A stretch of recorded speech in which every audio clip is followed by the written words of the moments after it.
Huaxia Donghai City. July 6th, Saturday, clear skies. Inside a Japanese restaurant at Yi. Baby, look, this is the iPhone 15 Pro my best friend's boyfriend bought her. Li Ting holds up her phone in front of Chen Qi's face, showing him her friend's moments feed. He's really loaded, that must cost over 10,000. Chen Qi glances at it absent-mindedly. Right now, he can't even take out 100, let alone 10,000.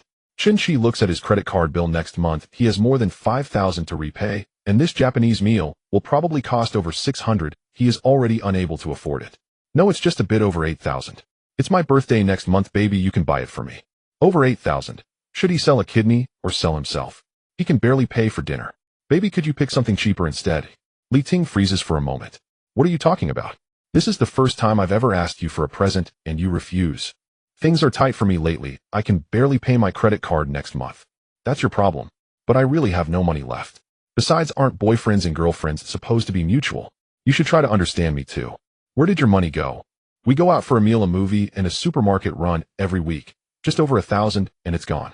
Li Ting's expression turns icy. Oh, so from what you're saying, I've been spending your money. My girlfriends all get gifts worth several thousand or tens of thousands from their boyfriends. I've never asked you for anything like that, and you still have the nerve to talk about meals and movies. They go out every day? We only go out once a week. Have I ever complained? Li Ting is not lying. She truly has never asked Chen Qi for an expensive gift. But Chen Qi can't take it anymore. His parents died in a car accident when he was a sophomore in high school, and he finished university relying on a meager compensation payout. Now 26, he has been working for 3 years. Although he doesn't earn over 10,000 a month like people in Modu or Daidu, or those bragging in comment sections in a third-tier city like Donghai, an 8,000 monthly salary is already considered decent. But he has to rent an apartment in the urban area, 1,200 a month. After dating Li Ting for over half a year, their monthly meals and shopping cost at least 5,000, and Li Ting has never paid once. On holidays, he still has to buy gifts worth 2,000 to 3,000. As Li Ting said, she's never asked for truly lavish presents, but this is already the limit of what Chen Qi can bear. In those holiday months, he couldn't even afford instant noodles, surviving on plain flour noodles instead. Where do other people find those considerate, understanding girlfriends? He hasn't yet been foolish enough to take out online loans just to date, but living constantly beyond his means has crushed the breath out of him. Chen Qi keeps feeling he is being psychologically manipulated, yet society's tone seems to encourage this. But why should it be this way? Li Ting even believes she is already helping Chen Qi save money. She fixes her gaze on him, expecting that he will soon give in. Or maybe we should just end this. What did you say? I said let's break up. Li Ting lets out a cold laugh. So just because of a phone it's not about the phone, it's about incompatible views on spending. Like before when I said we could eat somewhere cheaper, 200 or 300 per meal would be fine, you got angry the moment you heard it. My salary simply cannot shoulder your level of consumption. Fine, then break up. I finally see you for what you are. This meal is on me. Don't come to me again, such a low-value man. The insult leaves Chen Qi speechless. He has no idea what exactly he did wrong. Perhaps poverty itself is the original sin. Li Ting rises to pay the bill, and Chen Qi remains seated without chasing after her. Watching her retreating back, he feels as if a great weight has finally been lifted. Ding! Chen Qi shivers. What was that sound? Soft rice system has been activated. When a goddess with a charm value of 90 or above, and who has dated no more than 3 times, spends money on you, you will receive a 10,000-fold cashback. Chen Qi's mind goes blank. Has he just awakened his system? Only the name soft rice system sounds off. When has he ever eaten soft rice? Li Ting never spent a single cent on him. Target detected. Name Li Ting. Age, 25. Height, 163. Charm value, 90. Occupation, accountant. Number of relationships, 3. Favorability, 10. Bind this target. Chen Qi has just broken up with Li Ting. Logically, they should go their separate ways and never get entangled again. But to test this strange system, he hurriedly murmurs the word, bind, in his heart. You have obtained 617 soft rice coins, cashback 617000 Huaxia yuan. Immediately, a text message chimes on Chen Qi's phone. He glances at it and feels his scalp go numb. Your Daxiao bank account has received 6170000 yuan. Chen Qi nearly falls off his stool. 617 is exactly the price of this Japanese meal. Damn, it really credited 10,000 times, just like that. Soft rice system. Soft Lord, can I use this money directly? Is there any restriction? You may use it directly with no restrictions. This is insanely good. But why are you the opposite of other systems? Those always give cashback when you spend money on a goddess. You actually reverse the heavenly patterns. Nonsense, look at my name. Chen Qi thinks that with Li Ting's worldview, getting her to spend money on him would be more difficult than ascending to the heavens. If he changed to another goddess, more obedient, easier to coax into transferring him money, wouldn't he make a fortune? In your dreams, you are forbidden to ask for or hint at money from a goddess. Only when she voluntarily spends on you can you receive cashback. Soft Lord, tell me all the rules at once, otherwise I'm afraid I'll be happy for nothing. You may not directly transfer cash to a goddess. You can hear the inner voice of any goddess whose charm value is 90 or above. When a goddess's favorability reaches 100, she will be devoted to you unto death. The wealth she generates for you will be doubled, and you will gain 10 attribute points. Host Chen Qi, age 26. Goddesses 1. Skills none. Intelligence 10 enhances comprehension, learning ability, and mental strength. Stamina 10, whether you last or not depends on stamina. Strength 10, one punch could blow your head off. Agility 10, I can even dodge bullets. Immunity 10, skin thicker than city walls, impervious to 100 poisons. The average human value is 10. Attribute points may be used to enhance these stats. At the cashier, Li Ting glances back, then crumples the receipt in her hand and tosses the paper ball. How did he awaken a system? After breaking up with him, I don't even know if I can find someone this handsome again. If I'm so good looking, there's no way I won't. Li Ting says nothing aloud, but Chen Qi hears the voice in her heart clearly. Chen Qi's family background and income may be lacking, but he is undeniably handsome, otherwise a beauty like Li Ting would never have dated him in the first place. So Soft Lord, you didn't choose me as a host because I'm handsome, did you? No. I chose you because you have the potential to live off soft rice. Soft Lord, isn't your cashback a bit too low? Other systems just hand out several trillion directly. You only get 10,000-fold cashback. Isn't that a little underwhelming? You're even picky about living off soft rice. Should I leave then? No, Soft Lord, don't be angry, I'm just fooling around. There is no way he can let the Soft Lord run off. Having a system at all is an incredible blessing. Others dream of it and never get one. On the spot, Chen Qi orders a 100 yuan geoduck sashimi and an 888 yuan bluefin tuna otoro platter. The texture of bluefin tuna otoro is far beyond that of salmon slices, costing just a few dozen yuan. Chen Qi quietly enjoys the feast alone, no longer worrying about whom he should offer the first bite to. After a hearty meal, Chen Qi heads straight to the Apple store upstairs in the mall. The first thing he says upon entering is, "Hello, please bring me a 15 Pro Max 1 terabyte. Sir, what color would you like? Black. Do you need a trade-in?" Chen Qi glances at the iPhone 7 Plus in his hand, bought with part-time earnings back in university. Although it now lags badly, he still cannot bear to throw it away. No need.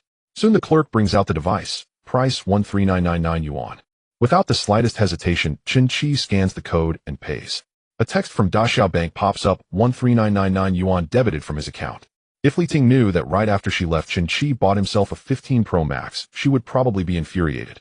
His remaining balance is still over 1 million. To truly become a soft rice man, he at least needs to package himself properly. He checks the time. It's only 8 o'clock. It is summer, and the mall is crowded with evening shoppers. Chen Qi follows the stream of people up the escalator to the 3rd floor, where the luxury clothing stores are. Hermes, LV, Gucci, Armani, and other luxury boutiques line the floors side by side. There were many girls in the mall, yet those whose charm value exceeded 80 were few and far between. He still had not encountered a single woman with a score of 90, the target he was searching for. When he reached the 3rd floor, Chen Qi merely swept a casual glance across the area. As expected of luxury brand salesgirls, he thought their figures and looks are all quite presentable. The boutique closest to him belonged to the very pinnacle of luxury brands, Hermes. Half an hour ago, he would never have dared step inside. Now, however, he strode in with an air of nonchalance. "Welcome to Hermes." The salesgirl greeted him warmly. Chen Qi found her looks quite pleasing. "Yuan Yi, what's her charm value?" he asked inwardly. Name Zheng Fengyue. Age 28. Height 164. Charm value 90. Occupation salesgirl. Number of relationships 8. Favorability -5. Exactly 90, he mused, though it was a pity she had already had 8 relationships. Not surprising given how attractive she was. Only women who had been in 3 relationships or fewer could be bound as goddesses, as Zheng Fengyue had just missed her chance at a fortune. But I haven't even done anything, he wondered, so why is her favorability at -5? Inwardly she scoffed, calling him a complete loser dressed head to toe in discount sportswear, and suspecting he had only come in to take photos and show off on social media. Yet her face maintained the standard professional smile, betraying none of her thoughts.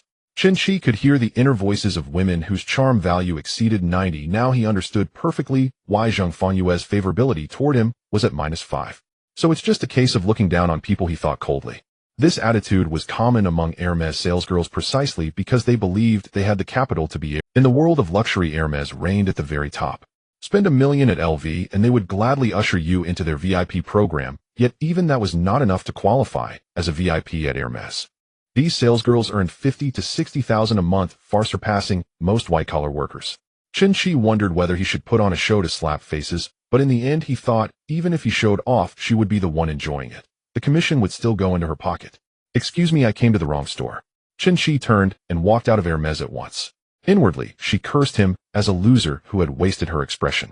He then stepped into the LV boutique next door. The two salesgirls at the entrance were fairly pretty, but neither reached 90 points. "Welcome to LV." Since neither of the two had a charm value of 90, Chen Qi could not hear what they were thinking about him at that moment. Inside, a salesgirl who had been arranging handbags turned around. The instant Chen Qi saw her face, he froze in place. She was stunningly beautiful. Her features seemed tailored precisely to his personal aesthetic, reminiscent of Han Xiaozhou. Dressed in professional attire, she wore black stockings. Though only half of her calves were visible, he could still see that her legs were long and elegantly shaped. Name: Su Lu. Age 26. Height: 165. Charm value: 93. Occupation: salesgirl. Number of relationships: 2. Favorability: 0. Bind. The prompt appeared in his mind. Is there even any need to ask? Bind her. Bind her immediately. Chen Qi walked up to her. "Hello, I'd like to buy some clothes. Could you help me choose?" he said with a smile. "Hello. Are you looking for suits or casual wear?" Chen Qi did not hear any inner voice from Su Lu. It seemed she was simply focusing wholeheartedly on professionally receiving her customer. "Let's start with short-sleeve shirts." At the entrance, the two salesgirls whispered to each other, remarking that Su Lu was always so diligent, willing to serve any kind of customer, and that this sort of guest should just be left to wander on his own. One of them noted that Su Lu had just been reprimanded by the store manager the day before due to a customer complaint about her poor service. Chen Qi only knew that luxury clothes were expensive. He had not expected a random short-sleeved shirt he picked up to cost $23,000. Damn, does wearing this make you bulletproof? He recalled online fashion influencers bragging about outfits worth tens of thousands. He had always thought they were exaggerating, but today he truly had his horizons broadened. "May I try it on?" At that moment he finally heard Su Lu's inner voice. If he tried it and did not buy, she would refuse to serve him any further. Out loud she replied, "Of course. The fitting room is over here." Chen Qi carried the shirt into the fitting room and soon emerged wearing it. "What do you think?" he asked. "Sir, you're so handsome that anything looks good on you," she said smoothly. The inner voice he heard, however, told a different story. In her heart she thought he was quite good-looking, but dressed far too much like a penniless nobody, and wondered whether he could actually afford anything. Then she reminded herself not to treat customers differently. She had just been lectured by the manager yesterday. If a beauty says it looks good, then it must be good. "I'll take it," Chen Qi said cheerfully. "Could you help me pick out 2 more shirts, something in simpler styles?" Su Lu secretly rejoiced that she had not shown him a bad attitude earlier. "Of course. Please wait a moment," she replied. Soon Su Lu returned with 2 shirts, one black and one white. Chen Qi changed into them one after another and stepped out each time. "How do they look?" "Very handsome," she answered. "All right, I'll take these 2 as well," he said. Inwardly she wondered if he might be a low-key rich second-generation heir. The 3 short-sleeved shirts already amounted to $60,000. "Help me choose some trousers, 2 loose and casual with breathable fabric," he added. Before long, Su Lu brought over 2 pairs of pants, one khaki and one in a linen tone. Chen Qi tried on only one of them. "How is it?" she asked.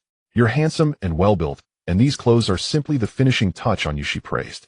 Chen Qi's looks spoke for themselves. He stood a solid 180 in height and kept his physique in excellent shape. Without that, with only an 8,000 salary, Li Ting might not even have agreed to be with him. "I'll take both pairs," he said. "The linen one is 38,000 and the khaki one is 19,000, she informed him. "Doesn't matter, I'll take them both," he replied easily. She now truly believed he was a rich heir and admitted she had nearly misjudged him. "Sir, do you need anything else?" she asked. "Please help me choose shirts and suits as well," he said. Su Lu bustled back and forth attending to him. At the entrance, the 2 other salesgirls overheard their conversation. "That guy turned out to be a low-key rich second generation," one exclaimed quietly. "I regret it so much. When he walked in, I didn't go up to receive him, and now Su Lu has lucked out," the other muttered.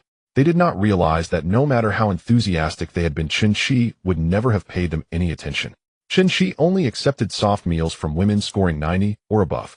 "Sir, you look even better in this set," Su Lu commented. "The cut isn't overly slim, so it appears more natural." "If you say it looks good, I'll buy it," Chen Qi replied.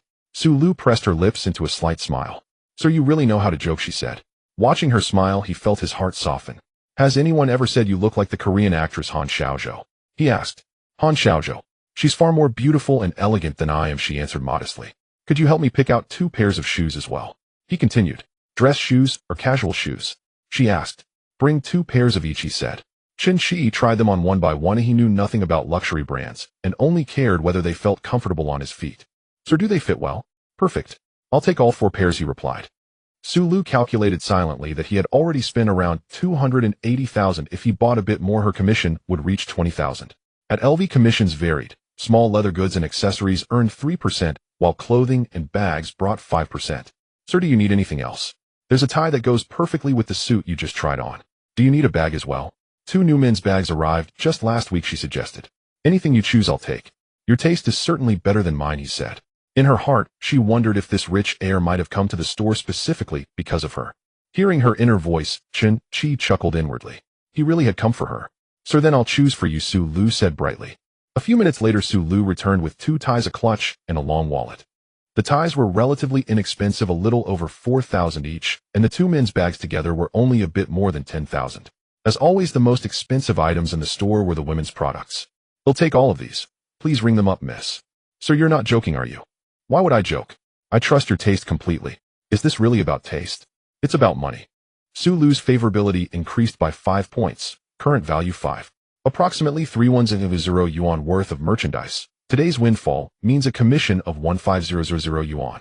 This young heir is both strikingly handsome and fabulously wealthy. If only he were my boyfriend. I'd laugh in my sleep. Chen Qi suddenly smiled. Miss, could you help me pick out another lady's handbag? Of course. Zhang Jia, please package these for me, Sulu called to the sales associate at the entrance. She led Chen Qi toward the women's handbag display. Sigh, so handsome, so rich. Surely he already has a socially matched girlfriend. Sir, what style does your girlfriend prefer? Or what aesthetic? That way I can select something appropriate. I'm honestly not sure. I don't know her well yet. She's simply an exceptionally graceful woman. You choose. It's entirely up to you. Women's preferences vary widely. Choosing the wrong gift might even offend her. No worries, just pick the most expensive one. If she doesn't like it, I'll buy another tomorrow. A divine boyfriend. Were I his girlfriend, I'd gladly adopt a vegetarian lifestyle every day. Very well then. Sulu selected with meticulous care. Since she had no idea what style Chen Qi's girlfriend favored, she relied solely on her professional intuition. As she browsed, she realized, almost unwittingly, she had chosen a bag she herself adored. Sir, how about this soft pink medium-sized handbag? That's perfect. Let's check out. Priced at 106688 yuan, this single purchase earned Sulu over 200 yuan in commission, nearly her entire monthly income, which typically ranged between 200 and 300 yuan. Sir, may I have your WeChat? Feel free to contact me anytime you visit the store. Cultivating loyal clientele was standard practice for sales associates. And since Sulu assumed Chen Qi already had a girlfriend, she thought nothing more of it. Chen Qi had precisely intended to obtain her WeChat. How fortuitous that she offered first. Certainly. He scanned the QR code at the counter to complete payment. With over a dozen shopping bags, even both hands struggled to carry them all. Sulu was folding the shabby clothes Chen Qi had changed out of. Chen Qi turned toward a sales associate near the entrance. Excuse me, could you please deliver this to Sulu? The associate glanced at the bag containing the handbag. Sir, is there an issue? No issue whatsoever. Just hand it to her. The associate carried the bag over. Sulu frowned in confusion and hurried forward. Sir, is there something wrong with this bag? Are you upset? What? Upset about what? Sulu blinked, bewildered. Didn't you say earlier that women get angry when they receive gifts they dislike? Could it be? He means this bag is for me. Sir, didn't you ask me to choose a bag for your girlfriend? When exactly did I mention having a girlfriend? I only said I needed a women's handbag. Don't you like it? How could I possibly dislike it? I chose it myself. The 2 nearby associates instantly grasped the truth. This unassuming young heir was courting Sulu. It's not about liking or disliking. We've just met. Accepting such an extravagant gift would be deeply inappropriate. It's far too valuable. I truly cannot accept it. I've already purchased it. Your store policy permits exchanges, but not refunds. If you decline, perhaps this other lady would accept it instead. Chen Qi glanced toward Zhang Jia, who stood flustered, stunned that such fortune would fall upon her. No, I'd rather refuse it myself than let anyone else have it. Sulu had worked as a sales associate at Louis Vuitton for over 2 years, serving countless affluent clients and numerous heirs. But while older men possessed wealth, she found them utterly unappealing, and though young heirs spoke charmingly, their words rarely held substance. Yet Chen Qi, strikingly handsome, refreshingly direct, was unlike any she had ever encountered.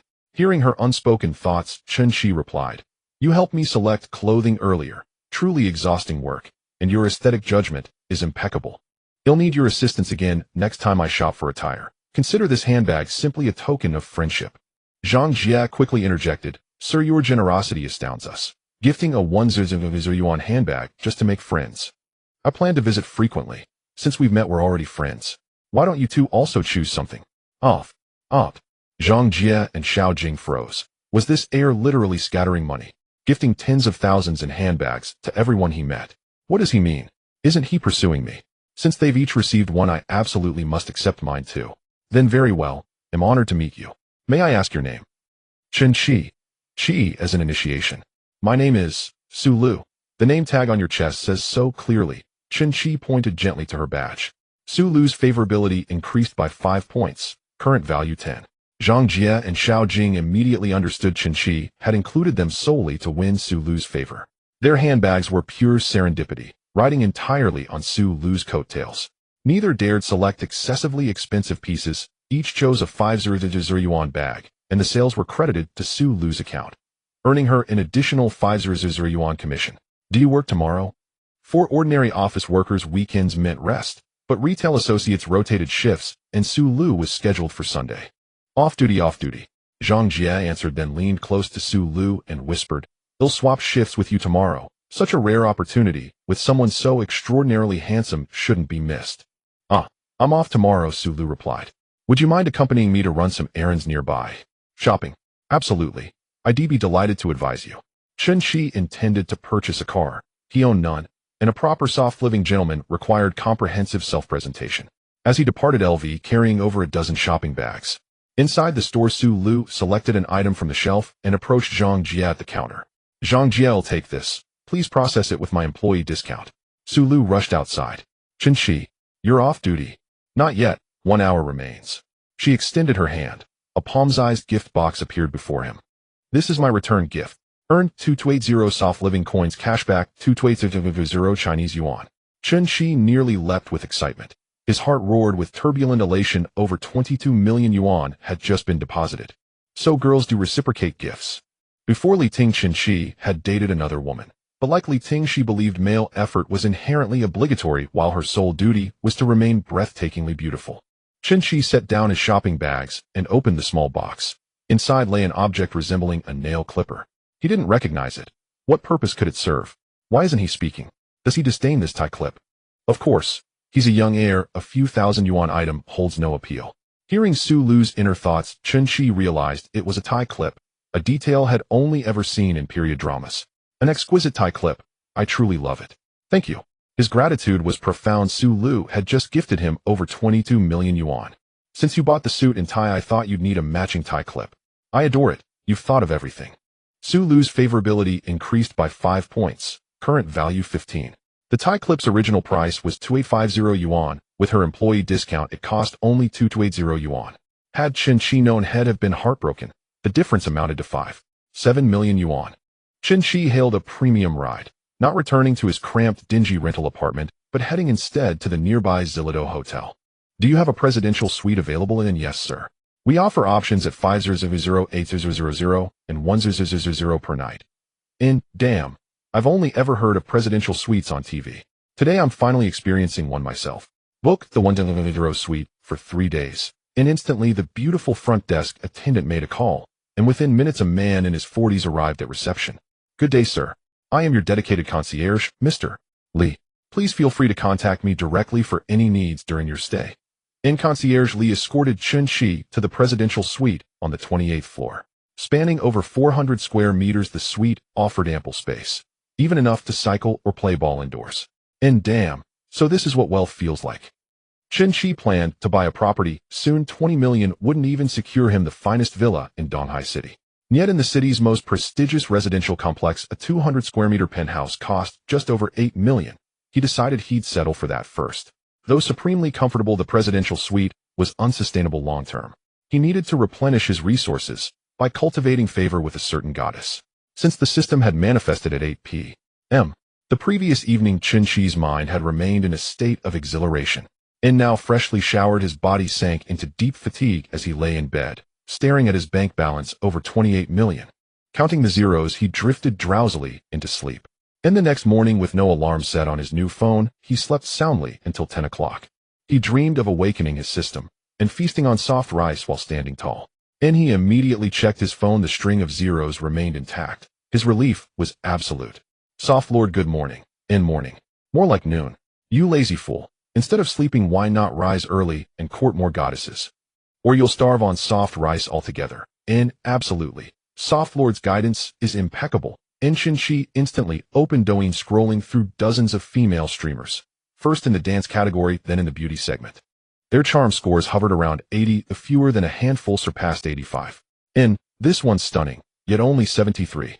Lower than last night's boutique saleswomen. Makeup filters and digital enhancement. Remove them and she'll terrify you. In I see. Truly Soft Lord's eyes are golden and discerning. Douyin overflowed with beauties, so many that Chen Qi's fingers ached from scrolling. He did find a dozen scoring 90 or above, but their romantic histories ranged from 6 to over 30 relationships. Just then Su Lu sent a WeChat message and, what time shall we go shopping? And Chen Qi thought to himself, first secure the rice bowl in hand. He replied, 2 p.m. Meet me at the Zillido Hotel. And he knew well that women required hours to prepare. His ex-girlfriend Li Ting typically spent 2 full hours applying makeup and selecting outfits. At that moment Su Lu, wearing a delicate camisole, seated before her vanity mirror, phone in hand, frosted over. And so all these rich airs are cut from the same cloth. Su Lu's favor decreased by 5. Current value 10 in. What the hell? Her favor dropped. She must have misunderstood me. And lower favor meant diminished likelihood of her spending money on him. Feasting on soft rice demanded reciprocity. Her joy fueled her generosity. His joy followed in turn. And without the system's alert, he'd never have known he'd erred. So he sent another message immediately. I'm staying at the hotel these days. Just wait for me at the entrance. In with 4 hours until 2 p.m. Su Lu opened her entire cosmetic arsenal and began her meticulous transformation. In Su Lu's estimation, Chen Qi, a scion of wealth, scored well above 90, handsome, affluent, effortlessly charming. In landing such a golden turtle would render her boutique sales job obsolete. Inside the presidential suite, Chen Qi savored lunch prepared by his private chef, simply steamed East-Star grouper. Over 3 gene in weight, priced at $330 per fish, its natural umami preserved perfectly. Its flavor was so exquisite it made eyebrows leap off one's face. He devoured the entire fish alongside a bowl of rice. At precisely 2 p.m. Dressed head-to-toe in Louis Vuitton, he sat poised in the hotel lobby. Numerous passing women cast glances his way, and Chen Qi, far from idle, instructed Soft Lord to evaluate each.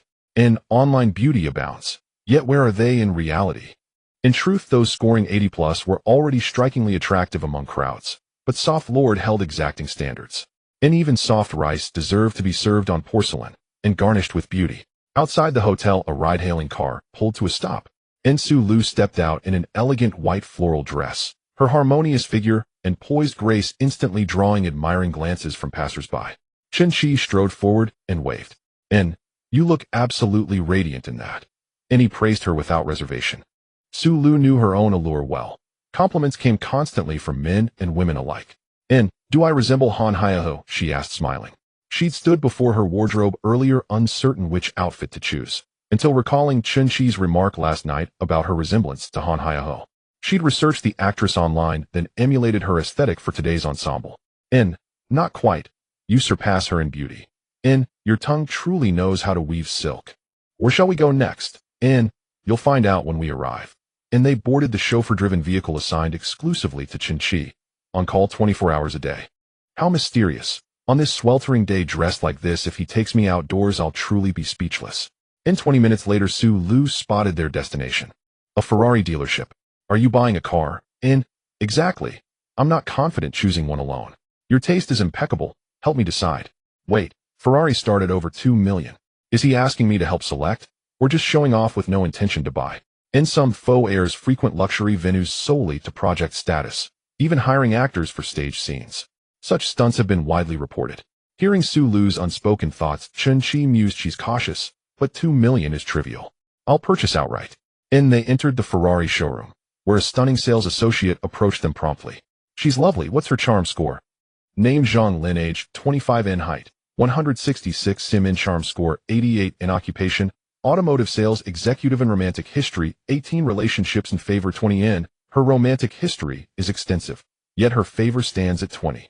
He's incredibly handsome, in full LV, easily worth 1,000. and his companion is equally stunning. And why can't I meet a rich, handsome heir like him? Do you have an appointment? And typically prospective buyers scheduled visits in advance, assigned to a designated sales consultant for guided viewing. No appointment. We're just browsing, and then allow me to assist you. And Zhongli smiled warmly, radiating professional enthusiasm. That works. Thank you very much. And Ferraris were rarer on city streets than Porsches, primarily due to their steep entry price. The least expensive model exceeded 2 million. Yet their elegance was undeniable. Chen Qi had previously admired such luxury vehicles only on AutoHome. Now a genuine Ferrari stood before him, and he couldn't resist stepping inside. And Zhongli sensed his interest and launched into an eloquent introduction. This Ferrari Roma features a 3.9-liter twin-turbocharged V8 engine.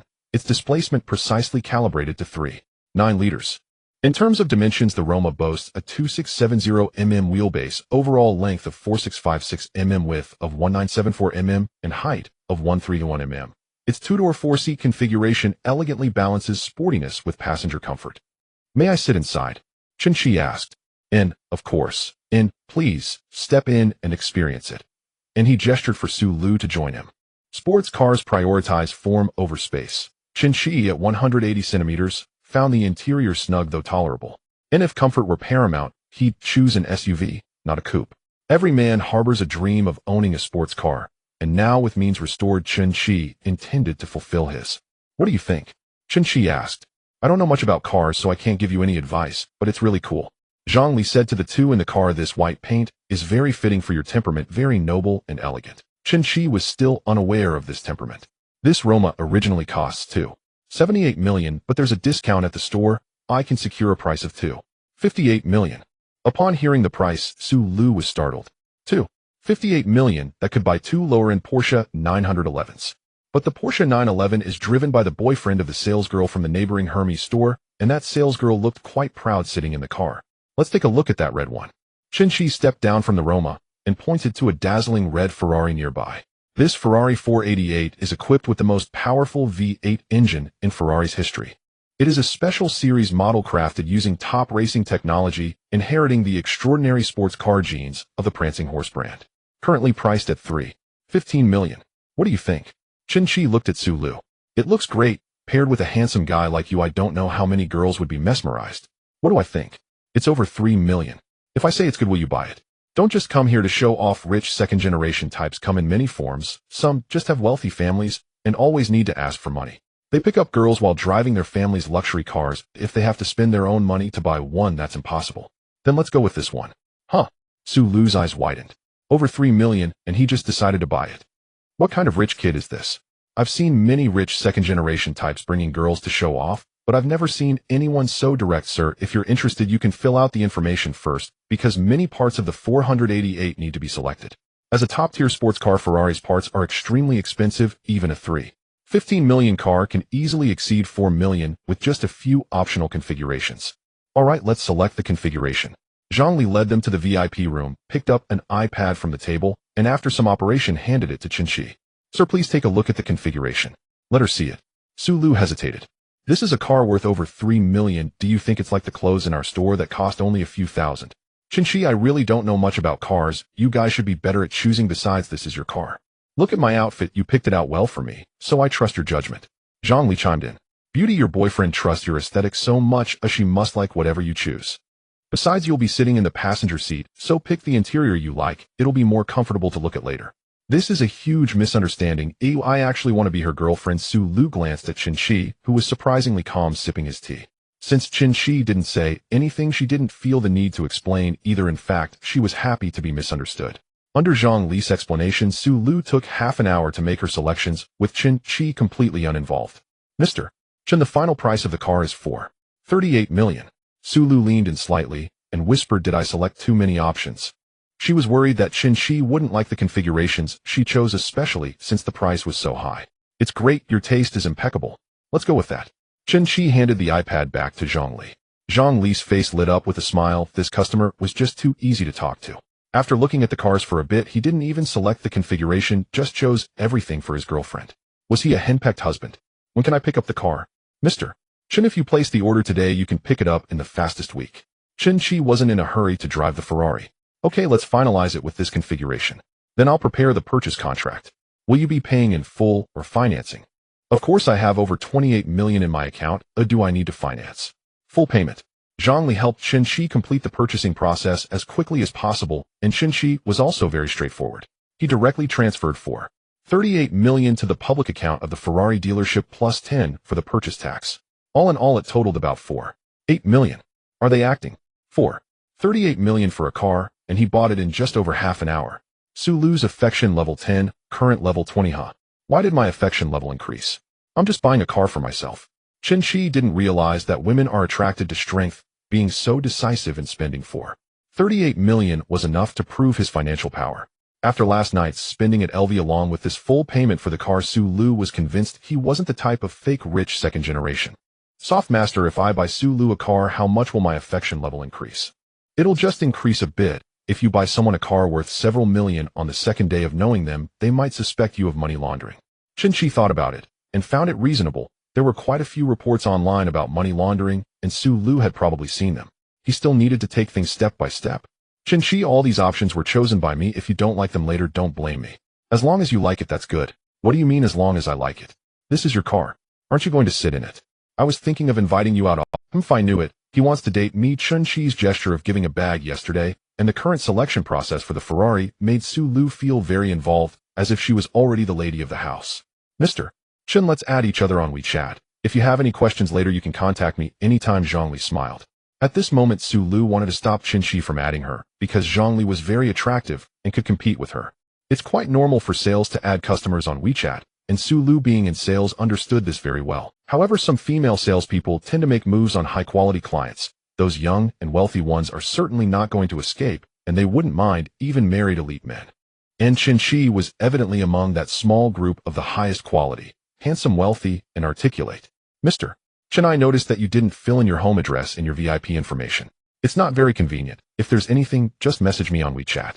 What background does Chen Qi have?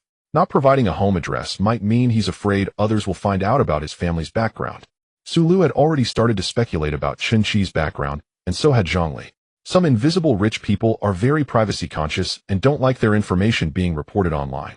What they didn't know was that Chen Qi felt embarrassed to write it down in the community he lived in was quite ordinary.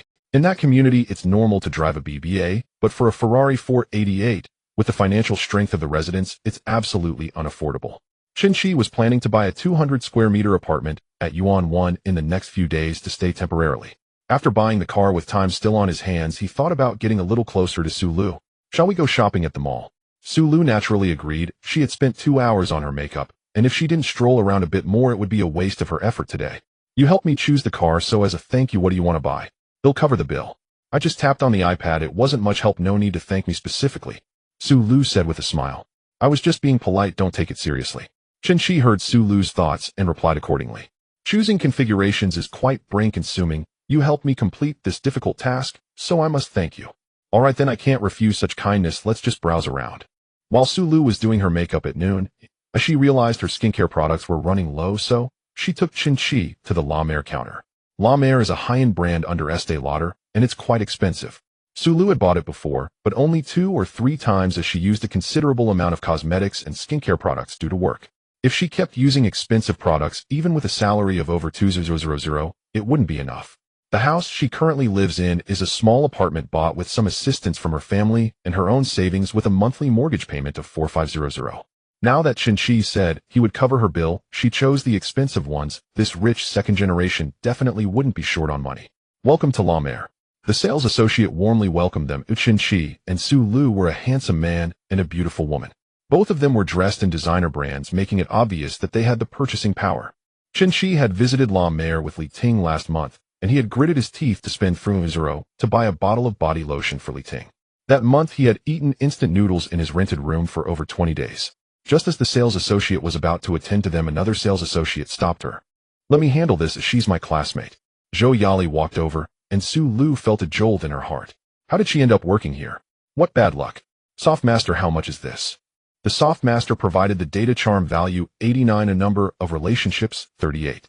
Chen Qi noticed that very few girls with a charm value above 80 had less than 3 relationships. It's really hard to find someone like Sulu who is both attractive and has few relationships. Lulu, long time no see.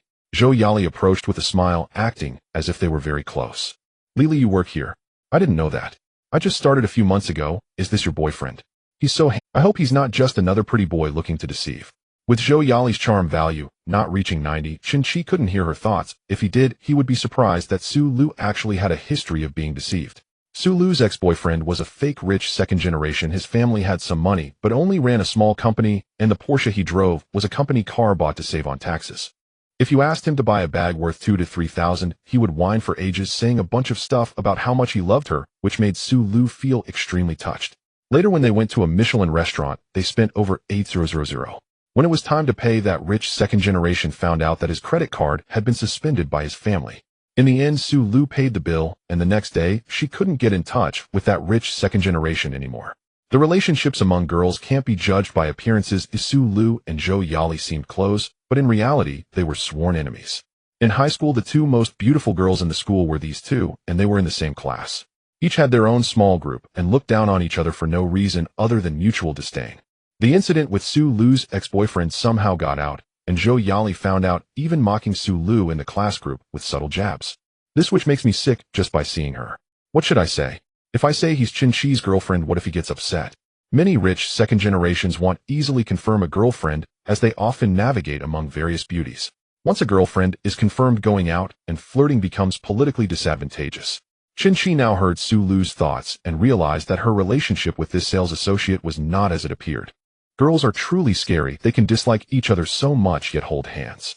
Hello, I'm Su Lu's boyfriend. Chen Qi took the initiative to introduce their relationship. Su Lu's favorability 1, current 21. Su Lu was taken aback. Chen Qi actually said it himself, but it helped her a lot, at least giving her some face. Hello, I'm Zhou Yali, Su Lu's high school classmate. Lu, your boyfriend, is even more handsome. Of course, Lu is so beautiful. How could someone not handsome be worthy of her? As soon as Chen Qi said this, Su Lu immediately linked her arm with his. The soft and fragrant touch made Chen Qi feel a tingle, but he was also someone who had seen the world. Li Ting's looks and figure weren't bad either, and although he hadn't grown up with Li Ting, they had still shared some physical contact. Chen Qi quickly composed himself and said to Su Lu, Lu, feel free to pick whatever you want. I'll sit over there for a bit. Picking whatever I want, huh? You better not make an excuse to leave first. Zhou Yali didn't know Chen Qi's capabilities, as she thought he was just showing off in front of Su Lu. Su Lu wasn't worried that Chen Qi would run away without paying, but she also wouldn't buy recklessly. The 1,000 bag from yesterday was a gift from Chen Qi, and Su Lu hadn't mentioned it at all. Now, buying skincare products La Mer was already expensive, and if she bought recklessly, 5,000 to 6,000 would easily disappear. She didn't want Chen Qi to think that she was spending money recklessly just because he was paying. Then I'll take a break, and you can look around by yourself. At this point, Su Lu had started calling Chen Qi brother. Zhou Yali was enthusiastically introducing various skincare products to Su Lu. Facial lotion, body lotion, eye cream, essence. Lu, your boyfriend looks like he's not short on money. How about getting a full set? I actually want to, but will he mind and think I'm a gold digger? Chen Qi was sitting on the nearby sofa scrolling through Douyin, selecting local streamers. This ability to hear thoughts could only be activated face-to-face, and it wasn't convenient for those streamers from other places. Come on, can we get a few with fewer relationship counts? In this fast-paced society, the social atmosphere is very open, and the views on relationships between men and women are not as strict as before. After scrolling for 10 minutes, not to mention charm values, none of those female streamers had relationship counts below 7. I should take some time to visit the university town. Although I know that university students are also quite extravagant, there are still quite a few beautiful girls in school. Hopefully, I'll get lucky. Chen Qi got up from the sofa, while Su Lu was trying out samples. Lu, how's the selection going? Lu said she wanted the La Mer Golden Luxury set. Which I didn't say anything. Why are you in such a hurry? Are you trying to set me up? However, Su Lu didn't say anything as she wanted to see Chen Qi's reaction. How much is the Golden Luxury set? Chen Qi asked. 22888, it's on sale now for only 2,200. Over 2,000 for just 4 small bottles, truly a luxury skincare brand that ordinary people can't afford. Isn't this amount a bit too little? Come on, this excuse is ridiculous. The men Su Lu found are all looks and no substance. Lu is 1 set enough. Let's get 3 sets. Su Lu's heart soared at Chen Qi's words, as she never expected him to say that.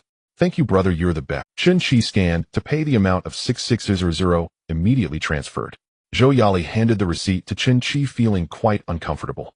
The favorability is increasing. You should reciprocate a bit, otherwise when the favorability maxes out, even if it doubles, it won't be much.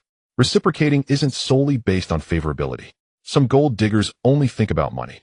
If you spend on them, they will love you. Once the spending stops, the feelings reset. That's the harsh reality. Lulu, your boyfriend treats you so well. Damn, this little bitch actually caught a rich husband, and with 3 sets, does she even need that much? Of course. My brother is the best. Sulu deliberately raised her voice. Both Zhou Yali and Sulu are stunningly beautiful naturally, wanting to marry into wealth and step into high society. But their family backgrounds are quite ordinary. They attended high school in the county, and their parents are regular wage earners. Rich second-generation heirs also value the family background of the bride, unless she's an exceptionally skilled tea artist. Even rich heirs like Hu Shanghuang fell for a top tea artist who was on her second marriage, reportedly paying 900 million in alimony. Chen Qi is truly capable, unlike those rich second-generation heirs who can only brag. Sulu held on to Chen Qi's arm tightly, feeling the warmth of summer, and Chen Qi could clearly sense the soft touch on his arm. This made Chen Qi's heart flutter. In a great mood, Sulu asked in a slightly spoiled tone, "What are you doing later, brother?" "The other day Spider-Man No Way Home was released, and I haven't seen it yet. Let's go watch it later." Sulu actually isn't interested in Marvel movies, as she occasionally saw some highlight clips on Douyin. However, knowing Chen Qi likes them, she naturally pretended to show interest. Chen Qi felt fortunate to be rich. With money, others would change their preferences for you. Li Ting also doesn't like Marvel. When Chen Qi suggested watching it before, she flatly refused. Yesterday, he had to beg her to agree to go. "Let's go buy tickets." The two went to the 5th floor of Bona Cinema and bought 2 IMAX tickets for 108. "Brother, you sit down first. I need to use the restroom."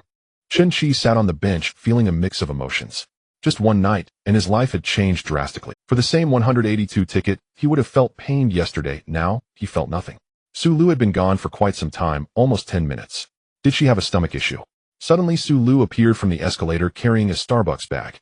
"I can't believe she went to buy coffee." Sulu walked over with a bright smile.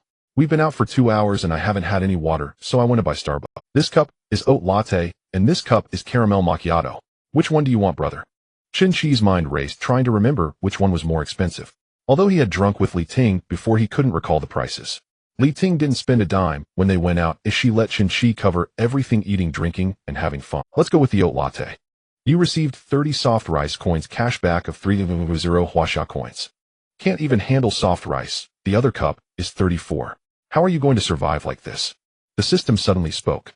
"Soft master, don't say that. I can't just pull out my phone to check the prices." Chen Qi felt helpless. He's not a regular at Starbucks. If Li Ting wanted something, he would grit his teeth and buy it. Can't he have a drink from Guming for a few bucks? However, Sulu's actions actually boosted Chen Qi's favorability, adding another 300. This girl is quite considerate. Some gold diggers know how to fish. They give small gifts to boys, letting them taste sweetness. Then with small investments, they get boys to offer more expensive gifts. Chen Qi didn't know if she was a gold digger. He didn't care as long as he could earn soft rice coins from her, that was enough. In the end, Chen Qi wouldn't mind spending a few million more on her. "Lulu is really considerate," Chen Qi praised. Although he knew this was all because of his wealth, Sulu and Li Ting's images compared unfavorably. "Brother, accompanying me shopping is tiring too." Sulu handed over the oat latte, which Chen Qi took in his hands. "Is it iced?" "Oh my, what a fright." Just as Chen Qi prepared to move, Sulu instinctively recoiled. He gently but firmly took her hand. "Don't be afraid. It's nothing to fear." Her slender, delicate fingers were silken and supple, exquisitely soft to the touch. She did not withdraw her hand, allowing him to hold it. Around them, couples in adjacent seats had already begun kissing passionately, the atmosphere shifting, charged with quiet intimacy. "Look at them. Shouldn't we do something too?" "Brother, we're not a couple. Not yet." Sulu wasn't ready for things to progress so quickly. Only their second meeting, and already contemplating a kiss. Though some opportunistic women might leap straight into passion after a single encounter, Sulu simply couldn't. Chen Qi felt a subtle stir of emotion, sparked by the ambience and the faint, alluring fragrance of Sulu, but remained perfectly composed, never losing his clarity. "Shall we go eat? What would you like?" Sulu's coffee earlier hadn't quite suited Chen Qi's palate, so she deferred to him to choose. "What would brother like?" "Actually, I've been craving that 2 Michelin-starred restaurant, Socrates." Chen Qi loathed the endless back and forth of choosing where to eat. Every outing with Li Ting had devolved into hours of indecision. This dish, unacceptable; that one, unsuitable. Hearing her unspoken thought, he responded instantly. "Let's go to Socrates, the 2 Michelin-starred one." Sulu blinked in surprise and slipped her arm through his. "How did brother know I wanted exactly that?" "That's called perfect resonance of hearts," Chen Qi replied. It wasn't that he couldn't afford a 3 Michelin-star establishment. It was simply that Donghai City hosted only one two-Michelin-star restaurant. Sulu suddenly remembered. Brother Socrates requires advance reservations, and it's already past 5 o'clock. There won't be any tables left. Shall we pick somewhere else? All her previous suitors, and even her ex-boyfriend, had taken her to Socrates before. Securing a table there was notoriously difficult. I'll call and check. Chen Qi resided in the presidential suite at the Hilton Hotel. His personal steward Mr. Li had once mentioned that if the hotel's cuisine failed to satisfy, they could arrange for dishes from Socrates to be delivered directly. This was known as the Golden Spoon Service, a premium concierge offering whereby Michelin-starred restaurants partnered exclusively with elite hotels to serve discerning guests. Mr. Li, I'll be dining at Socrates shortly. Could you secure a reservation for me? Sir, please hold. I'll return your call momentarily. Approximately 1 minute later, Chen Qi's phone rang. He smiled faintly at Sulu. All set. Let's go. Brother is extraordinary. Such an exclusive restaurant. Booked in a single call. Chen Qi had half expected a surge in her affection, but no notification appeared. Indeed, women accustomed to the world's luxuries possessed far higher thresholds. 20 minutes later they arrived at Socrates. Chen Qi gave his name, and the waiter led them to a window. Chen Qi recalled seeing it on Douyin. A dining experience designed like an aquarium immersing guests in an underwater dreamscape. From their window seat, sharks glided silently past the glass, an elegant, surreal spectacle. Glancing at the menu, Chen Qi found the prices astonishingly steep. A seafood fried rice costing 300 at a 5-star hotel was considered extravagant. Here it was priced at 900. Lulu, you choose. Order whatever you love. He handed her the menu. Then I'll order, though if brother dislikes anything we'll switch. No need to hesitate. Just order freely, Chen Qi said magnanimously. Sulu had already witnessed his formidable resources. When he said order freely, she knew he meant it. Not mere courtesy. French blue lobster sashimi. The French blue lobster was the apex of its kind. A legendary marine rarity. Only one blue lobster appears among every 2 million ordinary lobsters, a living fossil, prized by gourmands worldwide. A single specimen cost roughly 200, prepared by a Michelin-starred chef. The sashimi commanded 428. Alaskan king crab. 3 preparations: Canadian geoduck sashimi, black truffle, matsutake mushrooms. Sulu ordered 6 exquisite dishes, totaling nearly 18000. Brother, does this selection suit you? Absolutely, but we're still short. Add 1 or 2 more.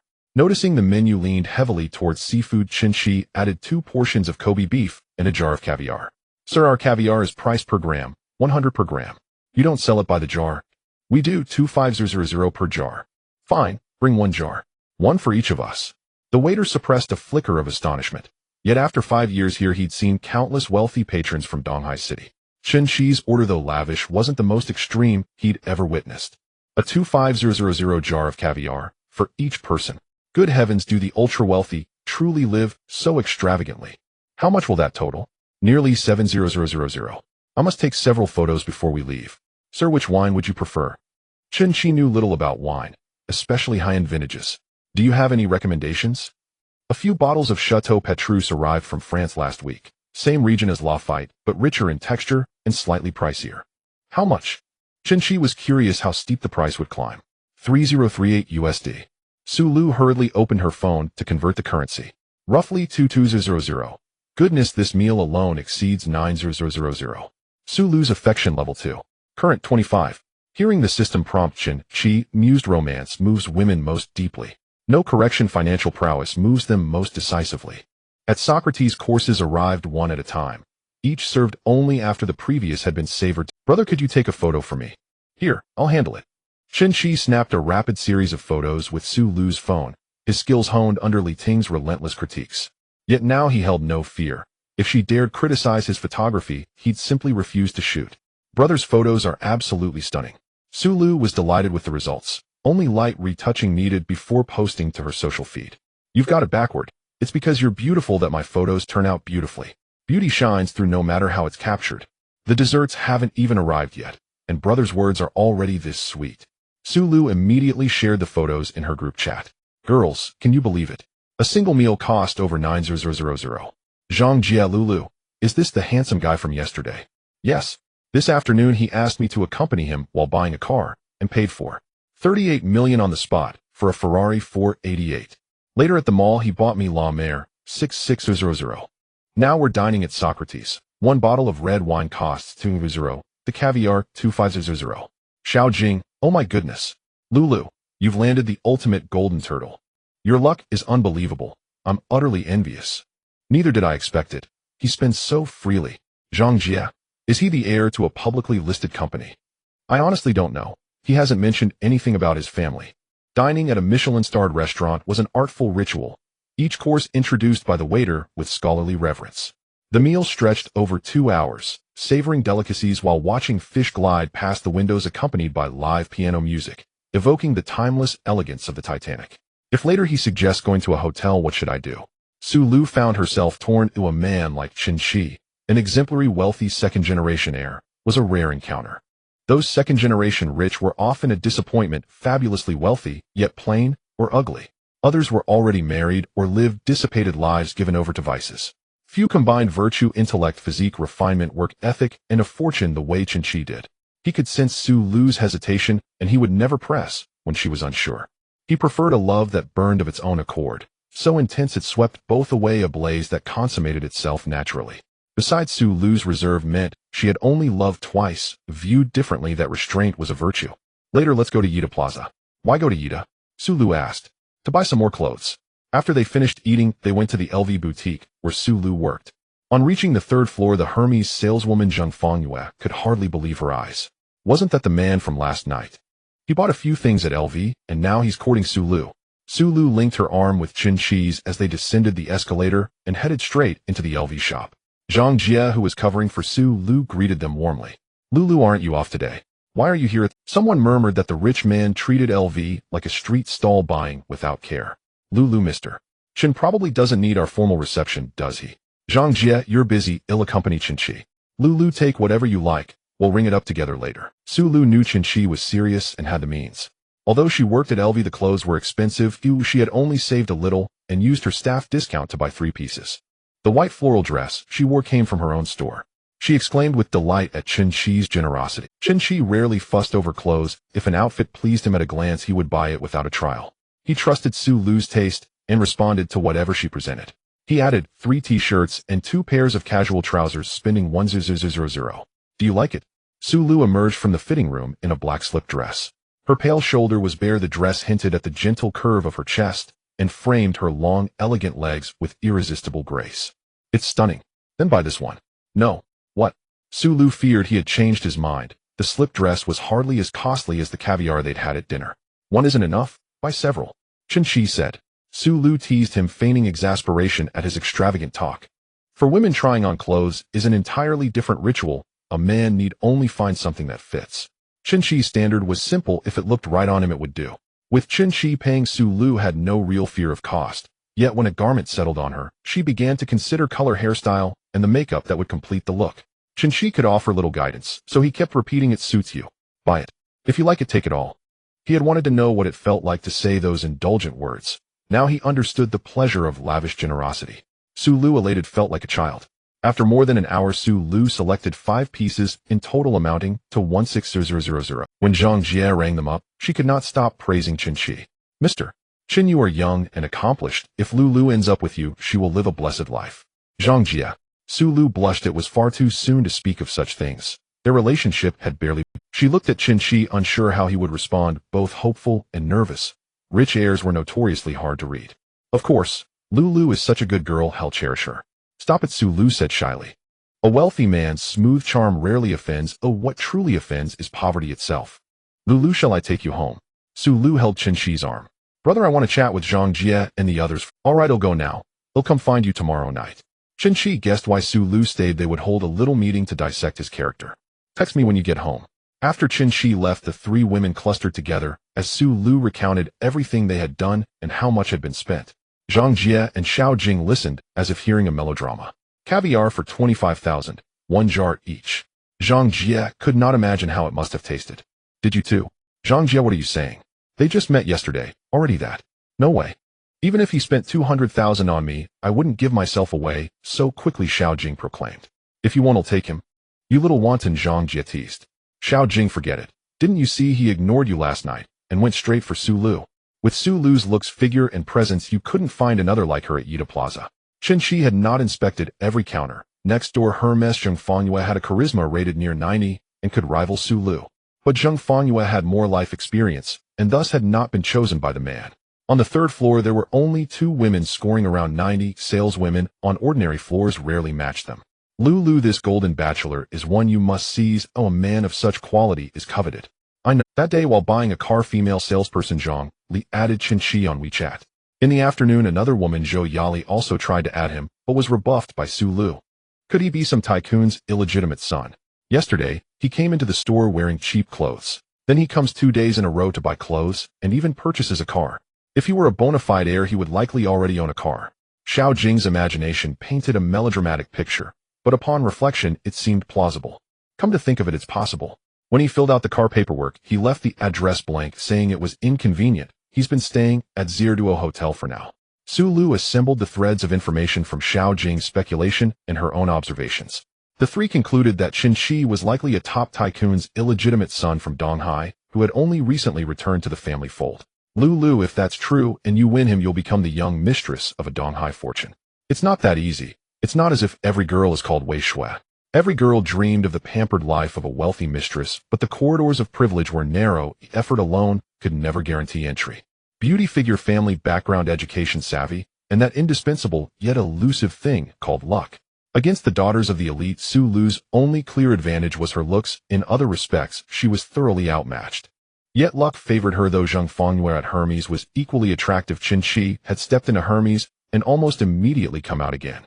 Didn't you say that he was very happy when you gave him the tie clip yesterday and bought him coffee today? He might not care much about money. A look he spends on you without hesitation and without a word of complaint. However, I think he should pay more attention to details and intentions. If you were to give gifts worth millions, you wouldn't be able to do it. It's better to put some thought into it, starting from his hobbies. Sister Zhang was indeed experienced, and her advice was very useful to Su Lu, and even more so for Chen Qi. If Chen Qi knew that Sister Zhang said this, he would definitely hug her and call her his elder sister. But I haven't really talked to him much today. Was all about shopping. How would I know what his hobbies are? Su Lu felt a bit regretful, as she indeed had too much fun today. Even during meals and conversations, she didn't steer the topics much towards Chen Qi. Lulu, didn't he just buy a car this afternoon and hasn't picked it up yet? You could buy a car air freshener for him. New cars usually have a smell. When he picks it up, you can give it to him to put in his car. Xiao Jing's suggestion enlightened Su Lu. Right, air fresheners, we have those in our shop. Sister Zhang helped me get a bottle and calculate it with the employee discount. Here it comes again, the employee discount. This air freshener had a larger discount than yesterday's tie clip, with employees getting 30 off. Originally priced at 4,050 yuan, after the discount, it was 2,835 yuan, leaving a difference of 1,215 yuan at Chen Qi's end. If Chen Qi knew how much help Sister Zhang and Xiao Jing were giving him, he would have sent them a few bags earlier. Upon returning to the hotel, butler Li had already filled the bathtub with water and took the clothes that were changed to be washed. You lazy bum, living off others, have you no ambition at all? You've only bound 2 goddesses and you're already soaking in the bath. Chen Qi was scolded by the soft master and initially just wanted to take a bath and watch a movie in bed. After washing up, he left the hotel and went to the nearest bar, Black Rose.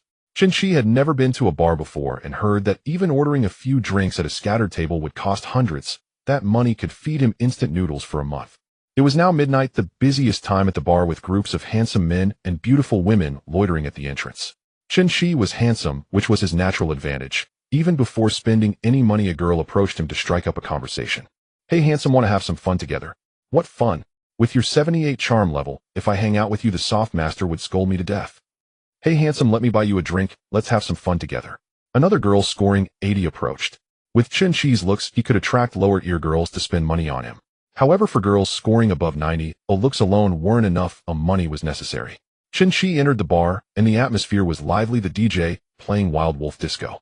In the dim environment, combined with colorful lights and enthusiastic cheers from the atmosphere team, it easily heightened emotions.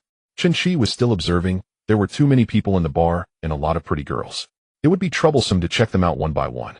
At this moment, Xiao Xiao, the marketing guy at the bar, spotted Chen Qi dressed in LV and immediately approached him. Hey handsome, which area are you looking for a booth in? I haven't booked a spot yet. Are there any available booths? Xiao Xiao was delighted. This was business coming in. Yes, which area do you want, handsome? Since you're new here, introduce the areas to me. Xiao Xiao had a beaming. Alright brother, our Black Rose D area has a minimum spend of 800. C area is 180. B area is 200. And A area is 3300. Is A area still available? Chen Qi asked. Xiao Xiao's smile widened. Yes, handsome, please follow me. They arrived at booth A06, which was spacious enough for over a dozen people to move around comfortably. The waiter immediately brought over a fruit platter, and Xiao Xiao asked with a bright smile, "Brother, since it's your first time here, do you need me to introduce the drinks?" No need to mention the cheap ones. Chen Qi didn't genuinely know much about drinks. He just wanted to order something expensive to attract girls.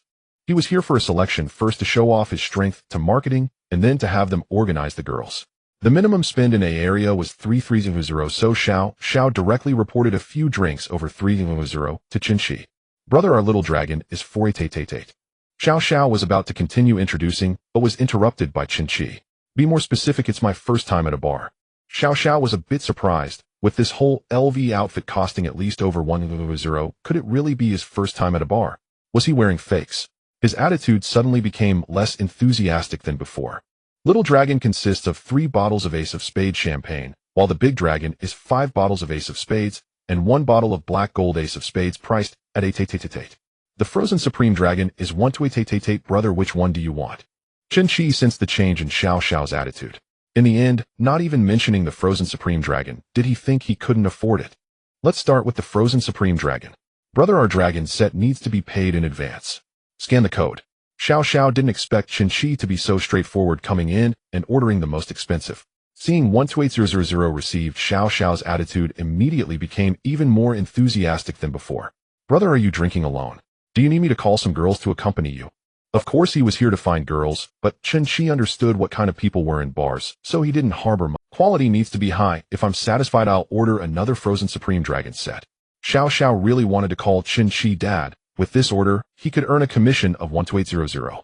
The commission structure at Black Rose was 10 for 3,000 to 1,010 for 1,000 to 1,000 and 15 for anything above 2,000. If Chen Qi ordered another Frozen Dragon, he could earn 15, allowing him to take the rest of the month off.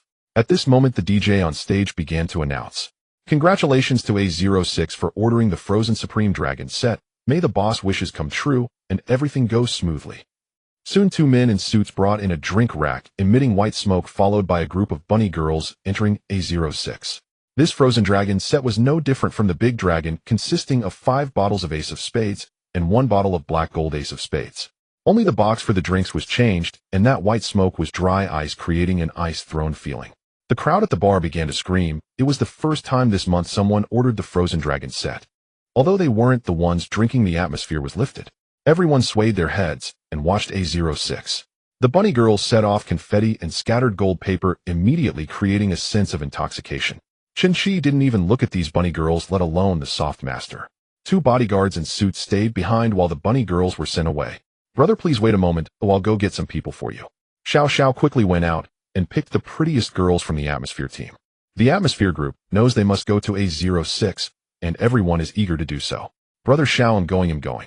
Chen Qi has requested someone attractive, and Xiao dares not disappoint. Minutes later, Xiao brought 4 girls to A06. Upon arrival, the girls saw the handsome patron sitting there resembling Takashi Kaneshiro. "So handsome and so wealthy. He looks like my first love."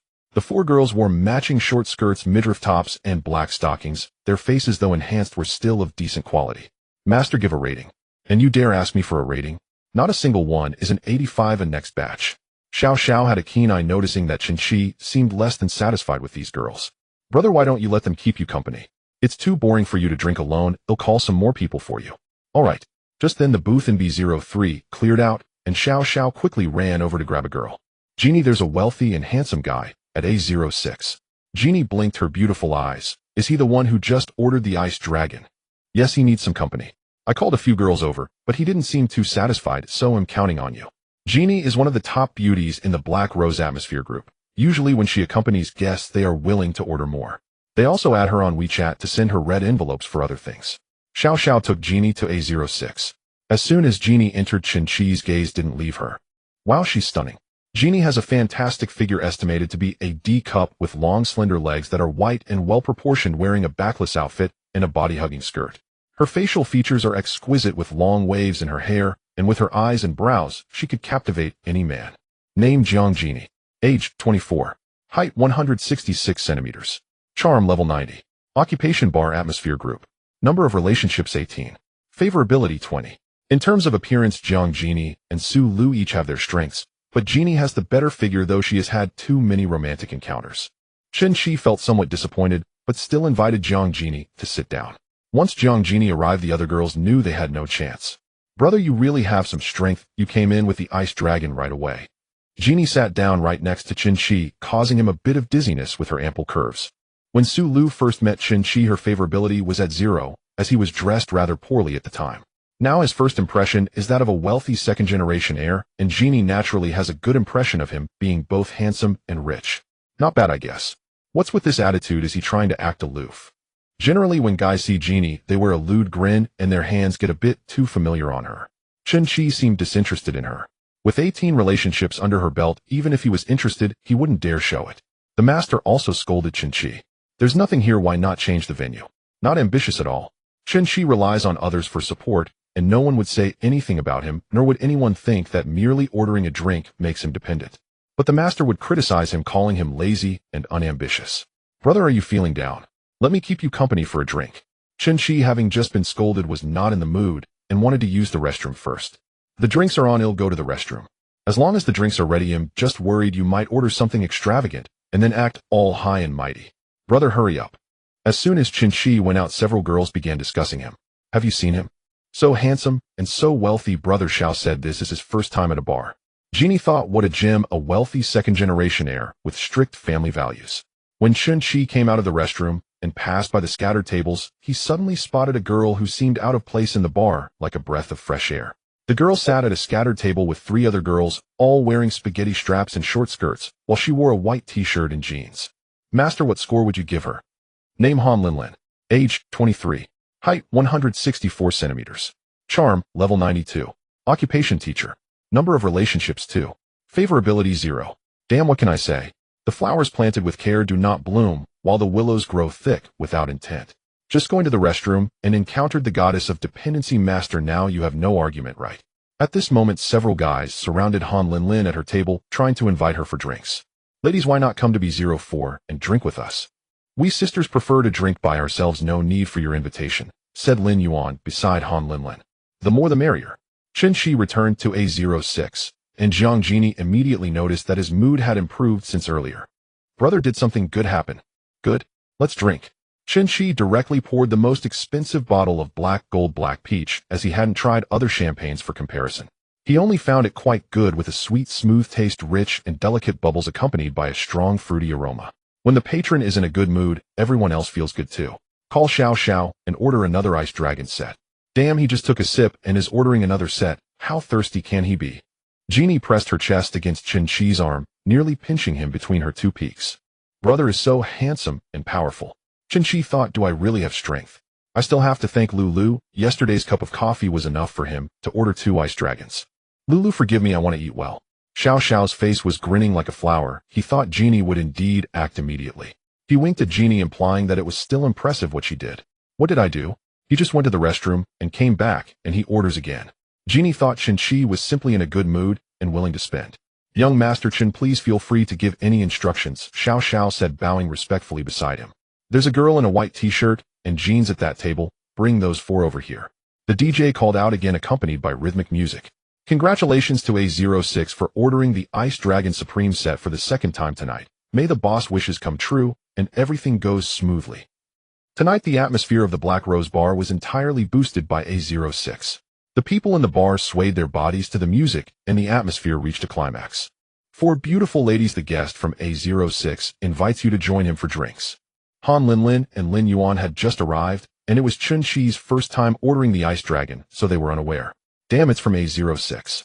The 2 young men from B04 immediately backed down. They knew A06 had ordered the Ice Dragon twice. Damn, it's from A06. The 2 young men from B04 immediately backed down. They knew A06 had ordered the Ice Dragon twice. Over 12 times. Ladies, the guest from A06 has already ordered 2 Ice Dragons, Xiao Xiao stated. Lin Yuan and her friends had been to the Black Rose a few times and knew the price of the Ice Dragon, spending over 2,500 in one night. What kind of person is this? Lin Yun Yun Xiao Shui, let's go. People have double standards. When the 2 young men from Area B invited them earlier, Lin Yuan had declined. Damn, it's superficial and materialistic girls. The 2 young men could only curse inwardly, well aware that in places like bars money talks. A yuan, can't we just drink by ourselves? Han Linlin was somewhat reluctant to go, not because she disliked wealthy people, but because she had observed that today area seemed to be filled with middle-aged businessmen. She did like wealthy men, but they had to be young and handsome. In simple terms, they had to be tall, rich, and handsome. Lean, this is area A. Getting to know more quality men wouldn't hurt. Yin said, yeah, who knows, they might even introduce you to a good job. Xiao Shui chimed in, what job? If you're with a rich second generation, you can just be a young lady. Xiao said, ladies, the guest in A06 is a handsome guy, young and wealthy. It's best to only half listen to marketing talk. Xiao claimed the guest in A06 was very handsome. Even if the guest were a short and chubby guy, he would still say he was handsome. Even someone who had been to prison could be touted as a civil servant. Han Linlin couldn't resist the three of them and followed Xiao to A06. As soon as they entered, their hearts fluttered upon seeing Chen Qi. He was truly handsome and wealthy, and all four girls felt an increase in their affection for him. Han Linlin's affection 5, current 5. Chen Qi quickly asked the previous atmosphere creators to vacate their seats, including Jenny. This made Jenny quite unhappy. These girls, which one of them is prettier than me? That White Lotus might have some looks, but the rich master wouldn't be interested in someone like that. Chen Qi heard Jenny's thoughts and wanted to tell her, you're not bad looking at all, it's just that you've had too many experiences which doesn't appeal to me. I don't just like the White Lotus type, I like anyone who is good looking. On the table lay 12 bottles of Ace of Spades valued at over 25000. Lin Yuan, Yun, and Xiao Shui couldn't resist taking out their phones to take pictures and post on Douyin. They might only see such a scene once in a lifetime unless one of them managed to hook up with a rich second generation. Only Han Linlin sat quietly and shyly on the side. Brother, why did you call us to drink? Lin Yuan had been to bars more often and was evidently a bit bolder than me. She sat to Chen Qi's left with Han Linlin beside her. Of course it's because the sisters are beautiful. Brother, am I not beautiful? Jenny said in a teasing tone. You're beautiful too. Jenny's charm rating was also 91, and she belonged to the flirtatious type. Men felt a certain impulse when they saw her. Han Linlin was the pure and obedient type with a very different style, evoking a protective instinct in people. Sisters, introduce yourselves. We are all graduates of Donghai Normal University and just received our diplomas yesterday. I'm Lin Yuan, and these three are my roommates Lin Yun and Xiao Shui. Lin Yuan introduced each of them to Chen Qi. Han Linlin's three roommates were all decent-looking, comparable to the atmosphere creators nearby. But to Chen Qi they were of no use, just fillers. Lin, let's have a drink. Han Linlin was quite shy, but when Chen Qi toasted her, she raised her glass and clinked it with his. The taste of Ace of Spades was completely different from the drinks they had at the scattered tables earlier, with a rich fruit aroma and a smooth entry. This is much better than that watered-down Ace of Spades the fake rich second generation treated us to last time, Lin Yuan said beside her. Linlin is coming to a bar for the first time, as she usually doesn't come when invited, but now that she graduated she's out to have some fun. If it weren't for the system, I would believe you. There are many girls pretending to be innocent in the bar, and without some skill it's hard to tell. What a coincidence, this is also my first time. Yes, brother has never been to Ace of Spades before, it's a shame, we only just met now. Jenny said. Is that true? He's so handsome and rich, aren't those rich second generation usually good at playing? I'm not a rich second generation. Oh, Han Linlin exclaimed softly. Can he hear what I'm thinking? Chen Qi's words had a different impact in others' ears. Jenny raised her glass and squeezed over Chen Xiao. So you're a self-made rich first generation. That's really impressive, I'll toast you. On the southeast coast there are many opportunities. With good luck one can start a company and make a fortune in a favorable wind. Brother, I'll toast you too. Lin Yuan was not one to back down. Although she wasn't as pretty as Jenny and didn't have as good a figure, she could see that Chen Qi wasn't very interested in Jenny. Otherwise he wouldn't have called all four of them over. Let's all drink together. Chen Qi had an average tolerance for alcohol, and if they toasted one by one he would get drunk quickly. Outside A06, girls occasionally tried to come over for a drink, as they all knew the handsome master inside. However, they were stopped by two big men in suits. By the way, you just graduated yesterday, right? Chen Qi asked. Yes, brother, does your company need people? Lin Yuan had also been misled earlier, thinking Chen Qi was a self-made rich first generation. Then we need to celebrate. Let's order an ice-sealed Supreme Divine Dragon. Jenny was a bit confused, wondering where she went wrong. She had never experienced being left out like this with other men. What fun could a few freshly graduated college students have? They couldn't let loose. Han Linlin and the others were also shocked by how casually Chen Qi spent over 1,000. In just 1 hour tonight, they ordered 3 ice-sealed Supreme Divine Dragons, totaling over 38,000. All 4 of them had already entered society, doing internships in elementary schools with an internship salary of 4,000, deeply understanding the difficulty of earning money. Han Linlin's affection 5, current 10. He looks so handsome when he scans the code. He's handsome and rich. If I could win him over, I could live the life of a young lady. Han Linlin came from a standard middle-class family, with her mother being a middle school teacher and her father a high school teacher. With her conditions, she basically had no worries about food and drink. While her parents' salaries weren't high, she lacked nothing.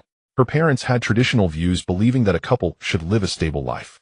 Thus, they hoped Han Linlin would find a partner within the system, preferably a civil servant, for a stable income. But Han Linlin didn't want to live the plain life her parents had, as she wanted to be a little princess, a young lady. Indeed, it was from watching Douyin. For ordinary people, a dual-income family, with good welfare and benefits, is already a great life. Many people strive to get on board. This girl really shouldn't be judged by her appearance. Chen Qi heard Han Linlin's thoughts. Looking at her appearance and aura, it felt like she had a simple mind. Chen Qi sat beside Han Linlin. Linlin, do you have a boyfriend? Not yet. What kind do you like? I don't know, I'll just go with fate. This White Lotus is still talking about fate. With such a tall, rich, and handsome guy in front of you, how can you say you don't like him? Jenny thought to herself. Sure enough, women understand women best. If Chen Qi didn't have the system, he wouldn't have realized that Han Linlin was a White Lotus. How about I be your boyfriend? Brother, if your girlfriend hears you say that she would kill you. I don't have a girlfriend. If you're willing, you can be. Although you opened a 3/8 yuan bottle of wine demonstrating your wealth, the wine is for everyone, and I haven't gained any benefits from it. You didn't even offer me a bag worth several tens of thousands, yet you expect to sleep with me, thinking I'm that easy to deceive. Brother, we've only known each other for an hour, and I don't even know your name. After adding each other on WeChat, Chen Qi sent Han Linlin his name. Brother, I want to add you too, Lin Yuan chimed in. Brother, me too. Jenny was not to be outdone. Other girls also gathered around. No rush, everyone can add me. Brother, eat some grapes. Jenny squeezed Han Linlin aside, sat next to Chen Qi, and handed him a peeled grape. Chen Qi felt that if he let Jenny feed him with her mouth, she would be willing. Brother, let me massage your legs. Jenny's hands wandered over Chen Qi's thigh, and her technique was definitely not a proper leg massage. 10,000 yuan is not a significant amount for Jenny. Those bosses who wanted to sleep with her usually started from 50,000. It also depended on whether Jenny was willing. If he was ugly, she wouldn't accept. She was proactive with Chen Qi, firstly, because he was wealthy, and secondly, because he was handsome. There were many handsome guys in the bar, but some couldn't even afford their drinks. Jenny leaned closer to Chen Qi, sticking tightly to him. Good girls don't disappoint, while bad girls don't waste time. Chen Qi decided to take Jenny back to the hotel that night. With her figure, he couldn't imagine how comfortable it would be. The other girls from the Atmosphere group also came over to feed fruit and massage shoulders. This feels amazing. I haven't spent much money tonight. Chen Qi received a system notification and heard Han Linlin's thoughts, but he didn't stop. Han Linlin's affection 3, current 7. Sure enough, she plays the same way as other rich second generations. I finally have a system. I'm rich and can indulge in luxury, yet I still have to care about a woman's feelings. I want to enjoy soft rice from Han Linlin, and I'll take it by force. Brother, let's play dice, Jenny suggested. Chen Qi thought drinking without purpose was boring. One die each, let's compare sizes. If you lose, you drink a glass of wine and give me a smack on the butt. What if brother loses? Jenny asked. There are too many of you, so I won't drink. If I lose, I'll give you a bottle of Ace of Spades. This game is pure profit, the girls cheered. A bottle of Ace of Spades, if unopened, could be returned to the bar for over 10,000 yuan. Being rich allows one to take advantage so openly. Han Linlin's affection 2, current 5. Everyone gathered around, but Han Linlin sat on the side. Linlin, aren't you playing? Lin Yuan asked. I don't want to play. She didn't participate, and Chen Qi didn't care. After all, he was having a great time. These girls all had great figures, especially Jenny's. Her perky, but looked very appealing. A slap would definitely make a delightful sound. I rolled a 5, a brother rolled a 3. Do I win? Lin Yuan jumped up happily. She casually rolled the dice and won a bottle of Ace of Spades. Linlin, come play. If you lose, it's just a smack on the butt. Lin Yuan casually mentioned the smack as if it were. If this were out on the street, not only a smack on the butt, but even taking a picture of it would get them scolded. Although Han Linlin wanted it too, she had to maintain her image and couldn't be so easily taken advantage of. They played 2 rounds of dice, and everyone at least won a bottle. Lin Yuan and Yun Yun each won 2 bottles. This made Han Linlin feel worse. She clearly looked the best.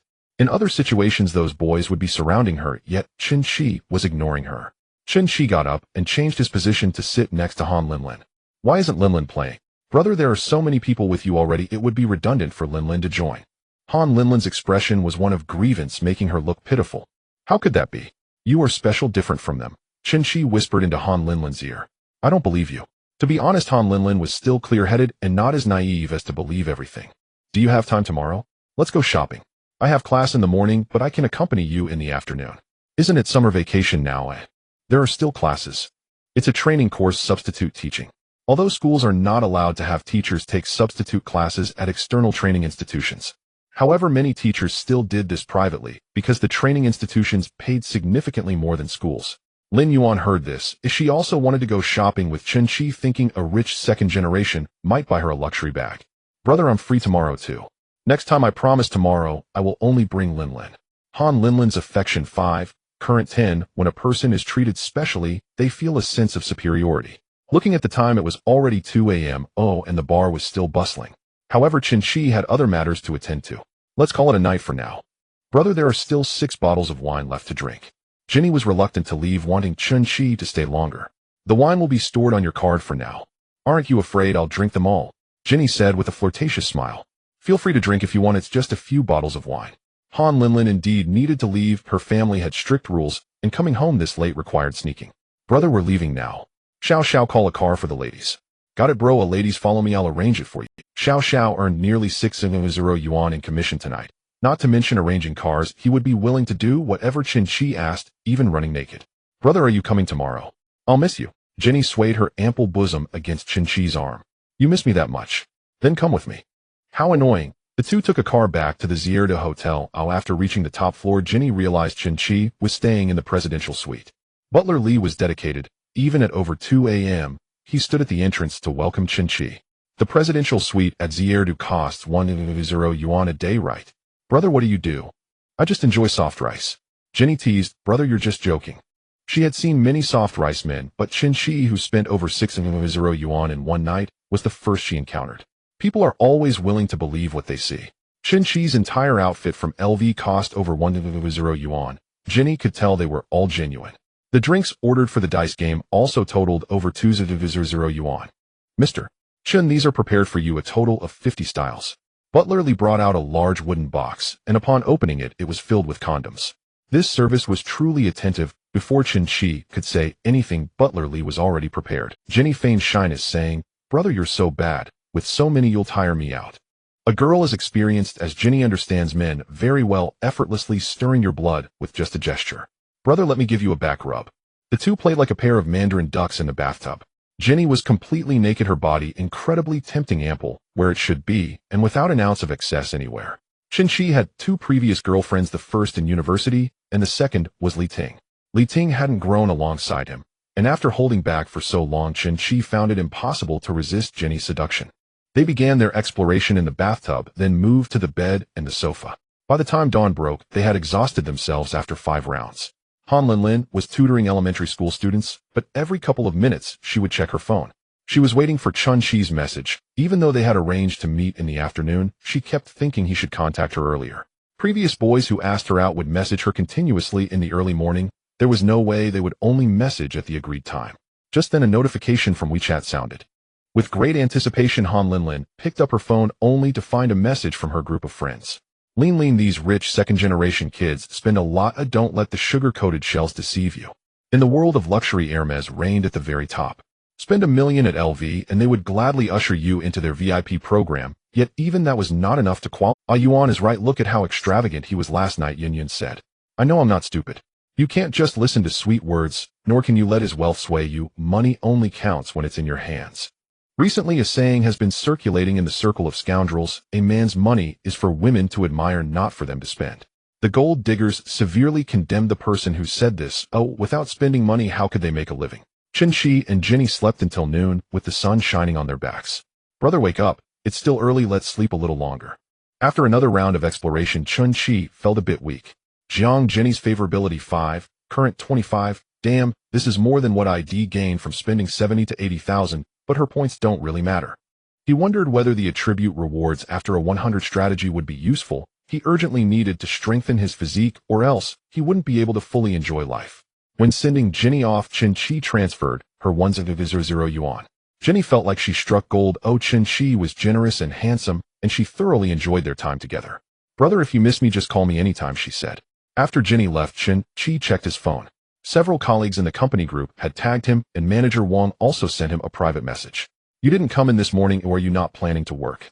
Chen Qi had just finished a weekend and completely forgot that today was Monday, and he had to go to work. No, I have a system now, why should I even work? Right, I quit, Chen Qi replied. You think you can just quit? Can you take responsibility for the losses caused by the new store just handed to you? Chen Qi worked in an e-commerce company, and last week a new project was handed over to him.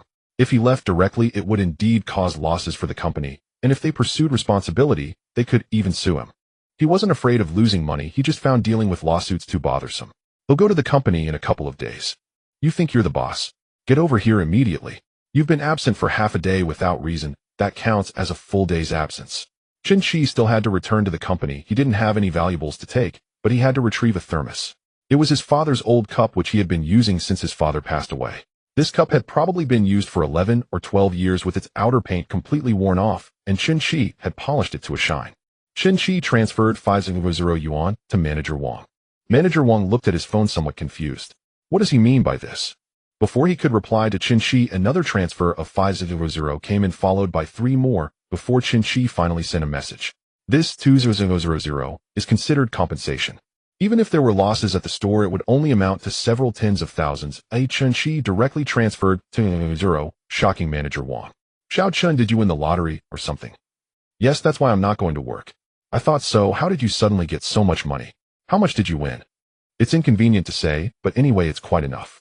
Manager Wang thought to himself that in Donghai City, if it's quite enough, it would at least mean winning a lottery of 10 million.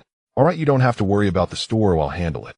With this, 2000 Manager Wang could pocket 19500, leaving 500 for a subordinate to take on Chen Qi's store.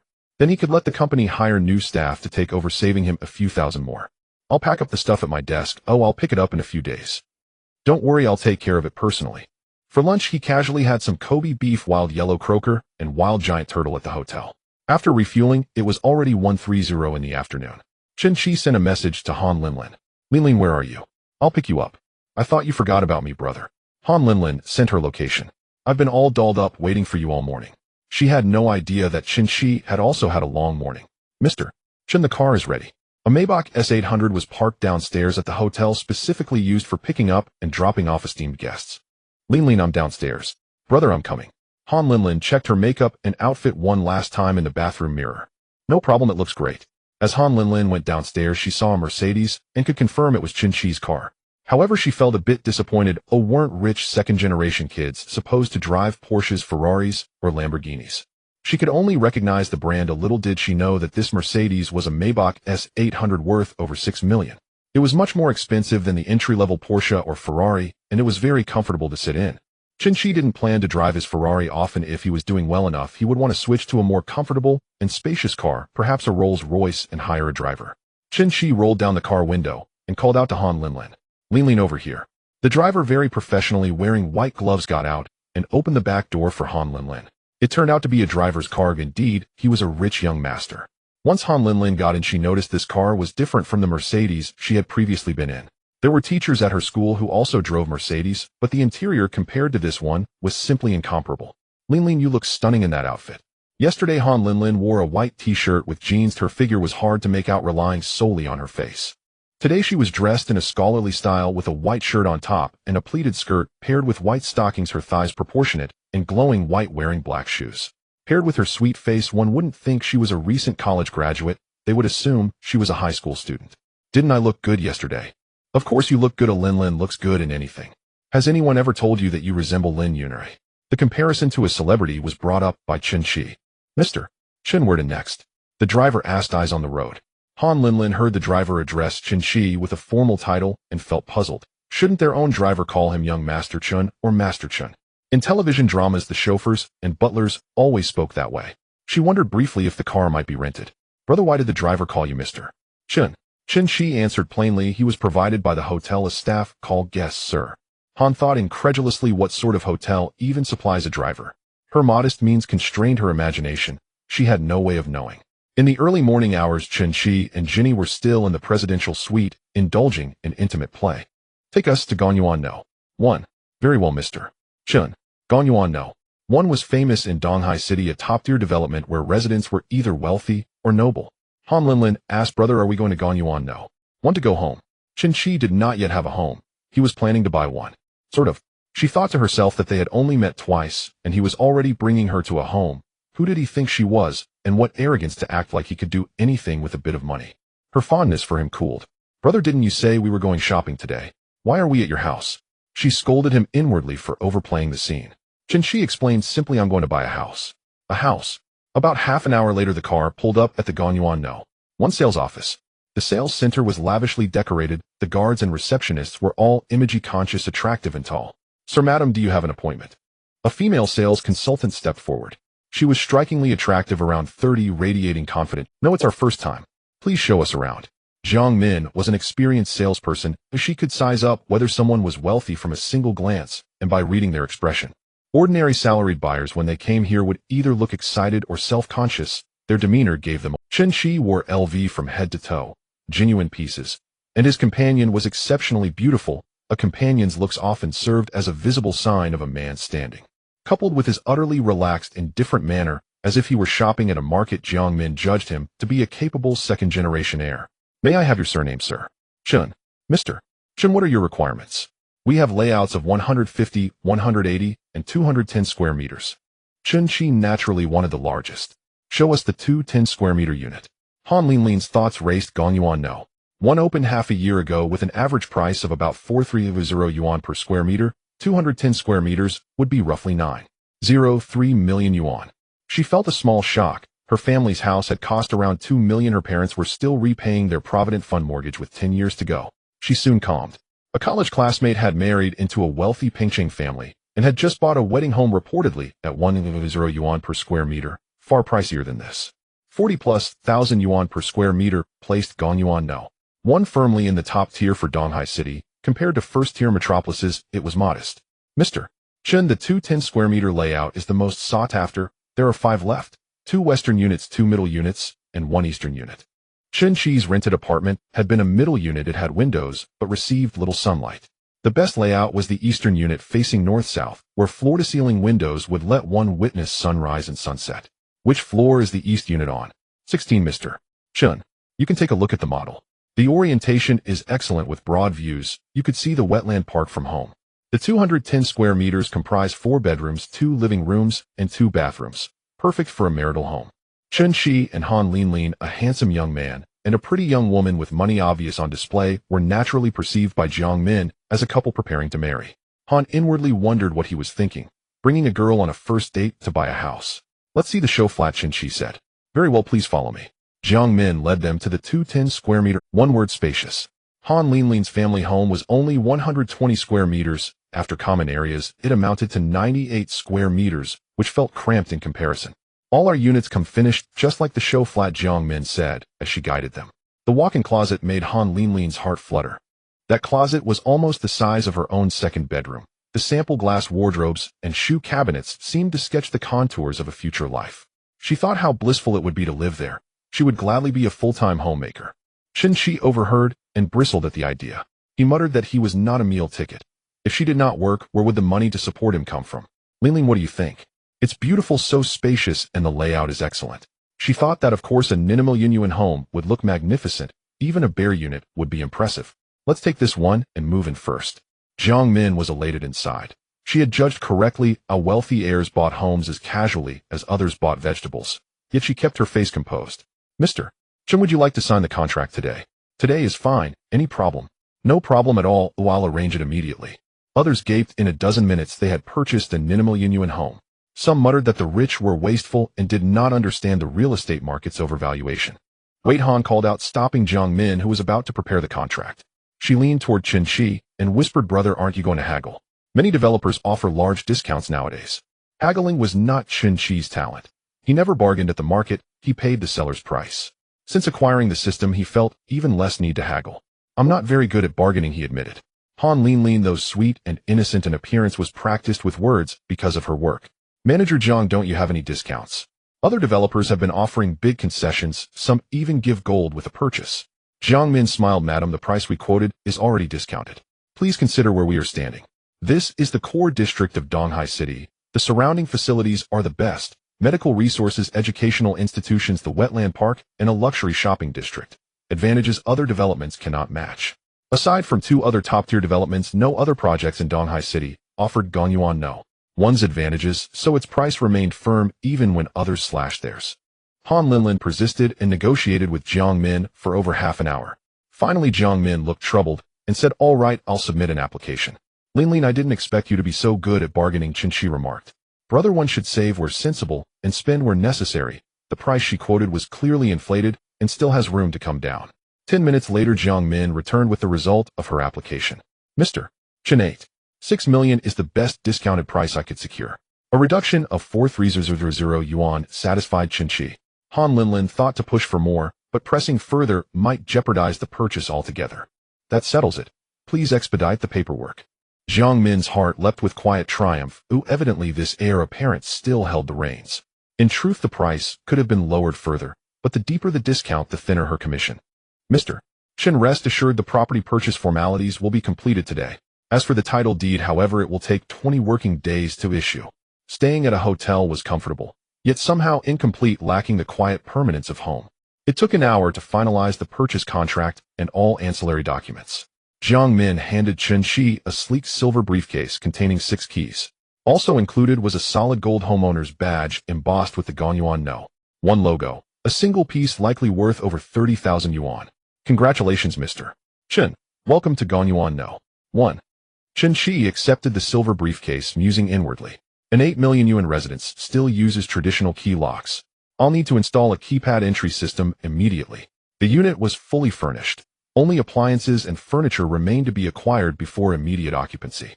Han Linlin's mood was buoyant, whether from successful negotiation or from witnessing Chen Qi's outright payment of 6 million yuan, she couldn't quite say. Han Linlin's favor 10, current 15. I'd assumed he'd opt for installment financing. Never imagined he'd pay in full. "Linlin, thanks entirely to you. We've saved over 400,000 yuan. Let's go shopping. I'll cover anything you choose." Not bad for a man with eyes and taste. "Then big brother, don't blame me for being bold." They climbed into the car, and Chen Qi instructed the driver to head to Yishang City Mall. "Big brother, isn't Yida Plaza closer?" Yida was off limits. Su Lu was working there today. An accidental encounter might erase every hard-won point of favor. Jintai was equally forbidden. Zhou Yali, Su Lu's arch-rival and former classmate, worked there. If Han Linlin browsed cosmetics and ran into her, well, that would be catastrophic. Yishang City has a Hokkaido sushi restaurant. I'm craving it tonight. Wonderful. Han Linlin had heard of the place. Its per-person minimum spend reportedly began at 8,000 yuan. Yet for Chen Qi, such a sum was little more than the cost of a modest home-cooked meal. As they rode, Han Linlin quietly typed a message to her close-knit circle of friends. "Girls, he just bought Gonyuan No. 1, full payment 6 million yuan. Xiao Shui bought it for you." "Yun Yun, how utterly unfair. I wish I'd met such a wealthy heir." "What on earth are you imagining? We've known each other only a few hours. It's absurd. He'd never buy an 6 million yuan apartment for me, and even if he did, I dare not accept it. Linlin, he deliberately took you house hunting to flaunt his wealth, right? If he can afford an 6 million yuan property outright, he clearly possesses means. But remember, some unscrupulous men spend lavishly only to seduce, never to commit. He's showing off his riches to make you orbit him, even entice you to invest yourself emotionally or worse, financially. Unless he demonstrates genuine sincerity, not just flashy gestures, you must guard your boundaries. Otherwise, he'll mistake your kindness for gullibility. He said he'd take me shopping. Anything I pick is on him. Yun Yun, just hope he doesn't vanish mid-checkout pretending an urgent call. Lin Yuan, unlikely. He gifted us wine worth over 100,000 yuan last night. Don't trust his honeyed words too readily. These affluent men are shrewd. How else would they accumulate such fortunes? Chen Qi noticed Han Linlin typing intently and asked gently, "What's so captivating?" Han Linlin quickly locked her screen. "Nothing, just checking tomorrow's class schedule." Chen Qi needed no extrasensory perception to deduce the truth. She was dissecting him, live in real time, with her inner circle.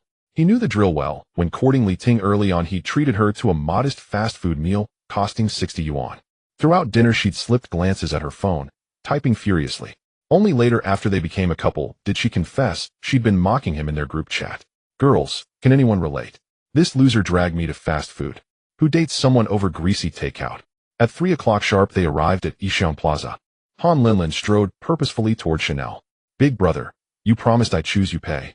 "Of course. Would I ever deceive you?" Chen Qi longed to declare grandly, "Buy whatever you like, even the entire boutique." But reality restrained him. His bank balance stood at 14 million yuan, impressive, yet insufficient for theatrical extravagance. Inside the boutique, the sales associate greeted them with effusive warmth. Chen Qi realized ever since donning that Louis Vuitton ensemble opportunities for dramatic underdog-style comeuppance had vanished.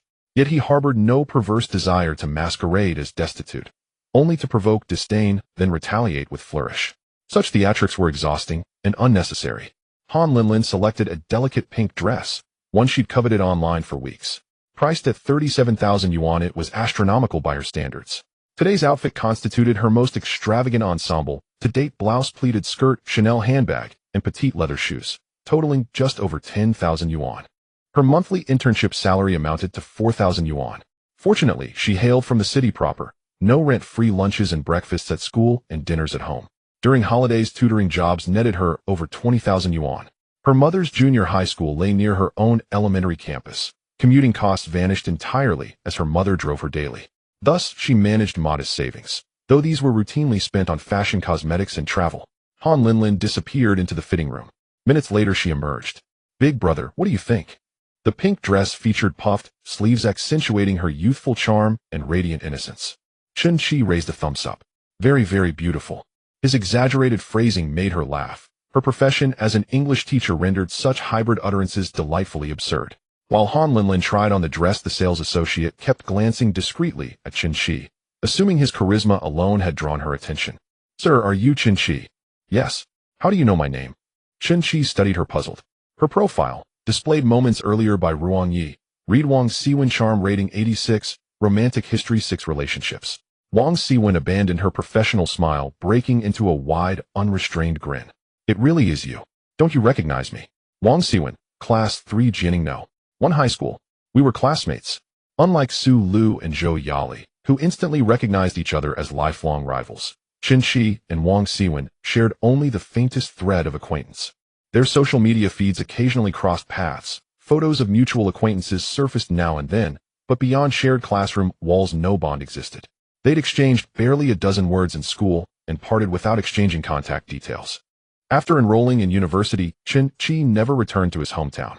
With both parents gone, home had ceased to exist, not as a place, but as a concept. His memory of Wang Siwen was hazy, vaguely recalling her as the class beauty. Now studying her face, he strained to reconcile present and past. "Wang Siwen, of course I remember." "The class beauty," he replied, feigning familiarity. "Chen Qi, it's been years. You never attended our high school reunions. Look at you now, thriving indeed." Wang Siwen's gaze swept appreciatively over his attire. A full Louis Vuitton ensemble. Must cost over 100,000 yuan. "And your girlfriend? Exquisite. Clearly your success extends beyond finance. Have you struck it rich?" She nodded toward the fitting room, where Han Linlin lingered. "Huh, rich? Hardly. I run a modest enterprise." Small stakes yielded small returns. From women, drinks, and meals, a larger stakes multiplied those gains 10,000-fold. Courtesy of Ruang Ye's uncanny mechanics. "You'll have to take care of me. I haven't closed a single sale today." Wang Siwen nudged Chen Qi just as Han Linlin emerged from the fitting room. "Miss, please don't misunderstand. I've only just realized Chen Qi is my high school classmate." "Really? Big brother?" Chen Qi replied with effortless composure. "Yes, we haven't seen each other in years." Wang Siwen immediately stepped forward and gently took Han Linlin's hand. "Miss, you must tell Chen Qi to—" Han Linlin glanced appraisingly at Wang Siwen. Luxury boutique sales associates were generally strikingly attractive, and Wang Siwen was no exception. Yet she paled beside Han Linlin's radiant beauty. "Big brother is exceedingly generous. You needn't worry." Chen Qi smiled warmly. "Linlin, just choose whatever you like. Miss, let me show you this week's new arrivals." "That sounds lovely." As Han Linlin browsed the garments, she asked casually, "Are you and Big brother Chen Qi classmates from high school?" "Yes, we were very close back then." This was pure fabrication. Chen Qi had shared only one relay race with Wang Siwen during PE class, otherwise they'd never crossed paths. Han Linlin reasoned that as longtime classmates, Wang Siwen surely knew about Chen Qi's family background. Is Big brother Chen Qi the heir to some major enterprise back home? Wang Siwen paused, startled. "Little sister, didn't you know?" Han Linlin blinked, puzzled. "Know what? Didn't Chen Qi tell you? His parents passed away when he was in his first year of high school." "Oh, I had no idea. He never mentioned it." Hearing this, Han Linlin recalled Chen Qi's remark last night, that he wasn't born into wealth.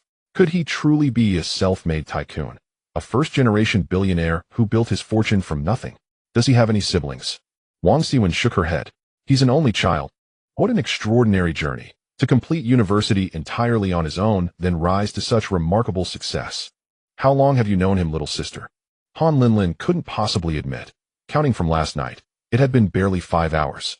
Not for very long. What a perfect match. You so exquisite, he so handsome and capable.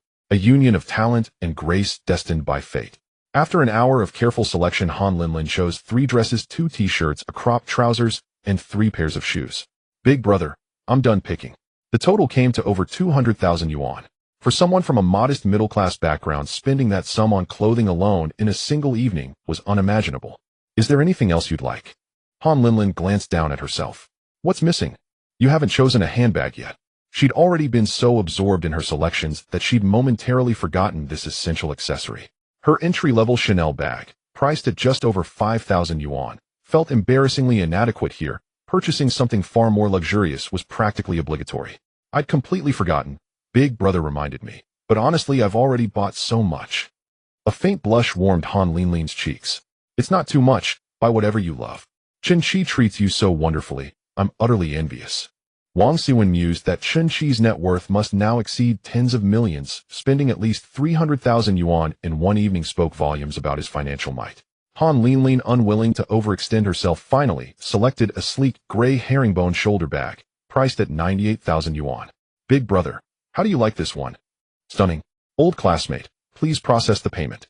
With clothing, shoes, and the handbag, their total expenditure reached 313,000 yuan, an amount that left Wang Xiwen profoundly astonished.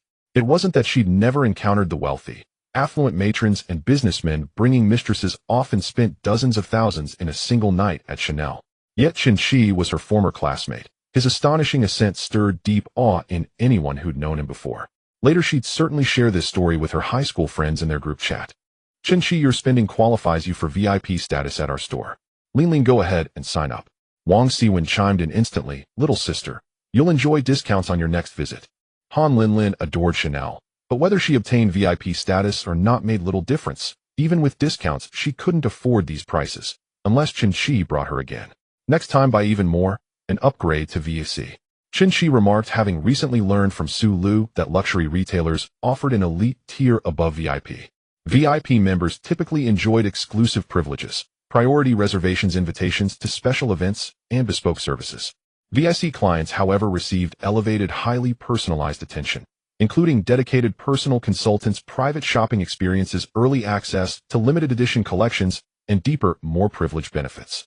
VIC patrons also secured priority selection of new releases, invitations to intimate brand events, and curated gifts, perks inaccessible to ordinary VIPs.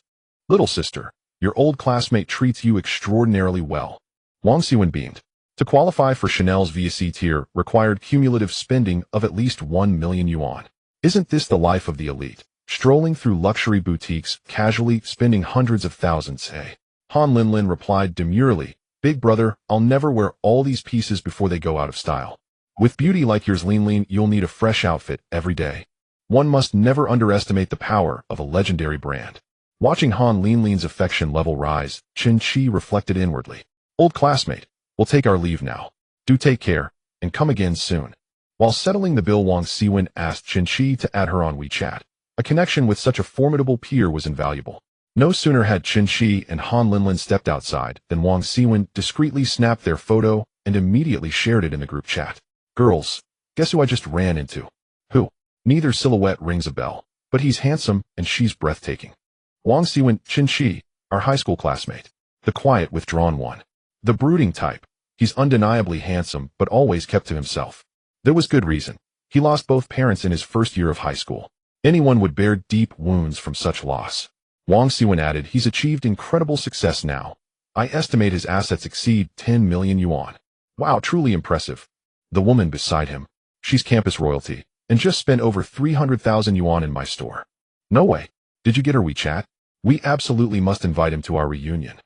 Chen Qi had long since lost touch with his former classmates. Even now, with newfound wealth, he saw little appeal in dining with half-forgotten acquaintances. Far better to spend time with women he genuinely enjoyed. Linlin, shall we go for dinner? Yes, I'm starving after all that trying. Han Linlin slipped both arms intimately through Chen Qi's, their posture indistinguishable from that of a deeply enamored couple. So convincing that were it not for her current intimacy level of merely 30, Chen Qi himself might almost believe it. Women of exceptional charm and limited romantic experience. possess remarkably high thresholds. Lavish spending alone cannot instantly ignite profound devotion. They ascended to the fourth floor, entering Hokkaido Sushi, a restaurant steeped in authentic Japanese aesthetics. Its sushi master, reportedly from Japan, was renowned for his masterful craftsmanship. Do you too have a reservation? I called this afternoon and my surname is Chun. The waiter thought to himself that this must be the wealthy patron from earlier. The restaurant was fully booked for the evening, but Chen Qi insisted on paying an extra 500 to jump the queue. The establishment could not afford to miss such a cash cow, and promptly found an excuse to cancel other reservations to free a table. The waiter led them to a tatami private room. A few hours earlier, Chen Qi had already pre-ordered the menu. Now all that remained was to sit and wait for the dishes to arrive. Surveying the surroundings, he was suddenly reminded of the Japanese meal he had eaten the night before last, a 600 yuan dinner that had ended his relationship with his ex Li Ting. Hello, these are the 5 appetizers: horsehair crab, Hokkaido uni, shiso blossoms, black truffle mashed potatoes, and sturgeon caviar. Appetizers are small dishes served with drinks. What would you like to drink? The waiter asked. Lean, what do you want? Japanese cuisine calls for sake, right? I don't know much. Please recommend one, mister. The waiter sized them up by appearance. Seeing Chen Qi and Han Linlin, a handsome man and a pretty woman both wearing designer labels, he assumed they were wealthy, second-generation science. He therefore led with the restaurant's priciest bottle. If they refused, he would offer alternatives. We have an imported premium sake, Beishua YK 35. Its bottle is made of pure titanium. Beishua YK 35 is the top tier of the Beishua series. Y denotes Yamada Nishiki rice. K refers to Koro yeast, and 35 indicates the polishing ratio.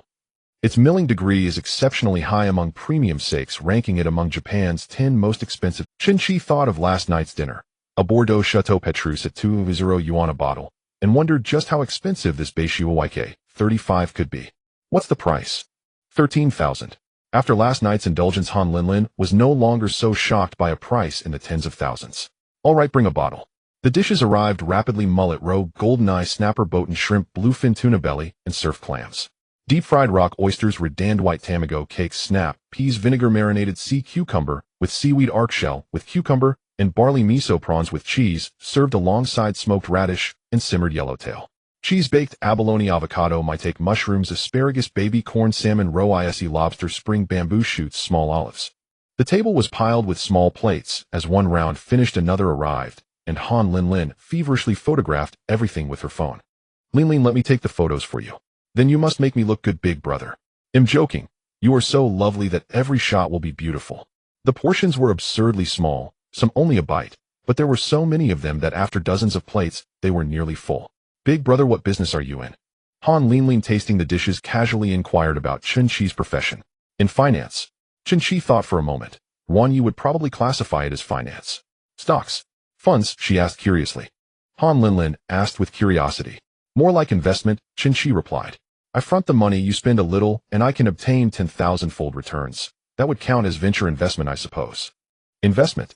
Investment banking. I heard that field pays top incomes. Mostly luck. I met a master who guided me. Are you talking about me? Yuan Yi suddenly asked within Chen Qi's mind. Yuan Yi, you startled me. Big brother, you're amazing. He'll toast you. The Japanese meal cost 30,000 yuan. After scanning the QR code to pay, Han Linlin's favorability had not risen at all. Chen Qi thought, damn, maybe I should have taken her to dinner before buying clothes. After purchasing Chanel worth several 100,000, a 30,000 yuan meal seemed underwhelming. Yesterday, Su Lu had dined on a Michelin meal of over 90,000 yuan, which had boosted her favorability by 5 points. Big brother, let's walk around and digest. Chen Qi checked the time. It was only 7 o'clock, still early. Sure, let's stroll. They descended slowly from the 4th floor, taking escalators down one level at a time. Passing Zhou de Fu on the 1st floor, Han Linlin tugged at Chen Qi's sleeve. Big brother, let's go in and look around. Gold prices had surged lately. In some shops, a gram was selling for over 700 yuan. Zhou de Fu was packed. Many patrons were there to speculate. Han Linlin watched in rapture. Which girl does not love glittering gold? Chen Qi heard Han Linlin's unspoken thought. He looked at the golden diamond necklace. It was indeed lovely, priced at 880 yuan. It was merely an ordinary design, not a master's work. From a renowned designer, the price would be 3 to 4 times higher. Hello, may I see that necklace? Chen Qi asked the clerk to bring out the golden diamond piece. Linlin, do you like it?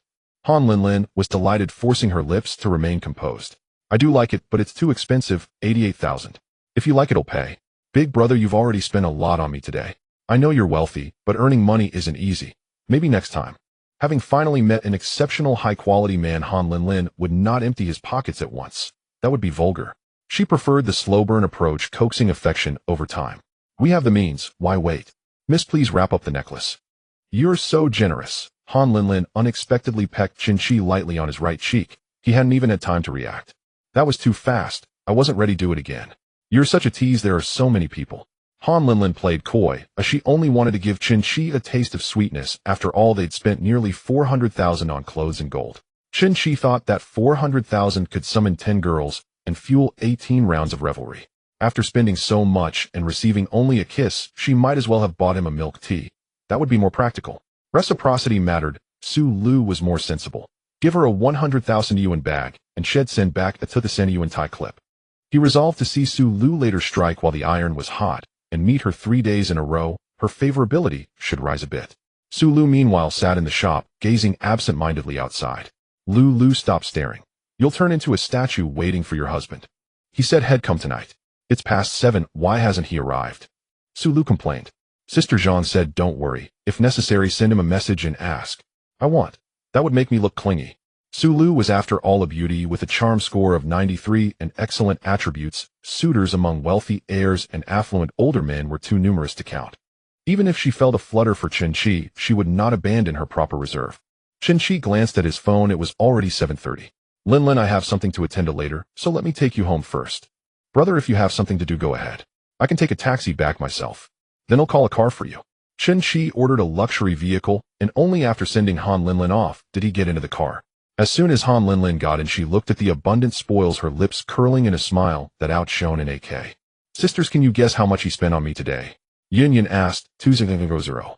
Lin Yuan replied. Could it be 3,000?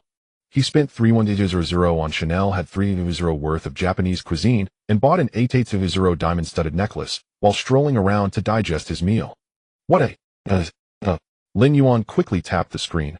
Wait, sisters, is he just throwing money? We only met a few hours ago, and yesterday the frozen divine dragon treated him as just someone to liven up the atmosphere, and he drank quite a bit too. But tonight this over 4,000 is genuinely spent on you.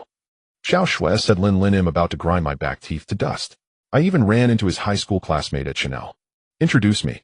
Lin Yuan thought that friends of rich second-generation individuals were all rich second-generation individuals. What's there to introduce? She's a sales assistant at Chanel, and I got some information about him from her. He's from Jianing County. His parents passed away when he was in his first year of high school. So his parents were wealthy and left him a large inheritance. No, I asked. He made it on his own, saying he was into investments and the likes. I don't really understand it either. Lin Yuan became excited. The screen was almost smoking from her rapid tapping. Damn, he can't be a fund manager, right? Fund managers typically earn millions a year. For large funds, they can earn tens of millions annually. Yin said investment banks are said to be even more impressive than fund managers. Lin Yuan replied, Lin, he's simply extraordinary. Young and wealthy, and with both parents gone, he won't even have mother-in-law issues in the future. Yin said, but with his abilities, and I heard that the finance circle is even wilder than the entertainment circle. Looking at how he showered money at the Black Rose yesterday, he surely isn't lacking beautiful women around him. Lin, be careful. Our minds can't compete with those in the finance circle. They have 100 schemes up their sleeves. Sisters, let me say this, anyone who wants to give me over 4,000 is playing me, and I'd be willing to go along with it. Xiao Shui sent a message. Lin Yuan replied, agreed. Yin added, agreed. He asked me if I was free tomorrow to accompany him to choose furniture and appliances. Sister, if you're not free, I am. Lin Yuan said. Get lost. At this time, Chen Qi had already arrived at Yida Plaza. As he went up to the third floor, Hermes' sales assistant Zheng Fangyue was the first to see him. Here again. According to Sister Jean from LV, he had almost spent 7,000 in the past 2 days and just bought a Ferrari worth over 4 million. Should I actively invite him into the store to have a look? Sir, are you here to see Hermes? Zheng Fangyue stepped forward for her performance and connections. Sorry, I'm allergic to the brand's leather. When Chen Qi first came, he heard Zheng Fangyue's thoughts and could not help but look down on Chen Qi, who was wearing Anta and Li Ning at the time. Though Zheng Fangyue's charm level was 90, she had only dated 8 times, so there was no need to pay him any attention. Selling to him would earn her a commission and increase her favorability, but it offered no benefit to Chen Qi. Zheng Fangyue was stunned for a moment when she heard this, but Chen Qi had already gone to the adjacent Louis Vuitton. Lulu, young Master Chen is here. Where is she? Sister Zhang said with a smile. She was a bit busy earlier. Lulu is having her meal right now. Sales assistants take turns for meals. If they all go to eat, no one will be there to attend to customers.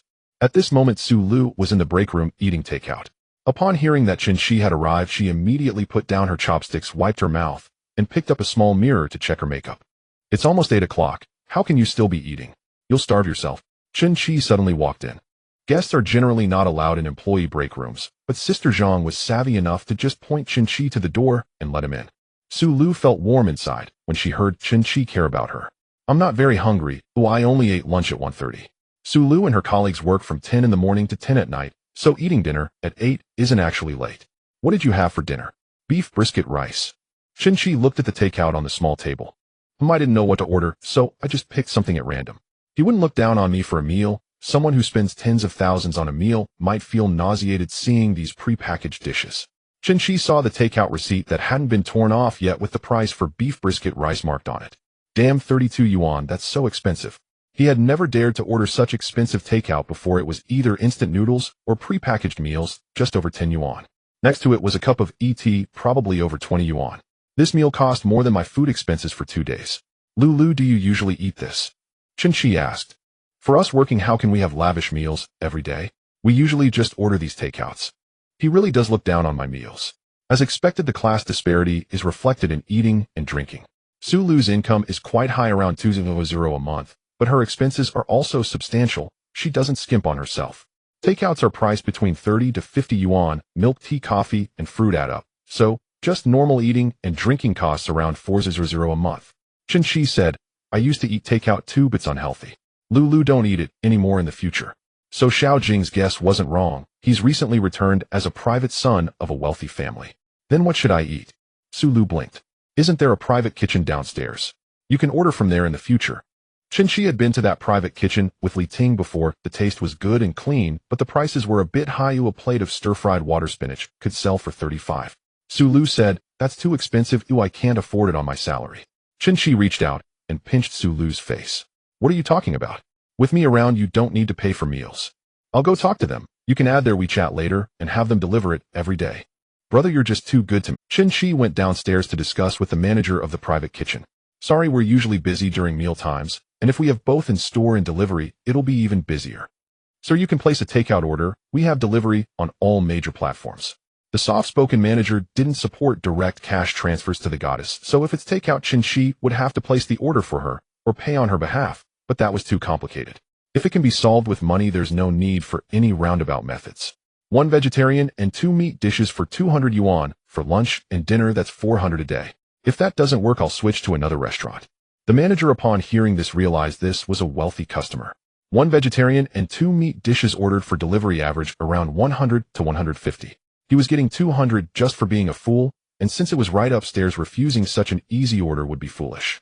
The manager immediately put on a beaming smile, saying, no problem, no problem.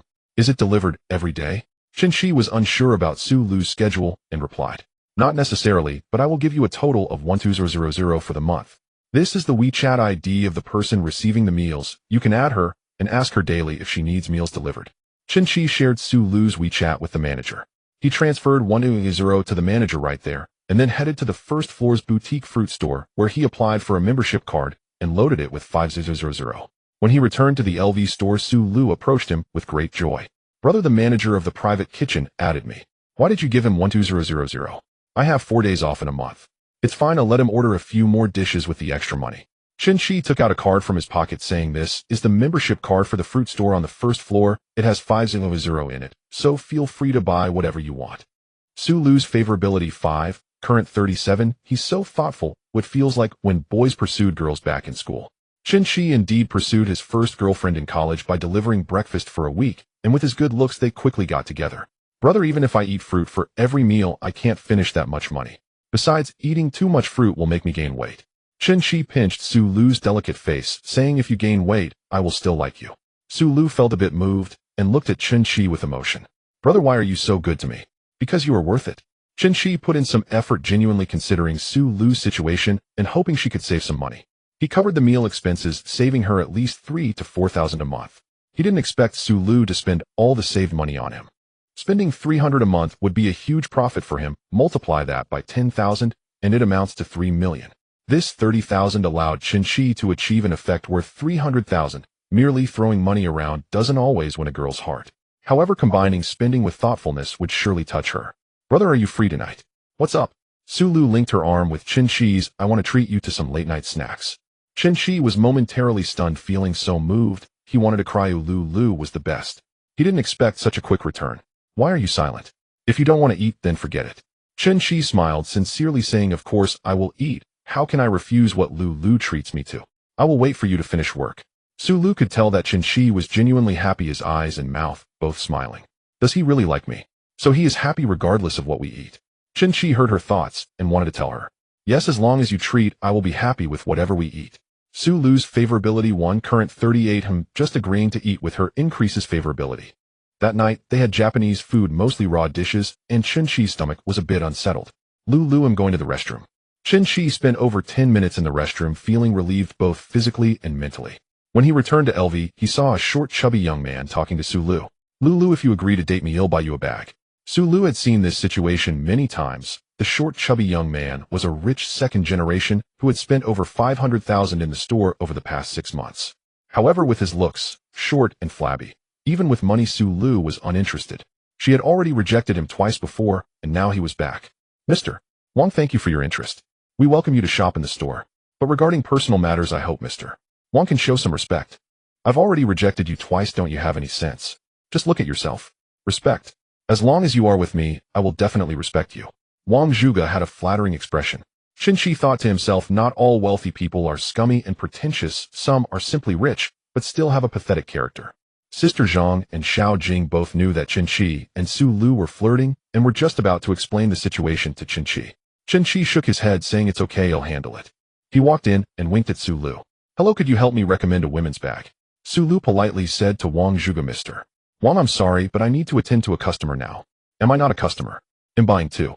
Wang Zhuge spoke rudely to Chen Qi. Do you understand the order of arrival? Chen Qi smiled, not only not angry, but also giving Wang Zhuge a suggestion. These bags are nice. If you buy this one for the beautiful lady, she will definitely agree to date you.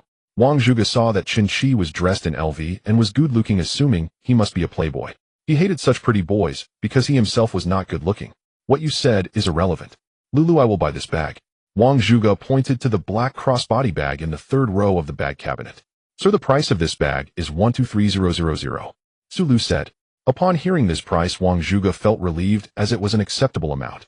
Despite his short and chubby appearance, he was a standard rich second generation with a monthly allowance of 150,000. Compared to those wealthy individuals, and the ultra-rich 150,000 was insignificant, but how many people earn less than 150,000 in a year? Wang Zhuge's biggest hobby was staying at home playing video games. Besides recharging for games, the most money he spent was on figurines. He lived alone in a 180 square meter house worth 6 million, which was nearly filled with figurines. He drove a BMW 7 Series worth 1.2 million, and the busiest time of his day was when he drove to his dad's company to clock in. Then he went home to play games and sleep, and clocking in was just to let his dad see that his son was still alive and healthy. His dad didn't care about him as long as he didn't engage in gambling or drugs. Playing games was fine. Wang Dad's friends' sons were all about starting businesses, and their losses were in the millions. He thought it was fine for his son to stay home and play games. The only challenge was finding a girlfriend. So to encourage Wang Zhuge to find a girlfriend, Wang Dad increased his allowance from 5,000 to 15,000. I haven't bought many figurines this month. The 123,000 is just enough. Wang Zhuge thought for a moment, and then said, Lulu, let's buy this one.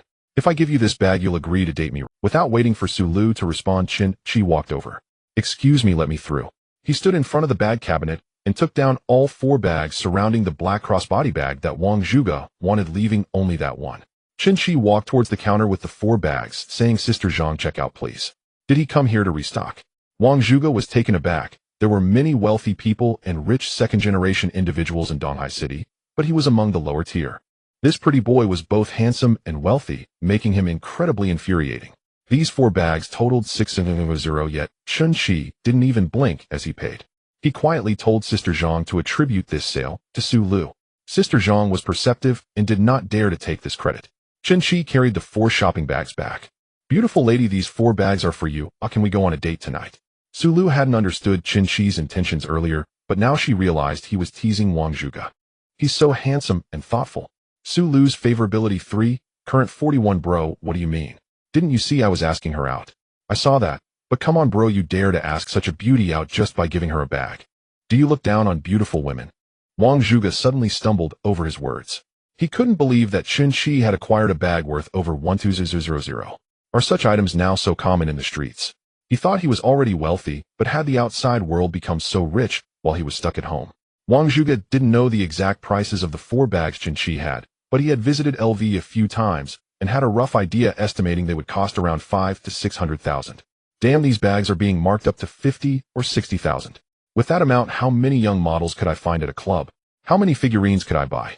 Unlike the average student, Wang Zhuge was a wealthy one. Whenever he had physical needs, he would go to a club to satisfy them. However, he would never consider dating someone from the club. His father would never allow it. All right, handsome, I'll treat you to a late-night snack tonight. Su Lu cooperated with Chen Qi's act. Watching the affectionate exchange between Chen Qi and Su Lu, Wang Zhuge felt humiliated. Is having a bit of money really impressive? And you a gold digger?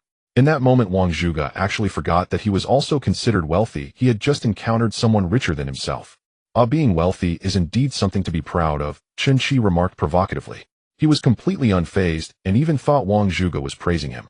But Su Lu's expression shifted nervously as she glanced at Chen Qi only to quickly regain her composure. You fatso, calling me a gold digger.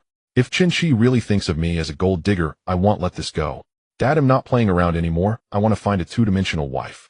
Wang Zhuge left Louis Vuitton in anger, likely never to return. Brother, you really didn't need to spend so much to deal with him. I could just refuse a couple of times. That won't do. I want him to know it's not easy to win us over by just buying a bag. But you don't need to buy 4. That's already 60,000 here. Just how rich is he coming to the shop to throw money around every day? Chen Qi thought to himself, 60,000 isn't that much. If you treat me to a $100 meal tonight, it'll still come out ahead. As long as Lulu is happy. By the way, I'll let Sister Zhang count this in your performance. Brother, you're truly impressive. Of course I won't let the benefits flow to outsiders. With 60,000, Su Lu could earn a commission of 30,000. That commission would go to Sister Zhang, while Chen Qi would get nothing. If he gave it to Su Lu, perhaps she'd be inspired to buy him some valuable gifts in return. So, does that mean I'm your woman, brother? You are my beloved. Such sweet talk.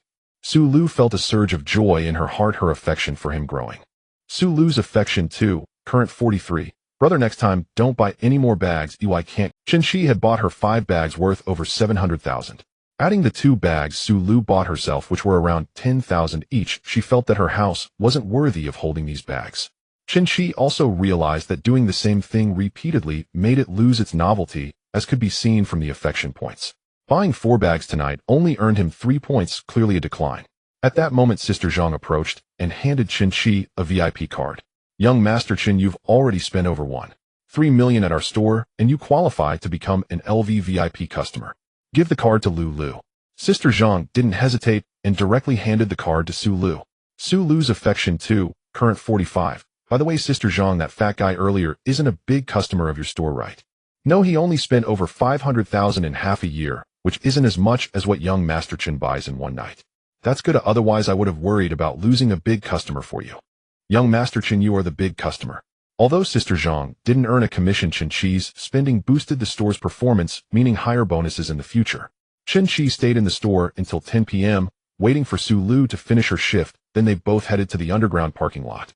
Mr. Chen, are you going back to the hotel? The driver asked. Su Lu pouted. Not going to the hotel, we're going to Tianhao Barbecue.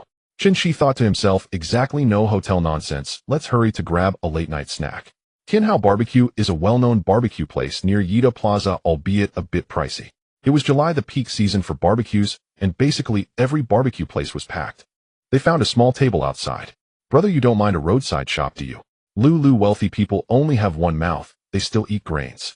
Even Principal Wang eats street food. Su Lu smiled. That's good, what do you want to eat, brother? Chen Qi looked at the menu. This barbecue place was indeed expensive, with prices generally 1/3 higher than other shops. French imported gelato oysters for 200 each. Damn, can I really go 7 rounds in one night after eating these? At this price, ordering 5 would already cost 1,000 with 10 million in cashback. Su Lu still has some money. Spending 2 or 3,000 isn't too much, right? Chen Qi was thinking about how he could get 2 or 3 million in cashback when the soft-spoken waiter shattered that dream. Am I invisible? Do you think you can just take advantage of me? Hand the menu back. You're not qualified to order. Lulu, why don't you order? I love everything you pick. At that moment, Chen Qi truly wished Su Lu could read his eyes, order something more expensive. Order more. Su Lu took the menu and started to ask. This place's imported oysters are quite famous. Do you like oysters, brother? I do. Lulu, you understand me too well. Let's get a few more. Then let's start with 4 oysters. Eating too much isn't good. What's wrong with that? Chen Qi asked. Su Lu shot him a shy glare. Are you trying to do something bad? No, I swear my clear eyes show I'm not up to any mischief. It's said that oysters are good for the kidneys, but Chen Qi wasn't thinking along those lines. He just hoped Su Lu would order more, preferably expensive, for more cashback later. Oysters, eggplants, grilled fish, chicken wings, beef skewers, lamb skewers, grilled shrimp, grilled leeks. Whatever Su Lu suggested, Chen Qi nodded in agreement. Su Lu usually didn't eat late-night snacks to maintain her figure. She was only doing it to spend more time with Chen Qi. To avoid Chen Qi having digestive issues, they kept the portions small: 2 lamb skewers, 2 beef skewers. Aside from the 4 gelato oysters costing $800, the rest of the barbecue and beer only totaled $263. Brother, let me pour you some wine. Although the beer was only a few dollars and not as expensive as the 2 wine, in this setting drinking beer created the right atmosphere. Brother, you're so wealthy. What does your family do? I used to be very poor. I recently met a benefactor, and my life changed since then. He must be a wealthy, illegitimate child, but with so many rich Chen families in Donghai, which one could he be from? She's treating me like a rich man's illegitimate child. Chen Qi didn't explain being a wealthy, illegitimate child wasn't so bad. They chatted and ate with Su Lu doing most of the talking, and Chen Qi didn't need to initiate topics. Brother, what do you usually like to do? Just shopping and spending money. It's so nice. I want to go shopping and eating every day without going to work. Comrade Su Lu, this idea is quite dangerous. Only through work can one truly reflect their value and make life less dull. Su Lu pouted. Which girl doesn't want to be a wealthy lady shopping every day? I really want to live such a boring life. Lulu. Chen Qi suddenly grabbed Su Lu's hand. If a person does nothing all day, they will become numb and useless. Brother, are you talking about yourself? I am useless living off others. Thanks to Lulu for treating me. Chen Qi clinked glasses with Su Lu. Su Lu laughed at Chen Qi. You mustn't say such things about yourself. Chen Qi is indeed living off others. If his goddess doesn't work, how can she afford to spend on him? Even if he does a casual job earning a few thousand, at least he has some income and economic independence. He definitely doesn't like idle girls. This is to motivate me to pursue my career. But work is work. There's no need to be overly exhausted. As long as we enjoy what we do, we aren't short of money. After resting, we can go shopping, have a big meal, or travel.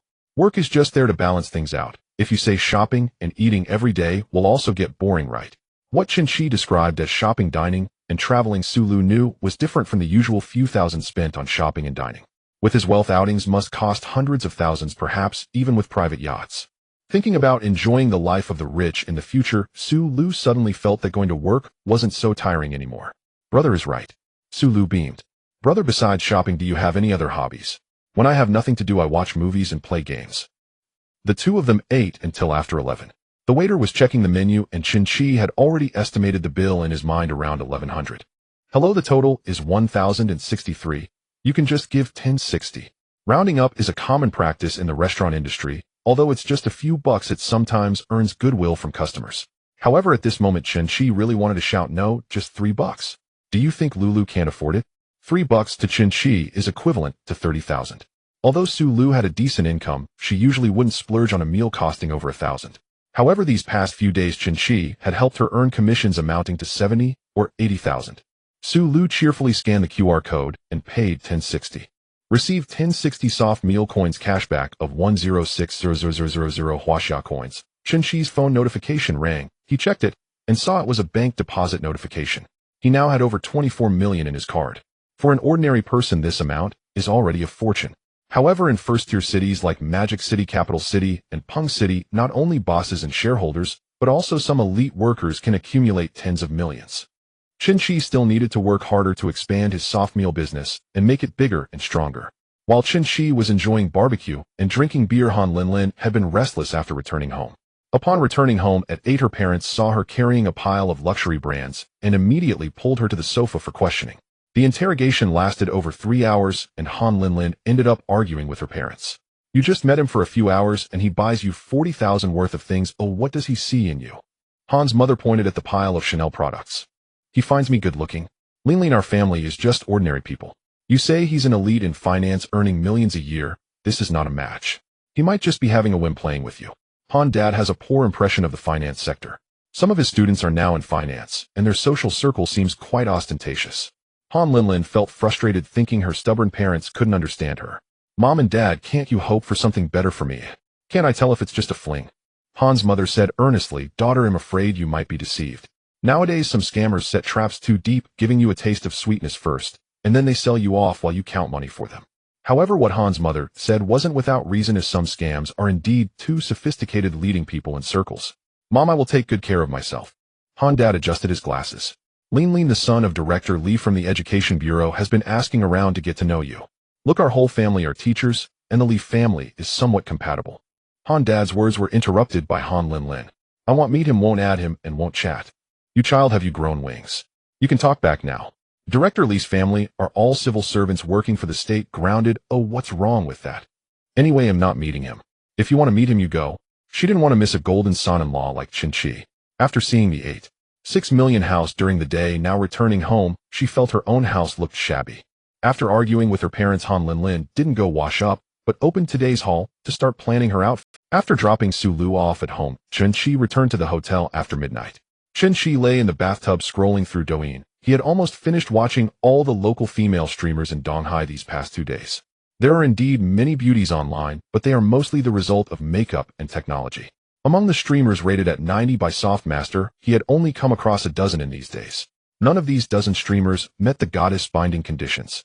If it doesn't work, he'll have to search the entire internet. If I find one that meets the criteria, he'll spend more money to bring her to Donghai. Chen Qi scrolled a bit more, and suddenly saw a beautiful woman appear. A standard oval face, alluring phoenix eyes, and a cherry-red mouth painted with seductive glossy lipstick made one feel an impulsive urge to bite. Her long brown waves fell on her chest, slightly covering her noticeable assets. The purple silk camisole was even more enticing than wearing nothing.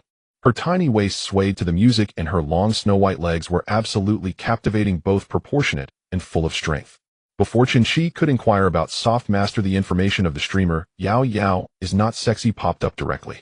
Name Sun Yao, age 25, height 168, charm, level 92, profession streamer, number of relationships, 2, affection level 0, would you like to bind? Softmaster, I'm not saying you need to ask this, right? Bind.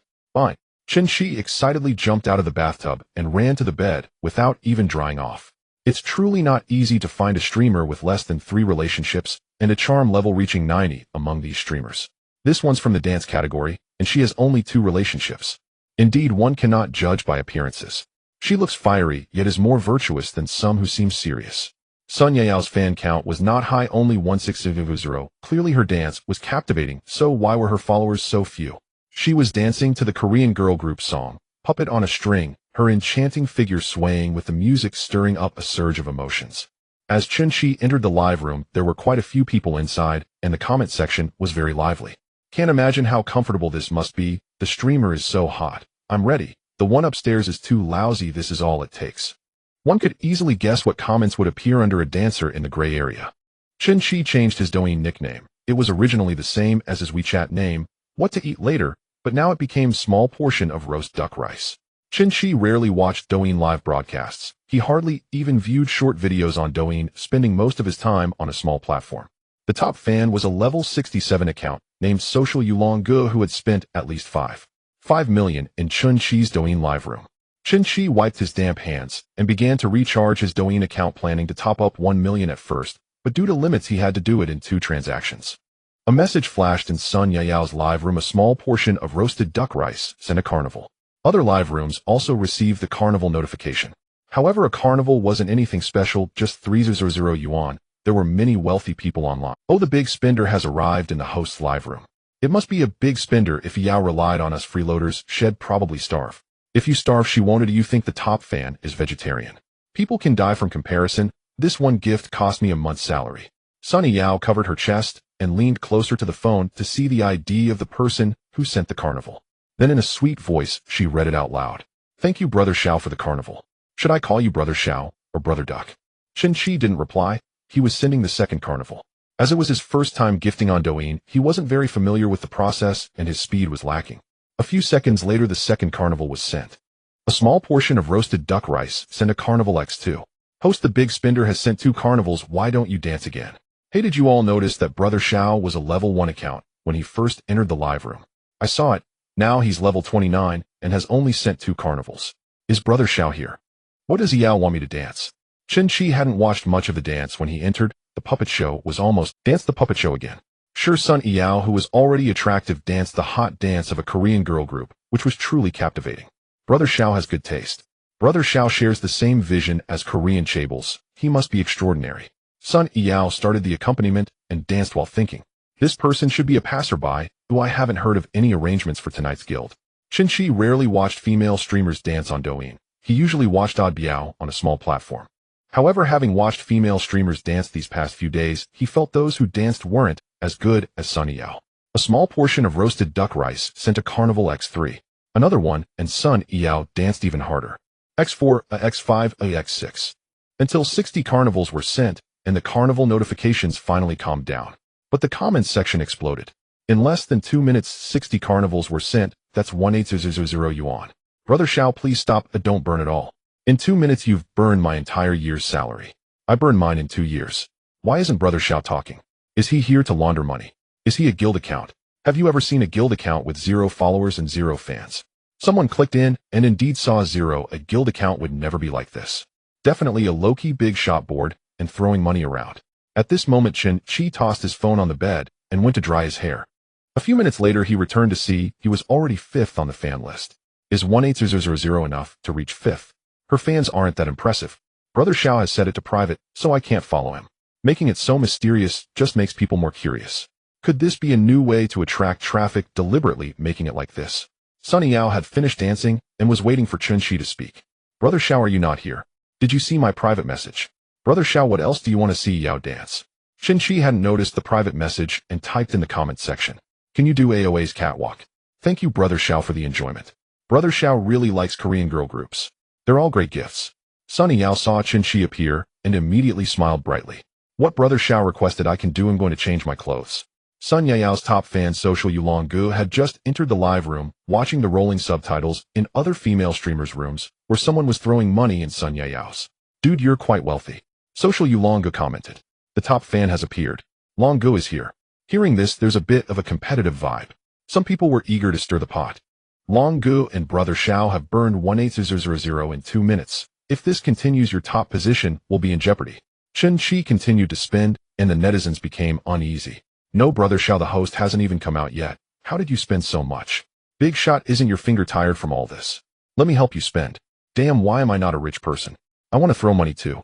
Dude, having money doesn't mean you spend it like this. If you're just throwing money around, you might as well switch to another host. Social Yulong commented again. His words confused some netizens, but many still understood what he meant. No way, the host hasn't even acknowledged the top fan. No wonder Longu hasn't gifted anything recently. I just came to watch the dance. Chen Qi replied. Seeing Long guest comment, he understood why Sun Yao had only had 2 relationships. It was truly about performing arts without selling her body. Longu must have been rejected, which is why he spoke like this in the comments. Sun Yao returned in a new outfit. Her Catwoman leather outfit was sexy yet cute. The comments section began to stir again. Host, the tissues are ready. I'm ready. Unbelievable, you were ready before it even started. There must be something wrong with them. Sun Yao saw that the carnival notifications kept pouring in and was surprised, quickly using another phone to message the guild. The guild replied immediately, saying it wasn't their arrangement, just a low-key rich passerby. Chen Qi still hadn't replied to the previous private message, so Sun Yao sent another one. Thank you, Brother Xiao, for the 75 carnivals. Brother Xiao, I'll dance the catwalk now. Chen Qi's carnival notifications flooded other live rooms, attracting many viewers. The number of people online in Sun Yao's live room surged from 8,000 to 25,000 and continued to rise. They came here because of the hype. Oh wow, this female streamer is really captivating. Hi Evil Enchantress. Social Yulong commented again, can't you understand what I'm saying? Some thought Longu would also start spending to maintain his top position. However, before they could see Longu perform, the 3rd-ranked Tao and Ho-Zi entered the live room. Monkey Brother, you're no longer in the top 3. Monkey Brother got his home stolen. Roast Duck Brother is impressive. He has already spent 23,000 and shows no signs of stopping. Monkey Brother sent a message saying, dude, stop it already. He had no intention of spending to reclaim the 3rd place in the carnival. Rank 2 Feng Shui Pai Yin Liang was called into the live broadcast room. Dude, it's pointless to spend here. Switch to another streamer. You'll have more fun. Feng Shui Brother gave Sun Yao 0 and even flew from the north to meet her in Donghai. He spent 2,000 on a meal only to receive a simple thank you, brother. Netizens began to speculate why the top three all came out to tell Roast Duck Brother to stop spending. Could it be that the three of them didn't get along well with the streamer and had a falling out? They are all wealthy and care about their image, so they can't say certain things directly, otherwise it would seem like they can't afford to play. Previously, a top spender in Linen City gave a female streamer 3,000 and arranged to meet offline. In the end, the guy didn't get to spend the night with her, and in a fit of anger printed their chat records and hung them on the street.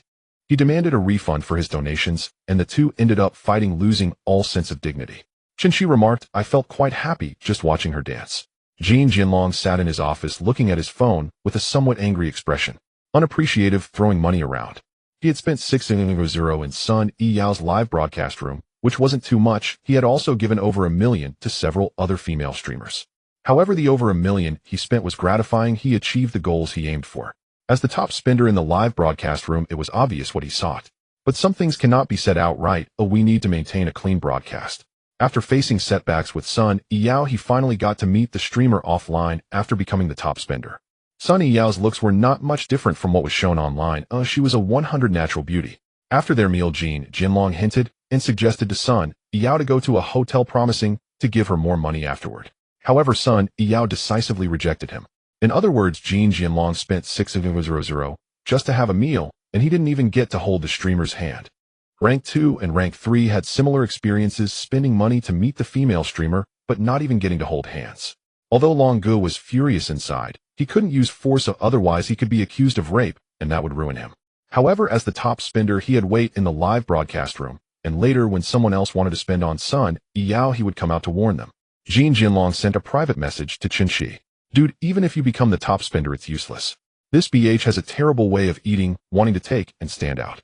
If you want to sleep with a female streamer, choose another one. You don't need to spend more money. You've already got the chance." This indeed had some impact on Sun Yiyao's popularity. Without a few big shots leading the charge, how could it liven up? Even the guild can't keep spending here every day. There are many streamers in the guild, and they prefer to focus their energy on the bigger streamers. Chen Qi was just looking at the private messages from Sun Yiyao asking him to add her WeChat. At this moment, he probably had dozens of private messages. "Boss, do you need a massage? 5,000 can fly nationwide. Roast Duck Brother, I'm your half-brother. Roast Brother, do you like non-tone?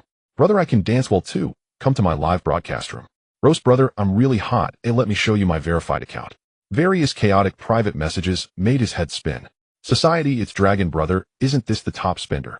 Why send me private messages? Chen Qi thought there would be sarcastic and pretentious drama, but when he clicked into the private messages, he saw those two sentences. The other person was here to share their experience, advising Chen Qi not to spend on Sun Yiyao anymore. Spending would be pointless. Chen Qi thought to himself, if it were that easy to sleep with her, I wouldn't be looking for her. Carnival, 80 or 90 or 100. Chen Qi suddenly felt that throwing money was tiring. His fingers were starting to feel sore. Jinlong noticed that Chen Qi still hadn't stopped spending, and he didn't bother with him anymore, cursing under his breath. Throwing money around. Sun Yiyao's affection level 1, current level 1. Sun Yiyao's affection level 2, current level 3. Sun Yiyao's affection level 3, current level 6. Sun Yiyao's affection level 4, current level 10. Sun Yiyao was performing a catwalk gracefully. Her expression management was on point. Upon seeing the carnival surpassing 100, she didn't scream out loud. But inside she was extremely excited. She had been a streamer for nearly a year, and had only seen such a situation in other people's live broadcasts, never expecting it to happen to her. There are many people who become overnight sensations online every year, and tonight this extraordinary fortune finally fell upon Sun Yiyao. What Chen Qi spent was not just money or the carnival, but her future. The audience attracted by the overwhelming display of the carnival had already surpassed 5,000. Chen Qi kept spending until he reached 333, finally stopping because the 1,000 he charged was exhausted, leaving only 1,000 in his account. Originally, he had a late-night snack quite late, and after returning, he almost took a bath. He continued to mechanically repeat the carnival, spending. His eyes were already tired. As drowsiness hit him, he typed in the comment section, "Finished spending, logging off." Wow, are all big shot. Tomorrow's trending search is reserved. Rich people spend $1 million and feel nothing at all. Is this a small account of Principal Wong? Has Roast Brother left? Roast Brother, good night, Sun Yiyao said sweetly. Before sleeping, Chen Qi added Sun Yiyao on WeChat, not waiting for her to accept, tossing his phone aside and falling into a deep sleep. Sun Yiyao, however, could not sleep tonight. Her fan count surged from 18,000 to 85,000, and was still climbing every second. Sun Yao calculated that the 333 carnivals that Chen Qi donated were worth 999,000. The platform took half, the guild took half, and after deducting 45 in taxes, she ended up with just over 13,000. Besides Chen Qi's carnival, many other viewers attracted by him also sent gifts. Tonight Sun Yao earned 2,000. As long as she seizes this wave of traffic even without Chen Qi, she can still live well on the back of a large fan base. After Chen Qi fell asleep for an hour, he and Sun Yao trended on search. Douyin unexpectedly saw 1 million spent by Roast Duck. Mysterious Roast Duck brother donated 1 million. The new Oriental Dong streamer was gifted 6,000 by a big shot in one night, trending for 2 days. Mr. Tree Hussein received 3 to 4 million in donations during his live broadcast, trending for over a week. Chen Qi's million would probably trend for 2 to 3 days as well.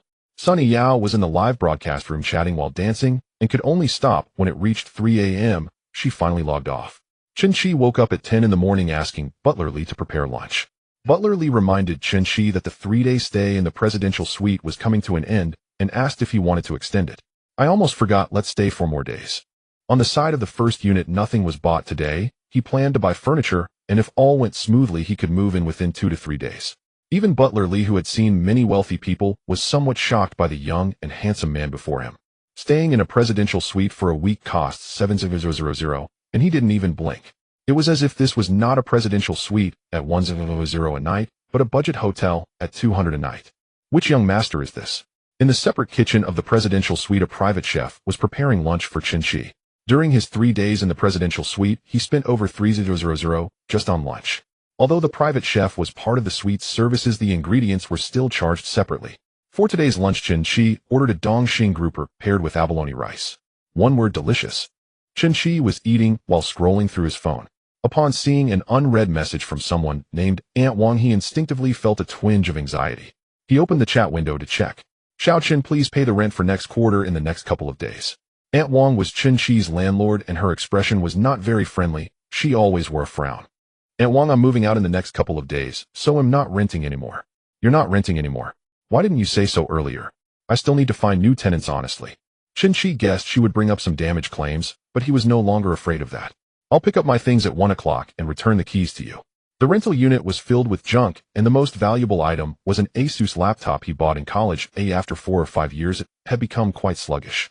He would find an old man collecting scrap to take away the clothes later. The most important items were his graduation certificate, driver's license, and some family photos from childhood. He opened another chat window with the WeChat nickname Yao Yao is not sexy. It was obvious who it was. She had accepted Chen Qi's friend request last night. Burning brother, your WeChat name is so interesting. It matches your Douyin nickname right. Chen Qi's WeChat name was what to eat later. It had originally been the same on Douyin until he changed it last night to burn duck rice small portion. At 1 a.m., when Chen Qi went offline, Sun Yao had sent a message. Good night, brother. At 9 in the morning, she sent another message. Brother, are you awake? At this moment, Chen Qi finally replied. What's the real name of the streamer? I want to note it down. At this time, Sun Yao was in a meeting with the guild.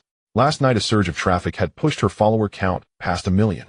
If she could capitalize on this wave of traffic, both the guild and she would profit. Yao Yao, I'll send you an assistant tonight to help you interact with your followers. By the way, did that burning duck brother contact you? We must grab hold of such a wealthy person. If he comes to support you again, you'll be completely popular. We can fully promote you, and it's not impossible to become a top streamer within 2 months. This person is too mysterious. He has privacy settings that prevent others from following him, and he hasn't followed you either. When Chen Qi was watching the first carnival, Sun Yao wanted to follow him, but found that he had set his privacy settings. After adding him as a friend, he didn't say anything. She suspected he might be just some idle middle-aged boss who, upon seeing her dance, decided to give her 1 million as a whim, then stopped checking Douyin. At this moment, WeChat chimed. Sun Yao saw that Chen Qi had replied. Brother, just call me Yao Yao. Chen Qi sent her a message. I'm used to noting full names. How old-fashioned. He's probably just a middle-aged man, but in front of a wealthy benefactor. Sun Yao quickly sent her name. Let's have a meal sometime. Chen Qi hadn't even exchanged a few words before directly asking to meet for a meal. Sun Yao was used to it. A dining with older men was a required course for female streamers, and how well they performed in this course depended on the streamer's skills. Alright, where are you from, brother? Yao Yao is in Donghai City. We're in the same city. What a coincidence. Can we meet tomorrow at noon? Sure, let's meet tomorrow at noon. Chen Qi didn't continue chatting. Now when interacting with girls, he was in the leading position, the one in control, and didn't need to please her as he used to. He hadn't chatted with Su Lu or Han Linlin on WeChat these past few days. That was better to meet directly. 100 words in person were worth more than a single practical action. Sun Yao spoke with the guild members. Burning Duck brother replied to me. He's also from Donghai City, and we've scheduled to meet tomorrow at noon. The guild leader Li Xiang said, Yao Yao, opportunities are seized by oneself. Tomorrow you should probe into the background of this Burning Duck brother. If he is indeed a low-key big shot, your chance to turn your life around will come. By then the troubles at home won't even be troubles anymore. Sun Yao had refused the previous top 1 and top 2, and the guild was aware of that. The guild hinted that female streamers should sleep with the top 1 to encourage more gifts in the live stream. In this way the guild could also earn more from the donations. Streamers were merely tools for making money in the guild's eyes. They didn't care about how the tools felt. Sun Yao knew the guild's intentions well, as she was aware that in the industry it had become commonplace for female streamers to provide companionship. However, she had a mental barrier she couldn't overcome. She could dine and sing with older men, treating it as business entertainment, entertaining clients. But she couldn't do the same for companionship. Yao Yao, your figure and looks are excellent, you just lack an opportunity. Li Xiang had said this to many female streamers. When he wanted to sleep with a female streamer, he would say the same. Sun Yao nodded, but didn't compromise in her heart. Chen Qi took a car to the rental unit. This neighborhood was an old community with narrow roads and insufficient parking spaces. The security guard at the entrance poked his head out of the security booth, and the midday sun shone on his bald head, making it shine. Outside vehicles are not allowed in. Chen Qi disliked walking in the heat, so he rolled down the car window and spoke to the guard. Uncle Zhang. Uncle Zhang recognized the person in the car and walked over to take a look. Isn't this Xiao Chun? How did you manage to get a luxury car? Chen Qi had come to the security room a few times to pick up packages and had chatted casually with Uncle Zhang, so he remembered him. Isn't this kid living in a small rented room? How can he afford such an expensive car? Uncle Zhang thought. Chen Qi smiled. I made a bit of money. You've done well. This car must cost around 700,000 to 800,000, right? Not all men understand cars. Many only recognize the brand logo. Uncle Zhang thought this luxury car shouldn't be cheap, but he didn't know it was a Maybach S800 worth over 6 million. Uncle Zhang, I'm here to terminate my lease. I'll grab my things and leave immediately. You're moving out? Chen Qi asked the driver. Master Zhu, do you have any cigarettes? Master Zhu had brought some, but they were just low-end brand cigarettes costing over 20 yuan, which someone like Chen Qi living in a presidential suite wouldn't find appealing. Mr. Chen, I don't smoke high-end cigarettes. If you want some, I can go buy them for you now. All right, please buy 2 packs of soft Huazi. There's a convenience store nearby. As he spoke, Chen Qi had already transferred 2,000 yuan to Master Zhu. Master Zhu checked his phone and immediately said, Mr. Chen, soft Huazi doesn't cost that much. A 1,300 is enough. Chen Qi didn't smoke and wasn't familiar with the specific prices. He only knew the approximate cost was 600 to 700 per pack, so he directly transferred 2,000 and not minding the few hundred. Take this and hurry to buy them. Master Zhu knew that wealthy people often tipped, so he didn't stand on ceremony with Chen Qi and quickly got out of the car to buy cigarettes. Chen Qi opened the back door of the car. Uncle Zhang, it's hot outside, come in for a bit. Uncle Zhang had never sat in such a spacious luxury car before and immediately got in. The comfort of the leather seats was 1,000 times better than a plastic bench on a bus. The air conditioning was strong, and there was an unknown fragrance in the car. The pleasant scent was refreshing, calming the anxious mood of summer significantly. Wow, Xiao Chen, this Mercedes-Benz is quite comfortable. Zhang Di, I need to go inside to tidy up the place and grab some things. Is it all right if the car drives in? Zhang De, you look troubled. Xiao Chen, you know that in our old community, there are hardly any parking spaces planned. The parking spots are in high demand, and today it's still completely full. Old man, I'll just park for a bit. I'll be gone in 10 minutes. I just need a temporary spot. I know, but there's no way around it. Even the temporary spots are gone now. At that moment, Master Zhu returned to the car after buying cigarettes and handed over 2 packs. Chen Qi took 1 pack, while the other remained in Master Zhu's hand. Master Zhu, that one's for you. Mr. Chen, I can't accept this. It's too much. He had just taken 700 from Chen Qi for running errands, and the pack of soft cigarettes was 650. He really felt awkward taking it again. For the past few days, Master Zhu had been Chen Qi's personal driver, accompanying him almost all the time. The place he spent the most time was various parking lots. Sitting in the car for long periods was actually quite tiring. Since he already bought cigarettes, he might as well buy one more for him. If you want to take it, then take it. 100,000 for a presidential suite per night is nothing to these wealthy. Thinking of this, Zhu Quan thanked him repeatedly and accepted the pack of cigarettes. Chen Qi handed the pack he had to Zhang Di. Zhang Di, I've troubled you a few times to help me receive deliveries before, and now that I'm moving out, there's nothing much to give you. Please accept this pack of cigarettes. Zhang Yi was overjoyed, not expecting Xiao Chun to have made such a fortune, and still remember this old man. His salary was only a little over 3,000 a month. He could never afford to buy a 650 pack of soft cigarettes. Chen Qi was already so generous, he couldn't refuse to do him this small favor. Xiao Chun, you're being too extravagant. Helping with deliveries is just a small matter. By the way, you can drive in later. The parking spots are gone, but you can park at the entrance of Building 8. They'll keep an eye on the roadside for you. If any cars come by, it'll let the other cars go around. The roads in the old community are narrow. If a car is parked on the roadside, only one car can pass through the passageway. If Chen Qi's Maybach were parked in the passageway, it would definitely obstruct traffic in the community. However, if Old Man Zhang was coordinating inside, it wouldn't be a problem. Thank you, Zhang Yi. Zhu Quan drove according to Chen Qi's instructions and stopped in front of his rental unit. Zhang Yi, do you know anyone who does cleaning? The things in my room, I basically don't need them anymore. If someone comes to tidy up, they can take what they want. Cleaning fee is 300 bucks. Although Chen Qi had money now, he still maintained his quality. Naturally, he had to take care of such basic matters as cleaning up after vacating a rental. Zhang Yi immediately agreed. Sure, they'll be here in 5 minutes. The cleaner Zhang Yi contacted was actually his wife, who was at home watching TV after having lunch. With a phone call, Zhang Yi summoned his partner. He stood by the car watching his wife approach with cleaning tools. The young man from 401 is quite impressive. He just gave me a pack of soft cigarettes, so hurry up and clean it up properly. Chen Qi looked at the rental unit he had lived in for 2.5 years, and then at the Maybach parked outside, feeling as if he were dreaming. He had transformed from a lowly worker into a wealthy person. Not just a wealthy person, but a wealthy magnate. He chuckled softly and shook his head, beginning to search through the drawers for useful documents. Membership card for a hair salon, vouchers for a breakfast shop, loyalty card for a supermarket. A bunch of random items were tossed into the trash.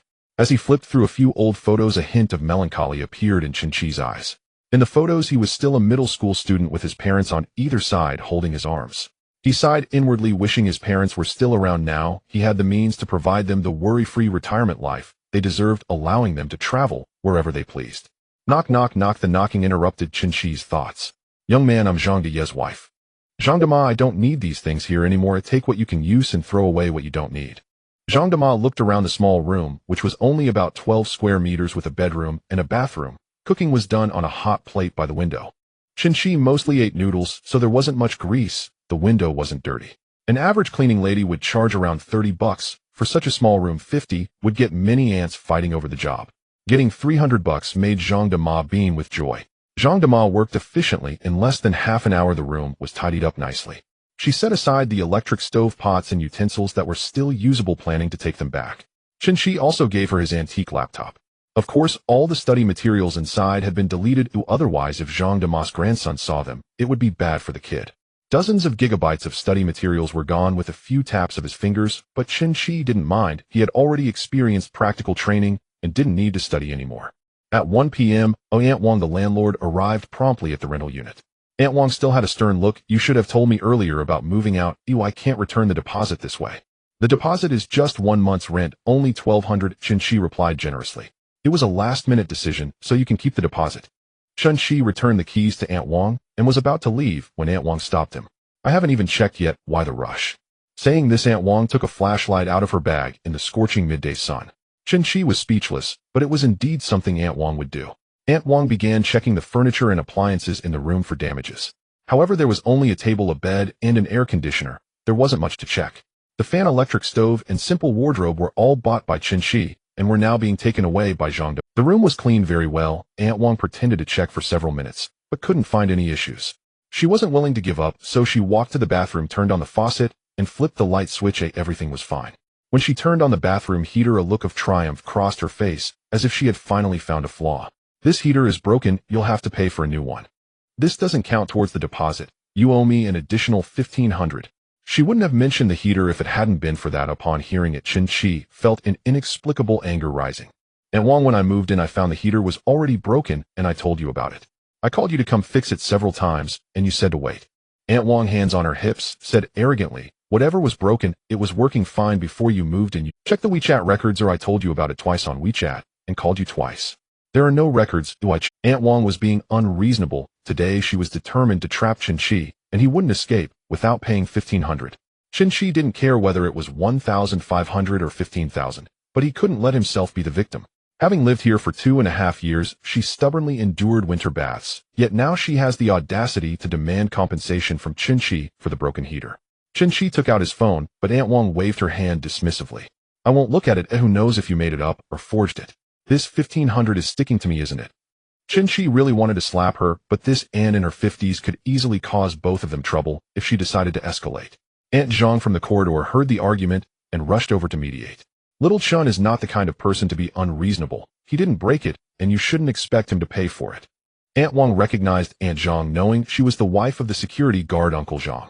Aunt Wang spoke in dialect. You two outsiders are teaming up to bully people, aren't you? But both Chen Qi and Aunt Zhang understood her. Chen Qi was from Jianing County under Donghai City, while Aunt Zhang's family was from the neighboring Jiala County. Their dialect was basically the same as that of the city, so communication was seamless. However, for some middle-aged people with a strong sense of superiority in the city, those from the surrounding counties were just outsiders. Who are you calling an outsider? Just you two making the neighborhood a mess. You say that again. Aunt Zhang was furious and was about to... Chen Qi pulled her aside and whispered a few words in her ear. What are you whispering about? Sneaky and scheming. You must pay me this 1500 today. Aunt Zhang nodded and immediately went downstairs. Chen Qi still needed to go furniture shopping with Lin Lin in the afternoon. He didn't have time to waste with the quarrelsome Aunt Wang, but he certainly wouldn't pay her 1500. About 5 minutes later, Aunt Zhang returned upstairs, followed by two other aunts. The look on their faces indicated they were not to be trifled with. Wang Zuolian, are you going to be reasonable? Do you think this young man would be troubled by 1500? He didn't break it, so don't try to swindle him. Lu Hong, why are you everywhere? Get lost, this is none of your business. Aunt Wang glared at Aunt Lu. How is it none of my business?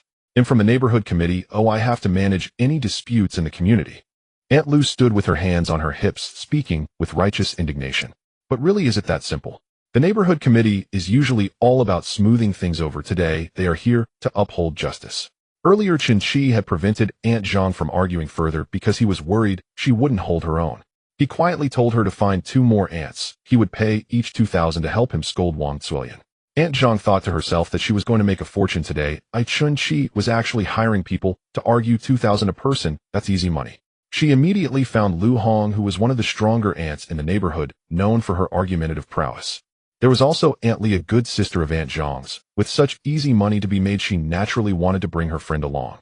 The three of them joined forces to confront Wang Zuolian, and victory was certain. You're still pretending. Using your neighborhood committee identity to intimidate people. Do you think I fear you? Wang Zuolian spoke as if she could out-talk anyone, hands on her hips and voice booming.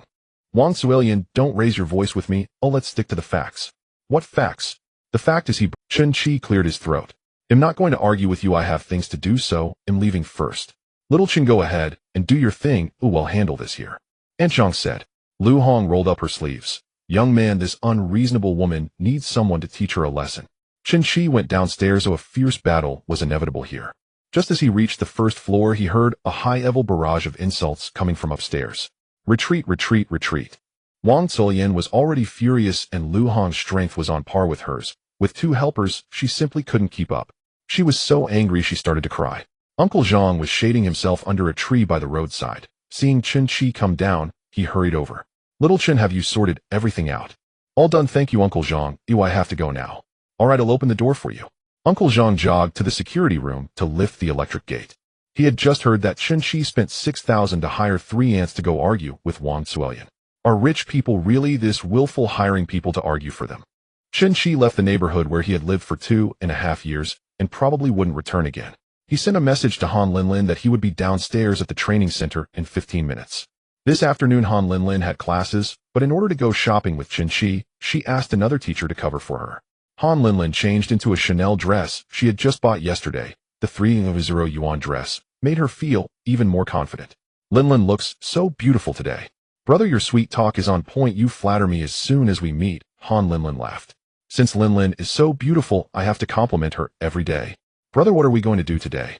Didn't we just buy a house yesterday? Today you can accompany me to buy some furniture. Master Zhu, let's go to my Kaluo. Han Linlin leaned closer to Chen Qi. Brother, choosing furniture for a new house is usually something the host... I just happen to need a hostess. Oh, why don't you do it? I don't want to. With so many beauties around you, being your hostess would be too much to worry about. Chen Qi took Han Linlin's hand. Where are the beauties? Where? All I see is a jealous person. How rude, I'm not jealous at all. But with his wealth and looks, there must be beauties everywhere. If I really became his girlfriend, he would surely be unmanageable. Chen Qi heard Han Linlin's thoughts. How could anyone manage him? The only person who could manage him was Softy. Soon the two arrived at the Mikaeluo Furniture City, where all kinds of furniture appliances, boards, and interior decoration materials were available. Let's go look at beds first. Is he hinting at something? Chen Qi was somewhat speechless. This girl had a strong imagination. He just wanted to buy a bed first. The most famous bed brand in Mikaeluo was Hason's on the 4th floor. Chen Qi had never dared to imagine that a mattress could sell for millions. Brother Hason's, that's the brand that DS uses. Their mattresses are super expensive. Han Linlin, who followed entertainment gossip closely, was very interested and walked into the store wanting to see how comfortable the celebrity's mattress was. A female sales associate greeted them. Working as a sales associate at Hason's was no less than working at a Porsche or Ferrari dealership, and she might even earn more than them. Some people buy cars for the sake of face, often opting for low-spec models on loans just to have the badge. It gives them prestige. But beds are placed at home. You can't take a bed out, and hardly anyone would take out a loan to buy a bed. Customers entering Hason's are generally well off pursuing quality. Chen Qi looked at the sales associate. Softy, this charm value is 90, right? Name Wu Ying, age 25, height 163, charm value 89, occupation sales associate, number of relationships 1, favorability 25. Wow, just a little short. Wu Ying's relationship count met the criteria, but unfortunately, she was short by 1 point in charm value, and having a starting favorability of 20 upon first meeting surprised Chen Qi. This man looks like a younger version of Takashi Kaneshiro, my ideal type, so handsome. The man was dressed in designer attire while the woman wore a luxurious outfit and looked stunning. Wu Ying warmly approached to assist, saying, "Sir, madam, what would you like to buy? I can introduce you to some options." Han Linlin curiously asked, "I heard your store has the same mattress as the SS brand." Wu Ying smiled and replied, "Yes, many people learned about my brand through the news on DS. Is that mattress really priced at 2 million?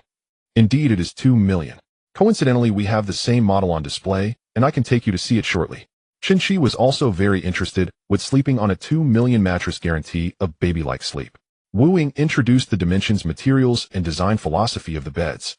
Chen Qi was clueless about these details. He only understood the dimensions, and when she mentioned rosewood or solid wood, he could only nod along. This bed is currently priced at 10000. Now he understood. That's reasonable. Oh, let's look at others. Han Linlin clicked her tongue and said, "No wonder it's a celebrity's choice, it's so expensive." Wu Ying smiled and said, "Beauty, with one handbag in your hand you could buy a bed." Han Linlin touched her newly purchased Chanel bag, worth 98000. A wave of vanity surged within her. Carrying such an expensive bag was for others to see and compliment her. If no one noticed, the bag would be no different from a plastic bag. If that's the case, this bed doesn't seem so expensive anymore. Han Linlin tried to appear indifferent about the bag's price, as if she casually brought it out. "Should I ask Chen Qi to buy me 2 more bags? Just carry this one for photos so others would think I only have this one to show off all day long." Chen Qi said, "The price is a bit cheap. Oh, let's keep looking. Looks like we've got a big client. They must be here to choose furniture for their wedding house. You too can check out this model. Many of our newlyweds from Yuan, Yihao, and Yulong Fu choose this as their wedding bed." "Really? Please tell us more." Chen Qi took Han Linlin's hand, offering no explanation, seemingly intending to create misunderstandings about their relationship. Han Linlin's affection, level 1, current level 41. "Brother, why don't you explain? Didn't you also not explain?" Han Linlin was taken aback. She had opened her mouth, but had not spoken earlier. In her heart, she hoped to be with someone as handsome and wealthy as Chen Qi. Wu Ying took them to see the mattress that was the same as the SS. "Can I give it a try?" "Of course," Wu Ying replied with a smile. "Let's lie down and test it out." Without waiting for Han Linlin's response, Chen Qi took her hand and lay down on the 2 million mattress. Honestly, Chen Qi couldn't feel any difference from the hotel beds. Han Linlin lay on the mattress looking at the handsome face beside her, suddenly feeling her cheeks flush. Han Linlin's affection, level 1, current level 42. If only they could have a home together, how wonderful that would be. How did this increase my affection? Linlin, what do you think of this mattress? Han Linlin was momentarily stunned. "Oh, it's quite good, very good," she stammered as Chen Qi pointed at the mattress. "Then we'll take this one. When can it be delivered?" Wu Ying was extremely excited. This order would make her a lot of money. She knew these two were wealthy, but hadn't expected them to be this rich. "Sir, the warehouse can ship it out. If all goes well, we can deliver it by tomorrow morning." "All right, and let's take that bed we just saw, the one for 1 million along with the bedding set." "Linlin, what do you think about the bedding set?" Asking this made Han Linlin feel as if she were the mistress of the house. "How about the sky blue set? I think it looks quite nice." That bedding set cost 8800, not counting the change. Just the bed and the mattress were more expensive than her house. Lean, we haven't chosen for the other 2 rooms. Oh, let's keep looking. This is a true multi-million luxury home. If we keep buying, the furniture will cost more than the house. Han Linlin's affection level 5, current level 47. They then selected 2 more sets. The beds for the 2 secondary bedrooms were not as expensive, only 1 million. The store manager of Hazarding personally came to welcome the big clients. In the end, after a discount, Chen Qi was charged 5 million. Brother, spending 5 million on furniture is even more extravagant than the 6 million spent on a house. Are you saying the house doesn't match the furniture? No problem, I'll buy a better villa later. Was an 6 million house not good enough? Just how wealthy is he? Yuan how is quite nice, but I want a bigger space. Should we get Linlin a house too? Chen Qi thought that giving away an 6 million house would definitely increase his affection level by dozens. Han Linlin stopped in her tracks. Han Linlin's affection level 2, current level 45. Although they're not even dating yet, he offers such an expensive gift. While I really want to live in a luxury home, this is just too extravagant. Is he trying to launder money? Or is he looking to exploit me in some way? Brother, if you give me such an expensive house, I wouldn't dare to accept it unless we are married and share our assets. Chen Qi cursed inwardly. Damn, how did my affection level decrease? Marriage was practically impossible for him. With that constraint, how could he continue to live off others? Linlin wants to get married, huh? No way. Han Linlin pouted. They then went on to choose a sofa, coffee table, dining table, kitchenware, and tableware, spending another 1 million. Chen Qi certainly wouldn't be cooking at home much after this. The kitchenware and tableware were just bought for decoration, so he didn't choose anything too expensive. When selecting a television, Chen Qi checked the time. It was already 5 o'clock, and they had been shopping all afternoon. Let's take that Samsung 98-inch one from earlier. Chen Qi paid for the television, which cost 119800. Brother, I'm getting a bit tired of shopping. Let's stop shopping and go eat. What does Linlin want to eat? Han Linlin knew Chen Qi was quite wealthy. They had spent over 6 million on furniture and appliances all afternoon. If she mentioned wanting to eat at some fancy restaurant costing several tens of thousands, Chen Qi would probably agree without blinking. Brother, I want to eat hot pot, the newly opened one last week, the Ba Shu hot pot. I saw good reviews online and many bloggers have reviewed it. If Linlin wants to eat, then let's go. This kind of talk. Just go eat if you want, just buy if you want. Chen Qi had never dared to say before. In the past few days he had said it all freely. Having money means losing worries but gaining happiness. The 2 drove to the Ba Shu hot pot. Chen Qi instructed Zhu Quan to park nearby, taking care of dinner himself, and would call him when it was time to leave. There was already a long line outside the Ba Shu with many people sitting at small tables playing cards. Chen Qi glanced at the time, July 9th, Tuesday, 5:15 p.m. Is it really just past 5? Aren't people supposed to be at work? Brother, it's summer vacation now. There are bound to be many people, adults bringing their children, and students too. I forgot it's summer vacation. There are so many people, even more exaggerated than Hai Di Lao. Newly opened places are always like this, plus so many internet celebrities promoting it, drawing in even more people to try it out. Chen Qi went to collect the ticket for table 222. At this rate, will we even get to eat by 9 o'clock? Han Linlin, however, didn't mind. She was the type who could wait stubbornly just for a meal. In the past, he often went to check in at various trendy restaurants with Lin Yuan and the others, waiting 2 to 3 hours in line. When Chen Qi was with Li Ting, he didn't like these places with long queues. Regardless of whether the food was good or not, just waiting in line made him feel it wouldn't taste good. Moreover, there were quite a few scalpers and hired supporters inside, which left him with an even worse impression of these trendy spots. But back then he didn't have money while with Li Ting, so he couldn't afford scalper tickets. Now that he had money, Chen Qi took a number and didn't queue. He stood aside and surveyed the area when a scruffy-looking young man with a buzz cut approached. Hey buddy, want to buy a ticket? What ticket? Han Linlin didn't react at first. The dining number, of course. I have a small table number 158 and am waiting for the 5th table to be ready. How much? Chen Qi asked. He wasn't looking to buy, but wanted to know just how unscrupulous these scalpers were. $500 and I can save you at least 2 hours of waiting. A good deal. Damn, these scalpers not only disrupted the dining experience for regular customers, but were also selling something with no cost at such a high price. Although Chen Qi was furious, he had no way to change the scalping industry, no matter how much money he had. A few years ago, he heard that a trendy hot pot restaurant opened in Jinling City, frequented by many celebrities, and scalper tickets sold for up to $2,000, yet there were still fools willing to buy them. Han Linlin thought Chen Qi would buy it since it was only $500, and he had spent over 6 million that afternoon. No thanks. 400, buddy, I can't go lower than that. Seeing Chen Qi refuse, Han Linlin said, does brother not want to cut in line? How about we eat somewhere else, no waiting required? No, I just think 5 tables is still too many. We have money, can't we get a bite of hot pot? Follow me then. Chen Qi took Han Linlin's hand and walked toward the restaurant. The staff at the number-taking station called out to them. "Hello, what number do you have? We're just looking for someone." "Brother, you wouldn't happen to know the owner of Dabashu, would you? It's possible he knows those big bosses since he's so rich." Chen Qi heard Han Linlin's thoughts. He didn't want to get acquainted. When he had money in the future, he indeed needed to know some people in the upper circle. "I don't know, but it's my first time here too." "Then who are we looking for?" Chen Qi scanned the restaurant aisle and spotted his target. It was a young man and woman who had just been called and still putting on their aprons and hadn't even started ordering. "It wasn't easy, babe. I spent $400 on a scalper ticket just to get in here, otherwise we'd have to wait for 2 hours. The bespectacled young man said, sounding heartbroken. He wouldn't even splurge on an acceleration pack for a train ticket. Today, just to eat hot pot at this shabby trendy place with his girlfriend, he spent $400 to cut in line. "I'm starving. Let's hurry and order." At that moment, Chen Qi and Han Linlin appeared beside their table. "You guys, is something the matter?" the bespectacled young man asked.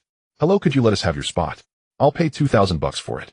The young man was stunned. "Did I hear that right? He said 2,000. That's about a quarter of my salary. I'm tempted, but I see my girlfriend hasn't said anything." The young man replied, "We waited a long time to get in, and we just sat down, and you want us to leave. How much does a hot pot cost?" $300 is more than enough. Even with the scalper ticket, it's only $700. For $2,000, I could make a profit of $1,300. The young man really wanted to sell the spot immediately, but he was afraid his girlfriend would be upset. This hot pot was something he promised to take her to eat last week. If they didn't go, she would definitely say that he couldn't keep a promise and would bring it up later during an argument. Compared to $2,000, he was more inclined to enjoy a meal in peace, hoping his girlfriend wouldn't argue with him over this. Add another $500. Are you crazy? $2,500 could pay for how many hot pot meals? Handsome Beautiful will sell you the spot. Suddenly, the girlfriend spoke up, agreeing to sell the spot. "Fine, send me the payment code, and I'll scan it for you." The girl immediately provided her payment code, and seeing 2500 arrive, she was overjoyed. She didn't expect to make money while eating, and her luck today was indeed great. "Aren't you going to get up and give us the seat?" she glared. "Babe, let's go eat at another hot pot place." "What hot pot? Let's go have Japanese food instead." "Didn't you say you wanted hot pot today? Can't I want something else now?"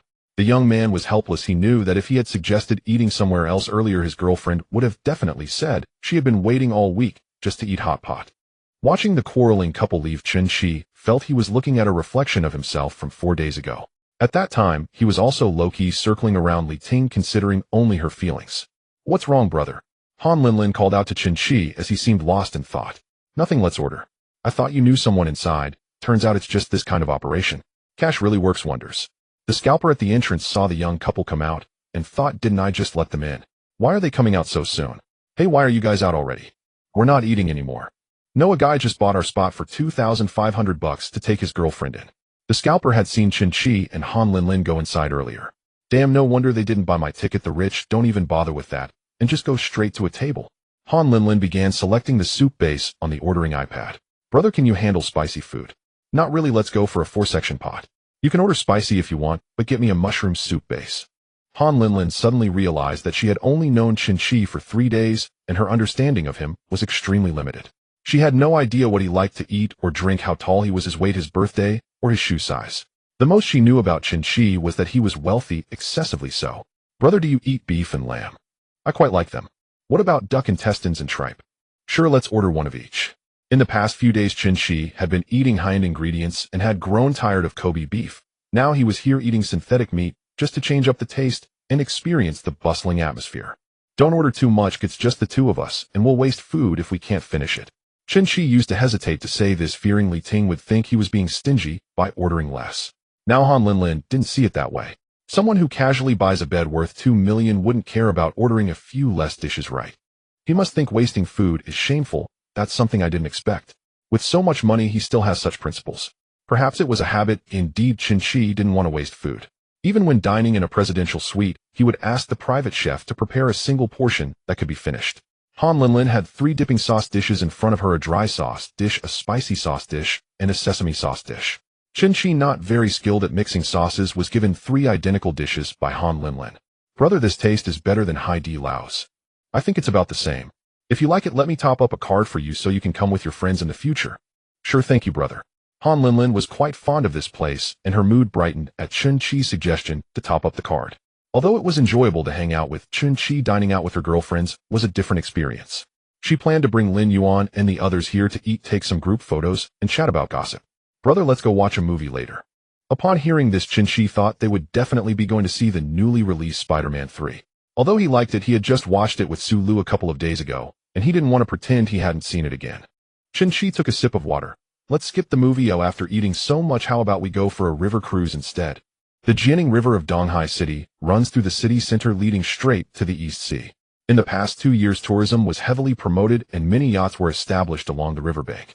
During the summer, yacht activities became immensely popular, allowing visitors to enjoy the evening breeze and the city nightscape on the yachts. Are we taking a yacht? But it's hard to get tickets now. Han Linlin smiled playfully. I forgot my brother has super abilities. Chen Qi waved his hand, calling the waiter over to settle the bill. This meal cost 310 yuan, the cheapest he had eaten in days. Hello, can I apply for a membership card?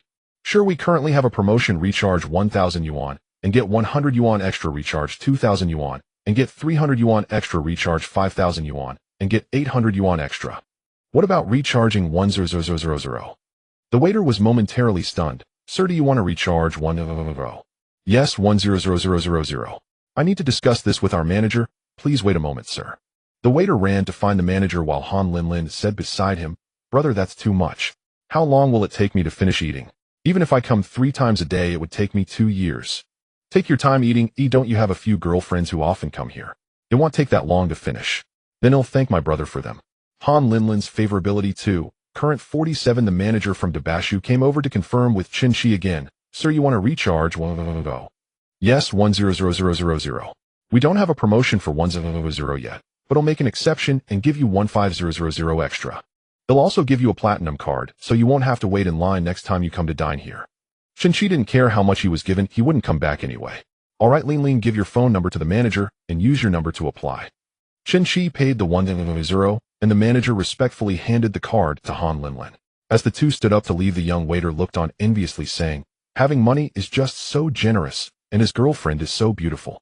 Will I ever have the chance to experience the joy of being wealthy in my life? Get back to work quickly, go home early, and sleep in your dreams. You can be an emperor, the manager urged. Chen Qi and Han Linlin had just walked out of a corridor. When they reached the condiment area, there were quite a few people. A 7 or 80-year-old boy was rushing by with a dipping sauce dish. If nothing unexpected happened, something unexpected was about to occur. The little boy ran too fast, lost his grip on the dipping sauce dish, and spilled half of it on Han Linlin's Chanel bag. Han Linlin's expression darkened immediately. This was just bought yesterday, and I've only carried it for a few hours. How am I supposed to clean it with oil and soy sauce on it? She immediately took out a wet wipe from her bag to clean the oil stains off. However, the result was unsatisfactory. It needed to be sent to a counter for professional cleaning and maintenance. Seeing Han Linlin frowning while cleaning her bag, Chen Qi could empathize with her feelings at that moment. Having just bought an expensive item and now it was dirty and stained, anyone would feel annoyed.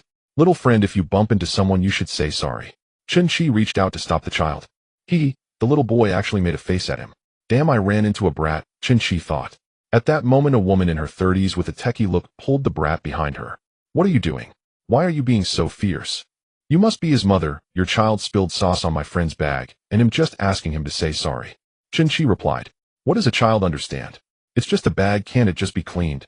Han Linlin was infuriated upon hearing this. This was the first bag Chen Qi had given her, and it was also the most expensive bag she had ever carried. What do you mean it's just a bag? This is Chanel, a 1,000 yuan bag. The woman glanced at the bag, her lips curling in disdain. A 1,000 yuan bag. If you're carrying a fake, don't shout so loudly. If Han Linlin hadn't personally chosen it at the Chanel store, and with Chen Qi's financial strength, she might have doubted it upon hearing this. But now she felt the woman was evading responsibility. This is a genuine Chanel bag bought just yesterday at the counter. The child doesn't understand, and you as a mother don't understand. Are you mentally challenged? Chen Qi didn't hold back, directly spitting out his words. The woman immediately got angry. Who are you cursing? Dressed in fake designer clothes, do you really think you are something special? The manager hurried over to mediate as soon as he heard someone arguing. Seeing that the arguing parties were his super VIP guests, he immediately felt nervous. Mister, I don't have any demands, it's just a dirty bag. The child should just apologize. The manager had just genuinely received Chen Qi's 1,000 yuan. Someone who could top up 1,000 for a hot pot could not possibly gift his girlfriend a fake bag. He addressed the woman. Ma'am, in public places, parents need to keep an eye on their children. Children have poor self-control, and parents should always pay attention. What do you mean? Are you saying my child has no upbringing? How ridiculous. Is it not allowed to move freely while eating in your store? If a loud woman refuses to reason, there's nothing you can do about it. Chen Qi thought about using money to hire someone to argue, but this was a public space. With so many people watching, if someone starts filming and posts it on Douyin, they might make headlines. This was inconsistent with his low-profile style, and besides, if Su Lu saw him with another woman, his favorability would definitely drop. The beautiful lattice Chanel bag is genuine, and the dress she's wearing is also an authentic item from Chanel. The LV that the handsome guy is wearing is also genuine. At that moment, two girls stepped forward to speak. They were both from well-off families frequenting luxury stores and had even opened an evaluation account together. Their knowledge of luxury goods might be even more professional than that of the store clerks. Oh, if you say it's real, then it's real. We do assessments for bags and clothing with 500 followers on Douyin. We can generally tell what's real or fake. The woman was actually starting to panic. Earlier, she claimed Han Linlin's bag was fake because she had one just like it. The patterns and the shape of the buckle looked a bit different from Han Linlin's. She believed the one her husband gave her was genuine, so she concluded that Han Linlin's was a high imitation. The young man and woman are not asking for compensation. A simple apology will suffice.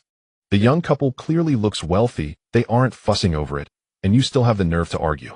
The woman with the technological appearance seemed conflicted, wanting to apologize. Chen Qi suddenly pulled Han Linlin away. What a pitiful person, faking it all, probably has never even carried a real bag. What did you say? Don't leave. The manager blocked the woman with a technological face, her flustered demeanor making Chen Qi more accepting than if she had simply apologized. A simple exchange of insults, yet an exquisite enjoyment. Zhu Quan had already parked the car outside, and the two got in. Han Linlin, still looking upset. Linlin, don't be angry, it's not worth it to stoop to her level. But this is the first bag my brother bought for me. I've only carried it for less than a day. Zhu Shifu, take me to Yishang City. Half an hour later, inside the Chanel store. Old classmate here to boost my sales again. Oh, how did this happen? It's all greasy. Don't mention it, sister. Can this be cleaned? That's no problem. Just come back tomorrow afternoon to pick it up. Chen Qi said. Linlin, choose two more bags to switch. Han Linlin and Wang Siwen chatted while selecting bags. Sister, what was Chen Qi like in high school? Wang Siwen actually had little interaction with Chen Qi, but now that he's wealthy, she felt compelled to connect with him through Han Linlin. Yesterday, she mentioned Chen Qi in the group chat, and several friends wanted to add him on WeChat. Thinking about it, Chen Qi had set his privacy settings so that others couldn't add him. Chen Qi was so handsome back in high school. His grades were good, but he didn't perform well in the college entrance exam. She couldn't recall much more, as she didn't dare fabricate details. At that time, they thought Chen Qi was very gloomy after his parents passed away. He didn't interact much with classmates. Only one boy from the neighboring class was close to him. After chatting for over half an hour, Han Linlin thought about their upcoming river tour. Brother, I've made my choice. Chen Qi was scrolling through Douyin. His private messages were flooded with red notifications, likely hundreds. If he hadn't set his privacy, he might have become an internet celebrity. Sunny Yao started her live stream and sent a WeChat message to Chen Qi before going live. Brother, I'm live at 8 p.m. You have to watch. Chen Qi replied, I have plans tonight. Oh, I might not be able to watch. Though somewhat disappointed, Sun Yao knew she had to maintain her momentum and deliver a good stream. Chen Qi locked his phone and stood up. Have you made your choice? Then let's move on to the next store. I'm moving on to the next store. You didn't want me to be upset over the first bag. That was my first Chanel bag. Let's go buy my first LV, Prada, and Hermes afterward. He's quite romantic. Oh, I didn't expect that. Han Linlin's affection increased, now at 51. Brother, do you charm all girls like this? Han Linlin's eyes were filled with admiration for Chen Qi. No other girl can compare, you're special. This sentiment echoes what Chen Qi said when they first met at the Black Rose Bar. Han Linlin's affection increased, now at 52. Sweet words paired with money have a greater effect. Just sweet talk alone can come off as greasy. Chen Qi, you're too good to your girlfriend. If she said she wanted to buy out our store, you'd probably agree. Wang Siwen felt a pang of jealousy. How is he so wealthy now? He just bought 2 bags for 230,000. Is he planning to spend $1 million? Oh my god, the gap between people is just so vast. Wang Siwen thought of her husband, who earned just over 2,000 with a 996 work schedule. Buying her a bag requires planning. She can only buy one a year. Linling, do you want it? No, brother, even if you have money, you shouldn't waste it like this. Chen Qi knew that girls were often drawn to him because of his wealth and charm. Xiao Jing noticed that Su Lu's expression was off, so she quickly changed her words. He might also be busy with his career. You know, some rich second-generation individuals are quite capable and work hard in their family businesses. When we have many guests, we don't even have time to look at our phones, do we? Sister Zhang held Su Lu's hand, saying, Lu, you're not a foolish girl. You should be able to tell whether Chen Qi likes you or not, right? Sulu certainly believed that Chen Qi liked her. Which rich second-generation guy buys bags and clothes spending over $1 million just to hold hands? He must be serious about pursuing her, taking it slow, not the kind of low-level second generation who just craves physical pleasure. It's impossible for Chen Qi to not desire her body, but what he wants is the intimate connection that comes naturally. If it were merely a physical need, he could just find Jenny or someone else. Tossing a few tens of thousands would ensure great service. Sister Zhang said, Lulu, why not send a message to chat?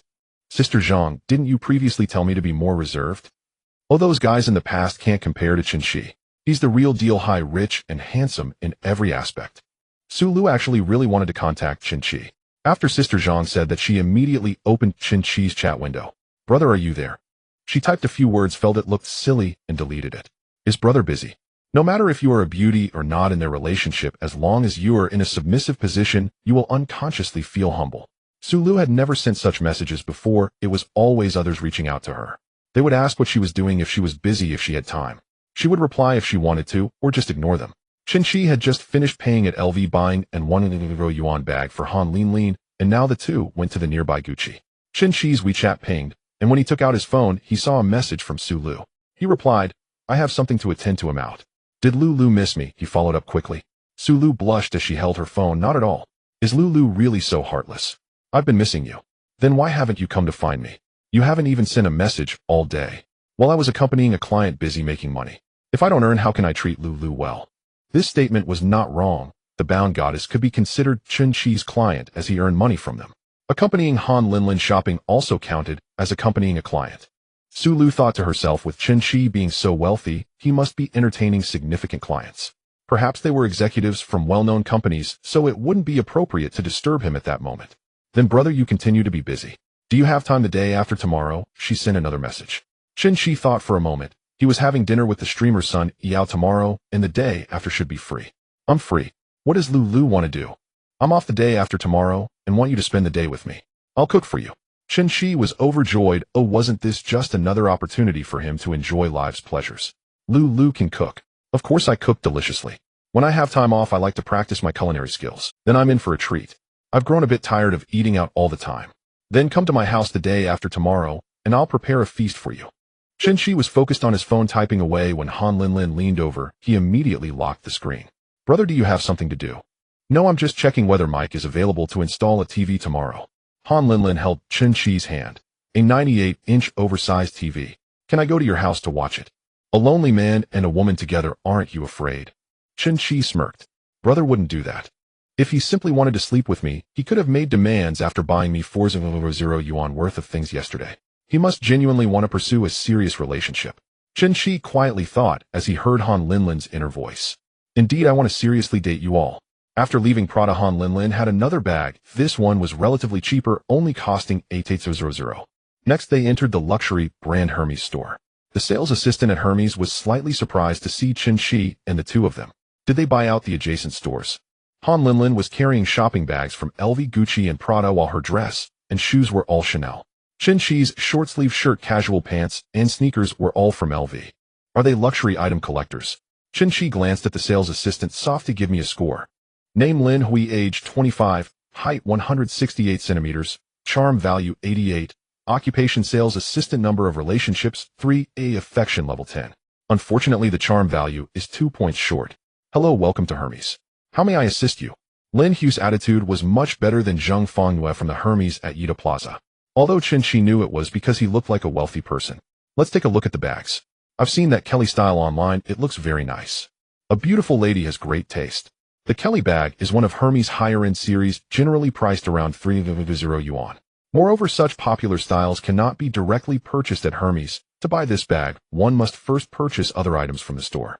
It means that you need to spend 30 yuan on other products before being allowed to buy the Kelly bag. Netizens say this is bundling consumption screening for submissive customers. If you don't follow the store's rules, then don't expect to buy. Of course, there are also wealthy individuals for whom bundling doesn't matter. To them, 300 and 600 are no different. Chen Qi previously didn't know about these matters. After spending time at LV, Sulu's sister Zhang and others would mention certain things about the luxury goods industry. Beautiful lady, you might want to check out these shoes. They match the Kelly bag perfectly. Lin Hui couldn't directly say that to buy the bag one must first buy equivalent products. they hint at the customers. Han Linlin wasn't wasting time scrolling through Douyin and Xiaohongshu. She understood Hermes' tactics. She looked at Chen Qi. Buy it all, clothes, shoes, and the bag too. Chen Qi said generously. Han Linlin's affection level 2, current 54. Then brother, you need to sit for a bit, choosing takes some time. Chen Qi found a stool in the store, sat down, and opened Douyin to watch Sun Yao's livestream. To be honest, this girl's figure and looks were indeed enticing. If De Ji were replaced by her King Zhou, would probably be equally mesmerized. Tonight he didn't plan to spend on the carnival. He understood the rules of live streaming a little, with the platform taking half. If there's a guild, it depends on the sharing contract between the guild and the streamer. For a major streamer, they could get a larger share, while small streamers generally split it 50-50 and taxes would be deducted. What actually reached the streamer's hands was not much. Yesterday Chen Qi spent 1 million, which mostly went to the platform and the guild. He estimated that by the time it reached Sun Yao, it would be less than 1,500, not even enough to buy a Hermes bag. Moreover, even after spending 1 million, Sun Yao's affection level only rose by 10 points, showing that spending online doesn't boost affection as quickly as spending in person. Even with money, it's important to spend wisely, not wastefully. While Han Linlin looked at the bag, she glanced at Chen Qi. She returned the shoes to the shelf and told Lin Hui, please wait a moment. Han Linlin took out her phone, opened Meituan Takeout, and searched for nearby delicacies. This one will do. It was a famous fishball shop, known mainly for its high prices. Ordinary fishballs only cost about 10 yuan a bowl, and they are handmade. The most expensive fishballs in this shop sell for over 100. A few seconds later, Han Linlin placed her order, and the delivery showed it would arrive in about 15 minutes. Chen Qi was engrossed in watching Sun Yao's girl group dance when an unfamiliar number called in. Hello, this is the delivery. Delivery? I didn't order any. Chen Qi replied in confusion. Is this Mr. Chen from Hermes? I'm already on the escalator. Half a minute later, a delivery boy in a yellow outfit approached with a rather nice-looking delivery bag. Mr. Chen, that's me. Your delivery. I didn't. Just as Chen Qi was about to speak, Han Linlin ran over to interrupt him. Brother, I ordered this. I noticed you didn't eat much hot pot tonight and accompanied me to buy a bag, so I was worried you might be hungry. Chen Qi was quite touched. This little girl was very considerate. During dinner, Han Linlin even asked Chen Qi for his phone number, saying if WeChat didn't work, she would call him. At that time, Han Linlin didn't intend to order delivery for Chen Qi. She just wanted to save a contact number.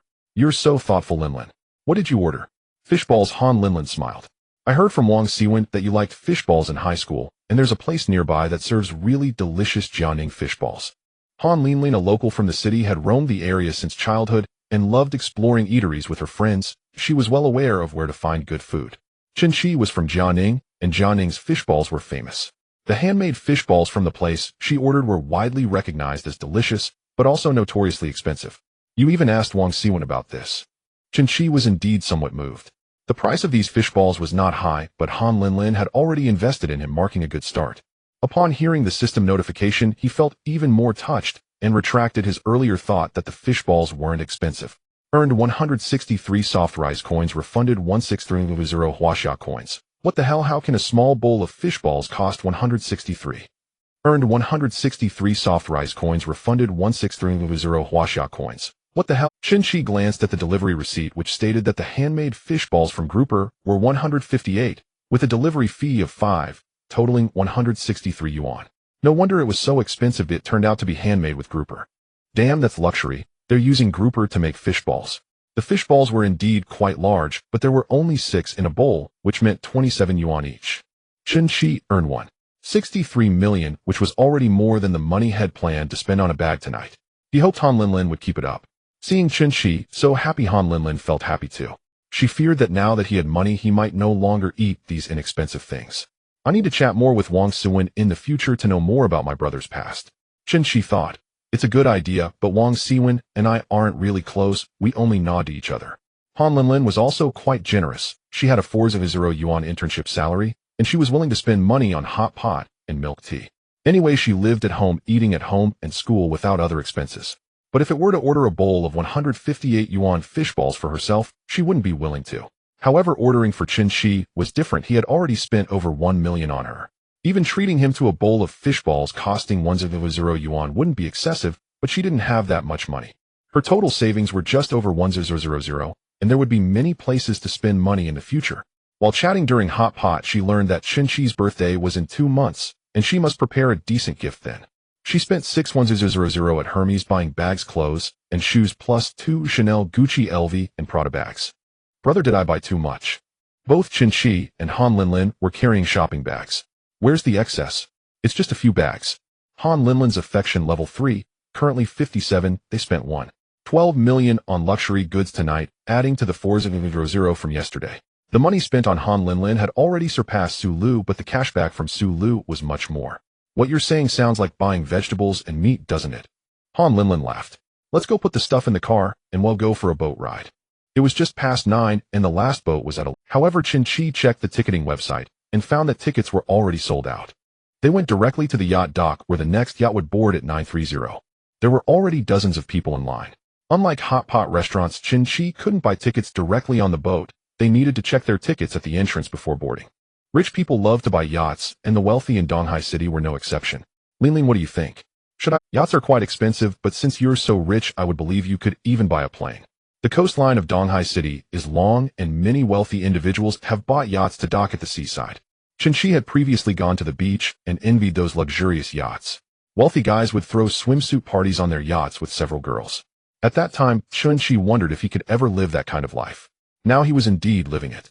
He still couldn't afford a top-notch luxury yacht. A few months ago, the owner of Facebook spent $2.3 billion on a yacht.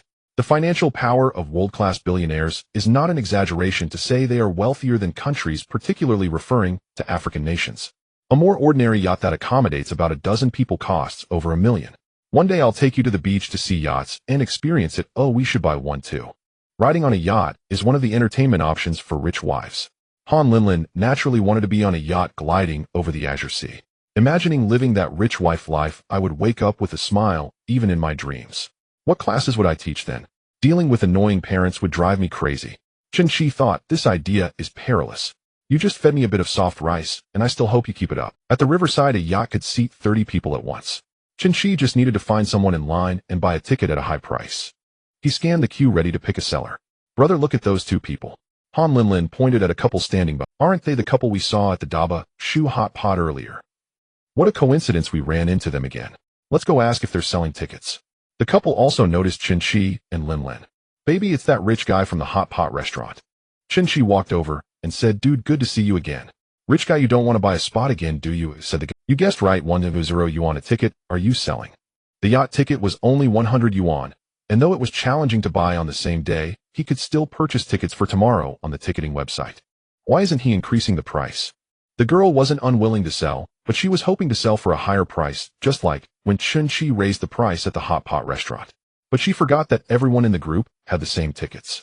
If she didn't sell, there were plenty of others who would. Wait, well, sell. Chen Qi said, sorry, I've already bought these two brothers' tickets. Now it's a buyer's market, everything is up to Chen Qi. 900 for each ticket. The girl suddenly lowered the price. The two male college students tensed up, wondering why there was a price war now. Is Chen Qi really someone who cares about those $200? Since you've said you won't sell, then I won't buy. I've already promised these two guys. Chen Qi said. The two male college students sighed in relief. Seeing the opportunity to make money slip away, the girl began to complain to the bespectacled boy. It's all your fault. The bespectacled boy looked confused. What did I do? Why didn't you say to sell before me? Now look, he's buying someone else's tickets. The bespectacled boy knew his girlfriend had a bad temper. Even if he had said to sell first, she might have opposed it halfway through. He felt a bit frustrated, and his mood for the outing was gone. His girlfriend's unpredictable personality was exhausting him, and he didn't know how much longer he could endure it. A few minutes later on the yacht, the evening breeze was gentle, refreshing the heart. This was Chen Qi's first time enjoying the scenery on a yacht without any pressure. He gazed at the tall buildings lining both sides of the river with myriad lights and flashing neon, a scene of prosperity. I used to wonder if I could buy a house of my own before I turned 40. Now if I work hard, maybe I can buy a whole building. Han Linlin quietly took Chen Qi's hand. Brother, what are you thinking about? I was thinking that the moonlight is truly beautiful tonight. Han Linlin was taken aback. She knew this phrase was a translation by the Japanese writer Natsume Soseki. When he taught his students, he asked them to translate the meaning of I love you. The students translated it directly as I love you, but the Japanese were more reserved, so Natsume Soseki said this should be translated as the moonlight is really beautiful tonight. Now 26, he has been working for 3 years. Although he doesn't earn over 10,000 a month like people in Modu or Daidu or those bragging in comment section, Han Linlin said, yes, the wind is gentle too. If the other party had feelings, they could respond with the wind is gentle too. But after Han Linlin said that, Chen Qi didn't react, just quietly gazing at the river view. Am I overthinking it? Is he just talking about the moon? After getting off the yacht, Chen Qi sent Han Linlin home. As soon as Han Linlin got home, she rushed to her room, closed the door, and started a group video call. Guess how much money Chen Qi spent today? Lin Yuan said, you must have gone to my Kaleo today, right? Lin Yuan thought for a moment. To match Chen Qi's 6 million house, buying furniture and appliances would at least cost 2 million. 2 million. You're partially correct, the mattress alone cost 2 million. The three in the video were stunned, as if the scene had frozen. Yun asked in disbelief, a mattress that costs more than my house? What kind of mattress is that? It can't be from DS, right? It's the same style as DS. Altogether, I spent over 6 million on furniture and appliances. Wow, is this the extravagant life of the rich? If you sold all three of us, we wouldn't even gather 6 million, Lin Yuan gritted her teeth. Xiao Shui curiously asked, Lin, did you just buy furniture, or did he buy you anything? Wait, let me show you. I prepare yourselves mentally. Han Linlin pointed the camera at tonight's spoils: 6 different brands of bags, a dress, a pair of shoes, and a hat. Oh my goodness. I don't want to talk anymore, you all go ahead, Lin Yuan said. Yun exclaimed, an Hermes bag. How much must that cost? The bag cost 3,000. Oh, before I bought the bag I had to buy other things, so I spent 6,100 at Hermes. The 5 bags from Chanel and Prada cost 5,100 altogether. Is there no justice? Spending 12 million in one night. Wait, are you talking about Huaxia currency? I don't even have that much in my happy beans, Xiao Shui said. Yun reminded, don't forget there was also 4,000 yesterday. Are we using the same currency? Why do I hesitate for half a day to buy a 20 yuan milk tea while you all treat buying luxury goods worth over 1,000 like buying cabbage? Lin Yuan said, I'm envious and jealous. No, you sell 1 bag and treat us to milk tea for 10 years. Yun said, with so many bags, let me borrow 1 to carry. Also lend me one, Xiao Shui said. Han Linlin scolded, you're crazy, what bag to sell? We're dining at Dabashu tonight. He gave me a card with 1,000 on it. He'll take you all to eat tomorrow. 1,000. 1,000. 1,000. Can rich people really just throw money around like this? Lin Yuan's eyes sparkled. Good sister, does Chen Qi have any single friends? Introduce me to someone, please. Han Linlin had only known Chen Qi for 2 or 3 days, and had only seen him alone, so she didn't know any of his friends. As for female friends, Wang Siwen was uncertain if she counted. Maybe later he'll ask around. Sister, you've married into a rich family, but don't forget us when you get rich. Lin Yuan said. Outside the door, Han's mother knocked, and then walked in. When she saw the luxury shopping bags all over the floor, she was also surprised. Lin, did this all come from that guy? Who else could it be? Tell me how much all this costs.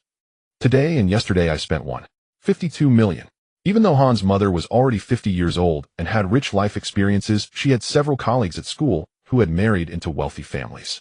2 years ago, a young female teacher married a rich man, and half a month into their marriage her husband bought her a 5,000 BMW 5 Series. This news circulated among the female teachers for half a year, and everyone praised her for marrying well. But she had never seen someone like Chen Qi who spent money so freely.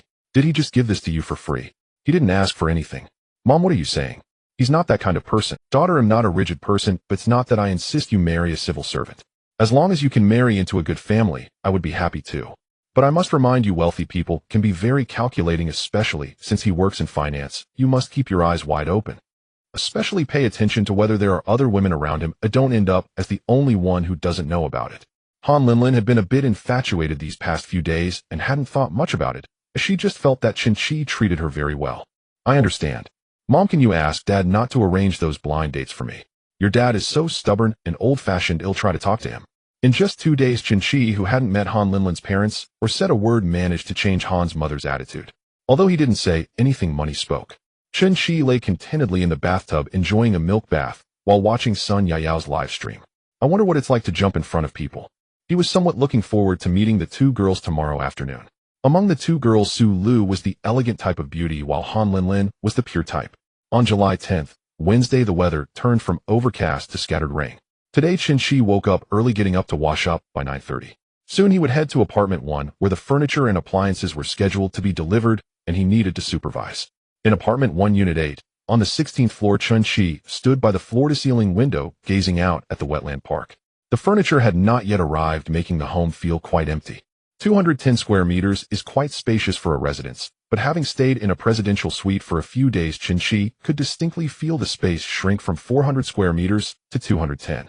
After this, I really need to buy a villa with a big yard or a manor would be even better, Chen Qi thought. The first to arrive were the TV installers, but they were stopped at the entrance of the community. Chen Qi communicated with the security guard over the phone and completed the registration before the installation workers could enter. Starting at 10:30, he received calls one after another. The installers for the electronic smart lock, the curtains, the sofa, the TV cabinet, and the wine cabinet. Several groups gathered downstairs at Unit 8, and after Chen Qi arranged everything, they proceeded upstairs in an orderly manner. After waiting for over an hour, the delivery of the bed finally arrived, but Chen Qi had no time to supervise them. He needed to head to Socrates as he had a lunch appointment with Sun Yao at noon. However, he couldn't leave without someone watching over things, so he made a WeChat call. "Manager Zhang, are you free now?" Zhang Min was eating takeout at the sales office and immediately cleared her throat upon receiving Chen Qi's call. "I'm here. What can I do for you, Mr. Chen? Can you come to my place now?" Chen Qi asked. Zhang Min's mind immediately began to race. What does he mean? Does he have feelings for me? Asking me to his place can't be for that, can it? His girlfriend is so beautiful, could he really cheat? But it's hard to say, these wealthy people play around a lot. Zhang Min, at 30 years old, had a charm value of 88. But with today's well-maintained women, it's hard to tell the difference between a 30-year-old and someone in their 20s. She thought her looks and figure were quite good, which is why she was picky about finding a partner, eventually settling on someone who was 30. Sure, just wait a moment. Zhang Min quickly touched up her makeup and appeared at Chen Qi's door a few minutes later. "Mr. Chen, is your girlfriend not here today?" "No, it's just me." 3 installers were setting up the bed in the bedroom and a mattress was propped up in the living room. It's a Hester mattress. Quite a few residents in our community use this brand, and they all say it's comfortable to sleep on, though it's expensive. "How much did you spend on this, Mr. Chen?" "Not too bad, 2 million. They say it's the same as the one used by Big S." Hearing this, Zhang Min discreetly hiked up her professional skirt by 2 centimeters. Her black stockings were surprisingly lace, a new pair she had just switched into. Youthful and wealthy, that's him, so rich that a 2 million mattress could buy a whole house. Zhang Min had seen Chen Qi's information. He was 26 years old, from Donghai, Jianing, and unmarried. As long as he is single, she still has a chance. Although his girlfriend is very beautiful, she doesn't seem like a formidable character. "Mr. Chen, are you showing someone the bed?" Zhang Min leaned closer to Chen Qi, causing his arm to be brushed by 2 soft objects. Did she misunderstand something? Why is she blushing? Chen Qi stepped back a bit. "Manager Zhang, sorry, I didn't clarify things with you." Zhang Min was 4 years older than Chen Qi, but if she didn't mention her age, one would think she was only in her mid-20s. She indeed looked quite good with a slim waist and long legs and fair skin. If it were the Chen Qi from a few days ago, he would have found it hard to resist such a beauty throwing herself at him. However, now, without a score of 90, he couldn't be bothered. There were too many girls scoring over 80, and he wasn't a teddy bear, just taking anyone who came his way. "I have to go out shortly. Could you please keep an eye on them while they set up the bed?" Saying this, Chen Qi transferred 2,000 yuan to Zhang Min via WeChat. This money is to treat Manager Zhang to afternoon tea. Zhang Min's face flushed slightly, realizing she had misinterpreted Chen Qi's intentions. No problem, I'll keep an eye on it for you." As a young man, he had to take care of himself outside, and the same went for at home. When Chen Qi arrived at Socrates, he was a few minutes late, and Sun Yao was already seated at the table he had reserved. As Chen Qi entered, a young waiter approached and informed him that the lady had already arrived. The waiter remembered Chen Qi, who had ordered 2 cans of caviar a few days earlier. Being wealthy is great. You can casually enjoy beautiful women. That girl on the table seems to be the female anchor who trended yesterday. Even though Chen Qi had brought 2 different girls to eat, the waiter's professionalism prevented him from speaking out of turn. When Sun Yao entered and announced the table number, the waiter quietly led her to the seat. The waiter walked Chen Qi further in, and Sun Yao, seeing the handsome young man, didn't immediately connect him with the Duck brother from the live stream. She thought Duck brother would be a rather conservative middle-aged man, until Chen Qi stood right in front of her. "Hello, Miss Sun." Sun Yao looked up at this young man, who bore a resemblance to Takashi Kaneshiro. He was sunny, handsome, well-dressed, and emitted a pleasant fragrance. By the way, the fragrance was chosen for him by Su Lu at her store. "Duck brother," Sun Yao said. "That's me. What? Do I not look like someone who can spend 1 million? Sun Yao immediately stood up, her tall figure at 168 centimeters. Today she wore a figure-hugging purple dress that accentuated her curves. Chen Qi found her even more alluring in person than on video. "I didn't expect Duck brother to be so young and handsome. I thought he would be a middle-aged uncle." Sun Yao's affinity 5, current 15, she was just thinking about how to face the number 1 big brother, but didn't expect him to be a tall, rich, and handsome man. If he makes such a request, would I agree?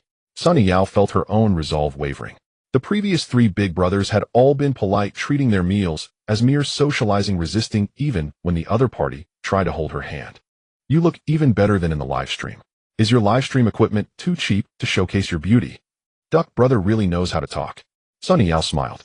Can I finally know your name now? Calling you Duck brother feels strange. Chen Qi with the character for start. After speaking, Chen Qi extended his hand. Nice to meet you. It's my honor to meet you, Chen Qi. Sun Yao's delicate hand felt soft and smooth, extremely pleasant to the touch. Has anyone told you that you resemble Li Hyunwoo? The comparison with a female star appeared. She's a beauty from South Korea. I'm just a small streamer. How can I compare to her? No, Yao Yao is even better looking. Brother really knows how to speak. Yao Yao must be hungry. Order whatever you like. Sunny Yao took the menu. She had eaten at Socrates before, and the prices were quite high.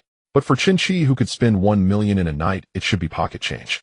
If brother is treating, then I won't hold back. Seeing how familiar Sunny Yao was with ordering, Chen Qi guessed that her previous big brother must have brought her here to eat. Brother, have you seen enough? Chen Qi said. Yao Yao has worked hard dancing. It's very exhausting, so eat more meat. Let's get some M9 Wagyu too. As usual, he ordered 2 cans of ostrich caviar, which tasted incredibly delicious.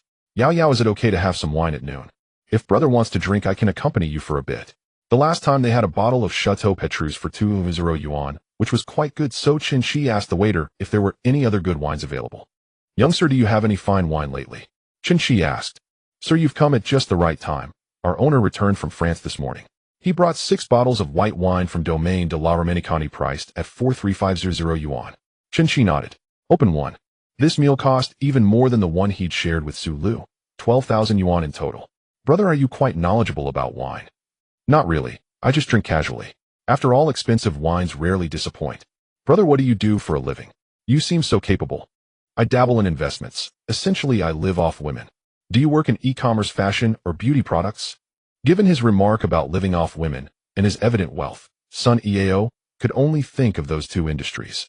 I dabble in investments. Essentially, I live off women. Do you work in e-commerce, fashion, or beauty products? Given his remark about living off women and his evident wealth, Sun Yao could only think of those. In short, women's money is the easiest to earn. More or less. Chen Qi thought to himself he had spent millions on luxury clothing and cosmetics for his goddesses, and the returns had been immense. Do you often watch live streams, brother? Well, if you're streaming, then yes, I watch constantly. I don't believe you for a second. But you haven't even followed me yet, and I can't follow you back either. Chen Qi picked up his phone. I keep a low profile. I've set my Douyin account to private. Then could we follow each other now? Of course. There. You're now my sole followee, Chen Qi said. So you must always support me, brother. Be my sole supporter. Don't send carnivals to other female hosts. That remained uncertain. If he ever discovered another host who met his criteria, he'd likely send gifts again, but under a different account. Still, in Sun Yao's presence, flattery was expected. No other host compares to your beauty, Yao. Sitting here, without filters, you're like a living painting. What woman doesn't delight in such praise? Sun Yao smiled coyly. You're full of sweet talk. How many girls have you charmed? Not many, just one. And she's currently asking me exactly that. Yao, your dancing is superb. Did you train professionally? Even Chen Qi, who rarely watched dance streamers, could tell Sun Yao danced far better than most hosts who merely swayed their hips and waists. I majored in dance at university. I taught at an arts institution before becoming a host.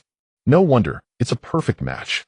I've always wanted a girlfriend trained in dance, someone who'd dance for me alone at home.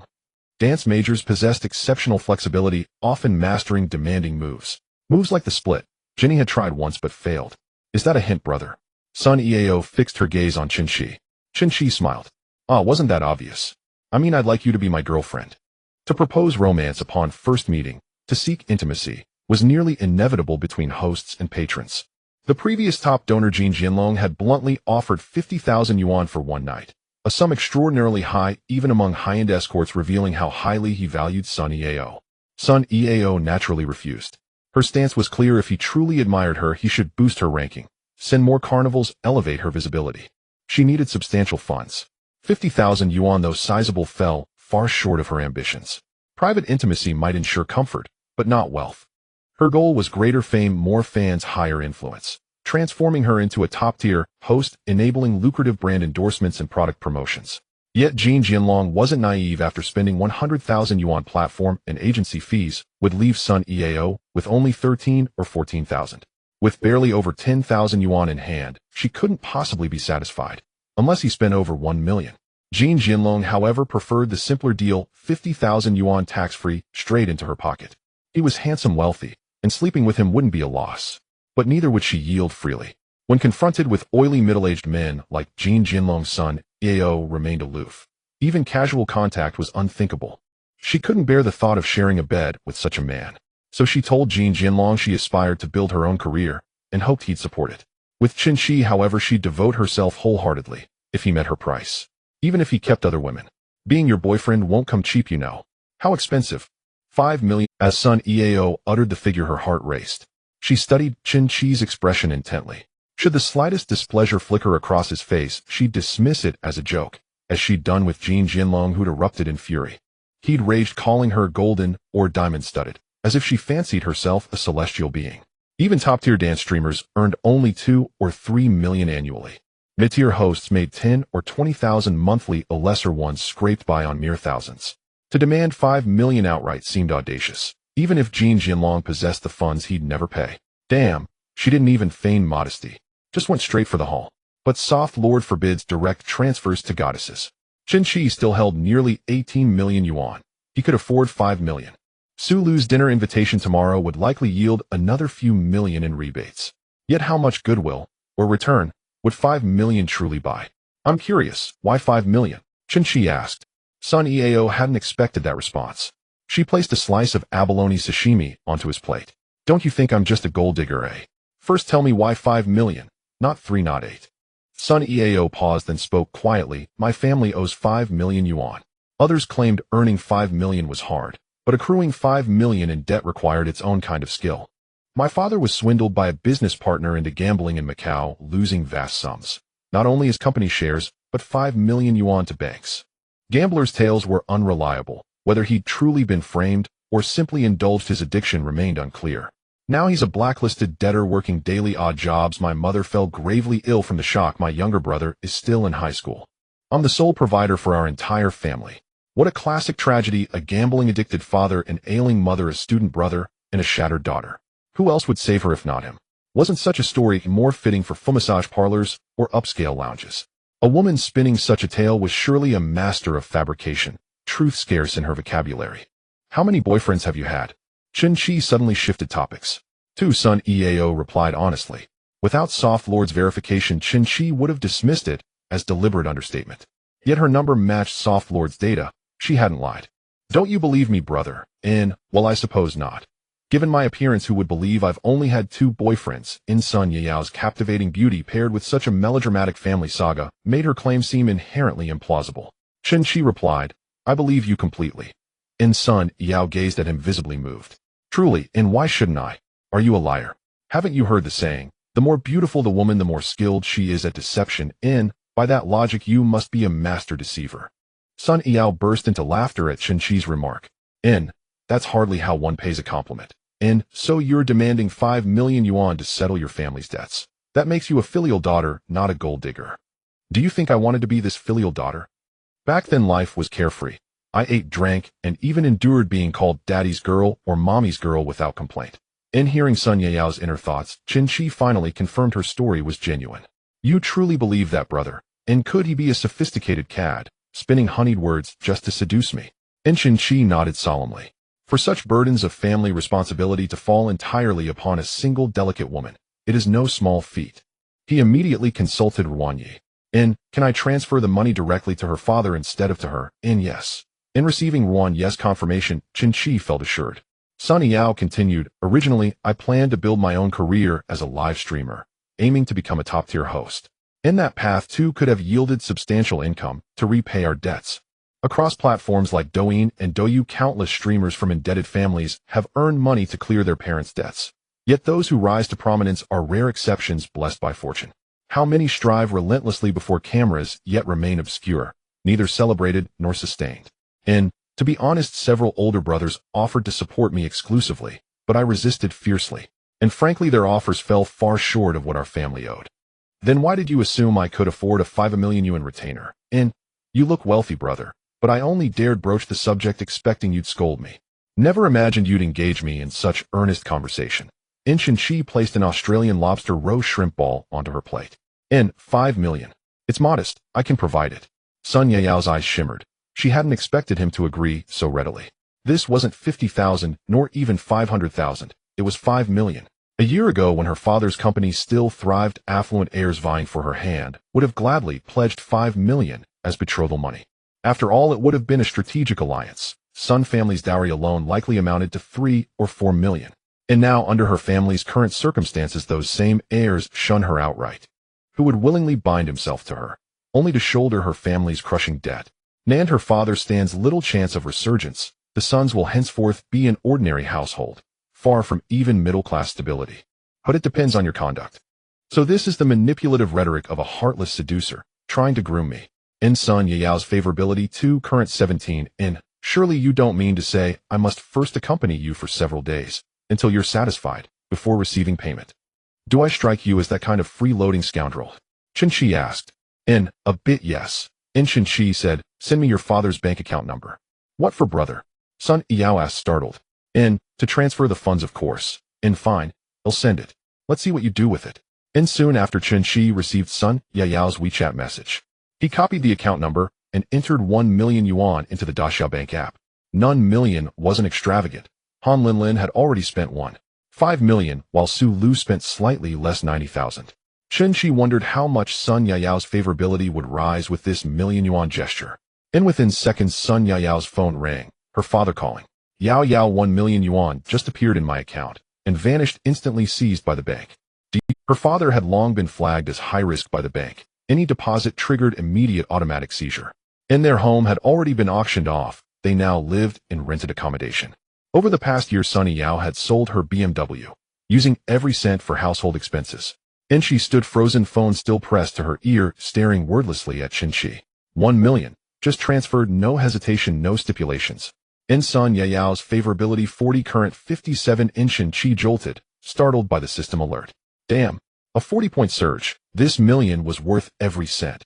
Yet to Sun Yao, it represented far more than mere currency. It was a binding promise of 5 million. She believed Chen Qi wasn't bluffing. He would genuinely deliver the remaining 4 million.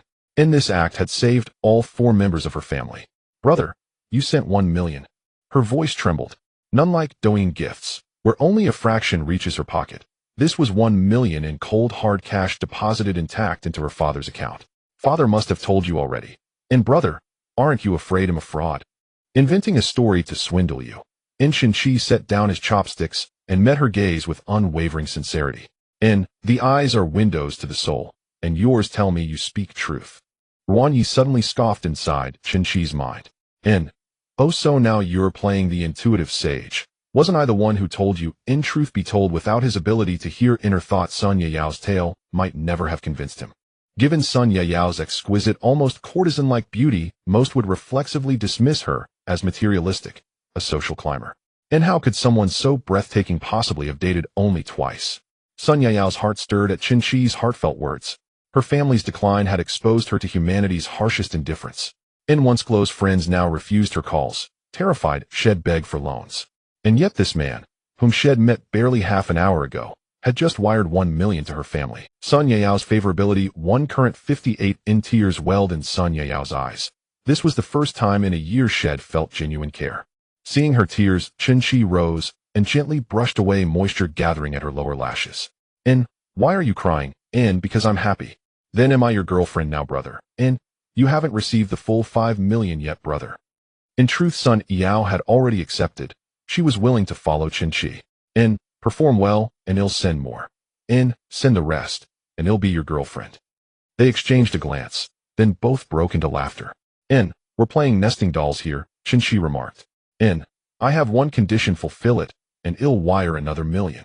So it's come to that demand at last. What condition, brother? If you become my girlfriend, you must cease streaming as a dance host. On his first visit to Sun Yao's livestream, Chen Qi had recoiled at the lewd comments flooding the chat. Yesterday, when her follower count breached 1 million, the barrage intensified, filthy vulgar remarks flying across the screen.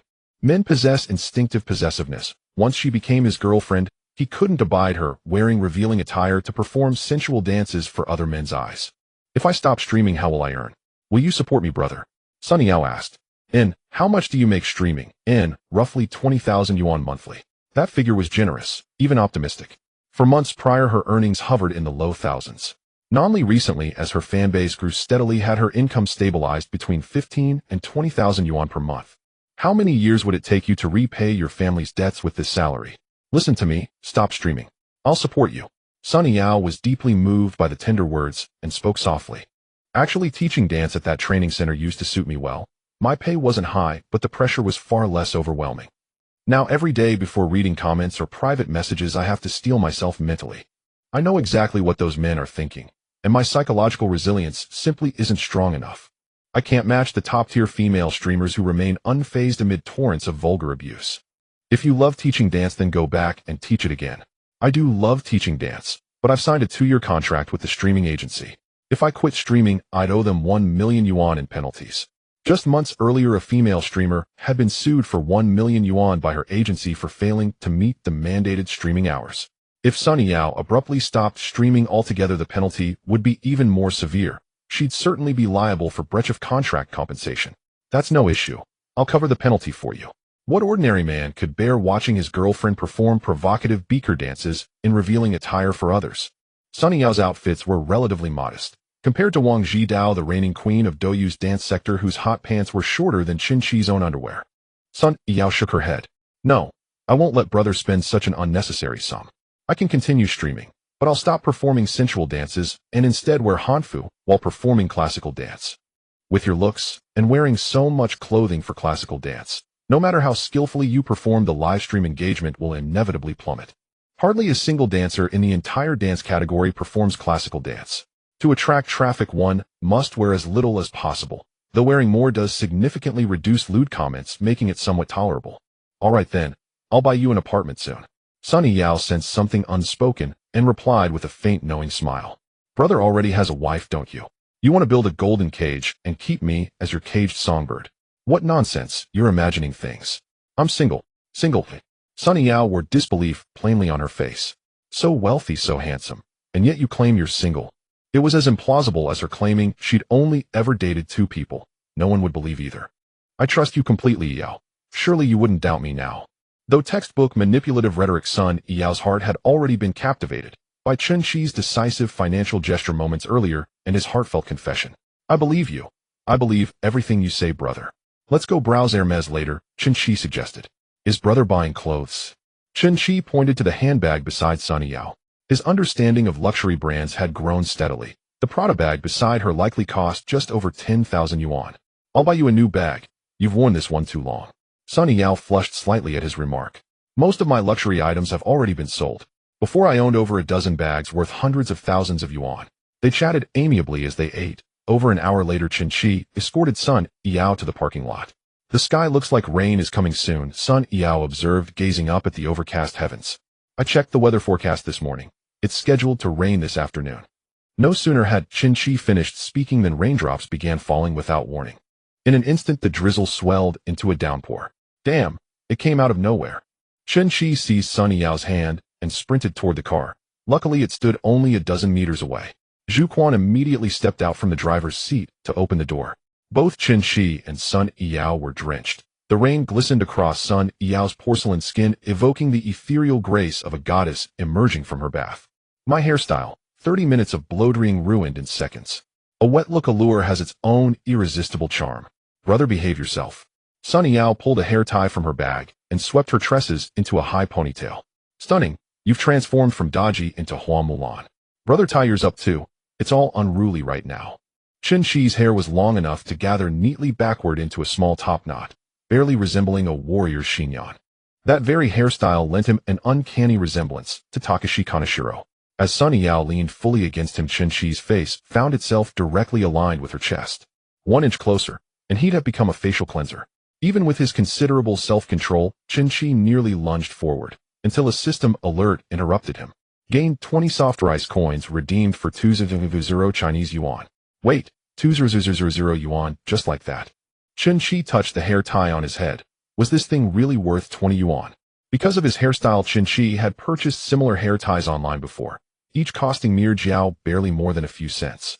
Li Ting had bought higher-end ones, for 2 or 3 yuan apiece. 20 yuan. What premium brand was this?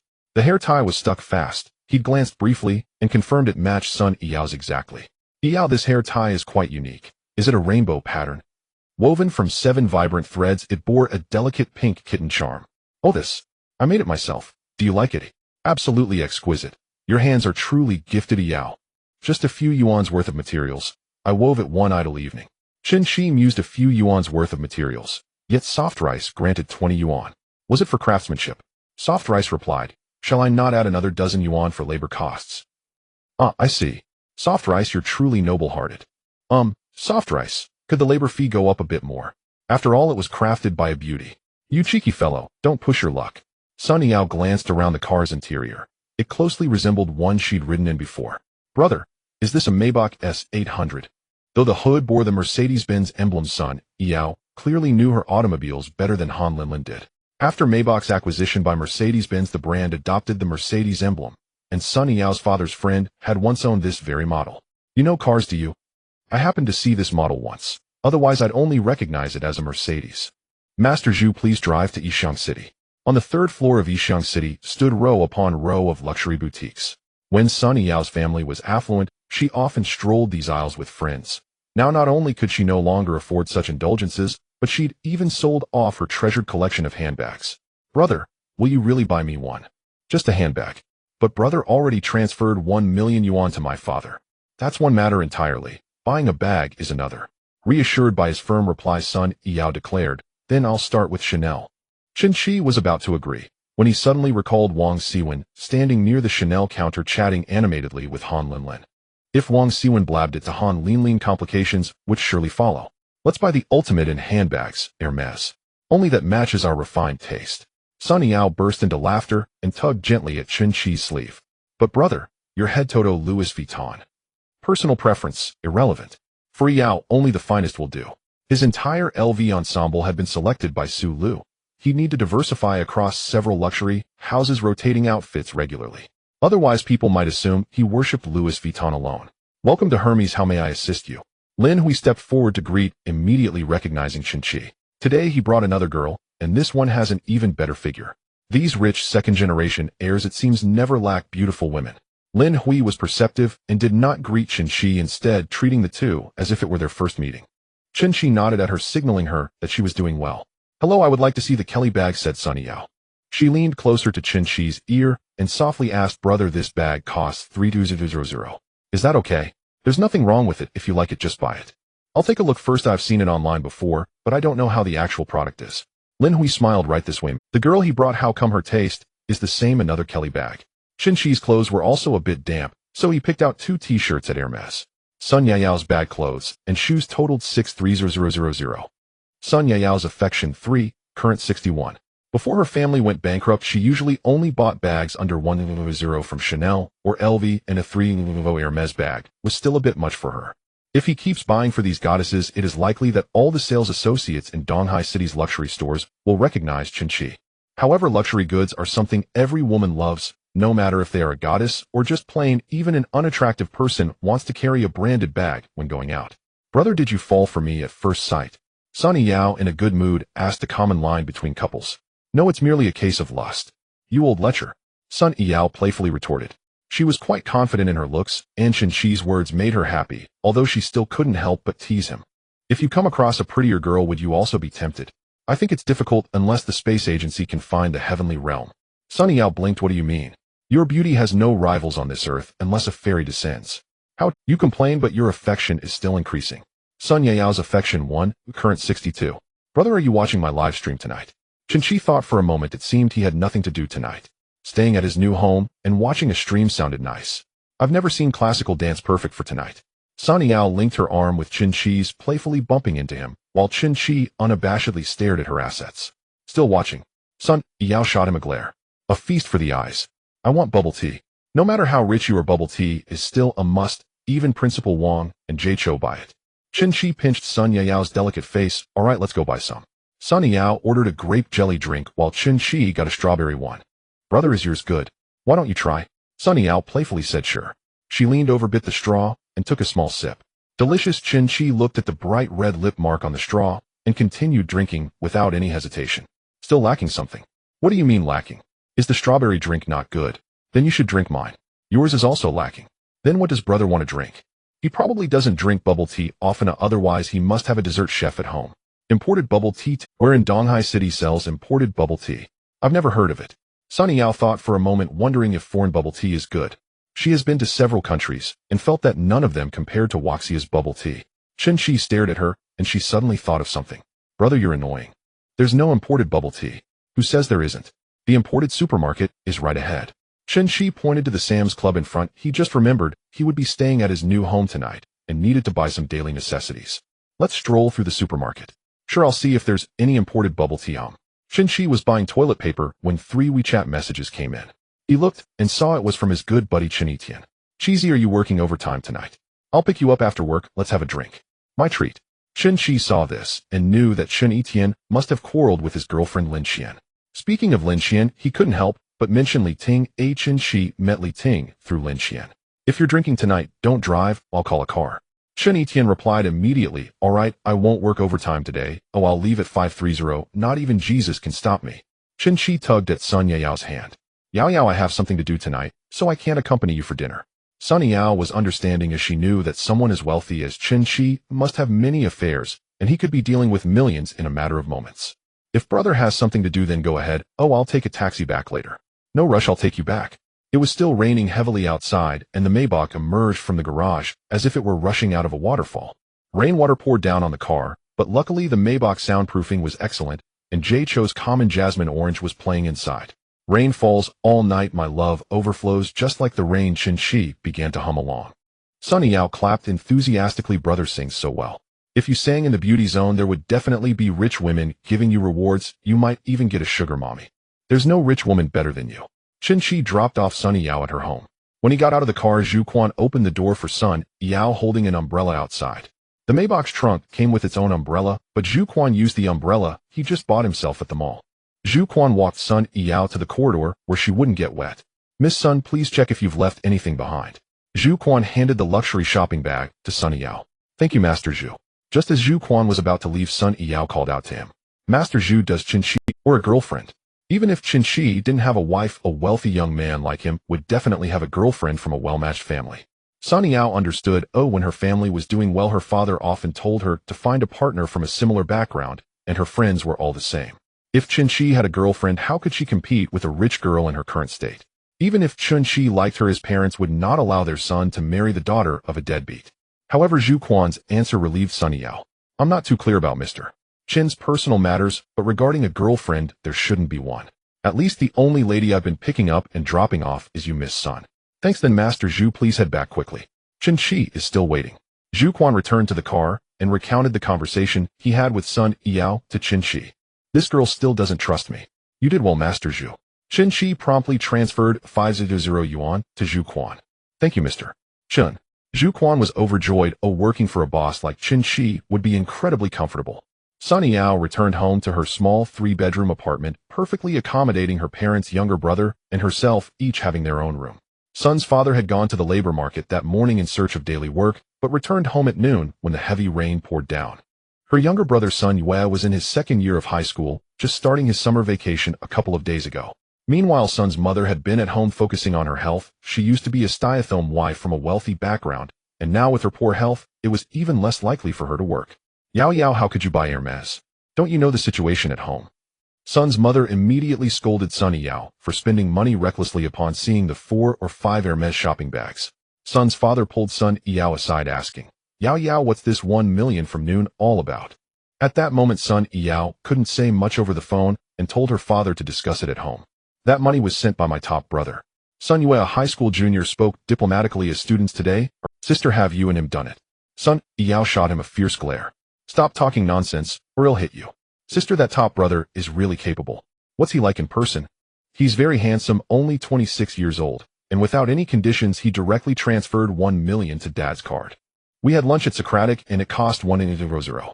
These Hermes bags were bought by him too, totaling about 6,300.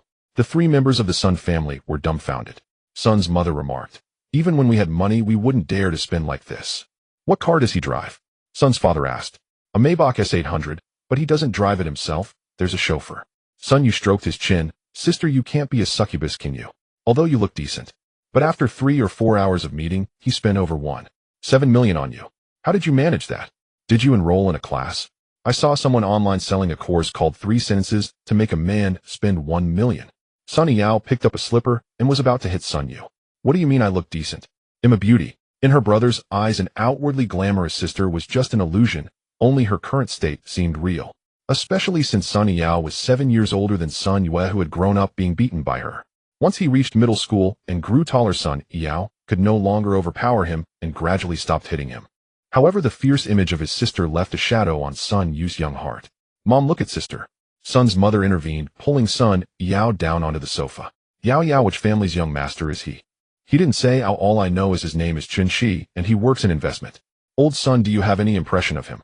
Sun's mother inquired. Sun's father, after years of working in the business world, knew quite a few big shots in high society, and many of them had the surname Chen. There were indeed several in investment, but he had never heard of anyone named Chen Qi. Oh, perhaps he was simply too low-level to reach the real upper class. He's probably a low-key son of some wealthy family, Sun's mother said. Yao, if he's willing to spend so much money on you, he must like you. You must seize this opportunity. Whether our family can return to our former life depends on him. Sun's mother now felt cramped living in this 110 square meter 3-bedroom apartment, as they used to live in a villa with a yard. Yao, if he can help your father in business, Dad will definitely be able to make a comeback. Sunny Yao felt a lot of pressure as her whole family seemed to be relying on her. Her parents seemed to see Chen Qi as an ATM. Although she wanted to help her family pay off debts, her parents' words made her uncomfortable. Sun's mother quietly whispered in Sun Yao's ear. Yao, if you two end up together, don't use protection. If you get pregnant, you'll have something to hold over him. Sunny Yao was somewhat angry. How could her mother say such things? Don't other mothers tell their daughters to take care of themselves and not let men deceive them? At this moment, Chen Qi was almost at the office building where Chen Etienne worked. The two offices were not far apart, and it took just a few minutes to get there, so Chen Qi was quite familiar with the area. I'm almost there. Wait for me by the green belt. I'm going downstairs now. Damn it, it's raining again, so annoying. Chen Etienne stood by the green belt watching the ride-hailing car coming from the east. At that moment, a Mercedes-Benz was approaching him. Chen Etienne didn't think much of it, glanced at it, and continued to watch for the ride-hailing car. Chen Qi opened the back window and called out to Chen Etienne. Etienne. Chen Etienne looked in the direction of the voice and saw Chen Qi in the car, exclaiming, "Damn it, you little brat, you're even riding in a big Benz. Let me have a ride too. Get in fast." Chen Etienne put away his umbrella and got into the Maybach. If you're going to take a taxi, just take a taxi. You're getting rich now, why bother with luxury cars? It doesn't cost much, Chen Qi chuckled. Chen Etienne sat in the back and glanced at the interior, noticing something was off. This was far more luxurious than an ordinary Benz. Driver, what kind of car is this? The driver replied, Maybach S800. Chen Yishen's eyes widened. Boys often joke about buying Maybachs or Rolls Royces when they get rich. He never expected to actually be in a Maybach today. Cheesy, how much did you spend? You're really willing to ride in a Maybach? Chen Etienne was well aware of Chen Qi's financial situation. It was insane to ride in a Maybach on such a salary. Chen Etienne suddenly thought of something and stared at Chen Qi. Wait a minute, you haven't struck it rich, have you? A classmate from high school suddenly said you spend over 300 at Chanel and that you're worth millions in investments. I didn't know about that. I ignored the rumors, thinking they must have mistaken someone else. Don't tell me you really struck it rich. Chen Qi understood the principle of not showing off his wealth. He had read a news story before about a man who won $1 million lottery and told no one, including his wife. He went about his normal life driving his old secondhand car. But secretly he bought a house near the company and would occasionally stay there alone, ordering expensive food from hotels worth thousands just for himself. His family never noticed anything different about him. Chen Qi didn't want to live like that. If he had money, he wanted to be open about it. If others borrowed money from him, he could just refuse. He had no parents or relatives to worry about, and he wasn't afraid of gossip. Who could do anything to him? If he were afraid that bad people would go after him for money, that would be somewhat paranoid. It would be best if Principal Wang and the people of Hushang Huangdu stayed indoors. Moreover, Chen Qi wasn't a well-known wealthy person. Having several million in assets wouldn't attract attention in Donghai City, let alone the entire Huaxia. Chen Qi said, I won the lottery, do you believe it? Damn, how can I not believe it? You are riding in a Maybach and spending over 300 in one night. All your LV stuff must be real too. Who would wear fakes? Chen Etienne gritted his teeth. This is infuriating, but it's worse than being killed. Why don't I have this kind of luck? As the saying goes, one fears a brother's hardship, but also fears a brother's luxury. Brothers can share joys and sorrows, but if one is happy and the other is suffering, that won't do. But when a brother becomes happy, it's enough to grind one's teeth in frustration. Tell me, how much did you win? A lot, enough to not worry about food or drink. I can just lay flat for the rest of my life. Just give me a number so I can accept it. Just don't ask. I'm afraid it will give you a heart attack. Chen Qi placed his hands on Chen Qi's shoulders and shook him vigorously. You got rich and didn't tell your brother. Are you afraid he'll borrow money? I even said I'd treat you tonight. Chen Qi, dizzy from the shaking, responded, Stop shaking me. He'll treat you tonight, I will. Chen Qi and Chen Qi had a great relationship. They lived in the same neighborhood since childhood. They attended the same elementary school, were in the same class in middle school, and were in adjacent classes in high school. After Chen Qi's parents passed away, he fell into a low point and stopped communicating with his classmates, who privately referred to him as the dark, brooding one. Chen Qi came to Chen Qi's class almost every break to find him, and they would walk home together after school, with Chen Qi treating him to fish balls. Most of Chen Qi's festive occasions during high school were spent with Chen Yishan's family. Chen Yishan's family had done him a favor. What do you want to eat? Western, Japanese, Sichuan barbecue? Chen Qi asked. Damn, it's so hard to choose. Since the rich guy is treating, I want to eat everything. What's your budget? Unlimited.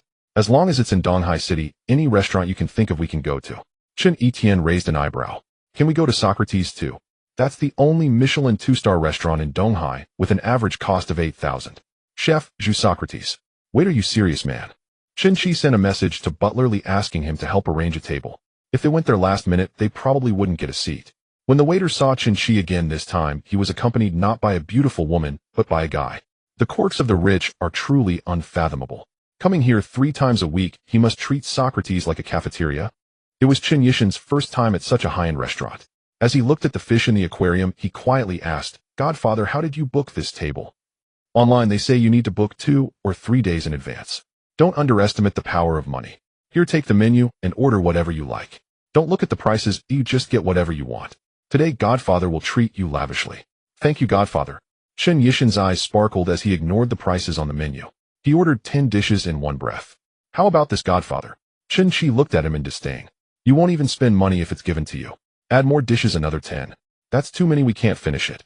The portions here are small, oh, just eat as much as you want. The two turned the Michelin restaurant into the vibe of a roadside eatery.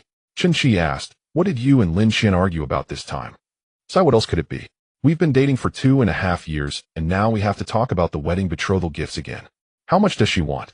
Upon hearing this, Chen Qi felt that the Kobe beef in his mouth lost its flavor. Don't even mention it. 580 for the betrothal gifts plus 100 for the wedding expenses and additional fees for changes in the agreement. And that doesn't even include the banquet. I don't even dare to calculate that. You know how expensive weddings are for us. In Donghai City, being a coastal city, seafood is abundant at banquets, making prices steep. Wedding banquet prices at hotels generally start from 50,000 per table, excluding drinks, which is considered a normal price. Spending 100 to 200,000 for a banquet is quite common. Let's not even talk about houses. These days you can't even think about getting married without one. My parents have also exhausted their savings to help me with the down payment to ease the pressure of future mortgage payments. You calculate that with a 600 down payment, betrothal gifts, wedding expenses, it's already over $1 million. I was hoping that if the betrothal gifts were lower, around 18800, we could manage the rest. But she won't budge an inch. She says everyone else pays 58800. Her parents raised her, it wasn't easy, plus she has a younger brother. If I don't contribute, it means I don't value her, that I don't love her. Chen Qi thought to himself that this was indeed a very cliched betrothal gift scenario. He had seen countless similar stories in the news over the past 2 years. So how much is her dowry? A set of 4 bedding items supposedly made of silk. Chen Qi replied helplessly. Chen Qi laughed. Does it matter if it's silk or cotton? Don't you find it ridiculous? We haven't been to other places, so I won't comment on that, but I won't say anything about the wealthy in Donghai City either. For ordinary folks, a betrothal gift of several tens of thousands is just a formality, while 20-odd thousand is considered quite good.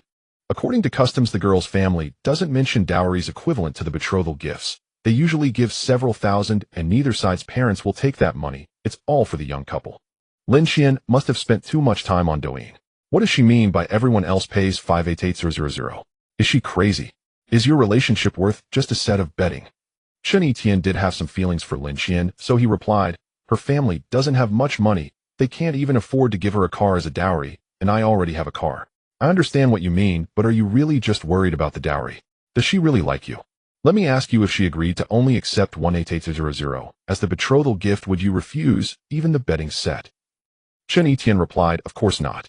You've been together for 2.5 years, you can manage the house, car, and other expenses, and the betrothal gift isn't a refusal, just a smaller amount. If she really likes you, she would understand you rather than being so unreasonable. Chen Qi poured Chen Qi another glass of wine. Uncle and Auntie, did you catch that? Got it, I told them a few days ago. What did they say? Chen Qi sighed. My dad said they could at most provide $1 million. That's still 400 short for the betrothal gift. It's really impossible. Let's just forget it, this girl is out of your league. You know how tough business has been in recent years. My family's grocery store has been declining year after year. Chen Qi nodded. I agree with Uncle and Auntie. But I really like her. What do you like about her? Do you like her because she gave you a bedding set? Etienne, let me speak from the heart. I envy your family. Uncle and Auntie are really nice people. They've saved some money too. They can support you with your wedding and car. You could find another girl who would definitely be better than Lin Xian. Seeing Chen Etienne remain silent, Chen Qi took out his phone and opened the Daxia Bank app. A few seconds later, Chen Etienne received a text message. Wow, who sent me 10000? It can't be you, Qi. Huh? 10000. Seeing Chen Qi's expression, Chen Etienne thought it wasn't him, but unexpectedly Chen Qi said, sorry, I missed a zero. Then Chen Etienne received another text message indicating a transfer of 90000. He was stunned, glancing at the message and then at Chen Qi. Qi, how much did you win? Godfather, from now on you are my godfather. With this money I can finally marry Lin Xian. Chen Qi's next words made Chen Etienne feel like he was in a skit. The 100 isn't for you to marry Lin Xian, it's for you to break up with her. You can't handle a T0 version like this. If you stay with her, you'll have a rough life. I don't care if you have a hard life. If Uncle and Auntie are dragged into this, I won't agree to you being a burden. Wait a minute, isn't this the storyline where the rich girl's father gives money to the poor guy to leave the rich girl? Just tell me if you're breaking up or not. If not, give me the money back. Chen Etienne fell into a brief dilemma. 1 million yuan. Living solely on tap water and sleeping under bridges, it would take him 9 years to save that sum. 1 million yuan plus a down payment of 600,000 yuan from his parents would allow him to purchase a modest 2-bedroom apartment outright in the city. Let's break up. That's exactly right, Chen Qi said with a satisfied smile.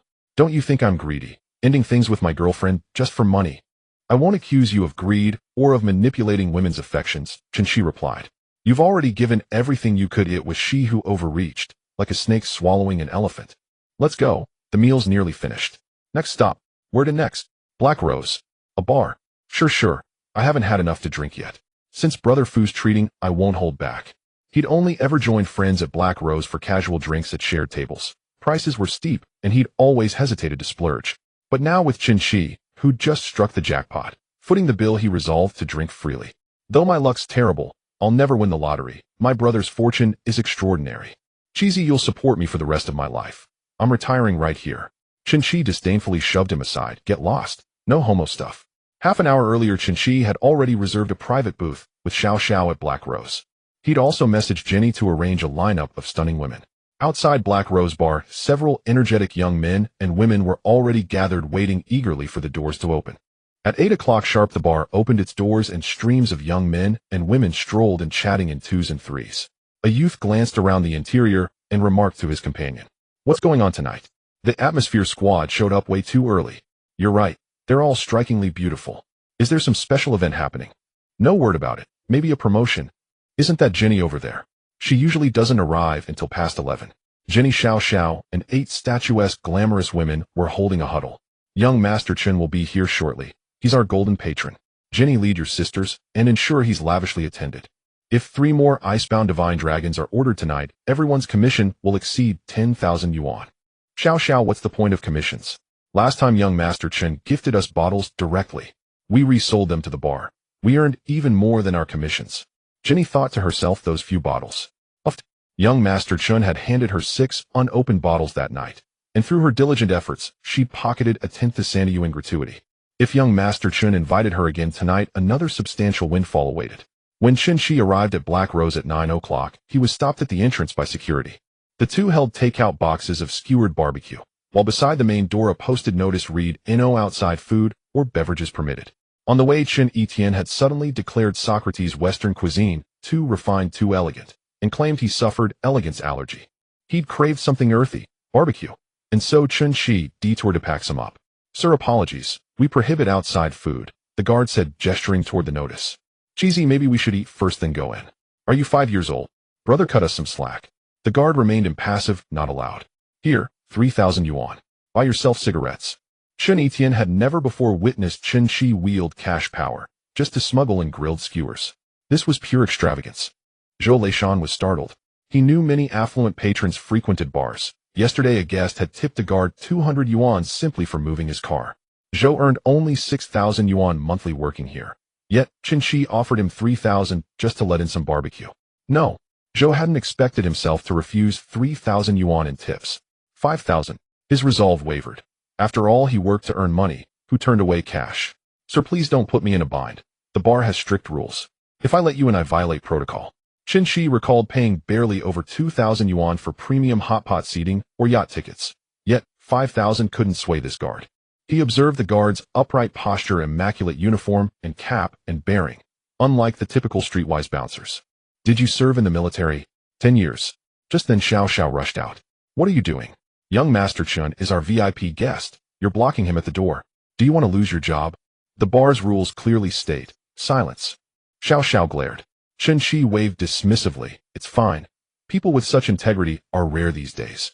He's merely enforcing policy. Xiao Xiao fawned. Rules apply to ordinary patrons. Young Master Chen is exceptional, a man of means. Though the words grated, Chen Qi acknowledged reality. A select few crafted the rules, the many obeyed. Thank goodness young Master Chen bears no grudge. Young Master Chen, please come in. Zhou Leishan watched Chen Qi enter, and began questioning whether his rigid stance had been right. Years in the armed forces had left him estranged from civilian life. After discharge, months of job hunting yielded no fit. Either corporate pace overwhelmed him, or he recoiled from society's unspoken social codes. Zhou told himself he upheld principle, but knew others called him obstinate and flexible. As they walked, Chen Etienne asked, Cheesy, are you a regular here? Only once before. Young Master Chen, table A06. Xiao Xiao led them to A06, where Jenny and the 8 beauties already waited. At Chen Qi's arrival, Jenny sprang up and embraced him warmly. Young Master Chen, why so late? I've been waiting ages. Chen Etienne had never seen such a scene. Every woman breathtaking, especially Jenny, who clung to Chen Qi. Whoa, I've only seen this in internet memes. Next batch and all that. Would you like to switch to the next batch? Chen Qi asked. Suddenly 2 women in black stockings and short skirts each seized one of Chen Etienne's arms. Handsome, aren't we good enough? Don't ask for the next batch. Chen Etienne felt their soft warmth. His pulse quickened. No, these ladies are perfect. His gaze locked onto their long, shapely legs. Each seemed longer than his own life. Chen Qi announced, this gentleman is also young Master Chen. Tonight he's the star. Delight him, and I'll be delighted. The women burst into radiant laughter. Don't worry, we'll pamper him thoroughly. They knew Chen Qi's delight meant their fortunes soared. Xiao Xiao, bring 2 sets of icebound divine dragons immediately.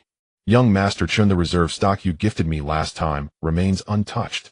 Jenny said, then savor it slowly. Seeing Chen Qi's utter indifference to the reserve, Jenny thrilled inwardly. Those 6 bottles of black truffle resold to the bar at a discount netted 70 or 80,000 yuan. Chen Qi had effectively gifted her that sum.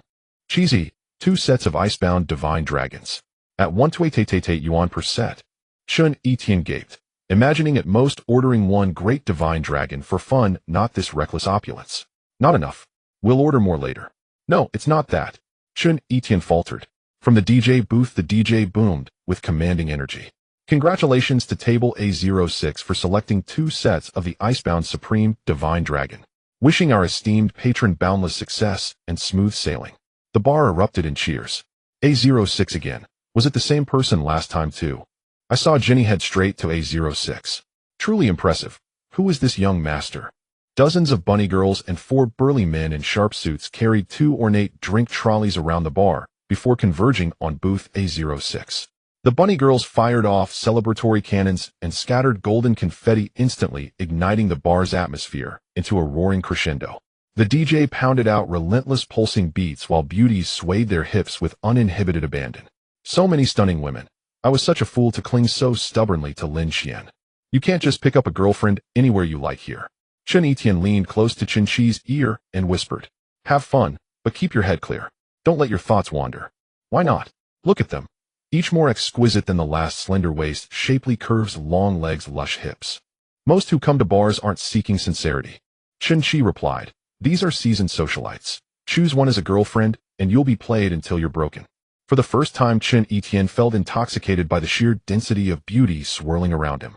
That's not necessarily true. You shouldn't dismiss everyone outright. There must be good girls among them. Are you strong in mathematics?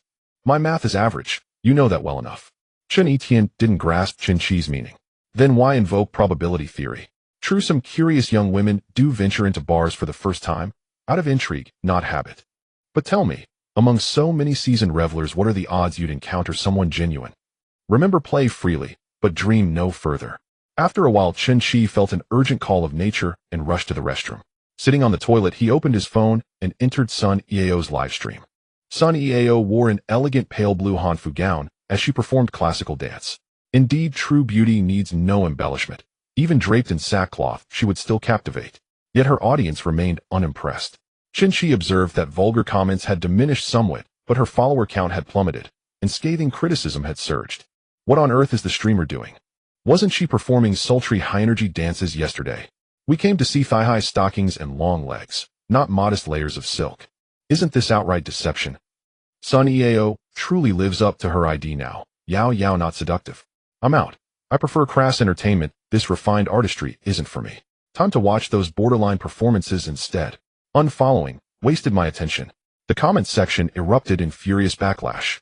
Meanwhile, her union's WeChat group flooded with mentions, and over a dozen missed calls blinked unanswered. Li Xiang, the union's manager, sent several urgent messages. "Eao, what are you doing? Why classical dance? Why not try Peking opera next? Do you even want fame? You finally gained traction, and now you've squandered it all. Switch it up immediately. Back to energetic dance." Sun Eao ignored these messages. She danced precisely as stipulated in her contract, and nothing in that contract forbade classical dance. After all, Chen Qi had promised to support her, so she no longer needed to wear revealing outfits or contort herself for provocative routines.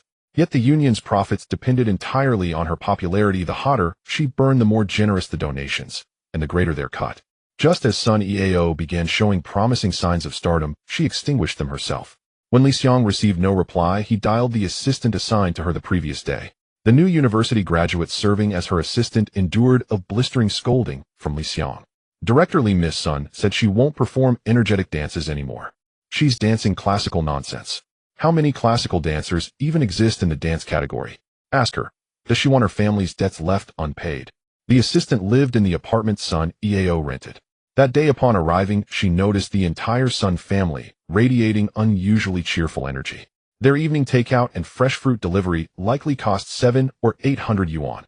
Hardly the behavior of people drowning in debt.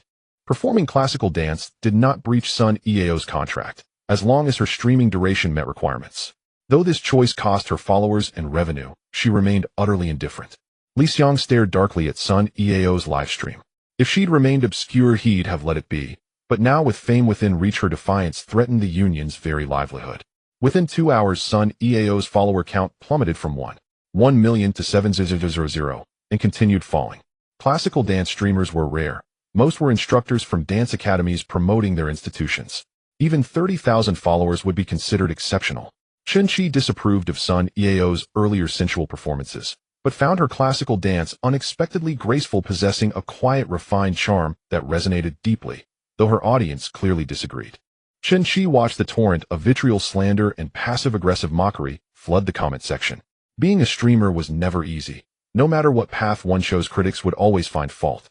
Jean Jianlong, the former top donor, watched Sun Eao's self-sabotage with a cold, disdainful smirk. She actually believes she's someone important now, delusional enough to broadcast whatever she pleases. Chen Qi topped up another 1 million yuan into Douyin, then typed calmly into the comment section. Well performed. Oh look, it's Xiao Yagu himself. Xiao Yagu, your uncle spoils her father. But what's so captivating about classical dance? Is this some new reverse attraction strategy? Are we merely pawns in their orchestrated performance? There are countless beautiful female streamers online. No need to waste time here. I'm off to Douyin. By now, Sun Eao's followers had dwindled to 6,000. Chen Qi acted purely from contrarian instinct. You despise classical dance. Then I'll summon an audience that cherishes it. Xiao Ya fan small portion sent a carnival gift in Yao Yao Not Seductive's livestream. Sun Eao hadn't noticed Chen Qi's earlier comment, but when the carnival notification flashed across her screen, she realized he'd arrived. He said he'd be busy tonight. I thought he wouldn't show up at all. Overjoyed Sun Yao stepped toward her phone and gently smoothed her hair before speaking. Thank you Xiao Yago, for the carnival. Since changing into the Hanfu her voice had lost its artificial tremor. Seriously, what's so special about this? Watching classical dance on Douyin. I'd rather tune into CCTV. A dancer who once performed sensual routines, now pretending to be pure. Chen Qi offered no rebuttal. Instead, he unleashed a relentless storm of carnivals. Xiao Ya fan small portion sent Carnival 10 in Yao Yao Not Seductive's livestream. Xiao Ya fan small portion sent Carnival 30 in Yao Yao Not Seductive's livestream.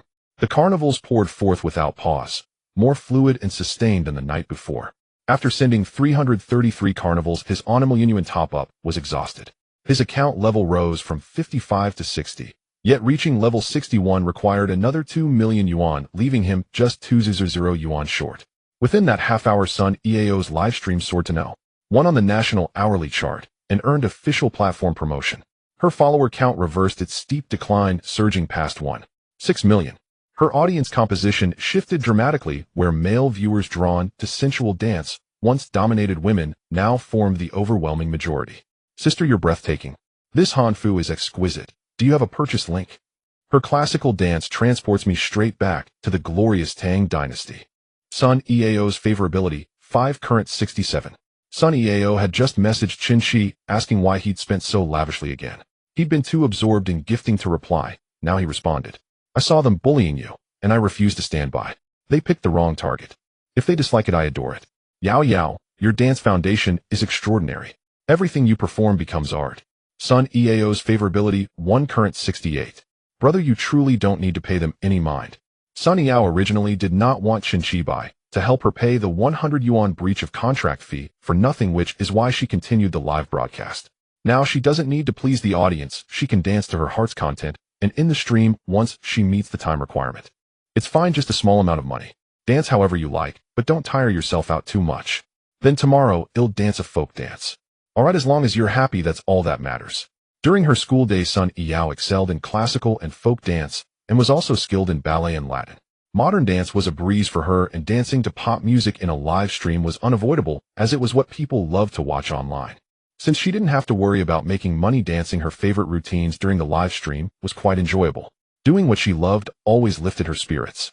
The guild was initially furious, but now everyone was overjoyed. Li Xiang said to several employees, Yao Yao has gotten close to a big shot, brother Xiao Ya has real power. Tonight, just from Chen Qi's tips, the guild received 200 yuan, and with some tips from passers-by, the guild's income for the night was 300 yuan. I didn't expect Sun Yao, this little streamer, to become the guild's cash cow now. A sinister thought suddenly arose in Li Xiang's mind. Chen Qi squatted on the toilet for half an hour, his legs feeling numb. When he returned to the booth, he found an extra girl there, and thought it was someone Chen Etian had let in. The girl was standing next to Chen Etian chatting. As Chen Qi approached, he saw, damn, isn't this Lin Xian? More than half an hour ago, Chen Etian had posted a short video on social media complete with a location. There were 12 bottles of Ace of Spades on the table, surrounded by sexy beauties. The caption read, "Thank you, adoptive father, for taking me to this extravagant life." Lin Xian, furious after seeing the post, immediately rushed over, searching booth by booth, until she finally found Chen Etian. Chen Etian, you're really something, saying you couldn't cut back on the betrothal gifts because your family is struggling. Yet here you are living it up and splurging. Chen Etian has already decided to break up with Lin Xian, so he said, Lin Xian, you said that if you couldn't come up with the betrothal gifts, we would break up. So let's break up. Oh, I can't come up with them anyway. Lin Xian sneered, you can spend over 200,000 on drinks, but can't come up with 50 or so thousand for betrothal gifts. Is this what you call love? You've wasted 2.5 years with me. Chen Qi patted Lin Xian on the shoulder from behind. You're mistaken, this wine was bought by me. Lin Xian turned around, mocking you. Don't joke. You think I don't know your income? Li Ting broke up with you, wasn't it, because you're broke? Li Ting and Lin Xian were good friends, they shared everything. Lin Xian had known for a while about Chen Qi's breakup with Li Ting, but she didn't tell Chen Etian. You broke up with Li Ting. Chen Etian just learned this. Jenny stood up to speak for Chen Qi. How could young Master Chen be broke? He spent 60 or 70,000 just on drinks tonight, and if he's complaining about being broke, his ex-girlfriend must be looking for a rich boyfriend, right? Lin Xian was unimpressed as she looked at Chen Qi dressed in LV and scoffed. Chen Qi, just because Li Ting thought you were broke, you're trying to act wealthy now. Wearing counterfeit goods and renting alcohol for the Atmosphere Group. Jenny couldn't stand it any longer and pointed at the drinks on the table. Does young Master Chen need to rent drinks? What a joke. Young Master Chen gets drinks for free. Exactly. You clearly haven't seen LV, have you? What do you mean counterfeit? Young Master Chen's outfit alone costs tens of thousands. Lin Qian still didn't believe it. Alright Chen Qi, you're really going all out to show off. Did you take out loans to splurge, huh? Chen Etian couldn't help but speak up as he watched Lin Qian mock his brother. Lin Qian, can't you bear to see others do well? Why don't you try taking out a few million in loans and see if the bank will approve it? Hearing this, Lin Qian began to waver. She knew Chen Qi had no house or car and couldn't borrow much from the bank. The maximum credit loan was only 500. She suddenly remembered that it was Chen Qi who proposed the breakup with Li Ting. Chen Qi, did you win the lottery or something, which is why you broke up with Li Ting, afraid she would spend your money? Chen Qi admired her imagination, but such things weren't unheard of in society. How much did you win? Lin Qian's eyes lit up. Why should I tell you? Chen Qi replied. Chen Qi, you're such a selfish person. It's no wonder Li Ting broke up with you. Chen Qi smiled. I'm quite generous. I just transferred 1 million to Etian. Don't believe it. Etian, show him your balance on your phone. Chen Etian thought it unnecessary to provoke Lin Qian like this, but Chen Qi shouted again, and besides, he had made the transfer. Chen Etian opened the Daxiao Bank app and navigated to the transaction records, which showed 2 transfers. One was for 1,000 and the other for 9,000, totaling exactly 1 million. When Lin Qian saw the balance, her expression changed, and she shamelessly said, Chen Etian, now that you have money, you can afford the betrothal gifts, right? Sorry, that money was for him to break up with you. Upon hearing this, Lin Qian's eyes widened, and she scolded Chen Qi angrily. Chen Qi, how could you be so malicious, ruining other people's relationships? It's shameful that Etian still considers you a brother. Chen Qi said, then ask him if he still wants to marry you. All eyes turned to Chen Etian. Chen Qi looked at his brother, hoping he had absorbed everything he said during dinner that night. If he still plunged headlong into it, Chen Qi wouldn't care. The million would just be a gift. Chen Etian stared at Lin Qian, the dim lighting of the bar casting a strange glow on her face. Has she always been so harsh with her words? Chen Etian asked, isn't the betrothal gift of 5,800 negotiable? Lin Qian replied with surprise, Chen Etian, now that you're so wealthy, you're only willing to offer 5,800. Isn't it a man's duty to spend more on a woman as a sign of love? The betrothal gift should be 6,800. Upon hearing this number, Chen Etian was utterly disheartened, not expecting Lin Qian to be so greedy, and even increased the price. You can leave while I want pay this betrothal gift. Lin Qian chuckled coldly. Is this what you call love? You have money but refuse to spend it on me. So you just want the betrothal gifts. Being with me isn't important, is it? You don't want to, right? Fine. Chen Etian, don't come begging me. Lin Qian said. She picked up the wine glass on the table and splashed it on Chen Yishan's face. She wanted to splash it on Chen Qi too, but was stopped by a suited man at the door who carried her away. A girl with yellow hair grabbed Chen Yishan's hand and sat down using a tissue to wipe his face. Young Master Chen, your ex-girlfriend doesn't understand you at all. What's wrong with offering a little less for the betrothal gifts? The remaining money after marriage would still belong to her. She never considered you family. What's yours is yours and what's hers is hers, so she wants to find ways to get more from you. How could she increase the price at the last minute? My mom said my betrothal gift should only be 2,800. Honestly, I think 1,800 is fine too. The girl with yellow hair was quite clever, as she now understood that Chen Etian had money, and more importantly, he had a wealthy friend in Chen Qi. Chen Qi could transfer 1 million yuan to Chen Etian, a clear sign of their exceptionally close bond. If she were to marry Chen Etian, and he followed Chen Qi's lead diligently, their future would be worry-free. Chen Etian remained silent. Though the blonde-haired girl exuded a faintly condescending charm, his earlier thoughts had indeed aligned with hers. He had accepted 1 million yuan from Chen Qi, yet still deemed the dowry of 500 yuan excessive. If Lin Qian had truly considered his circumstances, he would have deposited the remaining sum into their joint marital account, granting her full discretion over its use. Yet Lin Qian cared only for the dowry, and for her own family, especially her younger brother. Her sudden demand for an increased amount shattered Chen Etian's last vestige of hope. Jenny, bring another icebound divine dragon set, Chen Qi instructed. Lin Qian had barely reached the doorway when she overheard A06 ordering yet another icebound divine dragon set, proof that Chen Qi had truly struck fortune. She immediately pulled out her phone and dialed Li Ting. Li Ting had just returned home after a manicure with friends, carrying a takeout bag of grilled skewers. Ting, guess who I just ran into? How could I possibly guess? Who is it? Your ex-boyfriend, Chen Qi. Why bring him up? A broke, contemptible man who refused even to buy me a smartphone, though admittedly handsome. Don't you know? Not one phone. He could afford 100 now. Li Ting scoffed lightly. You mean a prototype model, right? He won the lottery. He's wearing head-to-toe Louis Vuitton. and reportedly spent 60 or 70,000 yuan at Black Rose over the past 2 days. Li Ting shot upright from the sofa in astonishment. What? He won the lottery. How did I miss this? And how much did he win? I'd estimate at least 10 million yuan. He transferred 1 million to Chen Qi. Li Ting murmured, no wonder. That must have been him. No wonder what. This evening while getting my nails done I saw a handsome man boarding a Mercedes on the roadside. His silhouette vaguely resembled Chen Qi, but I dismissed it. How could Chen Qi possibly afford a Mercedes? Ting, did he win the lottery while still dating you, and deliberately hide it breaking up, just so he could indulge freely? At those words Li Ting's composure shattered. She realized she might have become a multi-millionaire. Had Chen Qi not deceived her, feigning poverty and refusing even a smartphone, all to save her wealth alone. Li Ting hung up and instantly messaged Chen Qi. She hadn't deleted him, and he hadn't deleted her, though he had purged all prior moments' posts and restricted visibility to the last 3 days. After several minutes, Chen Qi noticed the message, sent by Li Ting. He wasn't surprised. Lin Xian must have told her something. Wang Taiwan scratching head. JPG, he replied with a child emoji bearing a question mark. He knew precisely what hers implied, a demand for explanation. How suddenly had he acquired such wealth? He deliberately chose that emoji, recalling Li Ting's earlier complaint, don't send kid emojis. He'd tried it before only to be scolded, so he'd stopped. Seeing the emoji, Li Ting flared with anger and sent another question mark. Chen Qi understood she was accusing him, not only of wealth but of mocking her aversion to childish icons. Can't speak plainly. I have no time for riddles. Li Ting typed, seething. You won the lottery. Why didn't you tell me? Why should I tell you? We've already broken up. You won before we split, deliberately ended things to enjoy your fortune solo. Do you suffer delusions, or have lottery fever? Who told you I won? Lin Xian said you spent 60 or 70,000 at Black Rose, and I saw you enter a Mercedes. If not the lottery, where did this money come from? What if I told you I'm being sponsored by a wealthy benefactress? Would you believe me? Chen Qi, must you be this petty? Fearing I'd spend your money, you invent such preposterous excuses. Chen Qi sighed weary. Truth went unbelieved. He muted her messages and turned away. He now possessed ample means to humiliate her publicly, but it held no appeal. The past was past. Soft Lord Li Ting was the first goddess bound. Leaving her unattended won't cause issues, will it? Soft Lord replied, it will. She occupies a goddess slot. What?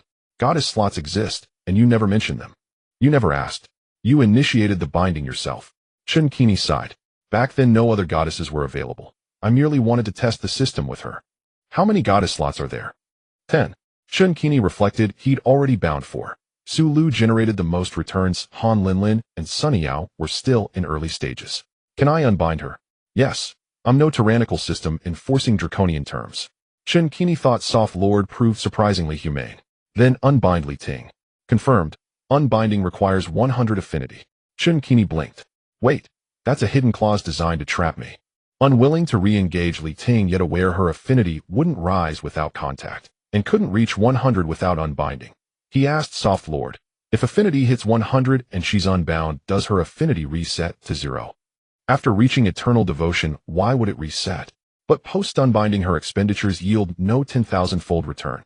Only bound goddesses trigger the 10,000-fold multiplier. Damn, it means Li Ting remains tethered to me indefinitely, unless I sacrifice a precious goddess slot. Having tasted the windfall of multiplied returns, Chen Qi knew more goddesses meant greater wealth. Though he wished no entanglement with his ex, he'd have to maintain a fragile, intermittent connection, albeit on his terms. His comfort, his peace, these came first. When Li Ting received no reply, she called him via voice message. Chen Qi swiped once, declined. Chen Qi, how bold you've grown. Rich now are you? Daring to hang up on me. She redialed repeatedly. Each call declined. Frustration sent her stamping her feet in fury. I know you're at Black Rose. I'm coming there now. We'll settle this face-to-face. Chen Qi ignored her, but also had no wish to see her lest she spoil his evening. Etienne, it's time. We're leaving. Chen Etienne checked the clock, only 1130 p.m. Nightlife had barely begun. It's still early. We just ordered 6 bottles, and haven't even started drinking. Don't you work tomorrow? Finish what's left, or save it under your tab for next time. Qi, now that we're millionaires, why bother working at all? Slightly intoxicated Chen Etienne spoke boldly, until Chen Qi tapped his forehead. 1 million. Huh. Even with my wealth I strive relentlessly, yet you dream of idleness. Qi, what exactly are you striving toward? Any promising ventures lately? Include me in your investments. We'll discuss it later. First, keep your day job steady. Chen Qi's current project was uniquely his, but once capital flowed freely, launching or acquiring a company would be feasible. Young Master Chen, leaving so soon. Jenny clung to his hand, reluctant to part, hoping the night held further intimacy. Next time I'll return. When Li Ting and Lin Xian arrived again at A06, Chen Qi and Chen Etian had long departed. Chen Qi, you're hiding from me. He must have hit the jackpot, Li Ting thought to herself. Chen Qi first sent Chen Etian back home, then went to Xeridu to load all the clothes from the presidential suite into the car. By the time he returned to Yuan 1, it was already 12:30. Although it was not as big as the presidential suite, it was Chen Qi's home. The furniture and appliances were all set up, and he had just changed the password for the electronic lock. Lying on the 2 million yuan Hasten mattress, he saw a message sent a few minutes ago by Sunny Yao. Brother, can you accompany me tomorrow to buy dance costumes? Sunny Yao streams daily from 8 a.m. to 12 p.m. and it can be quite tiring. Chen Qi tipped her $1 million, and she added another 2 hours to her stream. Now she had finished streaming on time, washed up, and was applying body lotion. Tonight Chen Qi had tipped her $1 million, pushing her to the top of the hourly list. However, half an hour later she was pushed down by other streamers, big spenders. There were indeed many wealthy people in Huaxia. I have some matters tomorrow, I can't accompany you. Sunny Yao saw Chen Qi's reply, and though a bit disappointed, responded, It's okay, I'll go buy it myself. Will you watch my stream tomorrow night, brother? It depends on the situation. If I'm not busy, I will watch. You should rest early, dancing is so tiring. In a couple of days I'll take you out for a big meal. You should also rest early, don't tire yourself out too much. Good night, brother. Good night. Chen Qi opened Su Lu's chat window again and glanced at the few sentences they chatted about that evening, which included Su Lu's address. Lulu is the best, I haven't spent much on her yet. I will need to spend more tomorrow. A dreamless night passed. July 11th, Thursday, sunny. Chen Qi slept until 10 a.m., getting up in high spirits. To be honest, this 2 million yuan mattress is even more comfortable than the presidential suite.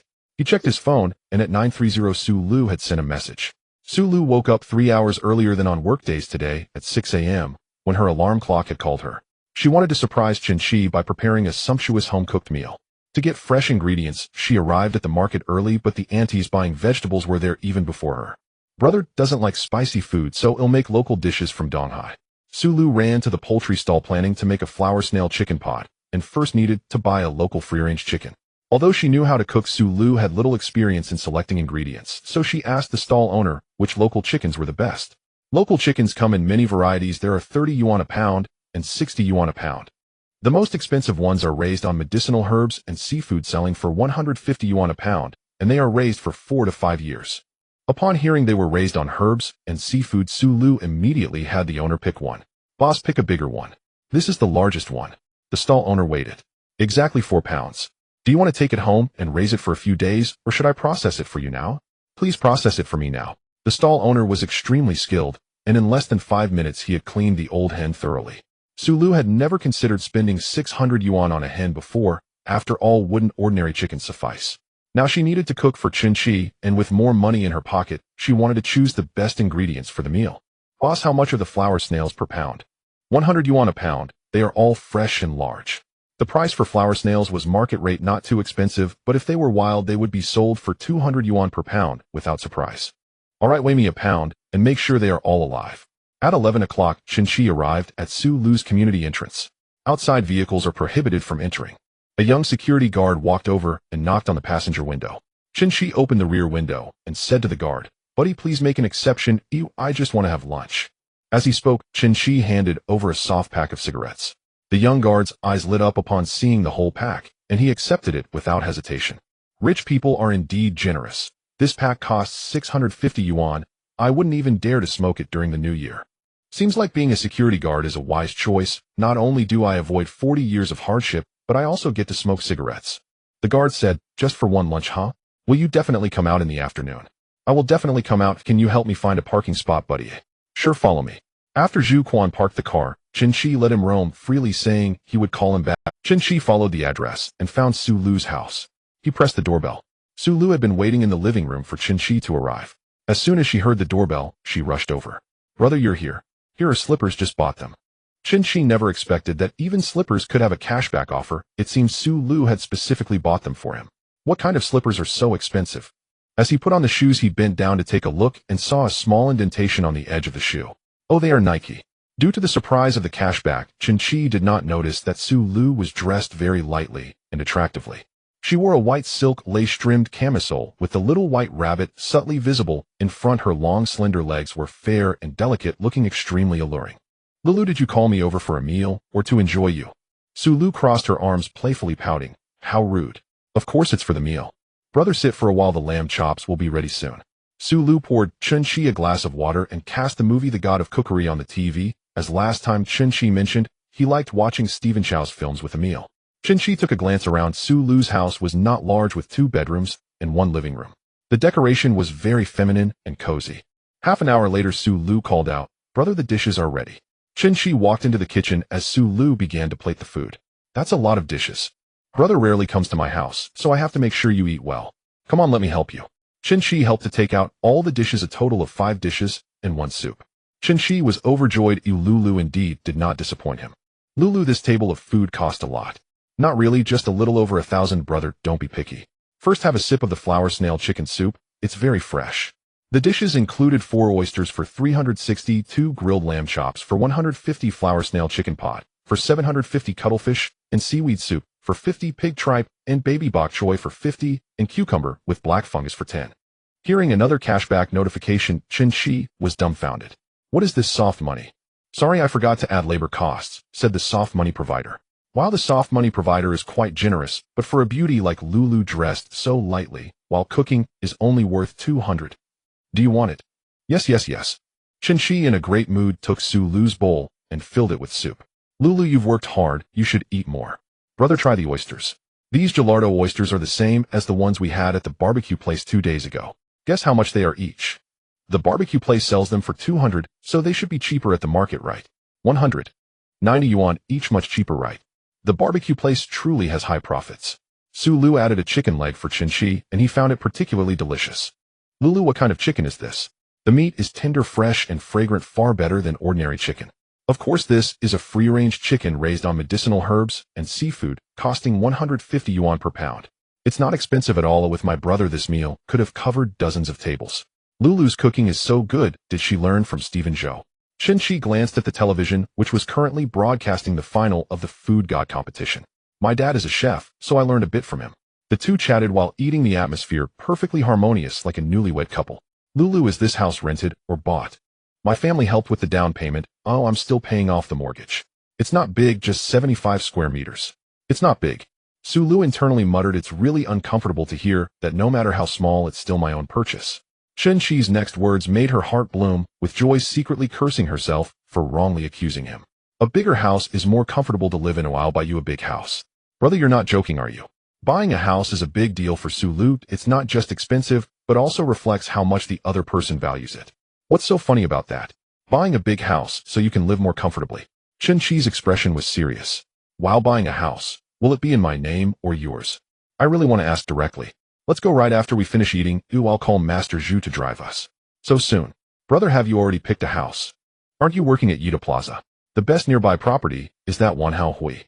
Sulu didn't expect Chen Qi to mention this name. Her eyes sparkled as she excitedly said, "Brother, Wanhao Hui is considered top tier in Donghai with an average price of 500, and there's only one layout, 200 square meters. I know, if it's not 200 square meters, how can it be called a big house? Donghai isn't comparable to first-tier cities like Magic City or Imperial Capital, where houses average over 100. 3 high-rise residential buildings in Donghai. Gonyuan no. One has an average price of 43000 with 3 layouts available. Wanhao Hui has an average price of 500 only with the 200 square meter layout. The most expensive Yulong mansion has an average price of 600, selling only large flats of 300 and 450 square meters, with good floors going for over 30 million. There are many properties with an average price below 400. Their location and facilities cannot match these 3 properties. How can he make buying a house at an average price of 500 sound as easy as buying cabbage? Chen Qi checked his balance. His assets had already reached over 33 million. The main contributor to this was Sulu. Spending $1 million to buy her a house isn't too much, right? An hour later, the two stepped out. Sulu sat in the car, her mind restless, unable to calm down from the excitement. As they drove into the Wanhao Hui sales office, Master Zhu got out to register. Before Chen Qi and Sulu entered, a salesperson walked from inside to the car to wait for them. The female salesperson, Su Yun, had a charming demeanor rated with a charm value of 91 and 6 past relationships. Chen Qi thought it was a pity. A 6 million Maybach S800 and the people getting out are still handsome men and beautiful women. They must be wealthy kids coming to buy a wedding house. Sir, madam, do you have an appointment? Do you need an appointment to view the house? Top properties indeed require appointments for viewings, but it also depends on whether the salesperson is busy or in the mood. Normally an appointment is necessary, but I happen to have time right now and can assist you. Thank you for your help. Please follow me. Sulu passed by this property every day to work, but had never entered. Now following Chen Qi inside felt like stepping into high society, completing a leap in class. May I ask, Mr. Chen, Miss Su, are you planning to buy this as a wedding house? Sulu stared at Chen Qi, eager to know his response. No, it's for my girlfriend to live in her name. Although this wasn't the answer Sulu most wanted to hear, it was enough to make her heart bloom with joy. He openly acknowledged me as his girlfriend in front of others. This is a recognition of our relationship, right? He actually said it would be in my name. Is that true? A 10 million mansion. Sulu's favorability 2, current 47. Su Yun, who had seen many wealthy individuals, was astonished to see someone treating their girlfriend so well. Ms. Su, Mr. Chen is really good to you. You both look like a domineering CEO and a wealthy young lady straight out of a comic. I'm hardly a wealthy young lady, though I'm more like a Cinderella. He's just like that. He likes to spend money extravagantly. Sulu smiled. Su Yun showed them the model room. The exquisite decoration of Wanhao Hui looked somewhat hotel-like, while Gonyuan No. One felt more like a home. While Sulu was viewing the house, she couldn't stop smiling, her excitement hard to conceal. With this open kitchen, I can cook more delicious food for my brother in the future. Sulu's current kitchen is very small, and she has many cooking utensils. Ovens, microwaves, large pots, small pots, frying pans, and clay pots all crowd the kitchen. She really liked this big kitchen, but what she liked even more was the separate dressing room. Then I'll be in for a treat. Chen Qi said. Let's go look at those two units. Chen Qi chose two different floors, one on the east side and one on the west. Brother, this one faces Yida Plaza. Clearly Sulu preferred the one on the 21st floor. This unit is currently priced at 11 million. Although Sulu knew the price of Wanhao Hui, hearing the sales quote still shocked her. For such a luxury property, buying it for me, I might not even be able to afford the property fees. Chen Qi hadn't considered this issue. The property fee for Gonyuan No. One is 3,000 a year. Wanhao Hui would likely be a bit more expensive, but he could pay for Sulu later. If Sulu had to pay, she could afford it, but Chen Qi wouldn't let her spend that money. Spending this money means less for him to spend on himself. Does Lulu like it? I like it, but it's just too an 11 million mansion. I absolutely love it. As long as you like it, Miss Su, let's sign the contract today and purchase it in full. Is this the power of the second generation of rich families? Sulu and Su Yun thought. Su Yun smiled brightly, knowing she would earn a big commission from this deal. No problem, please come to the VIP room to rest for a bit. I'll go prepare the contract. Chen Qi and Sulu waited in the VIP room with tea. Sulu said, brother, the property fees for Wanhao Hui are quite expensive. Well, I'm afraid I can't afford it. Don't worry, I'll pay for you later. You're so thoughtful, brother. Sulu kissed Chen Qi on the cheek. Su Yun brought the contract, and after Sulu signed over a dozen pages, Chen Qi immediately transferred the money to Wanhao Hui's account. Su Yun was delighted. Her commission of 3,000 was smoothly secured. Sulu was even happier, feeling like she was flying. Sulu's favorability 20, current 67. The money has been paid, the contract signed. This can't be a dream, can it? I've really become the owner of a mansion worth tens of millions. Favorability increased by 20 points. This is good. It seems I need to spend more money. However, Chen Qi couldn't let Sulu's favorability rise too quickly, otherwise when it hits 100 her spending on him would double. He still needed Sulu to spend more on him. Ms. Su, congratulations on becoming the owner of Wanhao Hui. Here's the key. It was a silver briefcase, similar to the one Gonyuan No. One had given Chen Qi. Brother, can you help me move today? The Wanhao Hui is also beautifully decorated, but unlike Gonyuan No. One Wanhao Hui comes with appliances and furniture.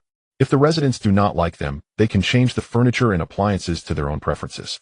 Although they are provided for free, they are all branded products, better than what Sulu currently has at home, and she likes them very much, not even thinking of replacing them. Of course, I'll call a moving company for you.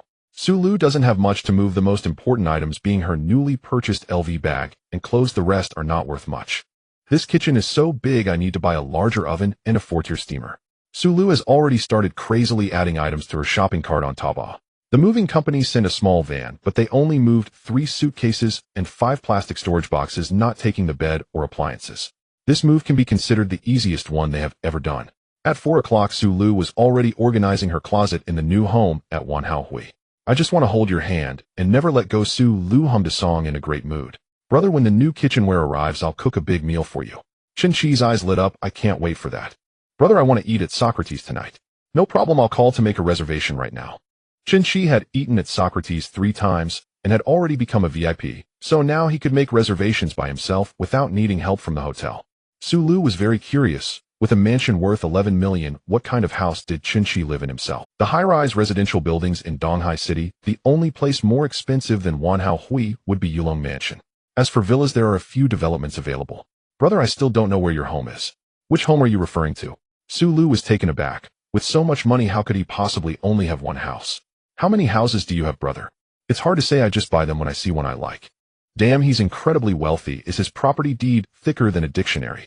If I marry him and have a child, I'd really be leaving an inheritance. Sulu's affection 1, current level 68. Chen Qi didn't expect that just her imagination could increase her affection. Brother, when can I pick up the Ferrari? I want to sit in the passenger seat. Chen Qi pinched Sulu's little face. You can pick it up the day after tomorrow morning. Your exclusive passenger seat is just for you. Lulu, do you have a driver's license? Sulu shook her head shyly. I failed the second test 5 times, and now the exam validity period has expired.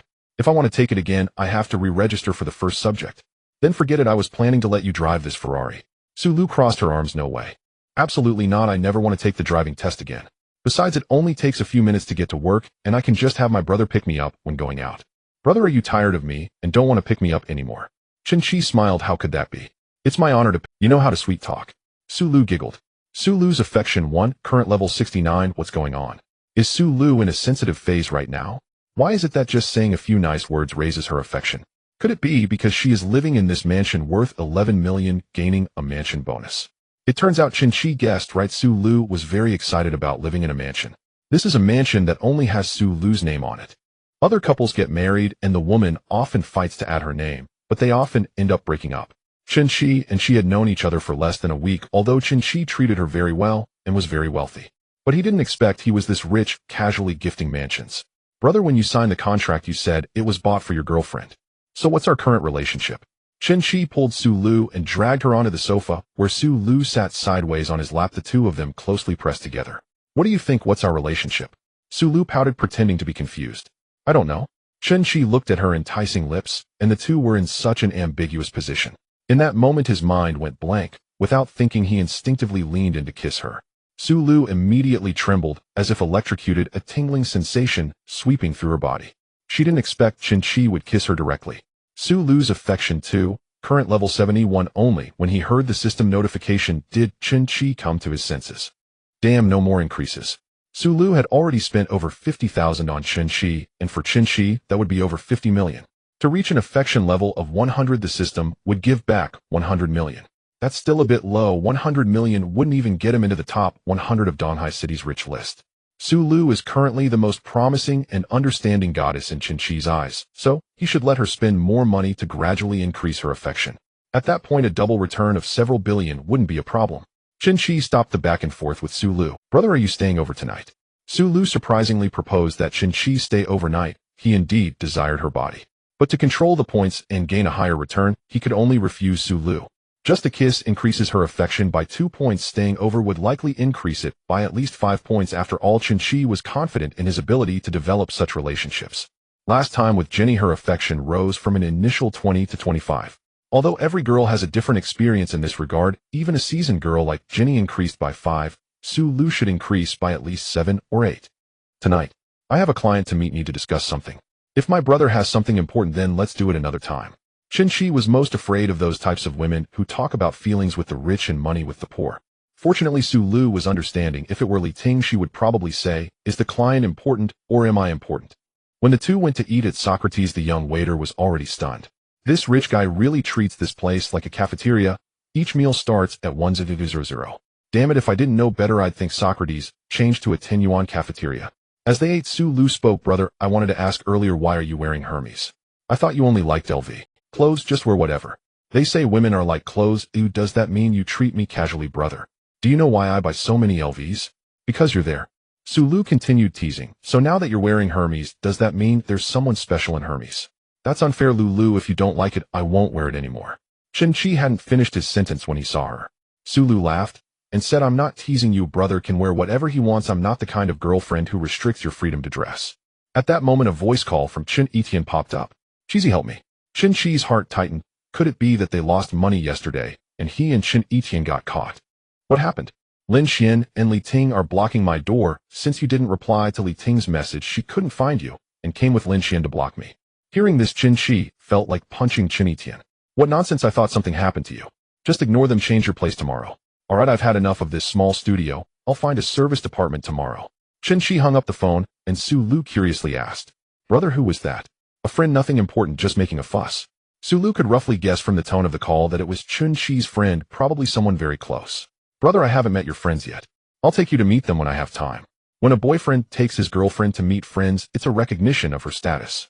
Su Lu felt very happy when she heard Chen Qi's agreement. At 8 o'clock, Su Lu returned to the Wanhui, and her video calls had not stopped. First, she gave Zhang Jie and Xiao Jing a comprehensive tour of her luxurious mansion worth 11 million. Excitedly, she said, he publicly declared that I am his girlfriend, and said he wants to introduce me to his friends. Lulu, if I weren't already married, I would fight you for this man. Zhang Jie remarked. Xiao Jing was grinding her teeth. In just one day, you've stepped into high society. No way, Lulu, I want to stay at your place tomorrow. Which place are you talking about? Su Lu teased Xiao Jing. Great, finally you are using this line. Zhang Jie said, what about your house? Is it just sitting there empty now? I plan to rent it out to help share some of the mortgage payments, and later I can bring my parents to live with me. Su Lu's house could easily rent for 2,000 a month, while her mortgage was 4,500, which would save her quite a bit. Lulu, now that you've married into a wealthy family, don't forget your poor sisters. Xiao Jing said. I don't even know which wealthy family he belongs to. He's very low-key. During these days together, he hasn't mentioned anything about his family. Let me do it for you. Xiao Jing searched for the rich list of Donghai City. Among the wealthy with the surname Chen, the one with a son named Chen Qi should be in his 50s or 60s. These two wealthy individuals are quite similar. One is worth 5.8 billion and the other 9.1 billion. Next time, try to get some information out of him. Chen Qi leaned back on the sofa, casting his screen to watch a live broadcast, and suddenly sneezed. The 98-inch television was displaying Sun Yao's live broadcast, and the quality was much better than on a phone. Sun Yao was performing a folk dance today, and had just finished a Dai dance routine. To prepare for the evening's live broadcast, Sun Yao went to the folk street with her brother Sun Yu during the day. They sold various ethnic costumes and accessories there. While browsing a store selling Tibetan clothing, Sun Yao planned to buy some beads and chains as accessories. Wow, sis, look at this sky pearl. Such a small one sells for 2.0, more expensive than gold. The sky pearl is a unique accessory for Tibetans, essentially a dyed agate with no distinction between genuine and fake, only new and old.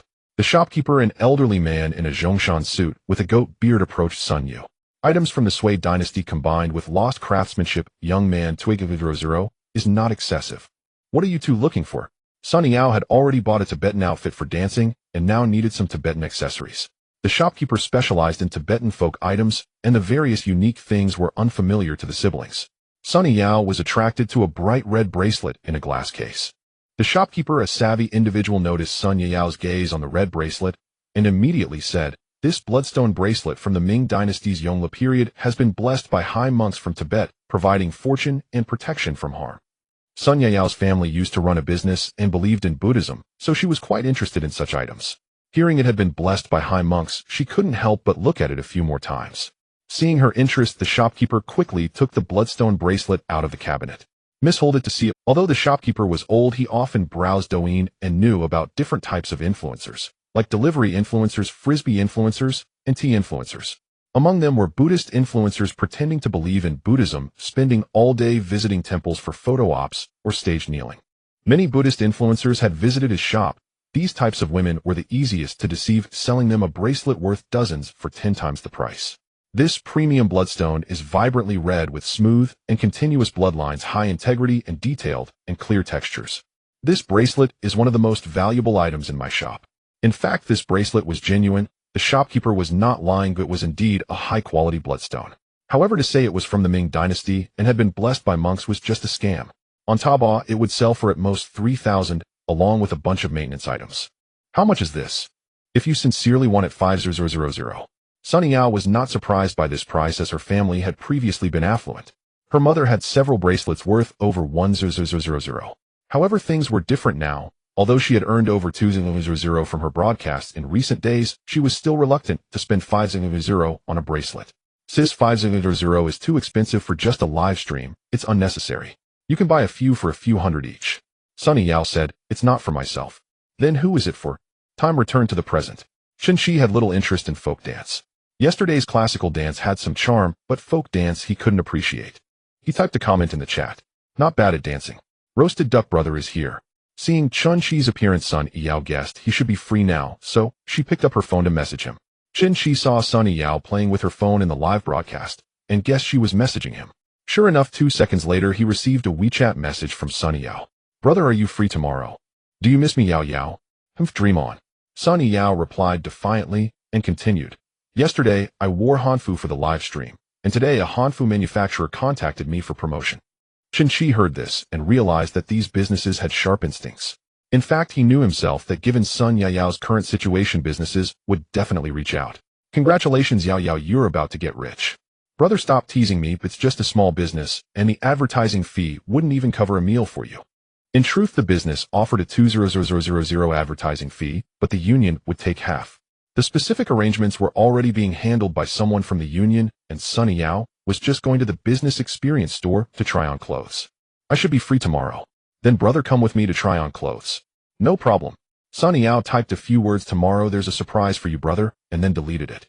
She thought about it. A small bracelet worth several tens of thousands wasn't much of a surprise. It would be better to wait until they met tomorrow to reveal it. Then see you tomorrow, brother. He'll continue the live broadcast now. Chen Qi walked to the second bedroom, which he had turned into an esports room, with 9 rectangular boxes neatly stacked along the wall. All 9 boxes were Alienware laptops, and there was one unpacked and set up on the desk. These Alienware laptops were gifts from a furniture store.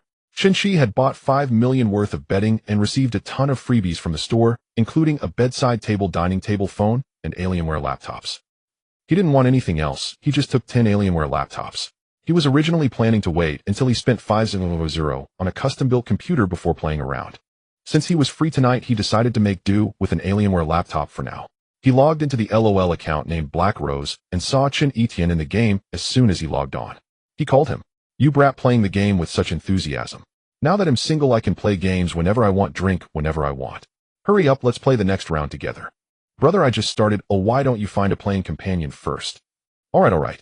Chen Qi hadn't thought about finding a playing companion. Now a girl would be much better than Chen Etienne. He quickly downloaded a companion app searching for someone appealing. Most of the companions are part-time university students, although there are some full-timers as well. Each companion's profile includes photos and videos, but the editing is often excessive. Some have poor skills, and the editing is simply ridiculous, making Chen Qi feel nauseous. A few have a decent foundation. With a little editing, they can still be considered beautiful. Chen Qi scrolled through them one by one. His standards had risen, and these heavily edited internet celebrity faces failed to pique his interest. This one is not bad. This girl named Tian caught Chen Qi's eye, while the other companions all had similar snake-like features. In contrast, she had a rounder oval face, large eyes, and looked very cute and innocent. Does this one score 90 points? Chen Qi, with his ordinary eyesight, couldn't discern the girl's true appearance behind the beauty filters, cosmetic surgery, and makeup. In this day and age of advanced technology, even a 40-year-old ant can present the allure of an 18-year-old girl. Name Su Tian. Age 22. Height 165 centimeters. Charm, level 92. Occupation, student, part-time companion. Number of relationships, 0. Favorability, 0. Would you like to bind? Wow, have I discovered a new continent. 0 relationships. How can such a beautiful university girl have never been in a relationship? Bind. It's not that such girls don't exist, they certainly do, but they are absolute rarities. In today's society, the relationship between men and women is not as sacred. There is no longer the idea of finding one person to grow old with. Perhaps the one who professes love to you tonight will find solace in someone else's arms tomorrow. Chen Qi felt a surge of excitement as he glanced at Su Tian's pricing. Online companionship costs 60 per hour.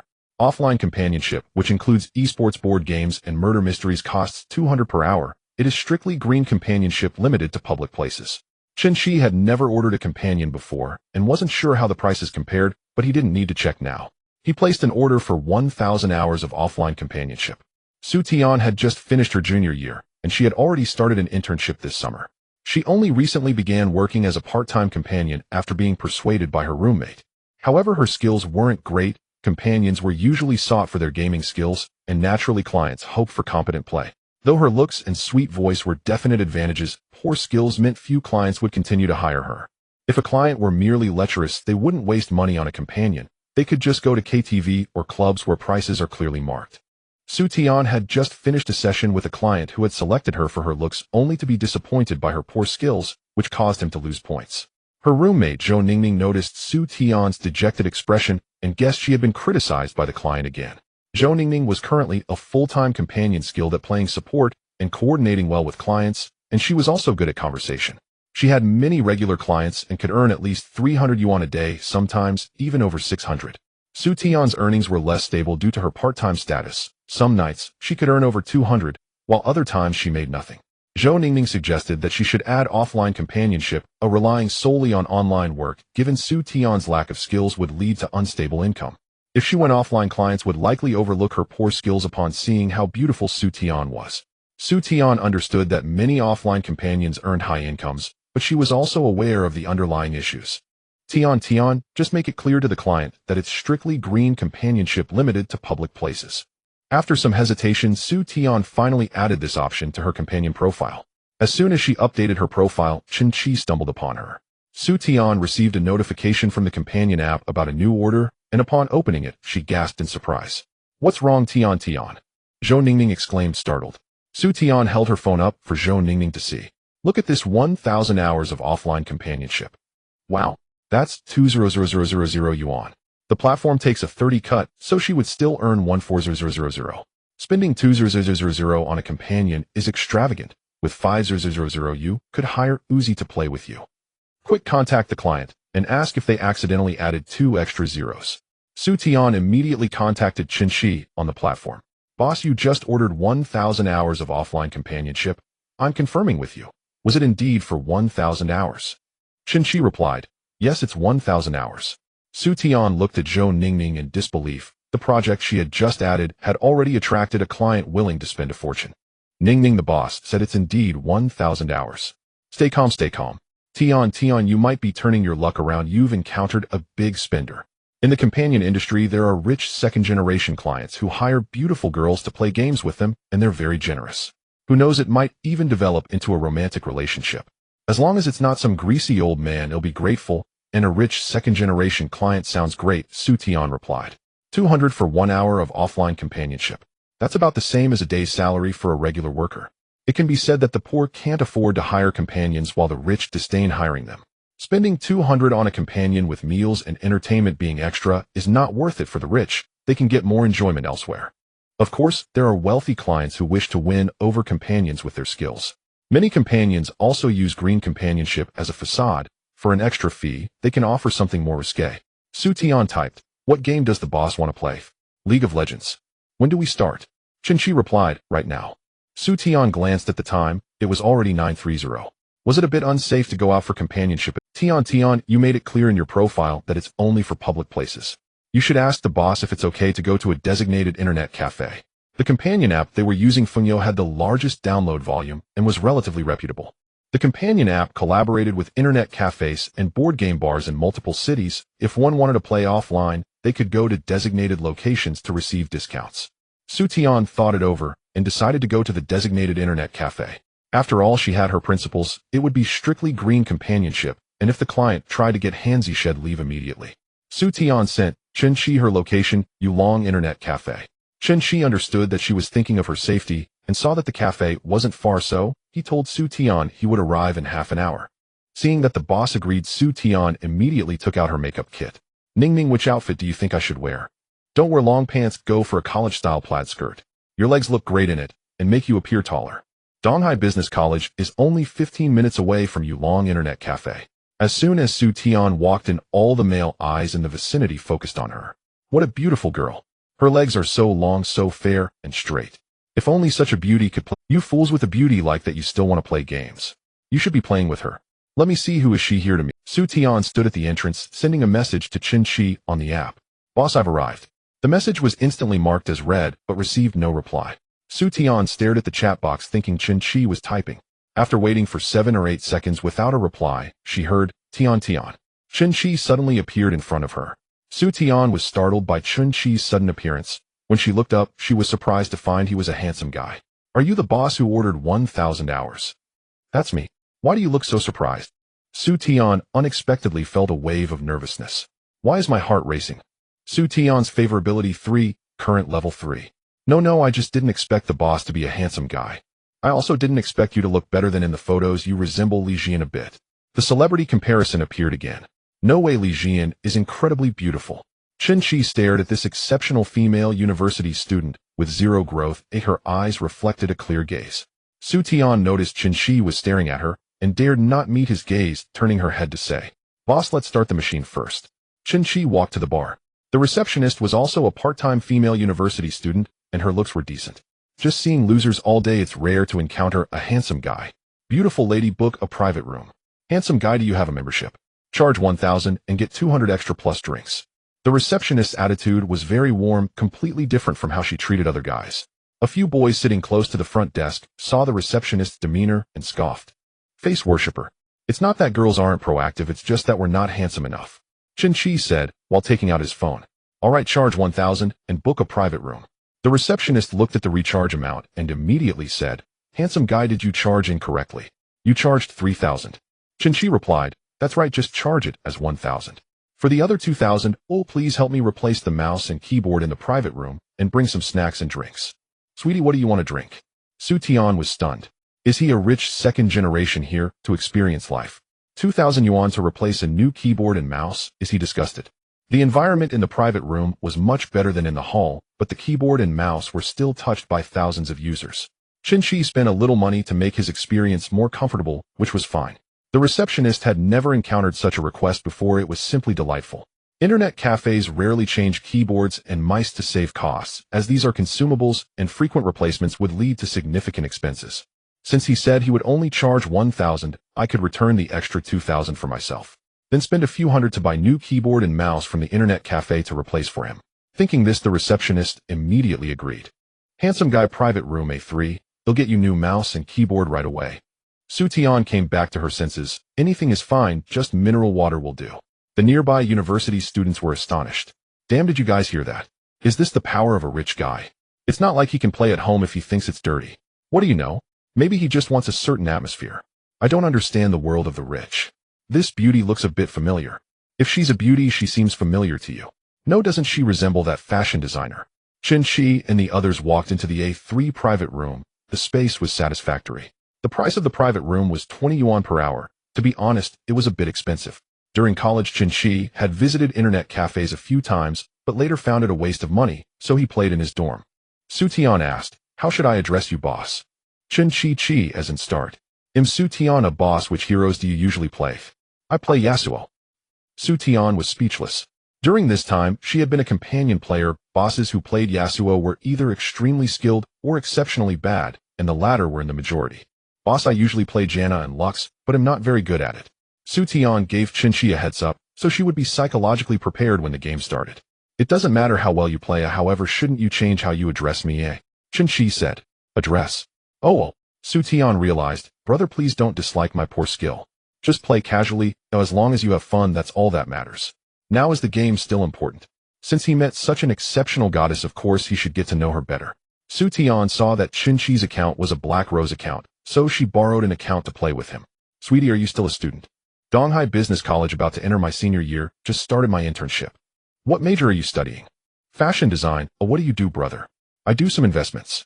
In the finance industry. Brother, you're really impressive. Su Tian's favorability 1, current level 4.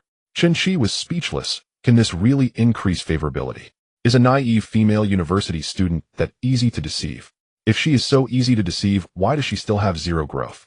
It's okay, I make a living. Brother, you're too modest. Working hard is much better than a carefree rich second generation. Hearing this, does the carefree rich second generation have anything to do with you? Chen Qi said. Su Tian quickly shook her head. No, I was just saying it casually. The carefree rich second generation indeed has some connection with Su Tian. Her father is a frivolous playboy. Back in the day, her father was handsome, wealthy, and very popular with girls. Her mother was a beautiful train attendant. When Su Dad saw her for the first time, he fell in love with her. Su Dad deliberately sat a few more stops just to spend more time with Su Mom. When he got off the train, he had already gotten Su Mom's home phone number and then launched an aggressive pursuit. Su Mom couldn't resist the sweet talk and soon fell deeply in love with Su Dad. A year later, they got married and had Su Tian. But Su Dad didn't change after starting a family. He remained the same carefree playboy. Back then, dance halls and karaoke were in vogue, Since Su's dad was well off, he didn't look for a proper job. He frequented those places, and it was only a matter of time before something unexpected happened. He got involved with a dancer which Su's mom discovered, she let it go that time. A few years later, when Su Tian was in kindergarten, Su's dad got involved with another woman, and that woman was pregnant. What was even more infuriating was that the woman gave birth to a son, and Su's dad proposed divorce to Su's mom and married that woman. Su Tian and her mother moved back to her grandmother's house because of her rich second-generation father. Su's mom instilled in Su Tian from a young age that no rich second generation was a good person. Although Su Tian wasn't completely misled by her mother, she didn't dismiss all rich second generations outright. However, she had no good feelings toward those pampered and idle rich second generations. Don't rush, take your time, Chen Qi said. Su Tian had just given away another kill, and her record was already 0-4. His temper is quite good, he didn't even say I'm bad. Chen Qi's operations were fierce as a tiger, and upon seeing the score of 0-5, both of them were noobs. Although his main goal wasn't to play games, performing this poorly was indeed a bit awkward. So Chen Qi clicked on 3 skilled companions on the Phone Companion app, all of whom were experts ready to carry them both. With experts to carry them both were enjoying the game, when suddenly the door to the private room was opened. A young man at the door looked at the two. Sweetie, who is he? The tone of questioning made Chen Qi think this guy was Su Tian's boyfriend.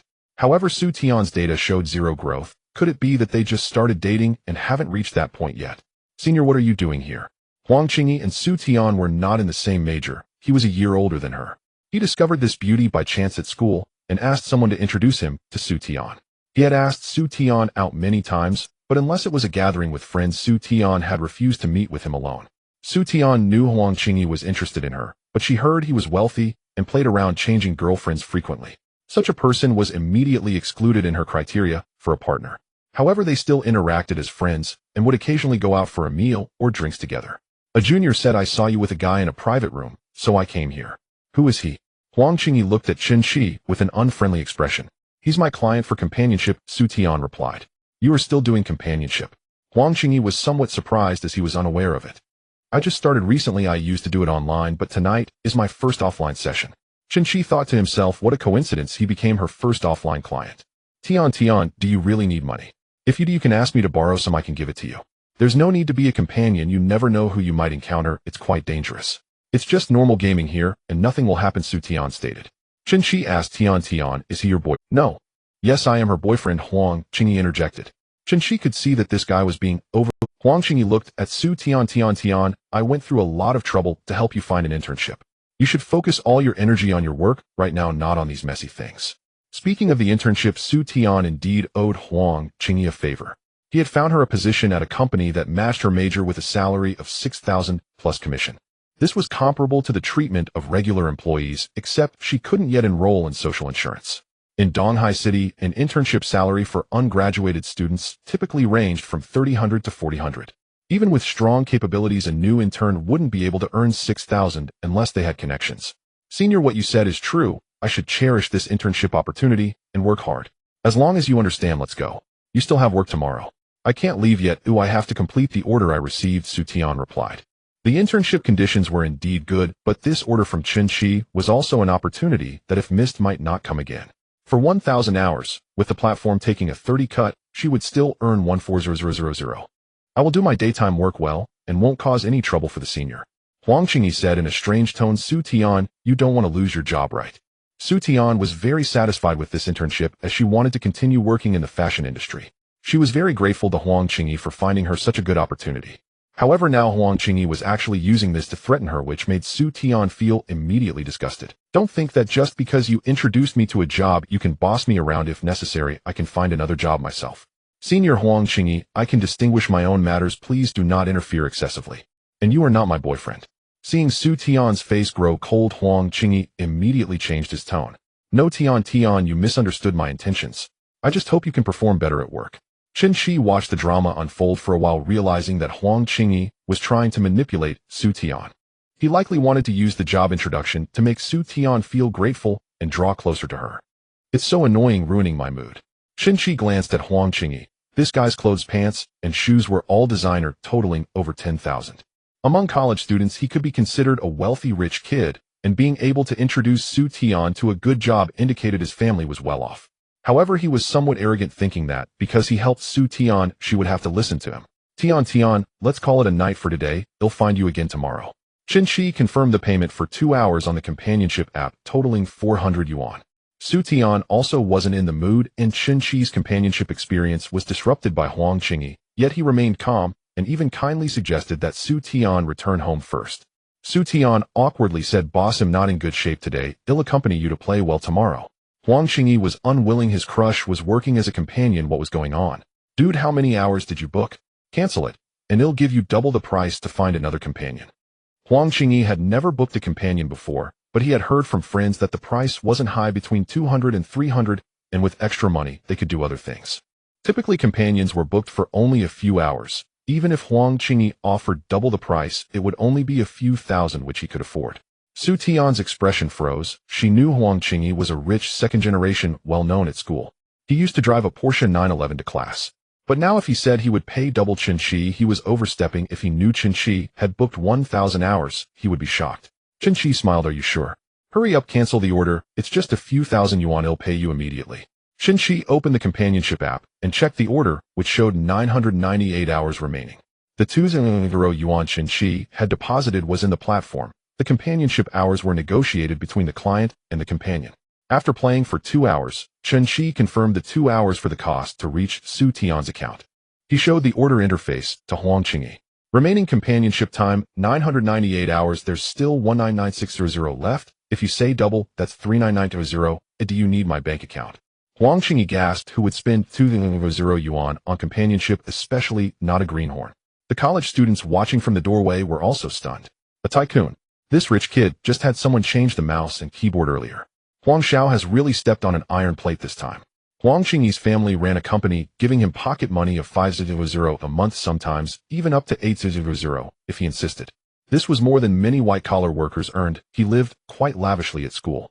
Driving a Porsche, he could easily woo the younger girls, and it was almost a sure thing. He always sat in the A zone at bars, occasionally pooling money with other rich second-generation friends to order an ice-cold dragon. But if you asked him to take out 400 in cash, he couldn't do it.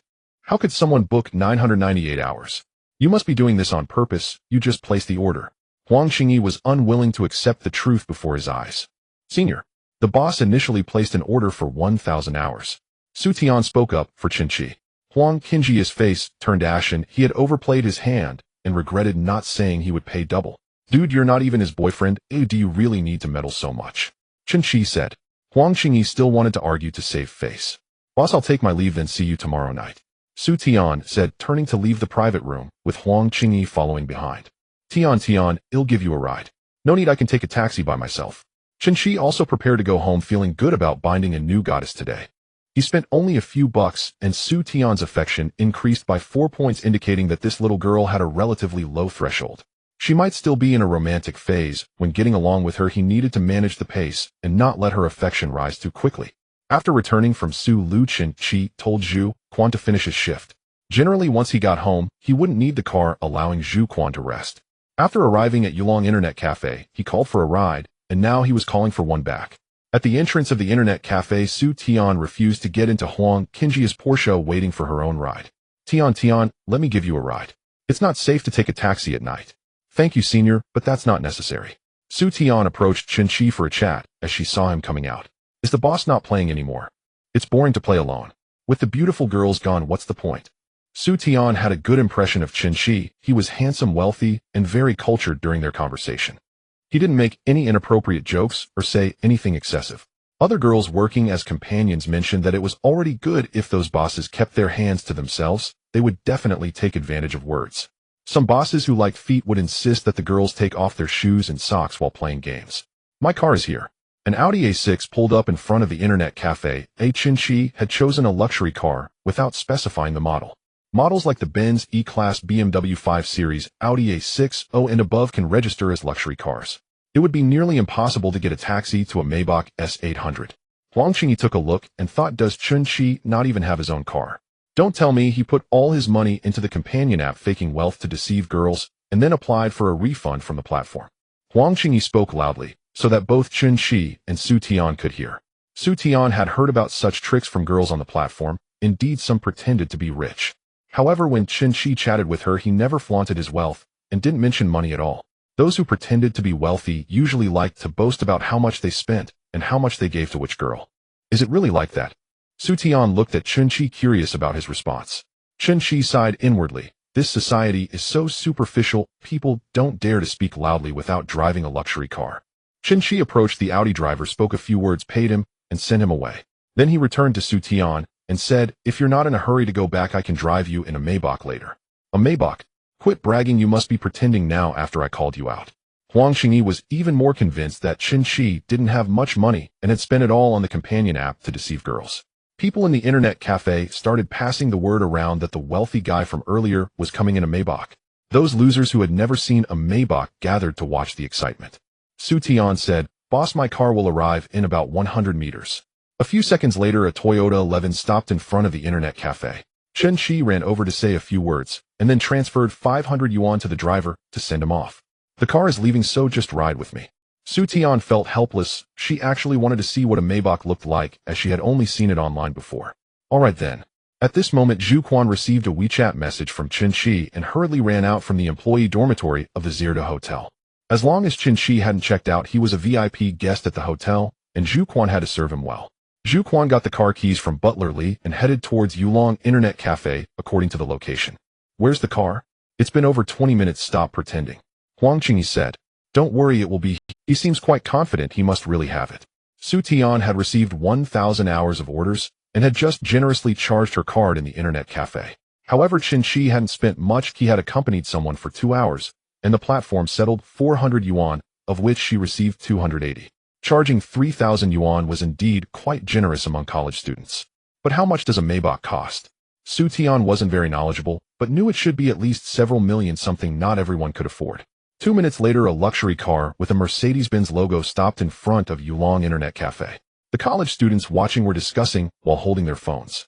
"Isn't that a Mercedes?" "You don't know? Maybach was acquired by Mercedes-Benz. They now all use the Mercedes logo." "Is this really a Maybach? Let's take a picture and look it up on the Car Expert app." Huang Qingyi instantly recognized the car in front of him as a Maybach S800, which could buy him 6 Porsche cars. Yet he didn't believe that this car belonged to Chen Qi. Zhu Quan got out from the driver's seat and opened the rear door for Chen Qi. "Mr. Chen, are we going home now?" This scene looked too much like a drama. To put it bluntly, it was too fake, too staged. Driving a Maybach and hiring a glove driver saying some awkward lines that make you cringe. "You're not the one to act so pretentiously," Huang Qingyi said. The onlookers had already found out the price of the car. Damn, the starting price for a Maybach S800 is 6 million. 6 million? So expensive. Su Tian was also shocked when she heard the price.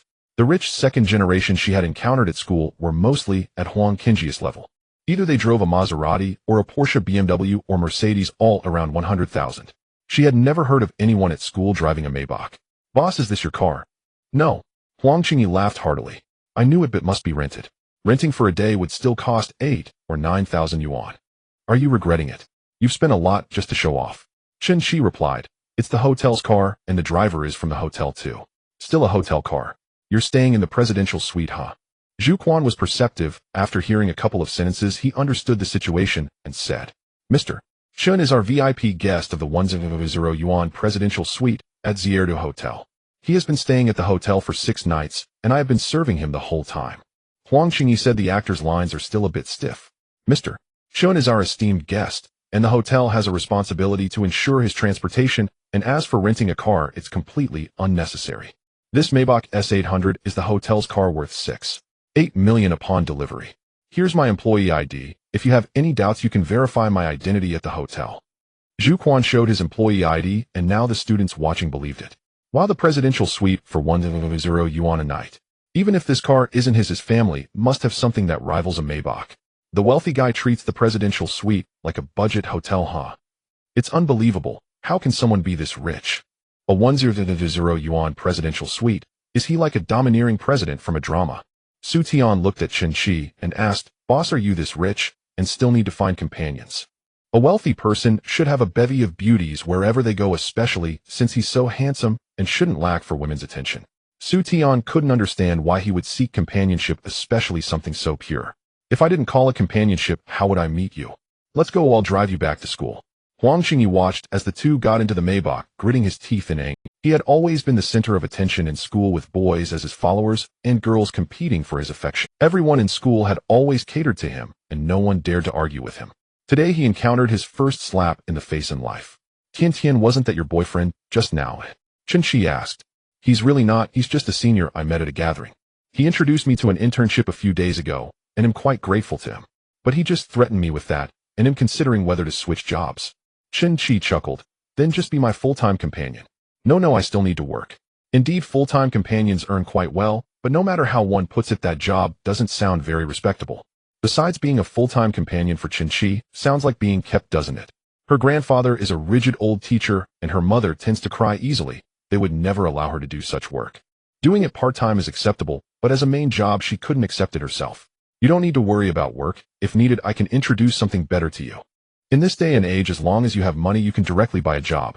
Moreover, Chen Qi is also planning to start his own company, and he could bring Su Tian in then. Boss. Did I not say, why do you still call me boss? Su Tian isn't quite used to calling him brother. When she accompanies people online, she often accidentally calls him boss. This made the boys who are interested in her quite dissatisfied. Clients want to hear a sweet brother from her. Brother, aren't you in the finance industry? I'm studying fashion design, which doesn't really match your field, right? What's it to you? If needed, I can start a... That's a bit exaggerated, Su Tian said. Su Tian has a very clear understanding of herself. Growing up in a single-parent family, her financial situation is quite average.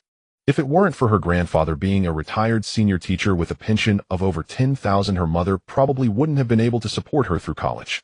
Fortunately, heaven also rewards those who work hard, giving her a beautiful appearance, which she knows is her natural advantage. However, due to her family situation, she feels that she won't marry into a wealthy family in the future. Which rich family would look at a girl from an ordinary single-parent family? She believes that her ceiling for marriage should be at most someone like Huang Qingyi, or perhaps a bit lower. Chen Qi is clearly several levels above Huang Qingyi, out of her reach. Let's play a few more rounds early tomorrow. Sure, what time will you come over, brother? Chen Qi thought for a moment. He had promised Sun Yao to accompany her for a fitting tomorrow, and they would definitely have dinner together. How about 8:30? Then see you at 8:30 tomorrow. When Su Tian returned to her dormitory, Zhou Ningming eagerly pulled her aside to ask how her benefactor was. Guess. Su Tian said with a sly smile. Looking at you, he must be a handsome guy, right? Not only handsome, but also extremely wealthy. While Su Tian was happily chatting with her sisters, Huang Qingyi was furious. He had just been scrolling through Douyin and came across a video titled, Maybach Dominates Porsche. It was definitely filmed by some college student watching at Yulong Internet Cafe. Most of the comments below the video were made by students from Donghai Business Institute. Isn't this Huang Xiao from Business Administration? I know that beauty. She's Su Tian from Fashion Design. Who is that handsome guy who looks like Takashi Kaneshiro? Is that Maybach his A? It seems like two guys are fighting over a beauty. The Porsche guy couldn't compete. Porsche isn't even worth mentioning. If I had money, Idaho drive a Maybach. Huang Qingyi felt humiliated that this slap in the face had made its way online, and he lost all his face. He couldn't swallow this anger and absolutely would not allow Su Tian to see that guy again. After Chen Qi returned home, he watched Sun Yao's livestream for a while, and before he knew it, he dozed off. July 12th, Friday, sunny. Chen Qi woke up particularly early today, unable to sleep past 8. He initially wanted to go downstairs for a stroll and grab breakfast. But at 8 in the summer, the sun was already quite strong, so he gave up on the stroll and ordered takeout instead. At 9 o'clock, Sun Yao sent a message. Brother, will you come pick me up? Wait for me an hour, I'll come over. He had already finished breakfast, and Zhu Quan had also arrived at the apartment building. If he went to Sun Yao's place now, he could get there in half an hour. However, Chen Qi remained calm. He first went to the cloakroom to pick out some clothes, and then styled his hair. After tidying himself up for half an hour, he finally went out. Sun Yao was dressed quite coolly today, wearing a white tank top and denim shorts. Mr. Chen, where are we going now? Zhu Quan asked. Yao, you tell Zhu Shifu. Sun Yao scrolled through the chat records, found a location, and handed her phone over. Zhu Shifu, it's this location. Zhu Quan looked at it, and input the address into the car's navigation. Brother, are you not busy today? Sun Yao knew that Chen Qi was in investments. Generally, investors are very busy meeting many people and signing numerous contracts. Chen Qi was willing to take the time to accompany her for a fitting, which made her very happy. Even when busy, I must make time for you. You've worn a lot during your live stream these past 2 days. Not bad, I'll send another 1 million to your dad. Chen Qi originally didn't want Sun Yao to dance provocatively for so many people to see. Now that she switched to classical dance, he didn't mind as much. Men and their damn possessiveness, they just don't want me to dress less and be seen by others. Brother would prefer I wear a padded jacket while live streaming, wouldn't he? A padded jacket wouldn't be eye-catching. How about wearing a Transformer costume instead? A Tin Man would definitely be more interesting. Are you trying to kill me? That's so heavy. Sun Yao received a WeChat message from her dad. Oh, another 1 million had come in. Sun Yao's favorability too, current 70. This 1 million added a rather pitiful amount of favorability. When Chen Qi promised to help her family pay back 5 million, he directly added 40 favorability, but that was essentially an advance on future favorability. Now Chen Qi was just following through on his promise, slowly helping her pay off the debt. The money Chen Qi spent on Sun Yao included 2 million in gifts, 2 million for debt repayment, 630,000 for Hermes, and 120,000 for meals. Favorability was steadily increasing, but the cashback only amounted to a 20 yuan hair tie. Before she continues with cashback, favorability can't increase any further. Chen Qi glanced out the window. The street scenery looked very familiar, wasn't it, near where he used to work? Should I give it to him now? Would he like it? Sun Yao wanted to give Chen Qi a gift, and she was a bit worried that Chen Qi wouldn't appreciate this cheap item. Is she going to give me something? Chen Qi heard Sun Yao's thoughts, overjoyed, but he couldn't show it on his face. Sun Yao rummaged through her Hermes bag and took out a redwood box. The box looked antique and wasn't too big. What could be inside? Brother, yesterday, I went to the folk street to buy some clothing accessories for the live stream. I saw a beautiful bloodstone bracelet in a Tibetan folk shop. Sun Yao opened the wooden box, and inside was indeed a string of bright red bracelets that looked quite beautiful. The shopkeeper said this is an item from the Yongle period of the Ming dynasty, blessed by a high monk, which can enhance fortune and ward off evil for safety. I noticed that my brother's hands were empty, without any adornments, and I thought to myself that I should buy him something to wear for good luck. Mainly because he had been poor before and had no habit of wearing watches or jewelry. It seems I need to cultivate this habit in the future. Does brother like it? If it's from Yao Yao, I will like it. Hearing the prompt from the soft grandfather, Chen Qi almost bit his tongue in excitement. 20,000. This broken bead costs 20,000. No, how can this precious bead be so expensive? He wanted to repay the remaining 3 million debt to the Sun family at once, but he held back. Accumulating double cash back would be wonderful. This chicken bloodstone looks of high quality. Yao Yao must have spent quite a bit of money. Yesterday, the shop owner wanted to cheat Sun Yao, pricing it at 50,000. Oh, after an hour of haggling, they got it down to 20,000. When he came out today, Chen Qi thought trying on clothes would surely be boring. Unexpectedly, before he even tried on any clothes, Sun Yao gave him a big surprise. Chen Qi's balance now was over 22 million instantly, making him a billionaire. They went to a Hanfu company. It was Sun Yao's first time doing a live stream for product promotion. Although the agreement with the merchant was handled by the union, she had no part in it, but she wanted to check the quality of the clothes to avoid bringing poor quality items to her fans. Chen Qi was in a great mood. He responded positively to everything Sun Yao said, providing her with a which looks better, the green gauze or the pink gilded one? The green gauze, it looks more elegant, and the design of the waistband feels better, plus it makes you look fairer. Sun Yao still had several sets of Hanfu to try. Chen Qi glanced out the window. The previous company was just a 5-minute drive from here. He still had a thermos cup left at Manager Wang's place. Although it had been used for over a decade and wouldn't even be wanted by a scrap collector, it was his father's cup, which held different significance. Since it was on the way, he decided to go and retrieve the cup. Yao Yao, I'm going out for a bit. I'll be back in about 10 minutes, and he'll take you out for a big meal later. Okay, brother, hurry back. On the other side, Su Tian was not in a good mood. She didn't know who the informant was, but her mother had found out she was working as a gaming companion. While at work, Su Tian received a call from her mother, who said she saw Su Tian with a man on Douyin. We raised you with great effort and sent you to college so that you could study hard, to learn some useful knowledge and find a stable job in the future. What are you doing? Working as a gaming companion. I've never heard of such a thing. I looked it up online and was truly enraged. You, a young lady, are working as a gaming companion. Isn't this the same as being a drinking girl in a dance hall? Su's mother hated those loose women because she herself was once a mistress of a drinking girl. Mom, what do you mean by a drinking girl? I am a green gaming companion. Green. Su's mother couldn't understand. I don't care what color it is, you must stop doing this. If it gets out, where will I put my face? If your grandfather finds out, he'll be so angry, he might have a heart attack. Su Tian knew her grandfather's temperament. The old man was already in poor health. Mom, please don't tell grandfather. I won't do it anymore. All right, come home tonight and see your grandfather. Su Tian's family was also local to Donghai City, but they lived in the suburbs, and she preferred to stay in the school dormitory for convenience. Huang Qingyi was hiding outside the stairwell door, eavesdropping on Su Tian's phone call. Upon hearing the objective accomplished, he revealed a sly smile. Huang Qingyi was the son of the company's owner, but he hadn't told Su Tian. A few days ago, he also started working at the company. The reason he didn't tell Su Tian was that he wanted her to feel that he had gone through a lot of effort to secure an internship. Chen Qi, why didn't you give me a heads up before coming? Just passing by, thought I'd pick up a few things. Manager Wang got up and walked to the sofa to grab a small cardboard box which contained all of Chen Qi's belongings. Just 2 notebooks, 3 pens, 1 sticky note, a pair of headphones, a pack of tissues, and a thermos. It's all here, nothing missing. I personally packed it for you. Thanks for your trouble, Manager Wang. Chen Qi didn't take anything else, just picked up the thermos that was peeling at the paint. Manager Wang sized up Chen Qi, thinking, wow, his outfit from LV probably totals over 100,000. This kid must have hit the jackpot, but it wasn't reported in the news, so no one knows how much he won. Chen Qi, what have you been busy with lately? Nothing much, just investing. Typically people like to boast about their investments, claiming to be involved in recent projects. Such empty talk holds little value. However, Manager Wang believed Chen Qi's words. You must have won quite a bit in the lottery, Chen Qi. I have a promising project outside, it's almost ready. Just a bit short on funds, if you're interested we can discuss it. Chen Qi replied nonchalantly, sure, let's gather some time and talk about it. I have something to attend to. Then you get busy, let's meet when you have time, Manager Wang said. The shift in status didn't require announcements. Just a week ago Chen Qi was still his subordinate, and now he had become someone who needed to be catered to. Chen Qi left the manager's office with the thermos and happened to run into Manager Chow from the HR department, who was there to see Manager Wang.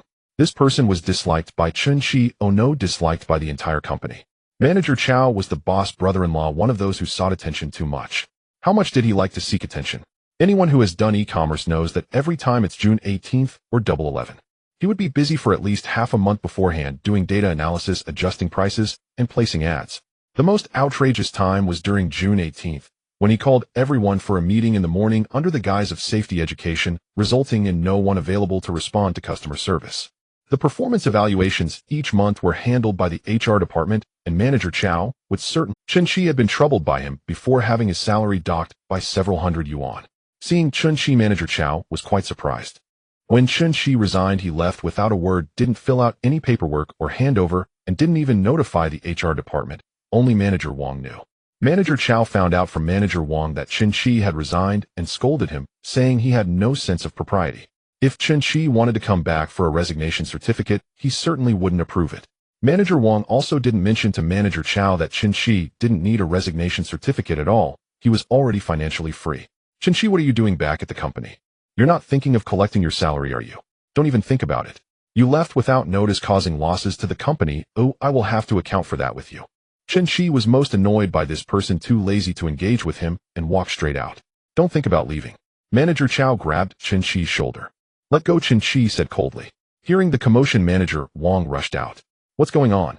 Chen Qi resigned after notifying me. Someone has taken over his responsibilities, so there were no losses. Manager Chow didn't give Manager Wang any face. Resignation of personnel must be approved by the HR department. He neither gave a month's notice nor did any handover. The colleague taking over him suddenly had extra work. Isn't that causing trouble for the department's operations? Zhang Ding indeed had grievances. Although Manager Wang secretly gave him 3,000 yuan, he would rather not have that money. One person doing the work of 2 is really too exhausting. If something goes wrong, he would have to take the blame. In these days, recruitment for operations hasn't yielded any results. How can you ask Zhang Ding to manage? Manager Chow didn't know Zhang Ding had received 3,000 yuan, but he wasn't advocating for Zhang Ding either. How much overtime these workers had to endure was irrelevant to him. He was simply displeased that someone ignored him and left like that, making it hard for him to save face. Normally, employees should resign and then have a private chat with him where he would educate them and they would return to work. The commotion in the operations department quickly spread to other departments. Huang Qingyi from the HR department heard that a former employee who left without notice was causing trouble and immediately rushed over. When he arrived at the operations department and saw Chen Qi, he was momentarily stunned. Huang Qingyi pulled a colleague from the operations department and asked, "Is he the one who left before?" "Yes, he left just before you joined the company." Huang Qingyi was overjoyed, thinking, didn't this just run into my opportunity? I knew this pretentious fool was renting a car. Damn it, turns out he's an employee who left my company. This is hilarious. Huang Qingyi hatched a plan and immediately ran to the design department. "Sweetie, come with me." "Where to?" Su Tian was feeling a bit down at that moment. "To the operations department." Chen Qi looked at Manager Wang. "Manager Wang, didn't you say everything was handled?" Manager Wang had indeed handled it. He found Zhang Ding to take over, and as long as the store didn't have issues, the HR department wouldn't find fault. Who knew Manager Chow would be so imposing, not only not giving Manager Wang face, but also wanting to hold Chen Qi accountable? Kun, enough is enough. Chen Qi didn't ask for a salary and didn't cause any losses to the shop. Just hire someone to cover it. Wang Guanhua, is that how you teach your subordinates? Are employees going to learn this way? Is there still any order left? Is the company going to fall into chaos? Besides, is hiring someone something that can be done immediately? Manager Wang walked over to Zhang Ding and whispered in a tone only they could hear. I'll add another 3,000 yuan for you. Then Manager Wang loudly asked Zhang Ding, is your current workload, can you hold on for another month? Once Manager Chao finds someone, they can help share the workload immediately. If no one could be hired in a month, that would be Manager Chao's problem. Zhang Ding thought to himself, with 6,000 yuan, working overtime for a month, it's worth it. Manager Wang, I'm fine, the store data has been pretty good lately and sales are strong. Logically, since Zhang Ding, who was taking over, said he had no issues, this matter should be settled. But Manager Chao wasn't happy. This made him lose authority within the company. He had to penalize Chen Qi to set an example for others. Su Tian, led by Huang Qingyi to the operations department, was also taken aback upon seeing Chen Qi. Chen Qi also saw Su Tian and Huang Qingyi at the door. What's going on? Su Tian said the internship job is at this company. Huang Qingyi was feeling quite pleased as this was his territory. He said to Su Tian, Sweetie, isn't this the guy from last night? I heard he was a former employee from the operations department who left without notice. How much could a small employee have? Just think about it, you almost got fooled by him. Su Tian's favorability 1, current 3. Su Tian's favorability 1, current 2. Su Tian's favorability 1, current 1. Hearing the system prompt, Chen Qi felt dazed. What's going on? Don't let it drop further. Chen Qi immediately walked to the door. Sweetie, so you're interning at this company. Don't call me sweetie, I don't want to talk to a fraud. Chen Qi looked at Huang Qingyi, who was smirking beside him, and knew he was likely causing trouble. Although misunderstood, Chen Qi had already thought of a way to respond. I did not deceive you, Chen Qi said. Didn't you claim to be an investor? Now can you still say that you are not an employee who just left this company? Su Tian despised those who spoke sweet words, but told not a single truth. Su Tian's favorability 1, current 0. Seeing that his favorability had dropped to 0, Chen Qi knew that whatever he said now Su Tian would not listen. I just left not long ago, there's nothing to deny about it. Huang Qingyi was quite arrogant in his company, though no one besides Manager Chao knew his true identity. Huang Qingyi spoke to Chen Qi with disdain. Pretending, huh? Still acting tough, having left the job for less than a week. Don't tell me you can afford a Maybach now. As soon as these words were spoken, the company erupted in chatter. Manager Wang knew that Chen Qi had won the lottery and was wealthy, but he hadn't expected him to buy a Maybach. Other colleagues were discussing in a flurry of words. What? Chen Qi bought a Maybach.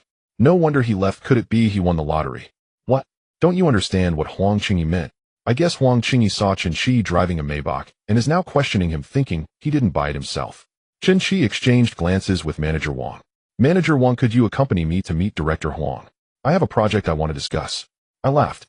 Do you think you're someone important? Can the boss just meet anyone? Manager Wang was certain that Chen Qi was now financially strong, and seeking the boss likely meant he had a big project to discuss. If Chen Qi engaged him as a connection, if the project succeeded, he would certainly benefit. Xiao Huang, step aside. Oh, Chen Qi has serious business to discuss with the boss. He has a serious matter. Just a pretentious loser still pretending and claiming to have a project. Xiao Huang, speak civilly. Why do you talk like this in the company? Huang Qingyi said recklessly. What's wrong? This is how I talk at home. This is a company, not your home. A new employee has just been here for a few days, and he's so arrogant. Wang Guanhua looked at Manager Chao. Manager Chao, is this the person under your command? Huang Qingyi's next words left everyone stunned. The boss is my dad. Do you think this company is my home? Qingyi, I've told you to keep a low profile in the company, Manager Chao said. Uncle, I have to teach this pretentious guy a lesson. Wang Guanhua felt a sudden tightening in his chest. Damn, you're the boss, son. You should have said so earlier. Now I feel very awkward. Chen Qi whispered to Wang Guanjuan. Manager Wang, I won a huge prize, a really big one. If you go with me this time, your life will be much better afterward. Seeing Chen Qi's calm demeanor and remembering how he had promptly transferred 0 to him, Wang Guanhua chose to side with Chen Qi. Let's go, we'll meet Director Huang, Manager Wang said. Go ahead, I want to see how you both get scolded by my dad, Huang Qingyi said. Su Tian looked at Chen Qi, feeling quite uneasy. She had thought Chen Qi was an elegant, capable elite, but he turned out to be a boastful fraud. Senior, why didn't you tell me this is your family's company? I was afraid you would overthink it. Huang Qingyi hadn't mentioned it earlier, wanting Su Tian to feel that introducing her to this job took a lot of effort, hoping she would be grateful.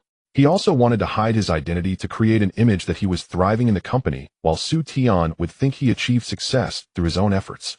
In the chairman's office, Wang Guanhua stood stiffly to the side. Chen Qi stood in front of the desk, surveying the environment of the office. It was his first time here. Huang Guerong glanced at Chen Qi with an unhappy expression. Wang Guanhua, who did you bring in? Director Huang, this is Chen Qi. He was also an employee of our company, and he wants to discuss a project with you today.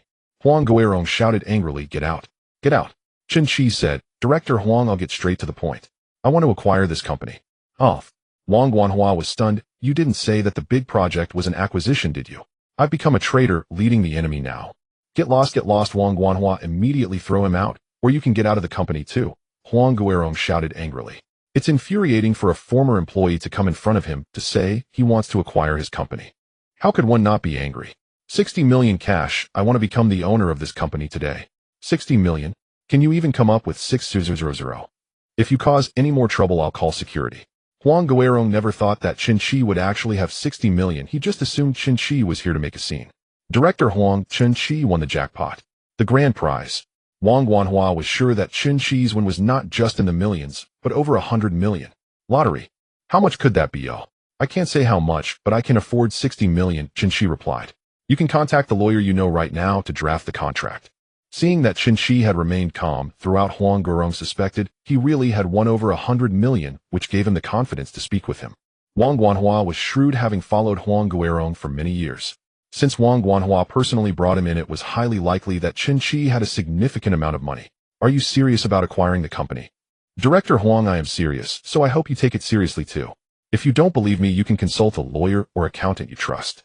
Sometimes business deals can be settled with just a few words. It's not as complicated as one might think. As long as interests are met, Huang Guerong could sell the company immediately. 100 million, I won't sell below this price. Chen Qi smiled. Director Huang, let's not beat around the bush. I just left the company. Oh, how could I not know its situation? Manager Wang is in the operations department. The lifeblood of the company is in the operations department's hands.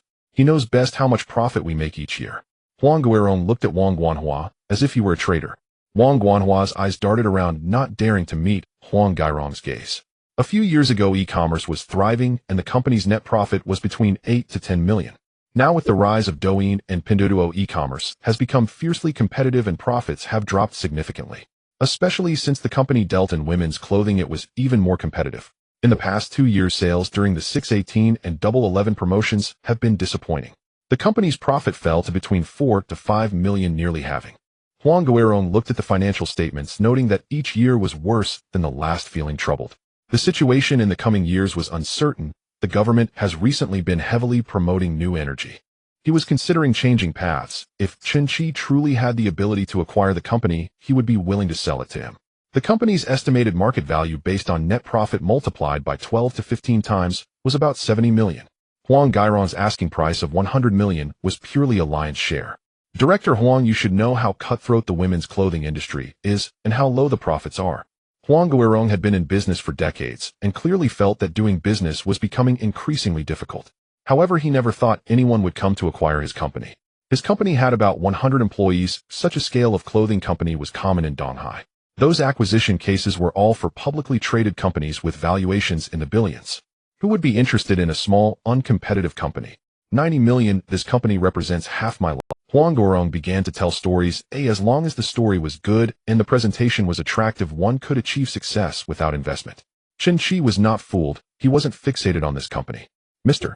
Huang, there's no need to elaborate on the story. 70 million. After today, I will lose interest in this company and will acquire another one tomorrow. Mr. Huang's baseline price is 60 million, but as a businessman, who doesn't want to earn a bit more? 80 million, this is my heartfelt effort. Chen Qi interrupted Huang Guerong. If Mr. Huang is not sincere about selling, then forget it. I think 70 million should easily win over someone else's efforts. Mr. Huang's efforts should be kept for himself. Huang Guerong cursed, inwardly wondering how this kid could be so stubborn. 70 million in cash out, where could he find such a good deal? With this money in hand, he could invest in other projects or retire directly. Chen Qi turned to leave, not in the act of haggling like in a market, but preparing to acquire another company. Wait, 70 million in cash. Cash flow is king. What I fear is that Chen Qi might offer some equity or property as collateral. Half an hour later, 3 people entered the chairman's office. They were a lawyer, an accountant, and the manager of the Donghai branch of Daxiao Bank, known to Huang Guerong. They were drafting the contract on site, while Chen Qi called Sun Yao. Yao, the bracelet you gave me is really... What's wrong, brother? I just came out to handle some business and conveniently signed a contract to buy a company. Sunny Yao was stunned. Oh, does buying a company equate to buying cabbage in the eyes of investment tycoons? Conveniently bought it. Chen Qi didn't expect that he just came to pick up a thermos cup, and it turned into an acquisition. You stay there for a bit of lunch, will be a little late. It's fine, I'll come over after you're done, brother. Sunny Yao was very happy. Oh, Chen Qi just said it was because of the bracelet she gave him that he signed the contract. This just means that she brought Chen Qi good fortune. Tycoon looked at the chairman's office. They've been in there for almost an hour. Why haven't they come out yet? Your dad won't be fooled by that kid, right? Huang Qingyi said, I'll go take a look. Huang Qingyi walked to the office door, grasped the doorknob, but found it was locked. Dad, it's me. If there's something, talk later. Huang Guirong said from inside. He was afraid Chen Qi might regret this deal. No one could disturb them right now. The bank supervisor made a call to the president and then nodded to Huang Guirong. According to the rules, bank employees cannot inquire about customer deposits without authorization. Now the supervisor received permission from Chen Qi as well as instructions from the president. After checking the balance, he confirmed that Chen Qi could complete this acquisition. However, the supervisor did not inform Huang Guirong that Chen Qi had over 220 million. According to procedure, large transactions in the tens of millions require a ONADI advance notice. Now the president has approved it and the transfer can be completed today, the supervisor said. The lawyer also finished drafting the acquisition contract. He was professional and had handled several such cases. Wang Guanhua saw the impending change of power and thus flattered Chen Qi. Chen Qi, oh no, Mr. Chen. You said before that if I came in with you, life would be better in the future. Chen Qi smiled. Manager Wang, the contract isn't signed yet, so I'm not the boss. That will be soon enough. Wang Guanhua flattered him. Don't worry, you'll still be the manager afterward. Wang Guanhua breathed a sigh of relief upon hearing this. Whenever a company changes its boss, a batch of senior executives usually gets replaced. Wang Guanhua was satisfied with keeping his position, but he thought Dong Cohen wouldn't be so lucky. Half an hour later, several people casually walked out of the office. No one knew that in just over an hour the company had already changed hands. Huang Guirong was overjoyed, having sold the company at a very satisfactory price. It was 10 million more than his expectation, and he felt he had made a killing. Chen Qi also realized that his price was slightly high. But it didn't matter, it's just 10 million. It's worth it for what I desire. He just wanted to acquire a company immediately. Even if it wasn't this one, there would be another lucky one to be bought at a high price. Call all the managers. Oh, I have an announcement to make. Huang Guirong didn't go to the conference room, but stood at the workstation in the hall, as requested by Chen Qi. Soon all 8 managers arrived in the hall corridor alongside dozens of employees at their workstations. Everyone was staring at Huang Guirong. From today on, I, Huang Guirong, am no longer the owner of Donghai Xingrong Garment Co., Ltd. The company was acquired an hour ago. Now the new boss. Huang Guirong turned to look at Chen Qi. Is Mr. Chen? Silence fell. The information was minimal, but it was explosive. Zhang Ding patted his chubby chest and said, thank goodness, as long as it's not closing down. At his previous company, everyone had been working overtime the day before, and the boss even ordered takeout for everyone. When he came to work the next day, the company was gone, and the computers and desks had all been cleared out. Zhang Ding hadn't received his salary for that month until now. Now this company was suddenly acquired, and although it was bewildering, it was merely a change of ownership. It was just that this boss, who was so unexpected, turned out to be his former colleague. Dad, are you joking? What did that kid say to you? Huang Qingyi was stunned. How did their company suddenly become someone else's, and that person is a show-off? Brother-in-law, what's going on? Tycoon couldn't understand. A small employee who just left last week came back today to acquire the company and became his new boss. Isn't this a plot from a novel? Huang Qingyi stepped forward and grabbed Chen Qi's collar, angrily shouting, what method did you use to make my dad sell the company? Qingyi, let go, Huang Guirong scolded. Chen Qi smiled faintly. There are no tricks, but it's just a normal transaction. Normal transaction. Buying my ass. Huang Qingyi was indeed a second-generation wealthy kid looking for money, but his family ran a company. He knew how much it costs to buy a company. How could this show-off come up with several million? If you don't let go, I can report you for provoking trouble, and coincidentally, there are lawyers here, Chen Qi said. The lawyer stated Mr. Chen acquired Donghai Xingrong Garment Co., Ltd. for 70 million. All contract documents are complete and have legal validity. Wang Guanhua went forward and grabbed Huang Qingyi's hand. If you don't let go, attacking Mr. Chen and Mr. Chen's company means you don't want to work anymore, right? Wang Guanhua's words were essentially useless. Now that Chen Qi was the boss, Huang Qingyi would definitely be the first to leave. Colleagues erupted in discussion. What kind of plot is this?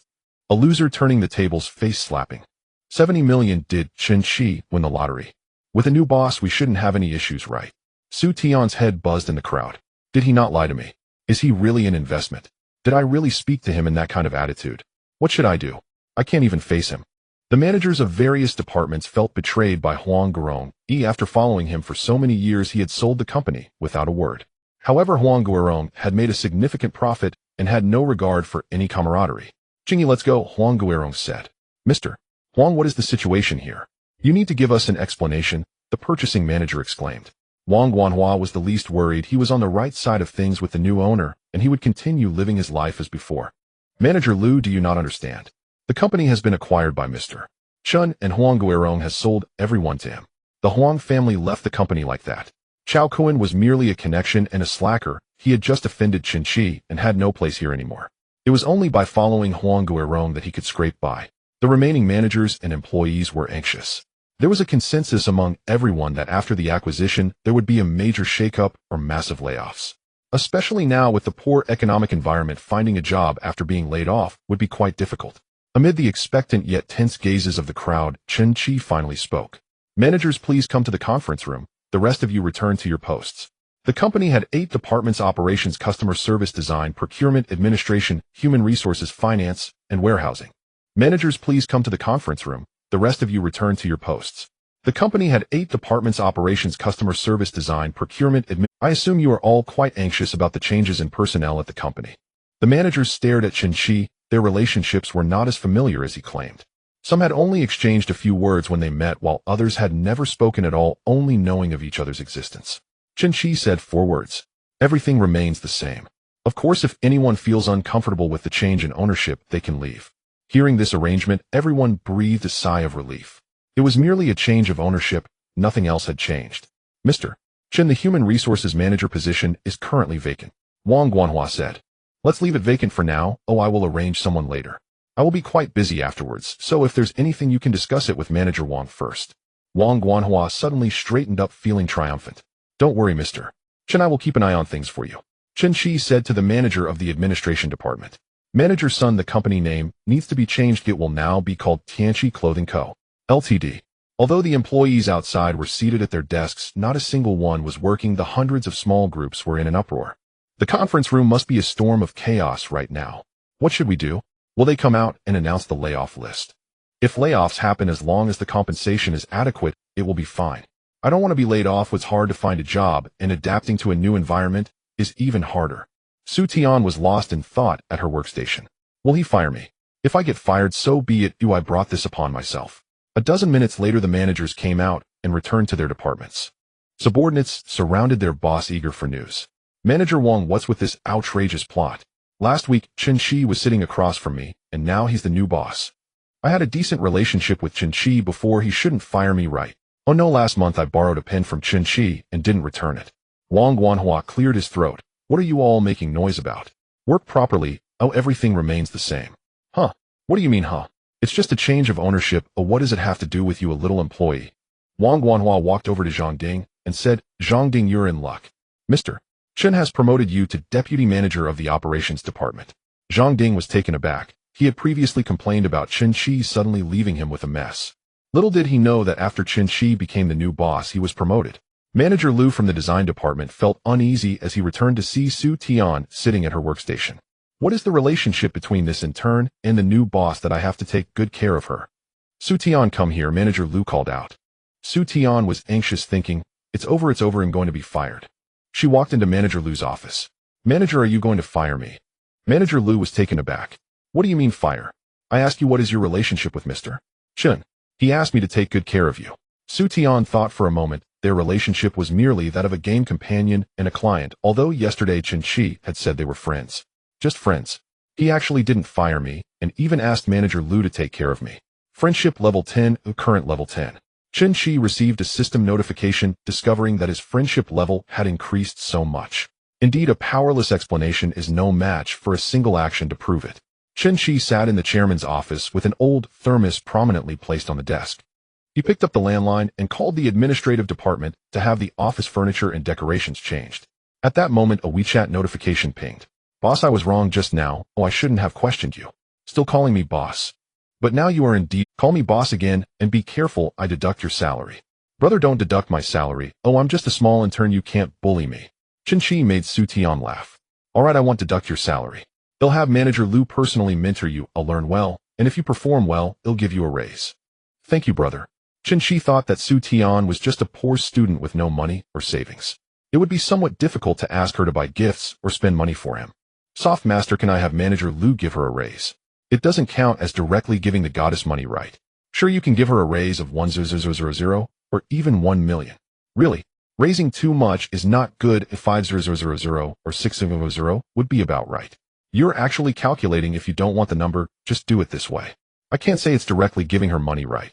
What's the difference between having someone else give her money and you giving it directly? Are you trying to pull a fast one on me? Then my identity as chairman is too useless. I can't even raise an intern's salary. I'm not unreasonable. You can't say it directly, but you can suggest it to Manager Lu. Hearing this, Chen Qi realized it was a feasible approach. As the boss, if his subordinates received his hint, anyone with a bit of sense would follow his wishes. Thus, Chen Qi called Manager Lu back to the office. Manager Lu, I think the intern in your department is performing quite well. Manager Lu was speechless. You just returned to the company today. How could you have noticed the intern's performance? Are you two having an affair playing workplace cosplay? We are just a part of your play. Su Tian's abilities are indeed good. She is currently doing some graphic design work and can work independently in a while. What is her internship salary? 6,000 base salary plus 2,000 in performance bonuses. This was still the treatment Huang Qingyi had arranged for Su Tian through backdoor, means typically interns would earn at most 4,000. Chen Qi thought to himself, while that's high, my internship salary in college was only 3,000. Her internship salary is comparable to that of other senior employees. I see the young lady is quite diligent. We could consider adjusting her salary, Chen Qi remarked. Manager Lu was in a dilemma. How much should we increase it?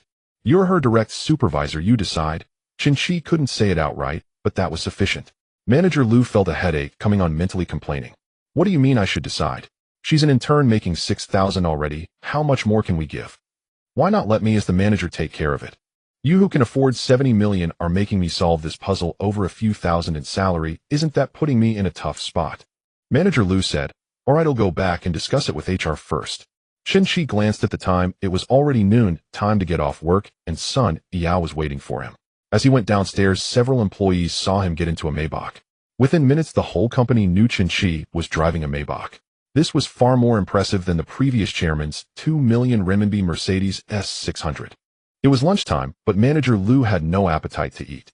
If he didn't handle this first task assigned by the new boss, well, it would be tough for him to survive in the company. The HR manager had left, and now he could only consult Supervisor Feng about Su Tian's salary. Manager Lu, could you let me know what the relationship is between Su Tian and the new boss? How would I know? Anyway, their relationship isn't ordinary. Su Tian is quite attractive. Do I suspect they might be in that kind of relationship? Manager Lu looked around and whispered, don't talk carelessly. I'll be careful it doesn't reach the boss' ears. Supervisor Feng replied, the boss wants to raise Su Tian's salary, but isn't clear on how much. That's complicated. How about we set her salary at the basic level of our design department, head 8,000 plus performance bonuses. You can assess the performance later. Just be perceptive about it. Manager Lu stated. Supervisor Feng replied, I'm not foolish. Your performance has to be at full marks. Manager Lu informed Su Tian of the new salary details, and she was pleasantly surprised. In Donghai City, no company offered such treatment to interns, which was higher than many professionals with 5 to 6 years of experience. Su Tian knew it had to be Chen Qi who raised her salary. She messaged Chen Qi, thank you, brother, for the raise.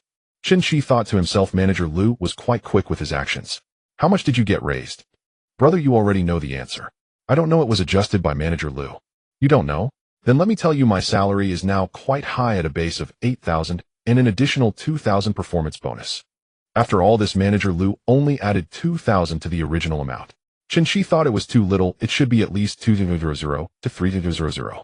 However, Manager Lu felt this was already an outrageous salary for a second-tier intern who hadn't even graduated yet. Su Tian's income was significantly higher than Han Linlin and Li Ting. Returning to the Hanfu company, Sun Yao had already changed back into her clothes and was waiting for Chen Qi on the sofa. Seeing Chen Qi enter, Sun Yao walked up and linked her arm with his. Brother, what company did you buy? A small e-commerce company that deals in women's clothing. Women's clothing. Can you take me to see it? They'll take you to see it when I have time. You must be hungry. Let's go. Chen Qi wouldn't take her there. Just the fact that they were holding hands would have Su Tian questioning how much points they lost in her favor. I'm a bit hungry, brother. Let's eat Cantonese food. Sure, whatever you want to eat, well, eat. There aren't many Cantonese restaurants in Donghai City, although being along the coast the flavors should be somewhat similar. But the most popular cuisines remain Hunan, Sichuan, and Jiangxi. Chen Qi found a Cantonese restaurant that many bloggers had reviewed aptly named Longfeng Lu. It opened 5 years ago and invited Hua Zai as the guest for the opening ceremony, where he even sang Wish You Prosperity. At that time it was unbelievably popular, and one had to book a week in advance just to eat there. Now, although it wasn't as exaggerated, it still had long waits during mealtime. As Zhu Quan slowed down the car, Chen Qi saw the ancient-style, 3-story Longfeng Lu. Sun Yao leaned forward to take a look. As expected, there are indeed a lot of people. I came here once before, and it was packed. Brother, let's go to Li Ji. That Cantonese restaurant is quite authentic too. Previously my family could go there as VIPs without waiting in line. Chen Qi replied, now that we're here at 1230, if we circle around, we'll be starving by the time we get a table.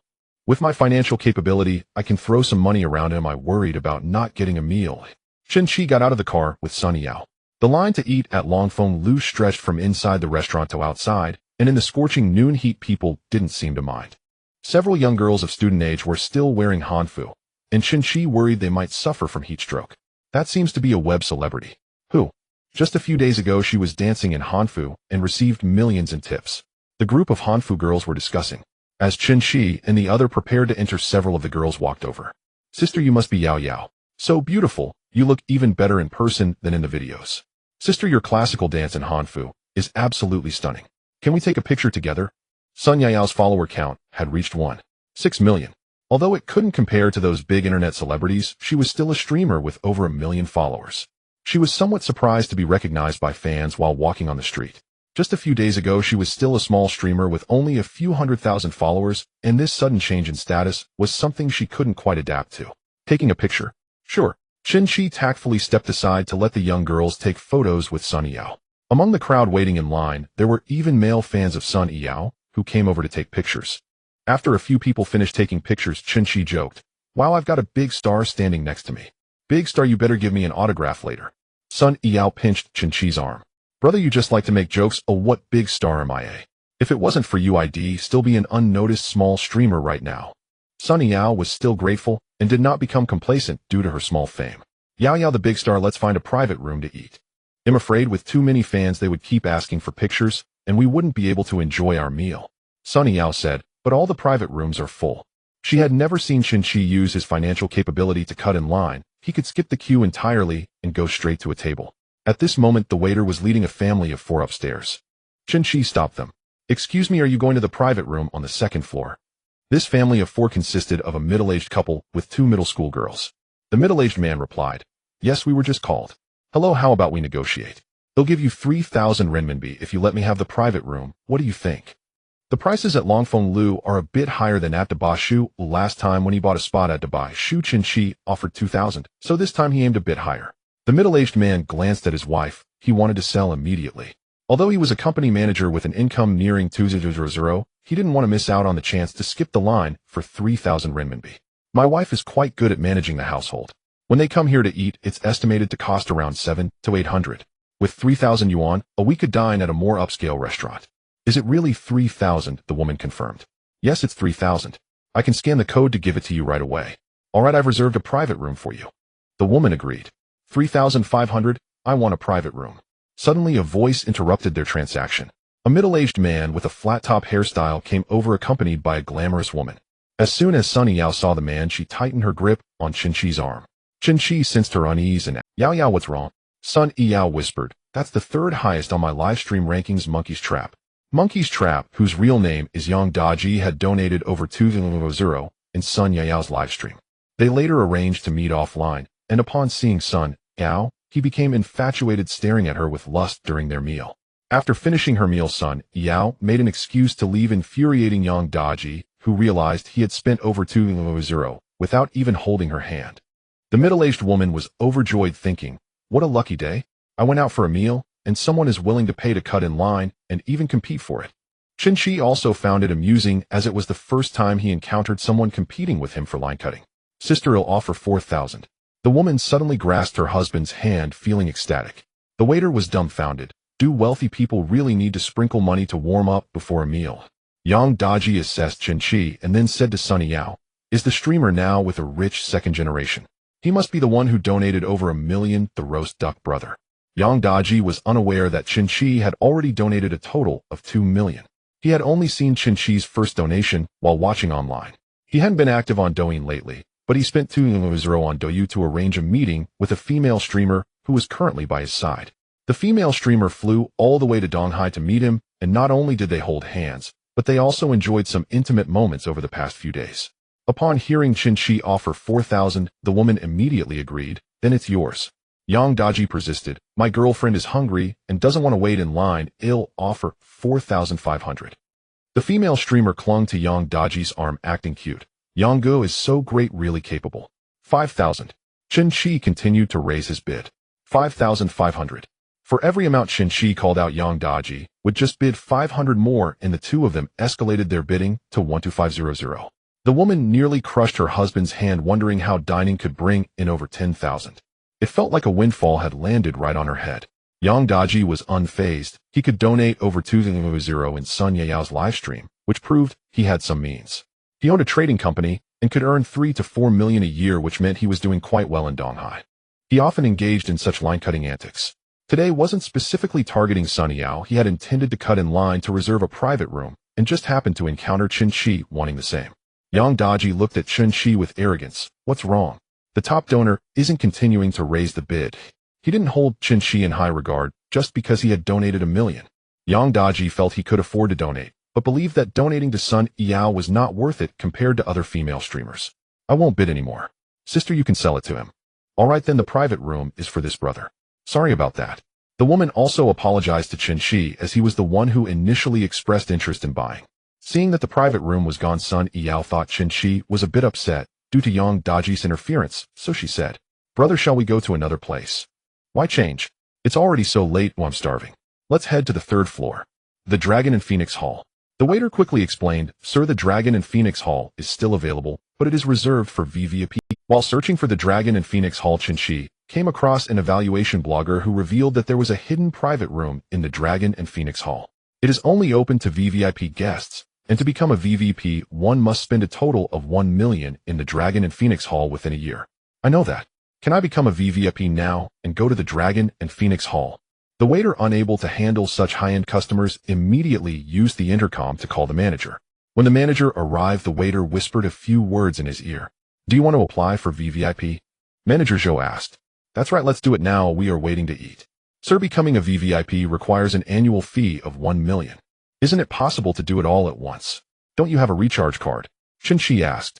Manager Zhou was taken aback by Chen Qi's words. A one-time recharge of 1 million was far more impressive than accumulating 1 million in spending. Their establishment had about a dozen VVIPs who usually spent tens of thousands each time they visited. However, Chen Qi's offer for a one-time recharge of 1 million was unprecedented. Keeping 1 million in a bank earns over 10,000 in interest. Recharging it to the Dragon and Phoenix Hall would yield not a penny, and perhaps the hall would even use that money to earn interest at the bank. Yes, we can do that. Sir, do you want to do it now? Yes, right now. We are waiting to eat. Sun Yao knew Chen Qi was wealthy and extravagant, but dining at Socrates cost tens of thousands. However, she was still a bit shocked by the idea of recharging 1 million for a meal. Is he planning to treat this place like a canteen and come here every day? Yang Daji's expression twitched. Is he messing with me? Deliberately raising the price against me? Although he could earn 3 to 4 million a year, it was absolutely impossible for him to spend 1 million on a meal. The tech-savvy female streamer beside him suddenly had the urge to pounce on Chen Qi. Chen Qi, being young, handsome, and wealthy, was hundreds of times better than the greasy, middle-aged Yang Daji. The middle-aged couple was also left speechless by Chen Qi's extravagant display of wealth. So spending several thousand to cut in line was just a form of amusement for the wealthy. Manager Zhou personally led Chen Qi to the Dragon and Phoenix Hall on the 3rd floor, and Chen Qi wasted no time immediately applying for VVIP membership. The Dragon and Phoenix Hall was very spacious, featuring a large round table for 22 rows of sofas and even a rockery fountain. Generally, VVIP guests would inform in advance when they came to dine, and most of the time it was to host important clients. Manager Zhou had never encountered someone like Chen Qi, who only brought 2 people for a meal. Manager Zhou, will the speed of service for VIPs be faster? Mr. Chen, all services in the Dragon and Phoenix Hall prioritize VIPs. That's good. I'm starving and worried about waiting for the dishes. Chen Qi said. Yao, you order the dishes. Sun Yao asked, brother, have you always been so extravagant? Not really, I used to be more low-key. It wasn't that he wanted to be low-key, but rather that he didn't have the means. Now that he had become powerful, he certainly wanted to enjoy life comfortably. Sunny Yao ordered several signature Cantonese dishes. White-cut chicken, braised pigeon, honey-glazed char, stew, crispy roasted pork, salt, and pepper, mantis shrimp, lobster baked in broth, steamed grouper, abalone from IE abalone, with sea cucumber, boiled razor clam. 10 dishes in total, but the portions weren't too large, so 2 people should be able to finish them. Chen Qi had woken up a bit early today and had only eaten a basket of crab yellow buns for breakfast, which had already been digested. Seeing that Chen Qi had a good appetite, Sunny Yao helped peel shrimp and serve fish after taking a few bites herself. This was the first time Chen Qi had such expensive Cantonese cuisine, and perhaps due to the novelty, he found it even more delicious than the Michelin 2-star Socrates. Brother, eat some shrimp, the meat is so tender. It's indeed quite good, you should eat too. The meal was inexpensive, only costing 30,000. Chen Qi really couldn't eat anymore, and there were still some leftovers on the table, enough for 3 or 4 more people. Not wanting to waste it, he planned to have the waiter pack it up to take to Zhu Quan. Brother, can I pack the leftover dishes? Sun Yao suddenly asked. You want to pack them? I see the dishes are quite clean, and I want to take them back for my younger brother and the others to eat. 30,000 worth of dishes. Even in the past her family rarely dined out, and now they couldn't afford it at all. Since it was just the 2 of them, Chen Qi hardly took any food. It was all Sun Yao serving him. The dishes were still neatly arranged, not being messed with at all, and Sun Yao wanted to take them back for her family as dinner. He wouldn't think my behavior is very low class, would he? Chen Qi heard Sun Yao's inner thoughts and felt that she was quite good at managing her life. All right then, just 2 mantis shrimp, and let's order another plate. Sunny Yao sighed in relief and said joyfully, no need, there are still plenty of other dishes. Chen Qi replied, that won't do, your family consists of 3 people, just taking 2 shrimp isn't enough. He handed the VVIP membership card to Sunny Yao. This card is for you. When you have time, bring your family to eat. The food here is quite good. Sunny Yao felt a bit embarrassed to accept it, but then remembered that Chen Qi always spent millions. He had helped her family pay off debts, and even tipped her generously. This VVIP membership card probably meant little to him, just a regular recharge card for a canteen. Thinking this, Sun Yao accepted the membership card. Then I'll thank you on behalf of my parents' brother. After eating, the 2 sat for a while at the Longfeng building. In the restaurant, there were professional Cantonese opera performers performing, and with the elegantly styled decor, many girls in Hanfu came to take photos. Chen Qi leaned against the window listening to the music when he received a call from butler Li of the Zierdo Hotel. Hello, Mr. Chen, you haven't stayed at the hotel for the past few days. Are you dissatisfied with the service? Not at all. Your hotel service is excellent. Tonight is your last night. Will you be extending your stay tomorrow? Chen Qi remembered that the 4 days he planned to extend would end tonight. I won't extend, I'll be going to the hotel to check out later. Sunny Yao, hearing Chen Qi on the phone, was quite curious. Brother, do you stay in hotels? I stayed in a hotel for a few days a while back. Chen Qi felt a bit nervous when he heard Sun Yao's thoughts, wondering, isn't he from Donghai? Why is he staying in a hotel? This was what lowered Sun Yao's fondness for him earlier. After waiting a while, the system did not prompt any deduction in Sun Yao's fondness. This is Sun Yao's perspective, quite broad-minded. Yao, come with me. He had prepared himself for the possibility that he might have other women, but bringing her to a hotel. Wasn't he afraid of running into that woman? The 2 got into the car. After a full meal, Chen Qi felt a bit drowsy, so he leaned against Sun Yao's legs and asked her to massage his head. Brother, is the pressure okay? Sun Yao's delicate hands pressed on Chen Qi's head, feeling quite comfortable. Yes, press my temples a bit. Chen Qi closed his eyes and said, Master Zhu, how much is your monthly salary at Zierdu? Zhu Quan was caught off guard by this question and didn't know how to respond. He was unsure whether Chen Qi was just making small talk after eating or if he wanted to poach him. Zhu Quan earned a fixed salary at Zierdu with a base pay of 12,000 and various allowances adding up to about 500 or 600. After deducting social insurance and taxes, he took home about 11,000. Zhu Quan was a straightforward man and wouldn't exaggerate. He stated exactly what he earned. I take home about 11,000. Master Zhu, I see you drive quite steadily. How would you like to work with me? Zhu Quan remained outwardly calm, but inside, he was a bit excited. After a week, Zhu Quan understood more about Chen Qi's financial power than any goddess. Moreover, Chen Qi was generous. Although he had only spent lavishly twice, Zhu Quan felt that he was not the type to be stingy with employees. At that moment, he regretted not quoting a higher salary earlier. If he switched jobs, he could have gotten better pay. Sunny Yao, listening to their conversation, realized that Master Zhu was not Chen Qi's employee. Zhu Quan thought, how can I answer when you haven't even told me what salary you're offering? After tax, it's 30,000 with social insurance and housing fund as usual, and I get Sundays off. Damn, Zhu Quan unconsciously pressed down harder with his right foot, causing the car to accelerate. 30,000 after tax is basically 3 times his current salary. In Donghai City, earning 30,000 a month is considered a high level. That's definitely a position in company management, while upper and middle management typically earn only 10 to 20,000. Zhu Quan was from a neighboring city and came to work here because his hometown's economic situation was not as good as Donghai's. He was in his 40s with a child just starting elementary school, even though it only took 3 hours to return home. However, to save money, he usually only went back home once every 2 months. His child had come to Donghai during the summer vacation, but Zhu Quan, living in the hotel dormitory, found it inconvenient to bring his wife and child over. So he rented a place for his wife and child short-term, but that expense was quite significant for him. With 30,000, I could rent a better place outside and bring my wife and child over without staying in a dormitory. However, he thought about it. With Chen Qi offering such a high salary, wouldn't the expectations also be higher than at Zierdu? Mr. Chen, will there be any changes to working hours or job responsibilities? 9 in the morning. As for the evening, that's hard to say, just driving the same as now. Chen Qi rarely left before 9 in the morning, and evenings could be busier. Zhu Quan felt that it was basically the same as now. As for the evening departure time, he was already used to it, as it was also a regular at the hotel. Moreover, with Chen Qi offering such a high salary, he was willing to work overtime. Mr. Chen, I have no issues. When would you like me to start? By noon tomorrow at 12, Chen Qi's presidential suite would expire, and the private driver service would cease. He certainly wanted Zhu Quan to step in seamlessly to continue driving for him tomorrow. Let's arrange for you to start tomorrow. Tomorrow. Zhu Quan hesitated. Having worked at Zierdu for 5 years, he felt morally obligated not to leave abruptly for another job. Moreover, his contract with Zierdu stated that leaving without cause required a 20,000 compensation. This was considered the hotel's training cost for him, as a qualified luxury car private driver needed to undergo training before starting work. Mr.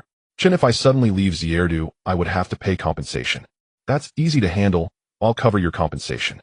Chen Qi didn't care about the small amount of compensation for a small employee. Thank you, Mr. Chen. Chen Qi planned to bring Zhu Quan to the company he'd just acquired. He personally wouldn't be able to provide Zhu Quan with social insurance and housing fund. Sun Yao gradually grew immune to Chen Qi's extravagance.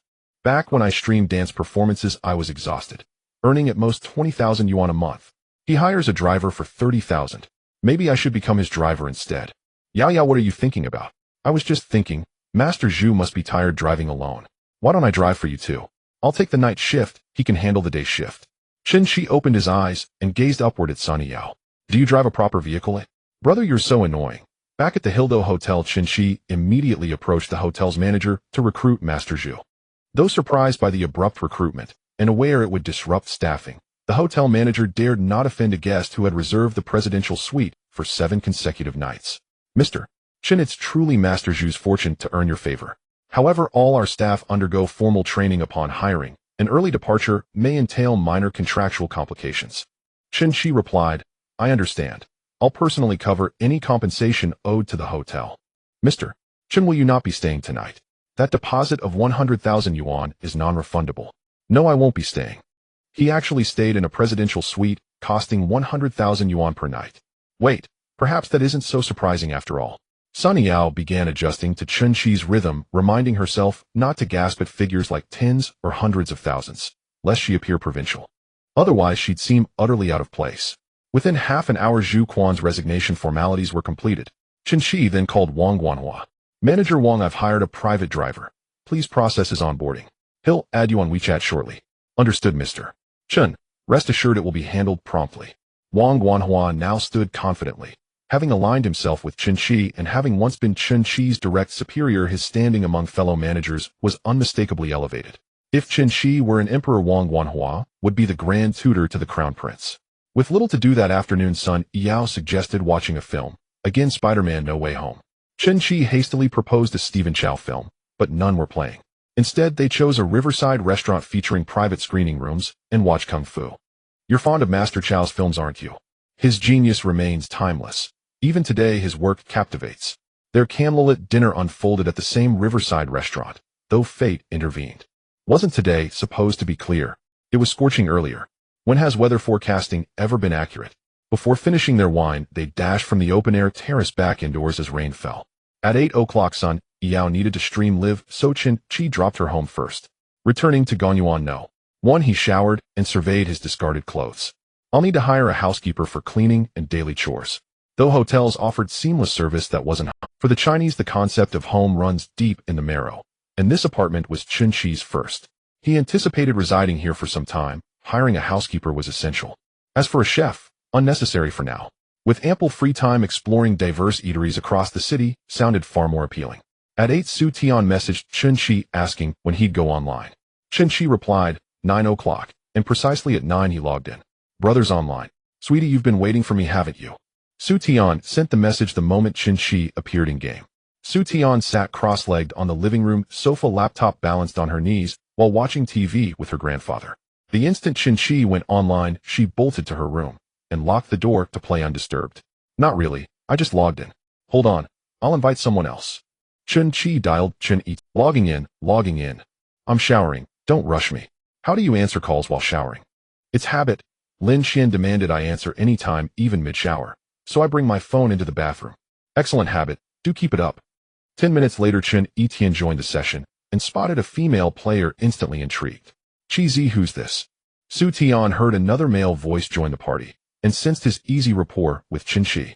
Hello, I'm Su Tian. Whoa, what a sweet voice. Is she your paid gaming companion?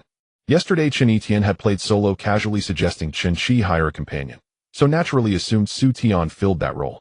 Well, she was, but now she's my employee. Your employee? What do you mean? You started a company. With his lottery windfall, founding a company posed no difficulty. Rent space, hire staff, and a makeshift enterprise materialized overnight. More or less.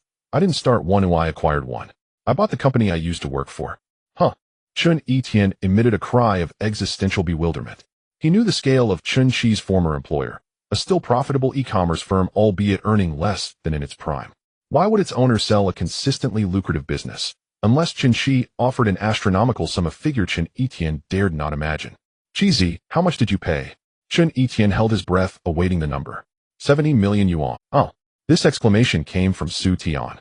Qi, you've ascended to a height I can only gaze upon in awe. You acquire companies so casually. It's like stepping from a Divine Hodder novel's Tycoon protagonist. Chen Qi replied, you read too many novels, Divine Hodder. I simply struck luck with the lottery. The trio played League of Legends teamfight tactics while chatting idly. Qi, now that you're a CEO, take me under your wing. I can't bear another day at this wretched firm. Chen Qi had always intended to bring Chen Etian aboard. Without loyal confidants and frequent absences, mismanagement was inevitable, though profit was never his primary motive. Annual earnings of 4 or 5 million yuan barely covered expenses, less than Su Lu's single dining rebate. Yet having acquired the company, he bore responsibility, not to let it collapse. Join me. I'll make you manager. Chen Etian recoiled, feigning reluctance. Just joking. Your firm sells women's apparel. I specialize in pet products. Won't I bankrupt you? Not operations manager. Human resources manager. HR. Even less suited. I've never handled HR, as you well know. Chen Qi said, if I'm unafraid, why should you be? Department heads will support you. Just oversee the company for me. Salary 50,000 yuan monthly, plus a 20,000 yuan year-end bonus. Chen Etian fell silent for a long moment, stammering, Yuri, not joking. What's there to joke about? A 70 million yuan acquisition happened in an instant. Do you doubt I can afford this salary? Chen Etian protested, no, it's just, I'm not worth 50,000. In Donghai, an annual salary of 800,000 yuan earned one the title Emperor of Employment, or whimsically Immortal of Labor. Chen Etian felt that the price was too high, and he felt guilty about what he was asking for. He believed that earning 200 a month was already the pinnacle for him, and an annual salary of 800 was something he wouldn't dare to dream of. However, 800 was still not enough for Chen Qi to take the goddess on a shopping spree at Hermes. I say you're worth it, so you are, Chen Qi declared. Chen Yishan's family had supported him ever since his parents passed away, and he remembered this kindness. Now offering Chen Etian a mere 800 job was a way to repay his family. Come in to report tomorrow, Chen Qi instructed. Chen Etian protested, but I have a day off tomorrow. Chen Qi suddenly remembered that his company had single days off, while Chen Etian had the luxury of double days off. Finding a job with double days off in Donghai City was impressive, especially one that offered 5 social insurances and a housing fund. Many factories only offered single days off, meaning they only had 1 day off a month, which they referred to as single days off. Chen Qi thought to himself that their company needed to change. Come over tomorrow to get acquainted first. Understood, boss. Chen Etian exclaimed. I will introduce you to the other managers, and once you're in the company, take care of Su Tian, Chen Qi said. Hearing that Chen Qi wanted the new HR manager to look after her, Su Tian felt a warmth in her heart. Don't worry, boss, Chen Qi continued. Tian, if there's anything in the company, just find him. He'll be in your care from now on, Manager Chen. Sister-in-law, you can call Manager Chen more formally, but privately call him Brother Tian, Chen Qi suggested. Su Tian hesitated as Chen Tian seemed to view Chen Qi and her in a different kind of relationship. Don't worry, Tian, it's fine to call him Brother Tian, Chen Qi assured. Whether he heard the term sister-in-law or chose to ignore it is unclear. Did I just stumble into a script involving a domineering CEO and a naive intern? Su Tian had read many novels about domineering CEOs where the male protagonist always had a sidekick brother.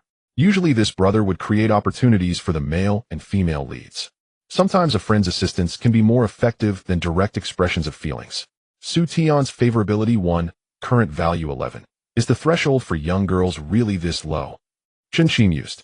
It had been a long time since he and Chen Tian played games together back when they both had girlfriends they could only play every couple of months and had to do so discreetly. Now when they started playing they lost track of time. Cheesy, do you think you will ever play games with Principal Wang? This was indeed very possible. As long as Chen Qi's goddesses were supportive, his wealth would multiply. At that time, he would definitely be interacting with the top wealthy individuals in Huaxia. Perhaps Principal Wang would even take the initiative to befriend him. He'll do my best, Chen Qi said. Alright, does that mean Lin Go will also join us for a 4-player game? Principal Wang's entertainment industry friend Lin Go often played games, but Chen Qi wasn't sure about his skill level. Su Tian glanced at the time. It was already past midnight, and she was starting to feel sleepy. Brother, you guys keep playing, but I'm going to log off first since I have to get up early tomorrow. But the boss is here, what are you afraid of? If you're late, it's his fault, Chen Tian argued. No way, Su Tian replied, not wanting to take advantage of her slight relationship with Chen Qi to act recklessly at the company being late or leaving early. Even if her colleagues wouldn't say anything to her face, she didn't want to be the subject of gossip behind her back. She preferred to do her job well so that no one could find fault with her. Su Tian was staying at home tonight. Commuting from home to the company was much farther than from school to the company. She also needed half an hour to do her makeup and had to wake up by 6:30. Usually she would put on some simple makeup at school, which only took 10 minutes. But now that Chen Qi was at the company, she needed to be more diligent and meticulous with her appearance. As Su Tian logged off, Chen Qi thought about bringing Chen Tian to the company tomorrow. He also needed to pick up his Ferrari, so he shut down his computer and went to sleep. On July 13th, Saturday, it was overcast. At 9 o'clock, Zhu Quan arrived at Gong Yuan No. 1 and called Chen Qi to ask where the car was parked. The car. Chen Qi was momentarily confused. Hadn't Zhu Quan come by car? He suddenly remembered that the Maybach was the vehicle of the Zierda Hotel, and Zhu Quan could no longer drive it. Wait for me downstairs, it'll be right down, Chen Qi said. At the entrance of Gong Yuan No. 1, as Zhu Quan saw Chen Qi coming and immediately went to greet him. Boss! Zhu Quan exclaimed. Do you know how to drive a Rolls-Royce? Chen Qi asked. Zhu Quan thought to himself, wow, a Rolls-Royce even more luxurious than the Maybach. What kind of business does he run to be this wealthy? I haven't seen him meet any major clients this week, Zhu Quan mused. He nodded. Yes, there's a Cullinan at the hotel, well, I've driven it a few times. Alright, I'll buy a Rolls-Royce in the next couple of days. What car are we taking today? Ferrari, Chen Qi replied. Moments later, a BMW 5 Series arrived, which was the car Chen Qi had ordered. Get in, the Ferrari hasn't been picked up yet. We'll go to get it shortly. When they arrived at the company at 9:30, they coincidentally ran into Chen Tian waiting for the elevator in the lobby. Chen Tian had been to Chen Qi's company before, so he could find his way without anyone guiding him. You really are punctual, Chen Qi commented. Of course, Chen Tian replied. He noticed Zhu Quan standing behind Chen Qi, someone he had seen once before. Is Master Zhu starting work here too? Yes, he is now my personal driver. The three entered the company, and employees greeted Chen Qi with nods and hellos. Manager Wang gathered all the department managers in the conference room. The managers thought to themselves, another meeting. It seemed that changes in leadership brought no peace. Today I will discuss 2 matters without wasting everyone's time. Etienne, stand up, Chen Qi instructed. Chen Etienne stood up as Chen Qi introduced him to the other managers. This is my friend Chen Etienne. He will be the HR manager from now on. The other managers had the same thought simultaneously. Another one of those connections. Hello everyone, my name is Chen Etienne. I hope we can work together well from now on. Chen Etienne said. It was not surprising for the new boss to assign a confidant, as long as this new hire wasn't like the previous Chao Kun, who liked to stir up trouble, everything would be fine. The second matter is that the company will switch to a double day off system from now on.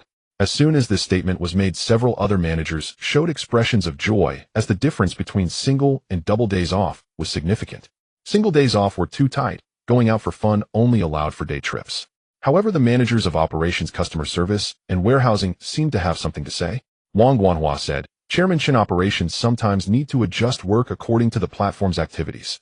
Chairman Chen, if customer service is understaffed, there will definitely be a lot of complaints from the store, the customer service manager added.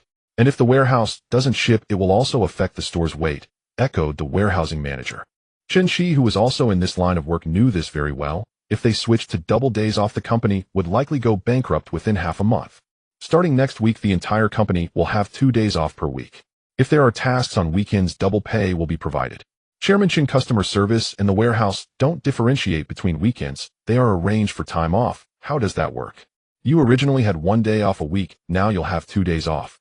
The customer service manager said, but this arrangement won't work for staffing.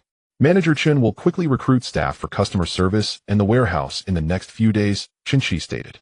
As soon as Chen Etienne took office, he was given this task, and he confidently replied, understood.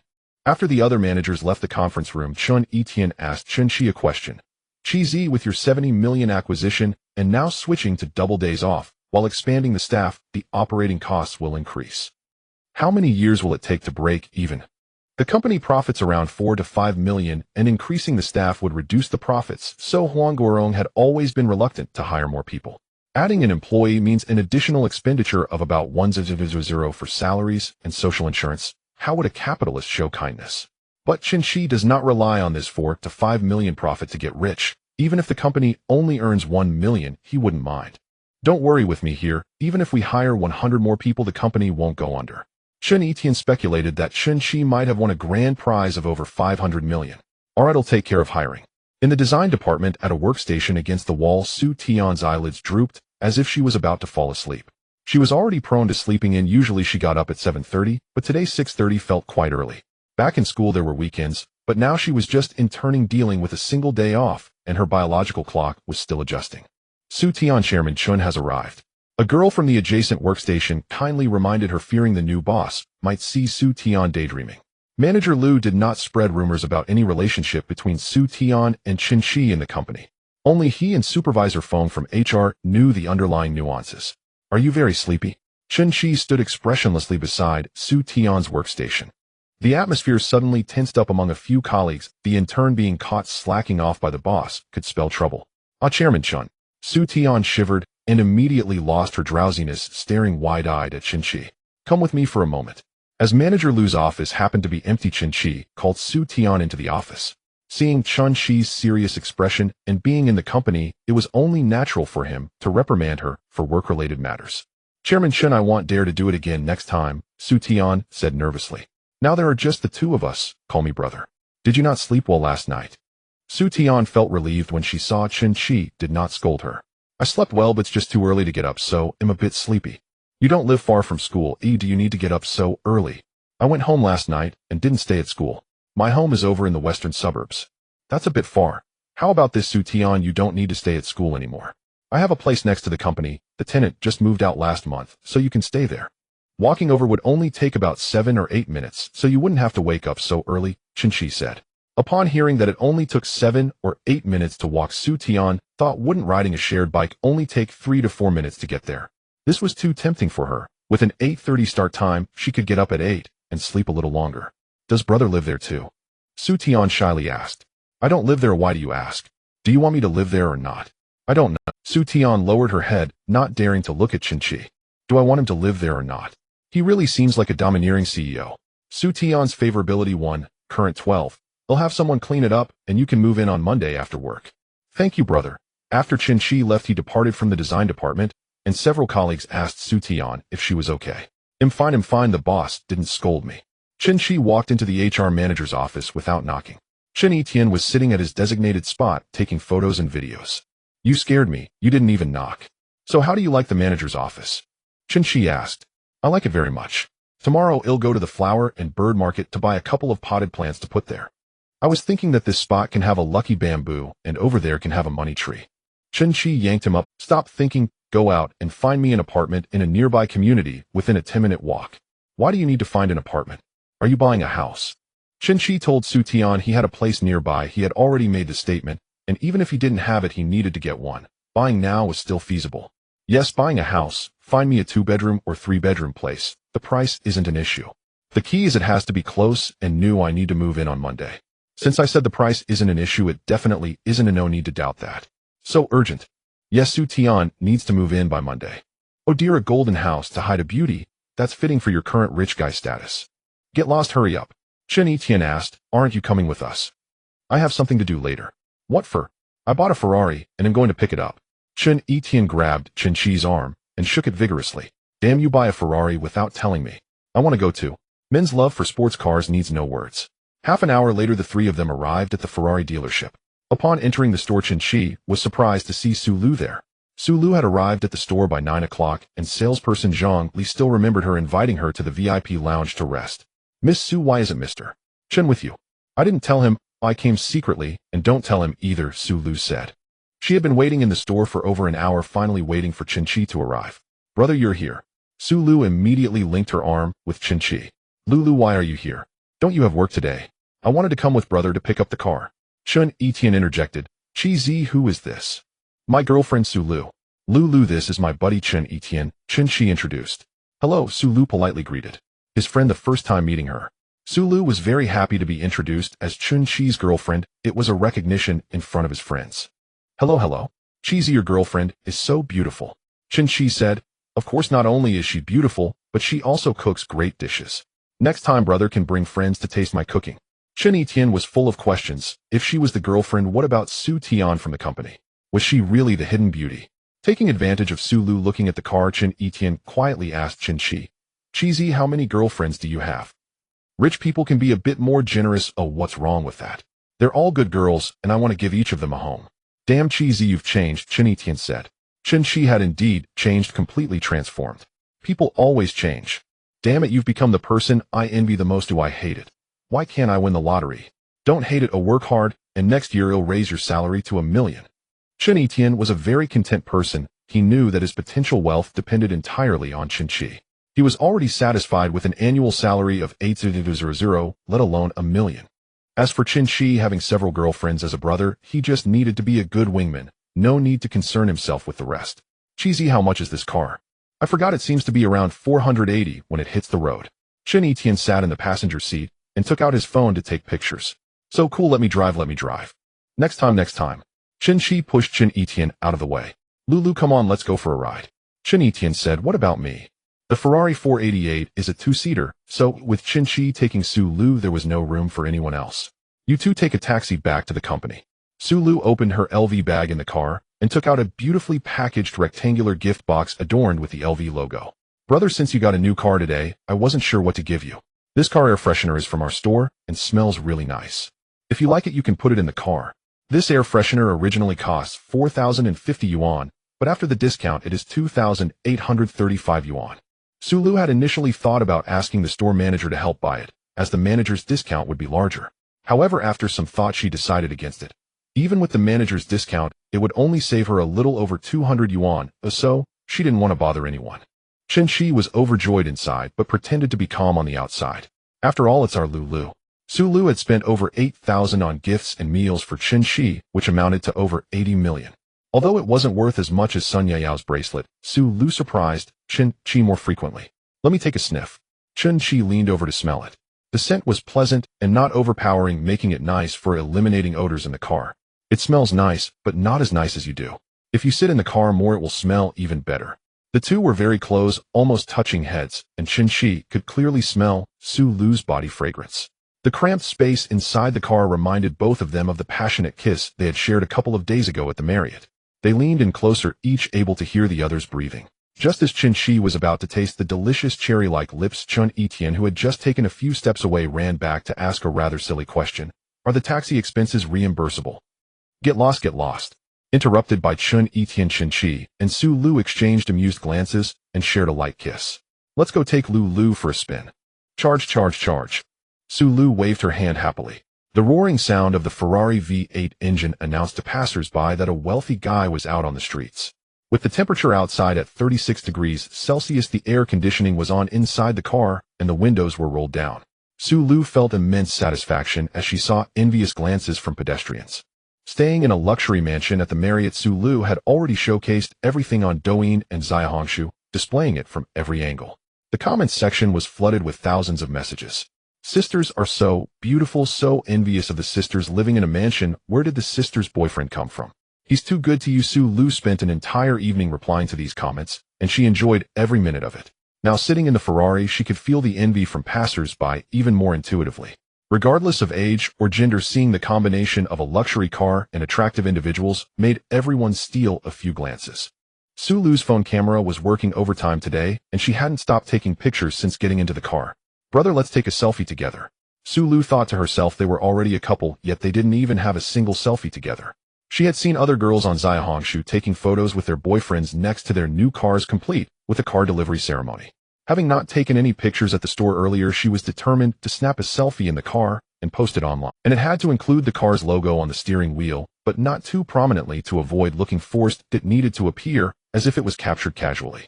Sure, go ahead and take it. Chen Qi slightly tilted his head toward the passenger seat while Su Lu leaned in. The camera was set to burst mode, and they snapped 100 pictures in no time. Brother, can I post the selfie on Douyin? Su Lu asked as she sifted through the photos. They were both good-looking, and any random shot would look great. With a filter, they could go straight to publishing. Post it on WeChat Moments, but don't post it on other platforms. You know I prefer to keep a low profile. Moments would only be visible to Su Lu's friends. Posting it online could attract the attention of other girls.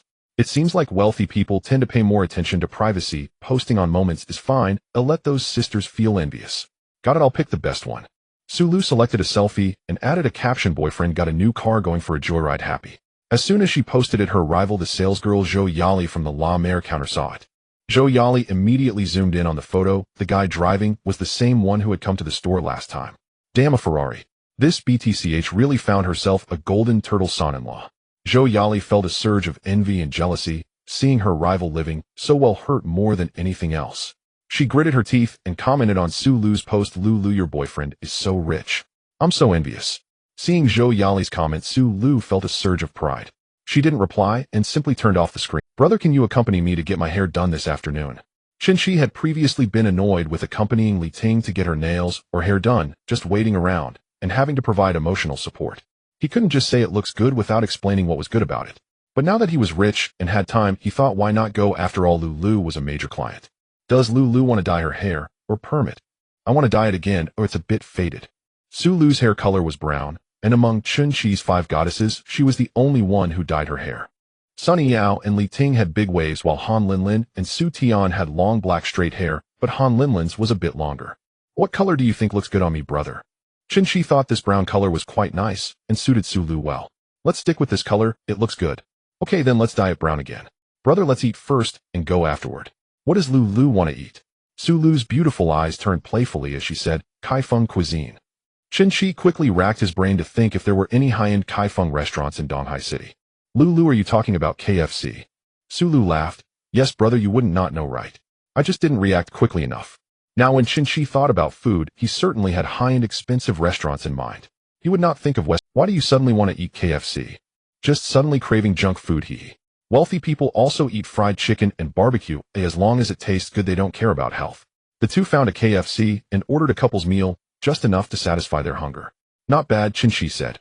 Brother, you must be tired of gourmet food. A little junk food gives your taste buds a fresh experience. Honey and lands. The two found a KFC and ordered a couple's meal, just enough to satisfy their hunger. Not bad, Chen Qi said. Brother, you must be tired of gourmet food. A little junk food gives your taste buds a fresh experience. I don't think it's that, it's because I'm eating with you that even this ordinary burger tastes great. Brother, it's so greasy, even greasier than this big chicken leg. Then let's drink some ice cola to ease the greasiness. Just as they were finishing up, Chen Qi received a message. Although he had set his messages to do not disturb with no notification sounds or vibrations, he happened to be looking at WeChat, so he opened the chat window. Another annoying question mark appeared before him. If you can't speak, then don't, Chen Qi replied. Li Ting felt a surge of excitement upon finally receiving a response from Chen Qi. She turned to Lin Xian beside her and exclaimed, he replied to me. Lin Xian leaned in, eager to see. How did he respond? Let me take a look. Ting Ting, you can't behave like this. You both broke up, and you shouldn't act so high and mighty like before. You need to speak properly. The reason Li Ting reached out to Chen Qi again was that Lin Xian had seen a recent post on Chen Yishan's social media. The photo showed Chen Qi and Chen Qi sitting inside a Ferrari accompanied by a caption. Congratulations to my foster father for acquiring a Ferrari. If it were before when Lin Xian and Li Ting saw such a post, they would have questioned whether they rented the car to show off. Now that they knew Chen Qi had won a significant sum, it was only natural for him to afford a Ferrari. The two girls were growing increasingly upset. After breaking up with Chen Qi, Li Ting thought he would definitely come back to plead for reconciliation, as she was quite confident in her looks. However, 4 or 5 days passed with not a single message. In the end, she learned from Lin Xian that Chen Qi had struck it rich and was spending lavishly at the bar. Lin Xian thought similarly. She believed she had a grasp on Chen Qi, thinking that since he had acquired $1 million from Chen Qi, he could afford a betrothal gift and would surely come back to her. A Ferrari. That must cost 3 to 4 million. The person sitting in the passenger seat should have been mine. Li Ting thought to herself. Lin Xian advised Li Ting to swallow her pride. You should soften your attitude. He was with you for more than half a year. Didn't he treat you well? Li Ting hesitated. He was quite good to me. But she knew that Chen Qi had put in a lot of effort to treat her well, yet her greed made her desire even more. Therefore, she didn't feel that his kindness was particularly precious. Then he must still have feelings for you. You only broke up a week ago. If you try to win him back now, there's still hope. You should meet him in person. Face-to-face conversations are more effective than cold messages on the phone. Li Ting was somewhat conflicted. It was Chen Qi who initiated the breakup, and she had readily agreed. Because he didn't buy her a new phone, she felt that he didn't value her. Now asking him to reconcile felt like losing face. Wouldn't that be too humble? It would make it seem like him the one chasing after him. Sister, if this were the old Chen Qi, I wouldn't say this. He only had the advantage of looks. But now he's both handsome and wealthy, and didn't you say his parents have passed away? With no in-laws to consider, if you can be with him, wouldn't you be living a wonderful life? Lin Xian continued. Did you not see how those flashy girls flocked to Chen Qi at the bar that day? If you don't win him back soon, there will be no chance left. Li Ting took Lin Xian's phone and zoomed in on the photo. In the image, Chen Qi was dressed in LV, gripping the Ferrari steering wheel, looking so confident. He looked the same as before, but in just 7 days it felt as if he had become a different person. His aura was entirely different. Li Ting mentally drafted a message and then typed it out. Baby, it was my fault, though I shouldn't have lost my temper. I will learn to understand you better and won't be unreasonable anymore. Let's meet and have a good talk. Li Ting typed this message with great determination. In the past, during arguments with Chen Qi, she had never bowed her head, always waiting for him to appease her. When Chen Qi saw Li Ting's message, he scoffed inwardly. Do I still not know you? If it weren't for the fact that I have money now, would you be speaking so submissively? If it weren't for Li Ting occupying the goddess position, Chen Qi wouldn't want any entanglements with his past. Now Su Luhan, Lin Sunny Yao, and Su Tian, who among them was not better than her. Yet he could only continue to interact, and had to raise his favorability level to 100 to break free from the goddess position. I am busy lately, and I will let you know when I have time, Chen Qi replied. Looking at this cold response, Li Ting felt extremely small. Lin Xian said, he didn't reject you, so I told you he must still have feelings for you. Really? But look at how cold his tone is. He never spoke like this before. Sister, you two are broken up now. It's already good that he replied to you. I think you still have a chance to reconcile. Otherwise, why wouldn't he outright reject you or block you? Li Ting recalled the time spent with Chen Qi's tolerance for her temper and capriciousness. Chen Qi had even said he wanted to marry her. He must still have feelings for me. Li Ting's favorability 3, current 7. Alright then, contact me when you have time, Li Ting typed in reply. Seeing that Li Ting had taken action, Lin Xian, the military strategist, also wanted to reconcile with Chen Qi, so she sent a message. However, Chen Qi had completely given up on her, and she was destined not to have the same fortune as Li Ting. Chen Qi received a notification from the system, looking puzzled. Why is my favorability increasing? After finishing KFC with Su Lu, they headed to Apollo Hair Salon, which was Su Lu's regular hairdresser. This salon is a chain brand categorized as mid to high-end with memberships starting at 100,000. Su Lu could easily ask Chen Qi to take her to an even more upscale salon. However, sometimes when girls find a stylist they trust, they will stick with that person regardless of any directors or managers that come by. Chen Qi parked the car and followed Su Lu into the salon. This mid to high-end salon had plenty of beautiful women. Chen Qi glanced around, finding the quality quite decent with both young girls and mature women. Brother, it might take a while. That's fine, you go ahead, I'll just sit here and play on my phone. The server brought over a fruit platter and a glass of lemonade along with some snacks. Chen Qi sat down and opened Tomato novel, continuing to read the latest updates of the goddess gave me $1 and the system refunds 10,000 times. Su Lu went inside to wash her hair when two girls in tank tops and yoga pants entered, one with long hair and the other with short hair. The two girls spotted Chen Qi lounging on the sofa. Isn't that the handsome guy with the Ferrari from the parking lot? The long-haired girl remarked. The two girls entered the parking lot behind Chen Qi, taking a bit longer to park. Let's go talk to him, the short-haired girl suggested. His girlfriend was just here, she must be washing her hair now. So what if he has a girlfriend? Many married men have affairs too. The long-haired girl walked to the lounge area with a drink in hand and said in a high-pitched voice, Handsome, could you help me open this bottle cap? It's a bit tight, and I can't get it open. Chen Qi was sitting there while the two girls stood before him in tight yoga pants that perfectly showcased their fit. Chen Qi was not Meow Ren Feng or Ding Dang Cat. At first glance, these two girls were indeed very beautiful, with looks and figures that were top-notch. Chen Qi thought to himself that they should both have scores above 90. But Soft Master commented, You still need to work on your looks. Oh, a little facial adjustment, thigh and abdomen liposuction, can't you tell it? How would I notice the liposuction? Chen Qi replied helplessly. But these details were not crucial. Both girls had growth records of 42 and 51. With that, would Chen Qi dare to look further? He immediately raised his gaze, focusing on their faces. Sure, I can help you open it. Chen Qi took the long-haired girl's sea salt soda, easily twisting it open. Thank you, handsome, she said as the short-haired girl sat down beside him. Did you come alone to get your hair done, handsome? Although Chen Qi didn't think highly of the two girls, he engaged in casual conversation with them, since he had nothing else to do. I came with my girlfriend. Should we keep chatting? The long-haired girl leaned closer to Chen Qi. Why not? This LV of yours must be this year's new model, right? It costs over 30,000, I suppose. Oh, I forgot my girlfriend helped me pick it out, he replied. You must be quite wealthy, big brother, the short-haired girl teased, to which Chen Qi laughed. I'm not rich, just living off my girlfriend. They certainly didn't believe Chen Qi was relying on Su Lu for financial support. If Su Lu were that wealthy, she could afford a Ferrari and wouldn't be getting her hair done at Apollo. Apollo was just a well-known chain brand with prices much cheaper than those private salons where the truly rich went. Handsome, do you mind having 2 more girlfriends? The long-haired girl was direct and straightforward. I don't mind, but I wonder if my girlfriend would be okay with it. Chen Qi could have more than just 2 girlfriends if he wanted, but they had to meet certain criteria, and these two clearly. The long-haired and short-haired girls exchanged knowing glances. Men are indeed always looking for more. None of them are faithful. Just don't let your girlfriend find out, handsome, one of them suggested. We sisters can have fun with you, handsome, the long-haired girl said with a flirtatious tone, her gaze captivating as she looked at Chen Qi. The short-haired girl chimed in, 2 people mean double the fun. If this were an ordinary guy, he would have already fallen for their bait. Calmly, Chen Qi replied, how much fun? Why not give it a try right now? Your girlfriend will be busy for a while getting her hair done. At that moment, Su Lu walked out after washing her hair, and upon seeing 2 girls sitting closely beside Chen Qi, her expression darkened slightly. Brother, who are they? Su Lu asked. Beautiful ladies, don't misunderstand. I just asked this handsome guy to help me open a bottle cap, the long-haired girl explained. With the main character present, the 2 girls stopped chatting and stood up. Thank you, handsome. Here's a soda water for you. The long-haired girl handed the soda to Chen Qi with a tissue under the bottle. Once the 2 girls left, Su Lu asked, Brother, can I have this bottle of water?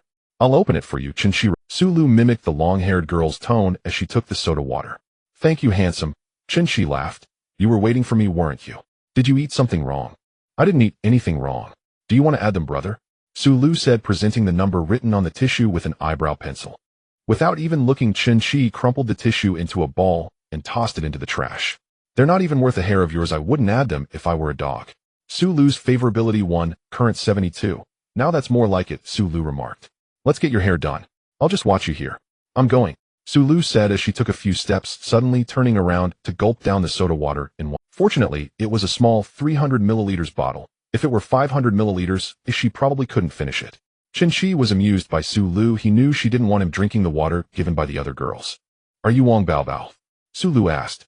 Thanks for the water, brother. It's delicious, she added. Su Lu spent 3 hours dyeing her hair, but Chen Qi was so engrossed in his novel that he didn't feel like he had waited long. Brother, come take a look. How does it look? It looks great. The color is uniform and the dyeing is very meticulous. Most importantly, Lulu's face is beautiful. She would look good even with green hair. I don't want green hair, said Tony the stylist beside them. Miss Su, you still have 1,600 in your account. We used a premium dye this time. After the member discount, it costs 2,000. Currently, the store is running a promotion: recharge 1000 and get 100 free, recharge 200 and get 200 free, recharge 300 and get 300 free. These hair salons are quite tricky. If you're not a member, Su Lu would have to pay 3,800 for a hair dye. Oh, with the member discount, it's down to 2,000. She previously recharged 1000 and had been using it for nearly a year, having forgotten how much was left on the card. Chen Qi knew these salons were expensive, but he hadn't realized they were this pricey. Damn, 2,000 bucks. I think 30 is expensive for a haircut from the lady in my neighborhood. Su Lu was now financially comfortable with a salary of around 2,000 without needing to spend on meals, fruits, drinks, or commuting. She even rented out her previous place for 2,100, offsetting half of her mortgage. Spending 1,000 to recharge the card averaged out to about 900 a month. Su Lu was prepared to pay for this on her own. Chen Qi spent tens of thousands on meals and bags for her. Considering that their house was worth millions, this 1,000 was just pocket change. She felt embarrassed to ask Chen Qi for money. How much do you get for 3,000? Chen Qi suddenly asked. Tony looked shocked. Sir, did you say 3,000? Yes, you heard me right, 3,000. Please hold on, I'll call the manager. Su Lu had gotten used to Chen Qi's lavishness, but still said so. Brother, don't waste money. 3,000 will last me until I'm 50, and dyeing my hair too much isn't good for its quality. No need to dye it too much, just come for some maintenance to make your hair smoother. Chen Qi reached out and touched Su Lu's hair. Even her hair strands were beautiful. He couldn't have been more accurate in saying so. It doesn't cost much, and you'll use it up. Just bring your friends along to get their hair done. All right then, thank you, brother. Su Lu's favorability 1, current 73. Brother, I had some Kaifeng cuisine for lunch, but didn't eat much.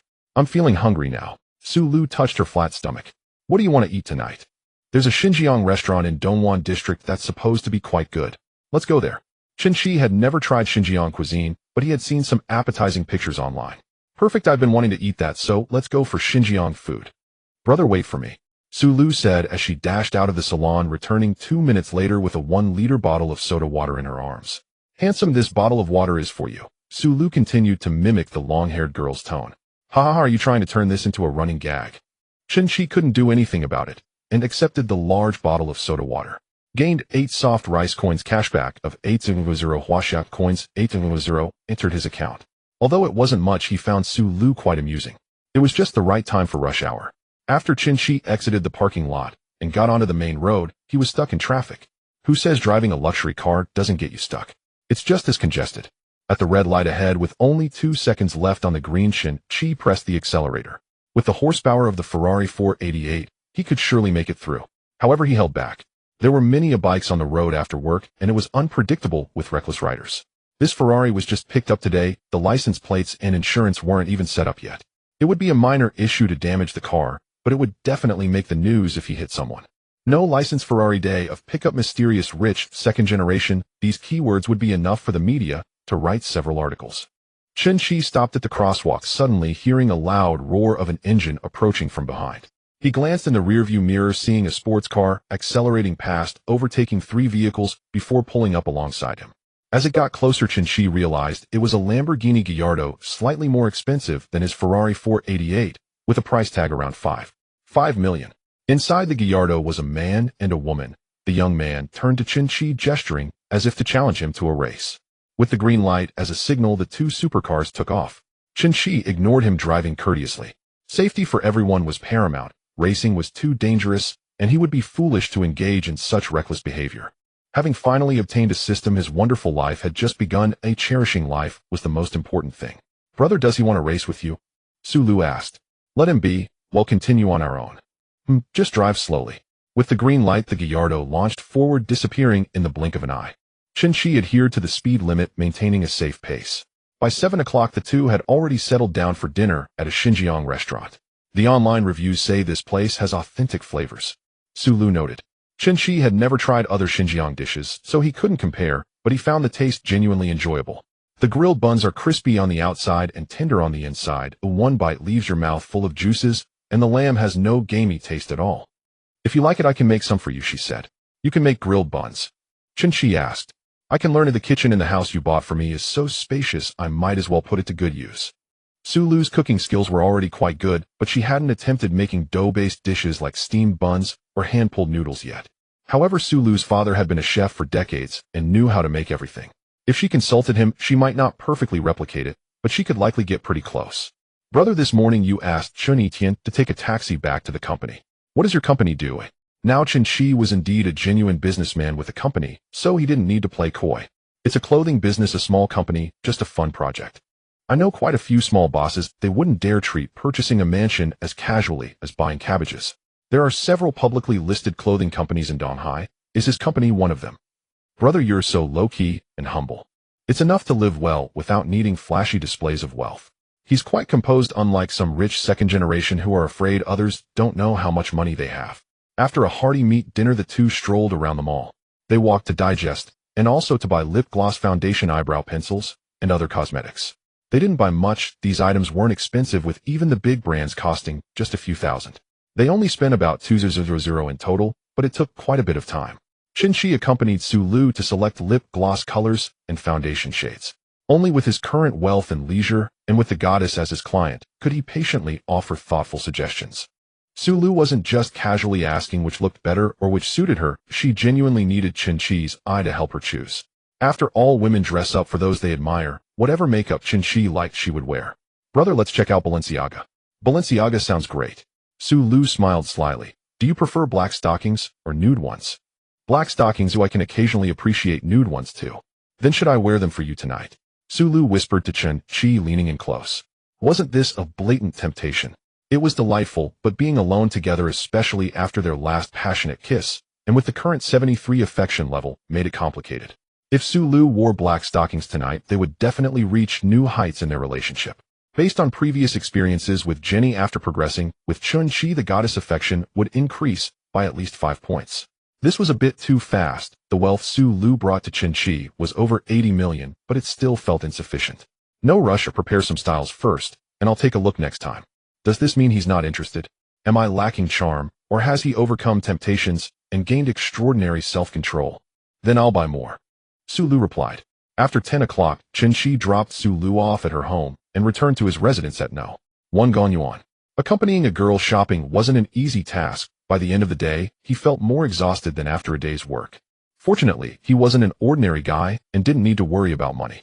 If he were a typical guy, after a day of fun, he would be mentally drained from calculating how much he spent. Chen Qi took a shower and leaned on the sofa while Chen Etienne sent him several videos.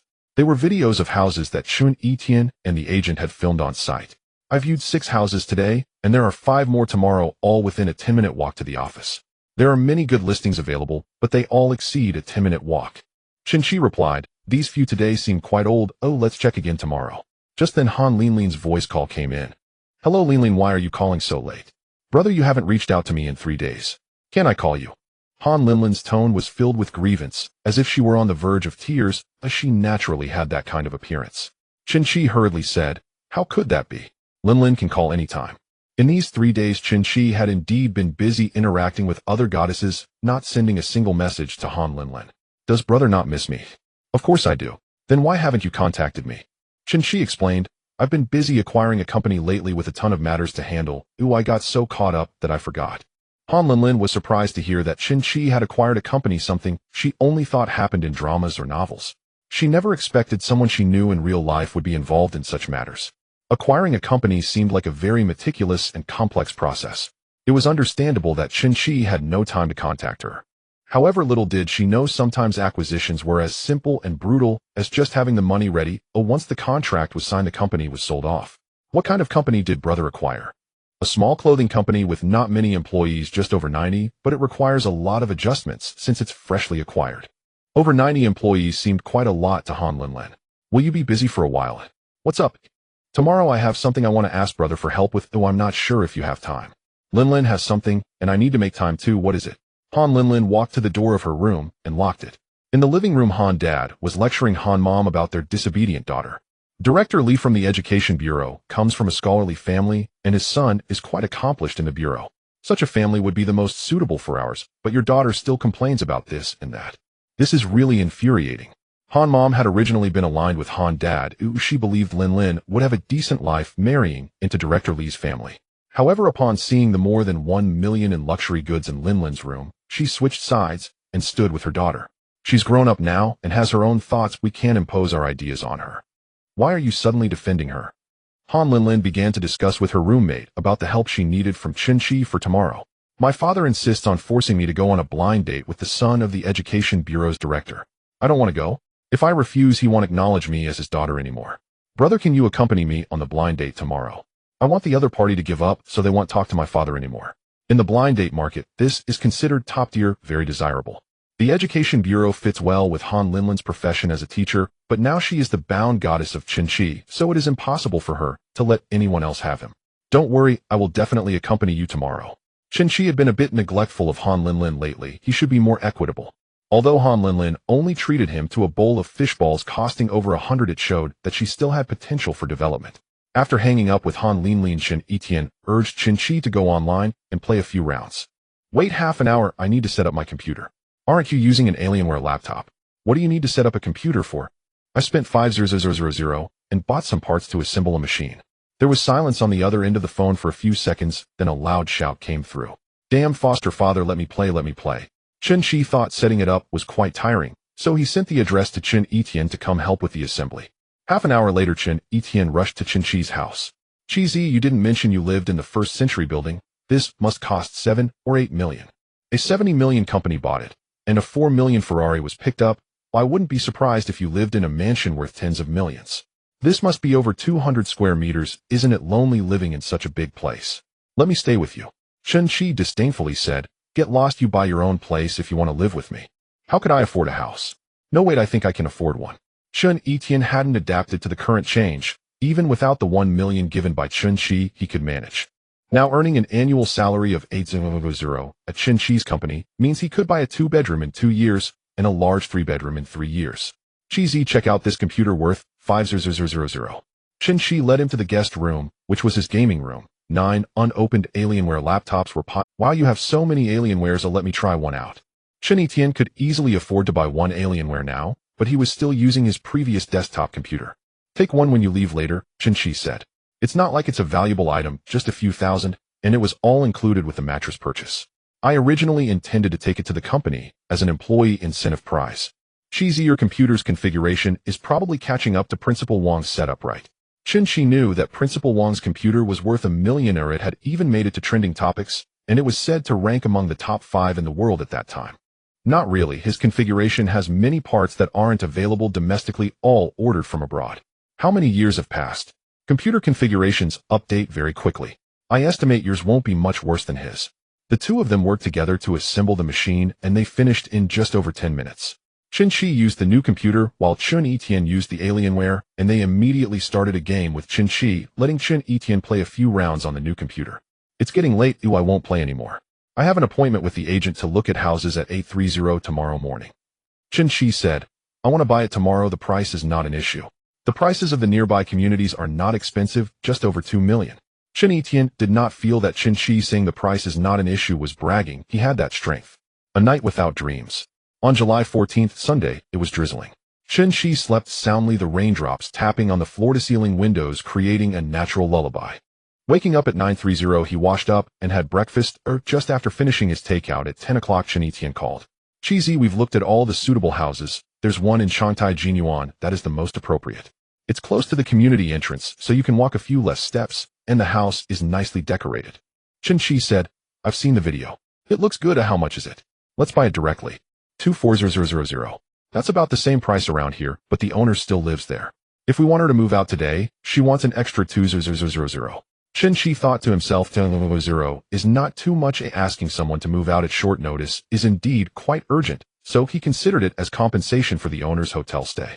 26,000, no problem. All right, I'll tell the owner, you come to sign the contract. Zhu Quan was already waiting in the underground parking lot.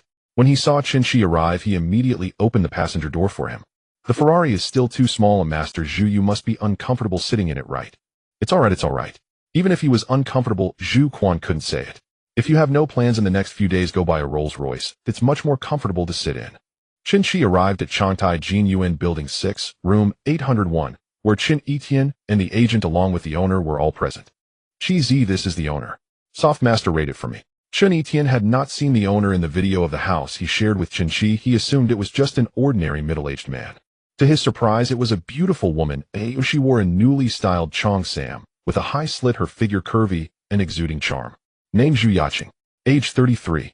Height 166 centimeters. Charm value 90. Occupation model. Number of relationships 10. Affection level 5.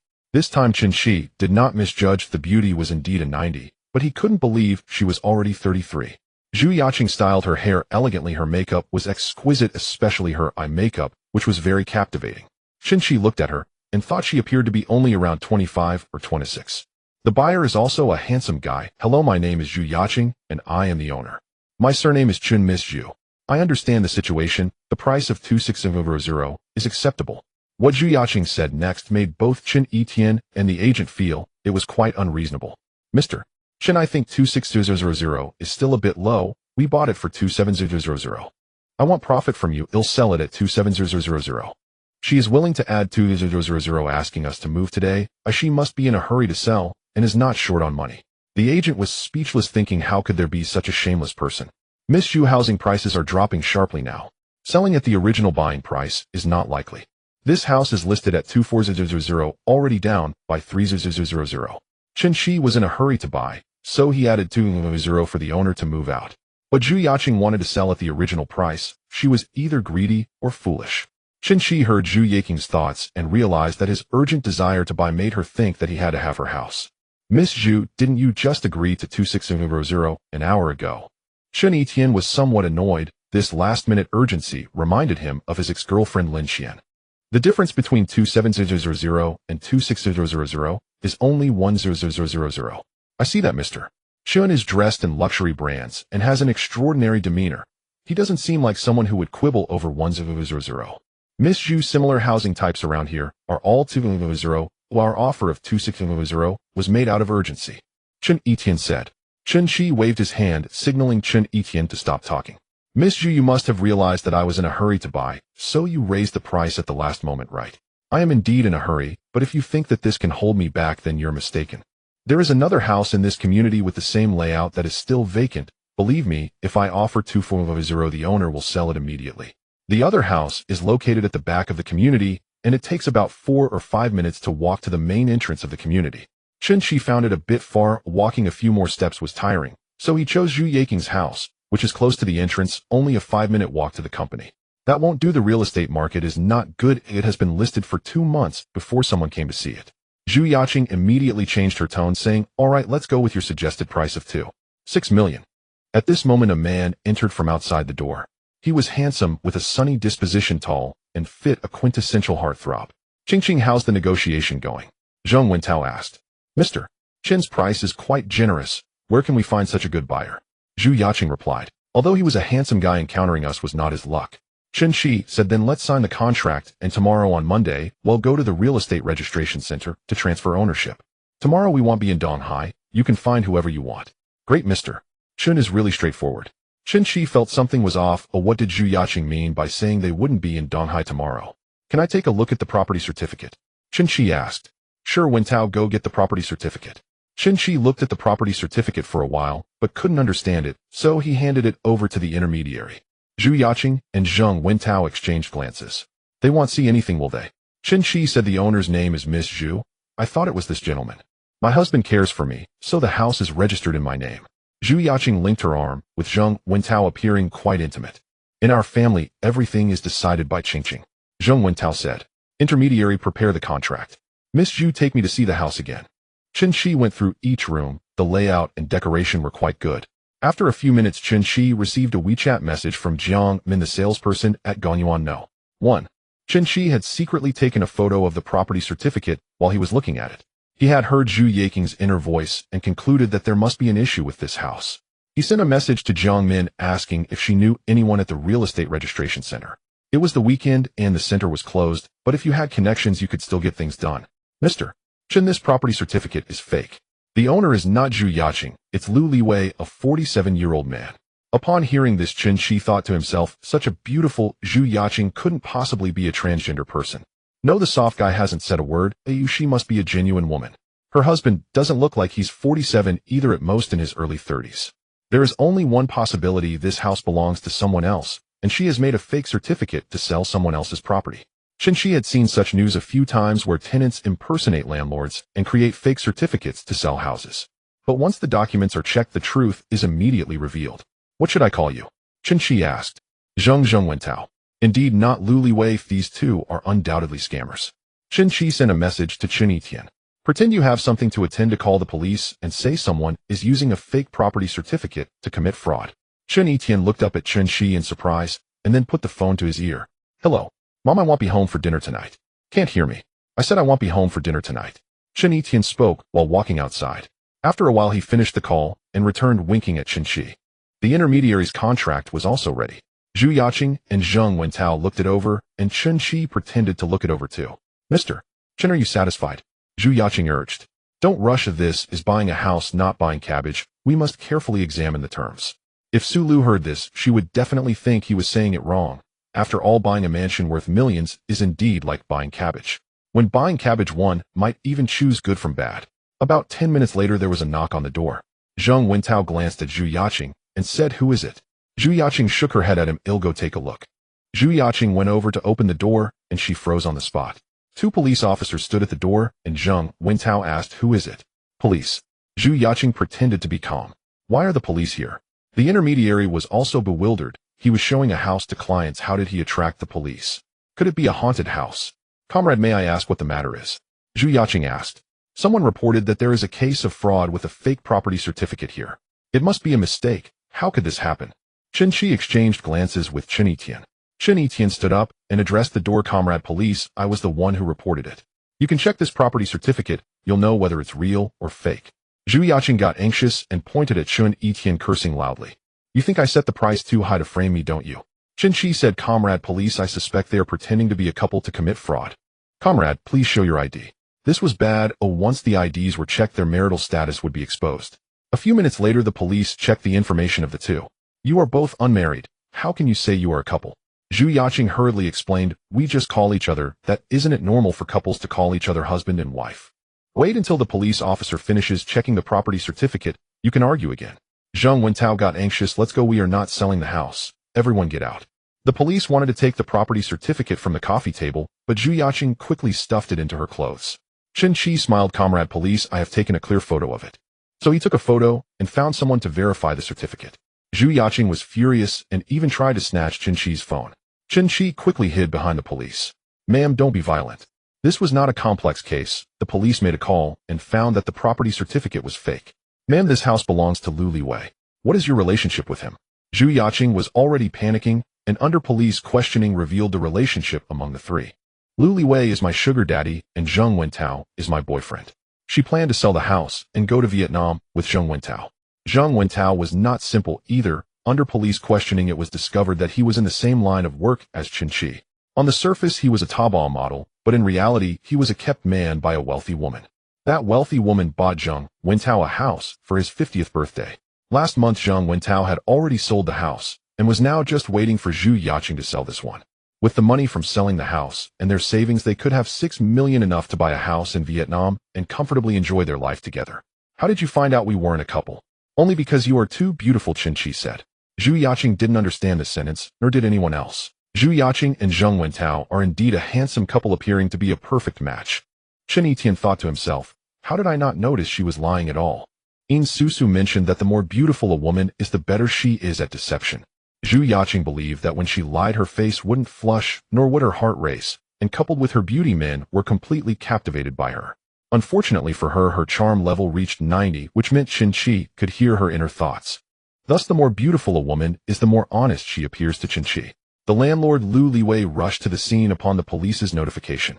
Although keeping a mistress is unethical, the law couldn't touch him. However, Zhu Yaqing and her accomplice's forgery is solid evidence that they will face a lawsuit. Did he not get deceived? Why are we being arrested? The two police officers were left speechless by this beautiful woman's ignorance of the law. "Ms. Zhu, it is illegal to forge documents regardless of whether the deception was successful. Please come with us for a while. You will come with me to the police station to record a statement." Chen Qi said, "Officer, I have important matters to attend to shortly. Can we just record it here?" The two police officers were left speechless by this beautiful woman's ignorance of the law. "Ms. Zhu, it is illegal to forge documents regardless of whether the deception..." The complainant is Chen Qi, and there is no identified victim in the case, so as long as Chen Qi goes to the police station to make a statement, that suffices. The police completed the statements for Chen Qi the broker and Lu Liwei, and took Chen Qi, Zhu Yaqing, and Zheng Wentao downstairs. "Mr. Chen, are you looking to buy a house?" Lu Liwei inquired. "Yes, I wonder if Mr. Lu is..." This house was originally for keeping a mistress, and it was almost sold by her, but thanks to Chen Qi, Zhu Yaqing's scheme was uncovered. 2 million as a thank you for helping me keep my house safe. Lu Liwei offered Chen Qi a discount of 2,000. Then I won't be polite, mister. Lou, let's sign the contract. In the end, the house was purchased, and it was much cheaper than expected. Although Chen Qi didn't care about the money, it was good not to be deceived. Losing 6 million was minor, but being conned would greatly annoy him. Mister Lou, what about the items in the house? Lu Liwei replied, I will leave the furniture and appliances for you if you need them. The rest, I will have someone move out. There were many designer bags, clothes, and trendy decorations that Lu Liwei had bought for Zhu Yaqing. He intended to take all of these with him to prevent that couple from selling them. When Chen Etienne returned, it was already midnight. Chen Qi said in a good mood, Lu Liwei sold the house to me for 2 million. While that's a 2,000 discount, this guy is quite reasonable. Chen Etienne thought about how to spend the savings, saying, I know, let's buy another house. Chen Yishan's phone received a text message, and he looked at Chen Qi in disbelief. Qizi, why did you send money again? 4 million. I haven't even figured out how to spend that 1 million yet. You should buy the other house in the back so you don't have to rent. Chen Etienne was nearly kneeling to thank Chen Qi. Honorable adoptive father, please accept my bow. If Chen Qi could see Chen Yishan's favorability, it would have skyrocketed. Friendship among boys is simple. If you buy your girlfriend a $3 drink, she might call you a loser. But if you buy your bro a drink, you will surely receive sincere thanks. Not to mention gifting a house. Chen Etienne now only regretted not being a girl, or else he would want to marry Chen Qi. Forget it, make sure to bring your uncle and aunt over to stay sometime. Han Linlin has already met her blind date Li Mingda at the Bashu. Where is my brother? Han Linlin had just messaged Chen Qi, who replied that he was almost there, but it had nearly been half an hour. Li Mingda had an ordinary appearance, not ugly, but not handsome either, wearing half-rimmed glasses, standing at a height of 175 centimeters, with a thin build. He even got a haircut this morning, just to meet Han Linlin. Linlin, you really enjoy hot pot, don't you? It's all right, Han Linlin replied coldly. She chose the Bashu because eating there wouldn't cost her anything. To be precise, it wouldn't cost Li Mingda or herself. She had 100 on her membership card and couldn't even eat at all. After the meal, she planned to pay the bill herself, not wanting to owe Li Mingda anything. What are your hobbies? Shopping, dining, traveling. I also enjoy traveling. I heard from your dad that you like reading. What kind of books do you read? Just browsing around. Li Mingda awkwardly tried to chat for over half an hour with various topics. Anyone could tell that the girl showed no interest in him. However, Li Mingda was completely captivated by Han Linlin, finding her even more beautiful in person than in her photos. He promised me he would definitely come back. What a liar. Favorability of Han Linlin 1, current 56. Chen Qi, who had just reached the store entrance, received a system notification and silently cursed. Damn, it must be because she's angry for being late. The manager of Daba Shu recognized Han Linlin when he saw her. Isn't that the girlfriend of that rich second generation? Why did she bring a different guy to eat hot pot? Upon seeing Chen Qi enter, he immediately thought, oh no, the rich second generation isn't here to catch her cheating, is he? Han Linlin was nearly done eating and didn't want to stay with Li Mingda for another second. Waiter, check please. Han Linlin said. They'll take care of it. How can I let you pay? Use my membership card. Li Mingda thought to himself, she must be interested in me since she's fighting to pay the bill. We've met, so just tell my dad that we aren't suited for each other, Han Linlin said. Huh, I think we suit each other pretty well. I work as a civil servant in the Education Bureau with an annual salary of 2,000 and good benefits. You teach at a school, and my family can help you with your promotion in the future. Li Mingda was confident in his own qualifications, and as someone from the Education Bureau, he understood the salary levels of various schools in Donghai City. The elementary school where Han Linlin interned offered a salary of 4,000. Even if she got a permanent position, her annual salary would only be about 1,000. In terms of income and benefits, Li Mingda was a level above Han Linlin. Han Linlin asked, is 2,000 a lot? It's not even enough for me to buy a Hermes bag. Isn't 2,000 a lot? Li Mingda was puzzled. I'm quite materialistic. I want to live in a mansion worth millions, drive a sports car, and carry designer bags.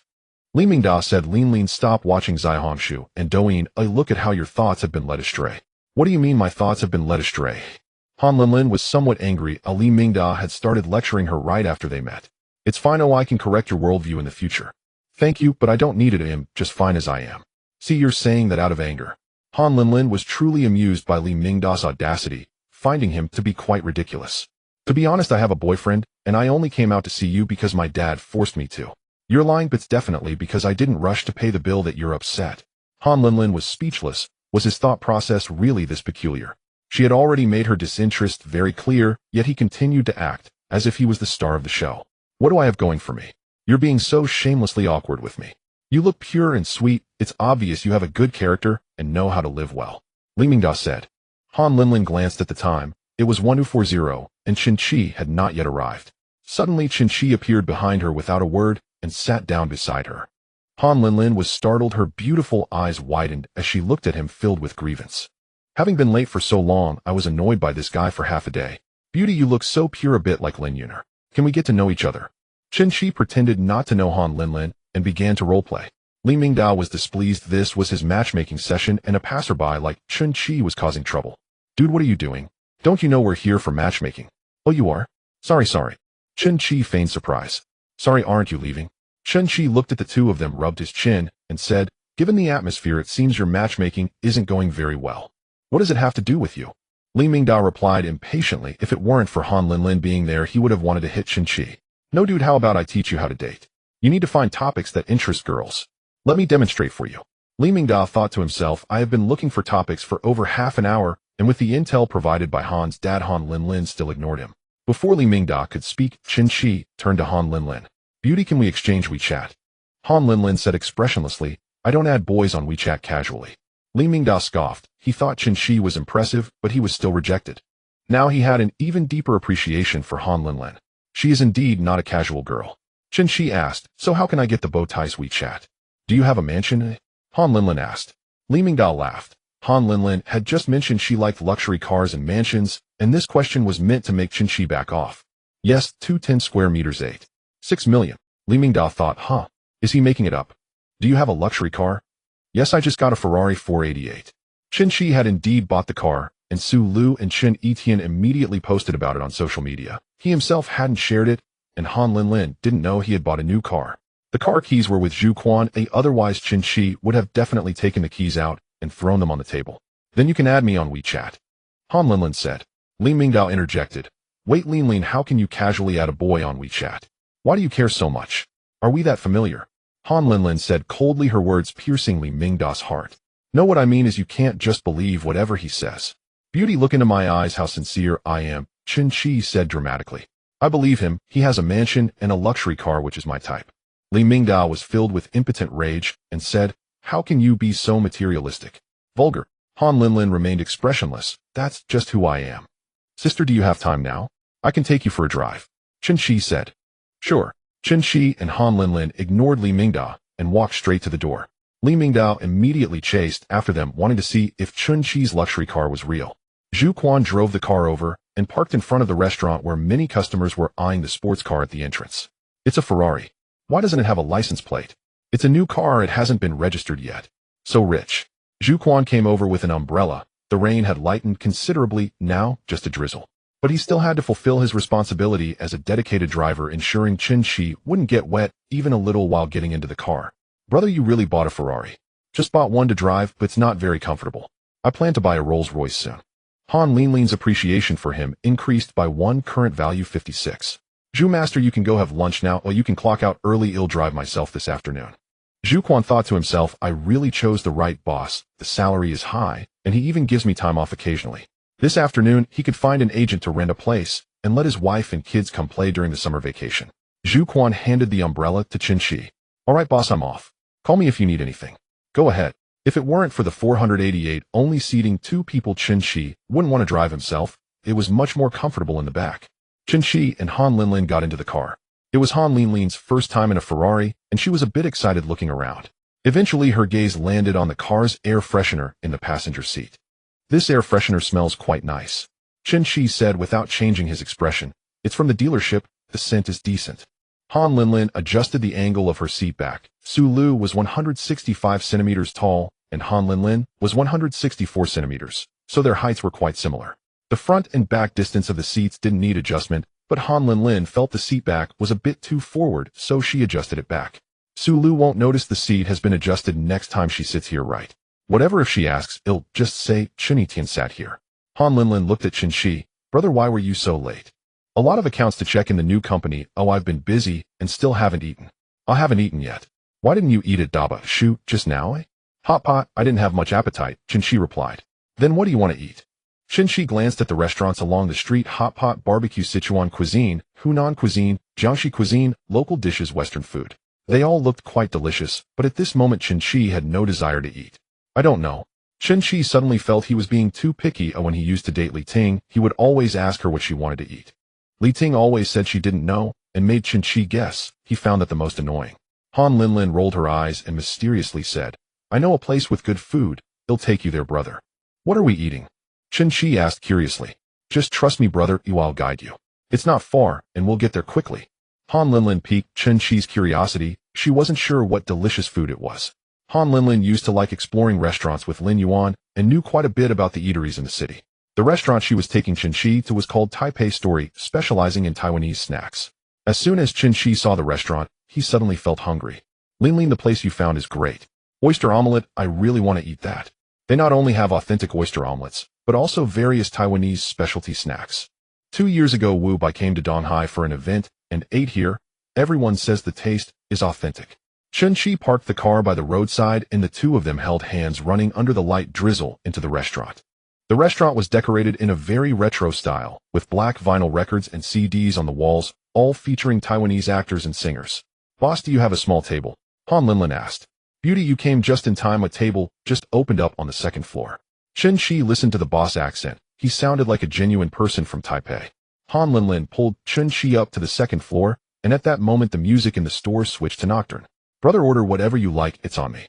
Han Linlin confidently handed the menu to Chen Qi, thinking that while she couldn't afford a lavish meal, she could at least cover some snacks. "Oh, if Linlin is treating, then I have to order a bit more." The voice of Soft Master suddenly echoed in his mind. "Return the menu, got it." "Understood," Chen Qi replied. He returned the menu to Han Linlin. "Linlin, you go ahead and order. I don't know what's good." Han Linlin had eaten here before, so she was confident in ordering. "You don't eat spicy food, right?" "A little bit is acceptable." "Then let's get a large portion of oyster omelet without spice, and the large intestine noodle soup is also quite good along with rice cakes and 3-cup chicken." "Brother, can you accept stinky tofu?" "It smells bad but tastes good. It's quite delicious." "Then 1 order of stinky tofu, and let's get a Taiwanese hot dog. For dessert, how about mango ice?" Chen Qi quickly glanced at the prices of these 8 items on the menu. Taipei's cuisine is not only delicious, but also carries a sentimental value. Anything associated with sentiment tends to be pricier. Oyster omelets sell for around 20 outside, but here they cost 38, and the Taiwanese hot dog is 10 per piece. Together, these 8 items surprisingly cost $227. Not bad, not bad. 227000. That covers the money I spent on the house this morning." Han Linlin had already eaten at Dabashu and couldn't eat much now, just tasting a small bite of each snack. "Brother, how does it taste?" "Oh, not bad," Chen Qi replied, imitating Jay Cho's tone. Han Linlin laughed. "I'm glad you like it. These snacks are great for changing things up occasionally. They are quite satisfying." "Linlin, I've noticed you know a lot about food. It was the same with the fish balls last time." "I'm not really that knowledgeable, just bored. When I go out shopping or exploring, I discover some places with decent flavors. Next time, if you find a good place, take me along." "Sure, as long as you have time, I'll take you shopping." After finishing the last of the mango ice, Han Linlin took the initiative to go pay the bill. Received 227 soft meal coins, cashback 22700 huaxia coins, feeling good 227000 credited. "Brother, what are we going to do next?" "It's still early. Let's go check out the car." "Is it a Rolls Royce?" Han Linlin asked. "Yes, the Ferrari is too small." "Goodness, there are plenty of big cars. Just looking at the Rolls Royce is enough." 20 minutes later at the Rolls Royce, Chen Qi's Ferrari, being unlicensed, couldn't be recognized by the automatic gate camera, so he had to honk the horn. The security guard came out and realized it was an unlicensed Ferrari. "Sir, are you here to look at cars?" "Yes, I'm here to buy a car." Chen Qi directly stated buy instead of look. The security guard, being knowledgeable about cars, immediately recognized Chen Qi's model as a Ferrari 488, valued at over 4 million. With no license plate, it indicated it had been bought recently.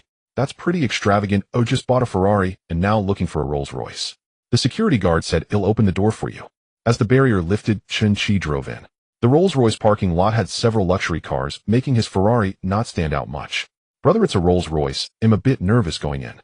Chen Qi took Han Linlin's hand. "You just got out of a Ferrari. Oh, what's there to be nervous about entering a Rolls Royce dealership? We're not buying it." Him saying that is quite manly. Han Linlin's affection 1, current affection 57. Chen Qi and Han Linlin as a handsome and beautiful pair attracted attention wherever they went. It was raining today, and there were fewer people looking at cars.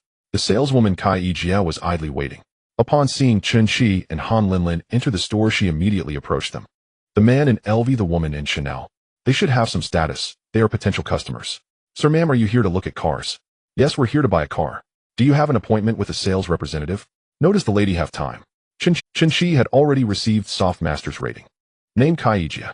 Age 28. Height 167. Charm value 94. Occupation sales. Number of relationships 5.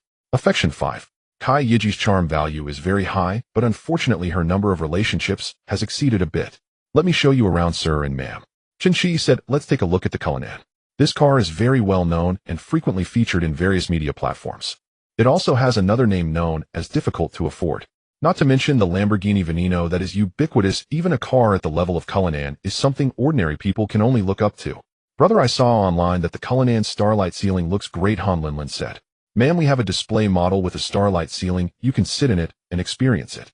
Let's go and take a look. Chen Qi said. It was a rainy day outside, and the lighting was relatively dim. With the windows tinted, even during the day in the showroom, the starlight ceiling could still be seen clearly. The car roof sparkled with points of light resembling a vast starry sky, creating a rather dreamy appearance. Han Linlin loved this feature and found it very romantic. Chen Qi then directly inquired about the price. Mr. Chen, the price range for the Cullinan is between 7 million to 10 million, depending on the configuration you choose. Now it's time to choose the configuration. I want Han Linlin to decide. If Mr. Chen wants to place an order, I recommend doing it soon. The production capacity in the UK is tight right now. If you want to take delivery, it could take a year. Rolls-Royce is a British brand, and the cars are fully imported. Besides waiting for production, one also has to wait for shipping. Hearing this, Chen Qi lost interest in buying. Damn, having to wait a year for a car purchase. Are there no cars available domestically? There are no new cars available. We also deal with second-hand cars. If Mr. Chen is interested, I can introduce you to some. I'm not really considering second-hand cars.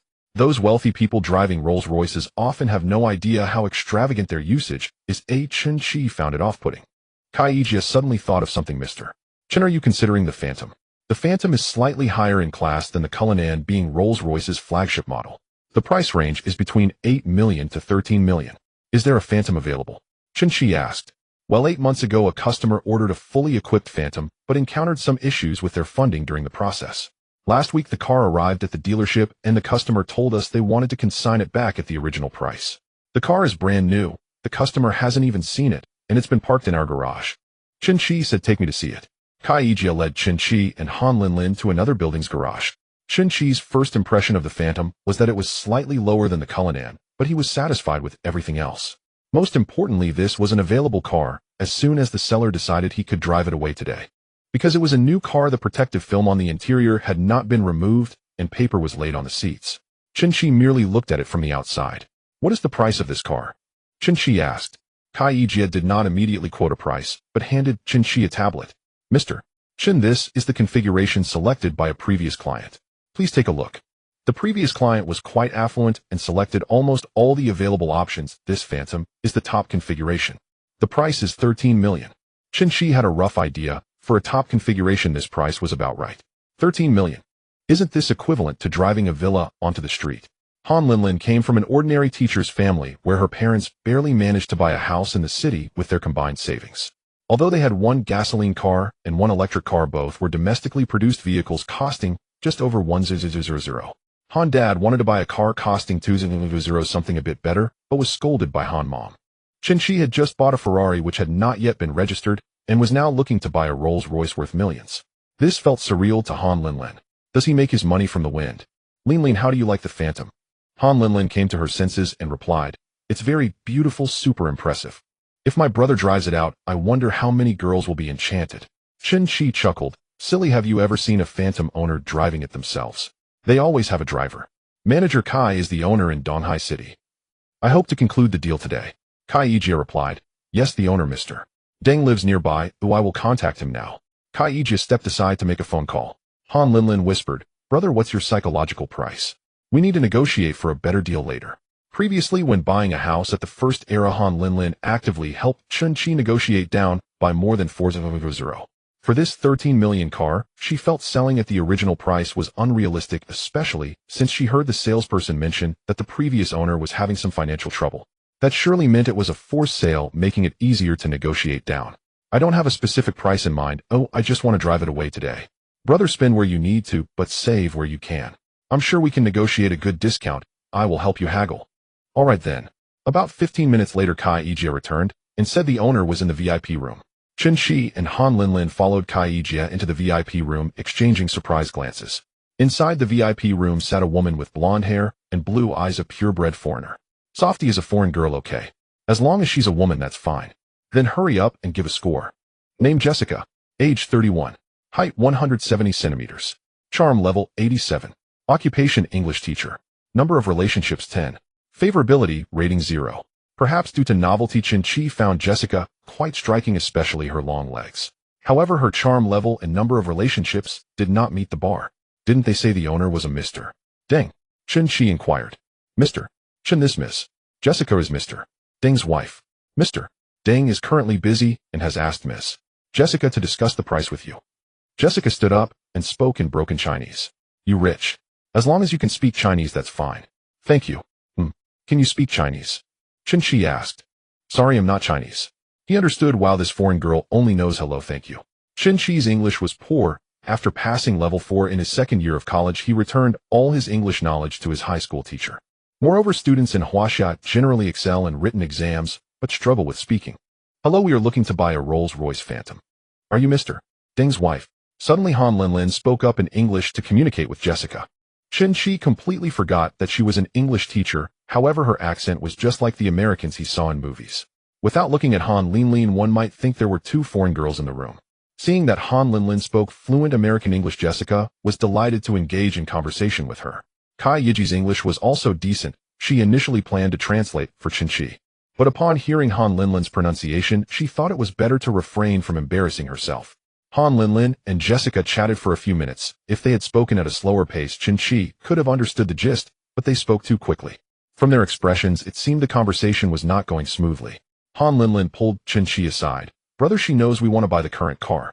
Now she's using that as leverage, saying she can sell us the current car directly and save us a year's wait. Time is money, though she even wants to add another million on top of the original price.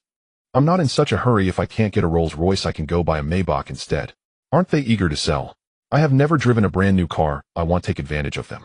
I'll offer 13 million for the current car. If they agree, we can sign the contract today. Oh, if not, then forget it. Han Linlin nodded. All right, I'll tell her that. Chen Qi didn't have much money left. He had spent 70 million to buy the company. The aromatherapy gift from Su Lu cost 35 million, and the Taiwanese snacks Han Linlin ordered were 27 million.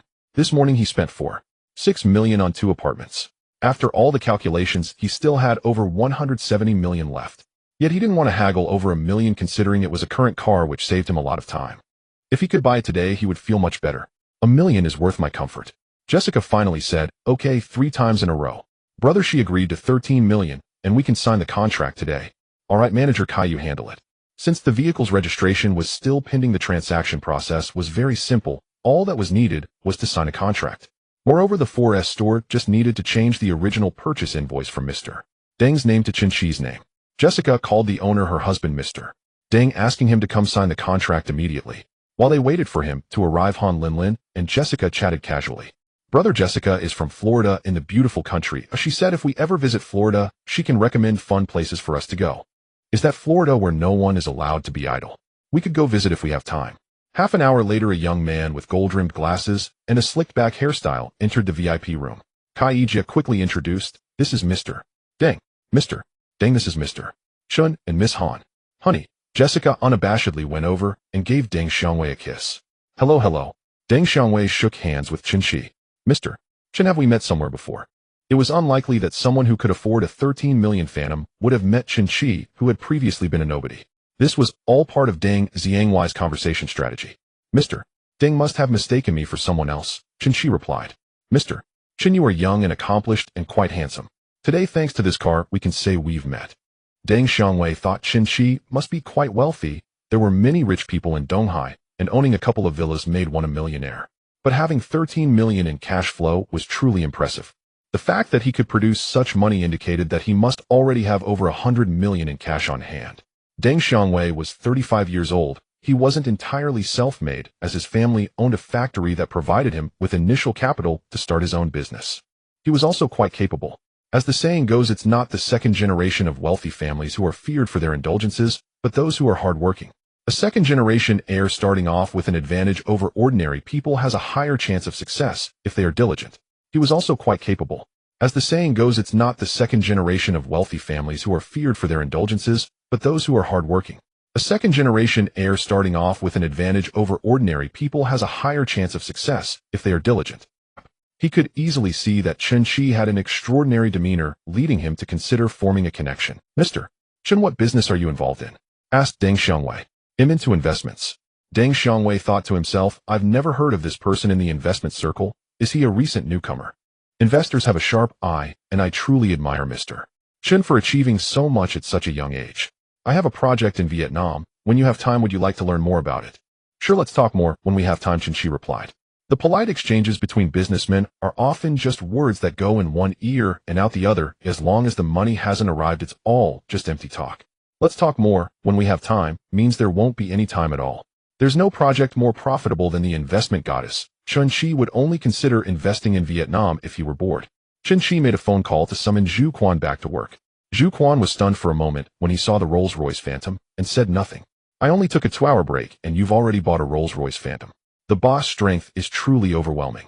Zhu Shifu, is it okay to drive this car? Chen Qi asked. No problem, no problem.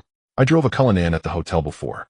Zhu Quan put on white gloves and opened the back door for Chen Qi. Brother, wait a moment. Han Linlin stopped Chen Qi. Let's take a photo by the car. Sure, let Zhu Shifu take it, Chen Qi agreed. Zhu Shifu, if you could please. Han Linlin handed over her phone.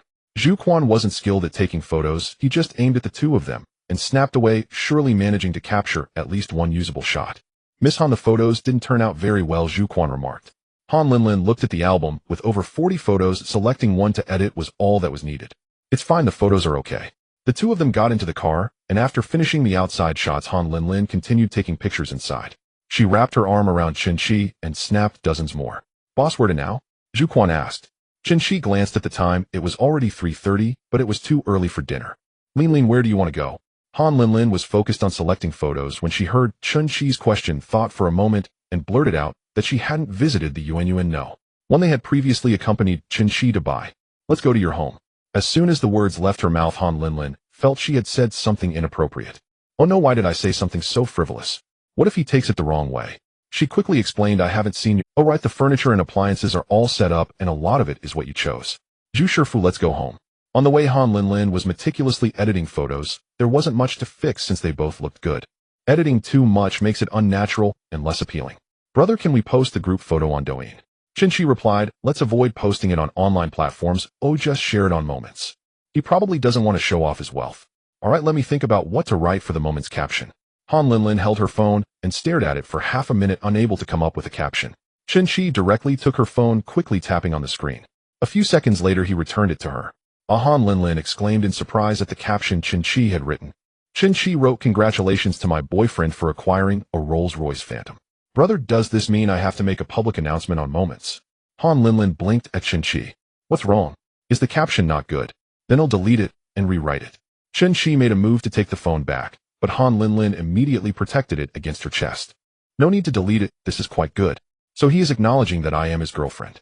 He hasn't even confessed yet, this is too sudden. Han Linlin's affection level increased by 2, currently at 58. Chen Qi pondered, confessing. Is that something he needs right now? The car can speak, the house can speak, and money can speak, but he himself doesn't need to say a word. When they returned home, Han Linlin curiously wandered around the house. Brother, you have so many computers in your esports room. Brother, is the mattress like the SS comfortable? The kitchen is so large. The bathroom is also quite spacious. Hey brother, haven't you done your laundry? I forgot to do it after showering last night and changing clothes. Chen Qi had been thinking about hiring a maid to clean up and do the laundry for the past 2 days. I forgot all about it, I'll wash it later tonight and hire a maid tomorrow, Chen Qi said. Han Linlin immediately tossed the clothes into the sink and turned on the faucet. Brother, where's the laundry detergent? They'll help you wash it now. Han Linlin washing his clothes boosted Chen Qi's affection for her. This small gesture from Han Linlin slightly elevated her status. After all, among the goddess clients, the competition is quite fierce. Whoever can give Chen Qi the most cash back will have him spend more time with them. The two sat on the sofa watching a 98-inch TV where Chen Qi played a Korean variety show featuring Lin Yuner. Linlin, how come you are on TV? Han Linlin lightly punched Chen Qi's arm. Brother, you wouldn't be with me because you like Lin Yuner, would you? Lin Yuner only has her fame because of you, otherwise I wouldn't even watch it. Smooth talker Chen Qi asked Linlin, how come your spoken English is so good? My dad is an English teacher and my mom is a Chinese teacher and also the head teacher, so she was quite busy, which is why my dad took me around a lot when I was young. He enjoyed watching Western films, and before I even started kindergarten, I was already watching them with him. He would watch and teach me movie lines at the same time. Over time, I ended up speaking English, just like a Westerner. Chen Qi chuckled. I also enjoy watching Western movies and TV shows, but my spoken English is still terrible. Brother, you probably just watch passively. If you repeat after them, the results will be different. Teacher Han, can you teach me to practice speaking? Han Linlin replied, then you have to listen to the teacher. Alright, good teacher, are you hungry? He'll treat you to a meal. It's almost 6 o'clock and the lunch I had has mostly digested. Han Linlin nodded. Let's go, I've made a reservation at Socrates. Han Linlin had never eaten at Socrates as Chen Qi had only taken Su Lu and Sun Yao there before.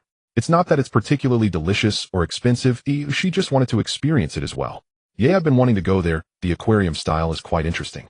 When the two arrived at Socrates, the welcoming staff had already become immune to the sight. This rich guy has changed to another beauty. He changes girlfriends more frequently than Principal Wang. Linlin, is there anything else you want to add?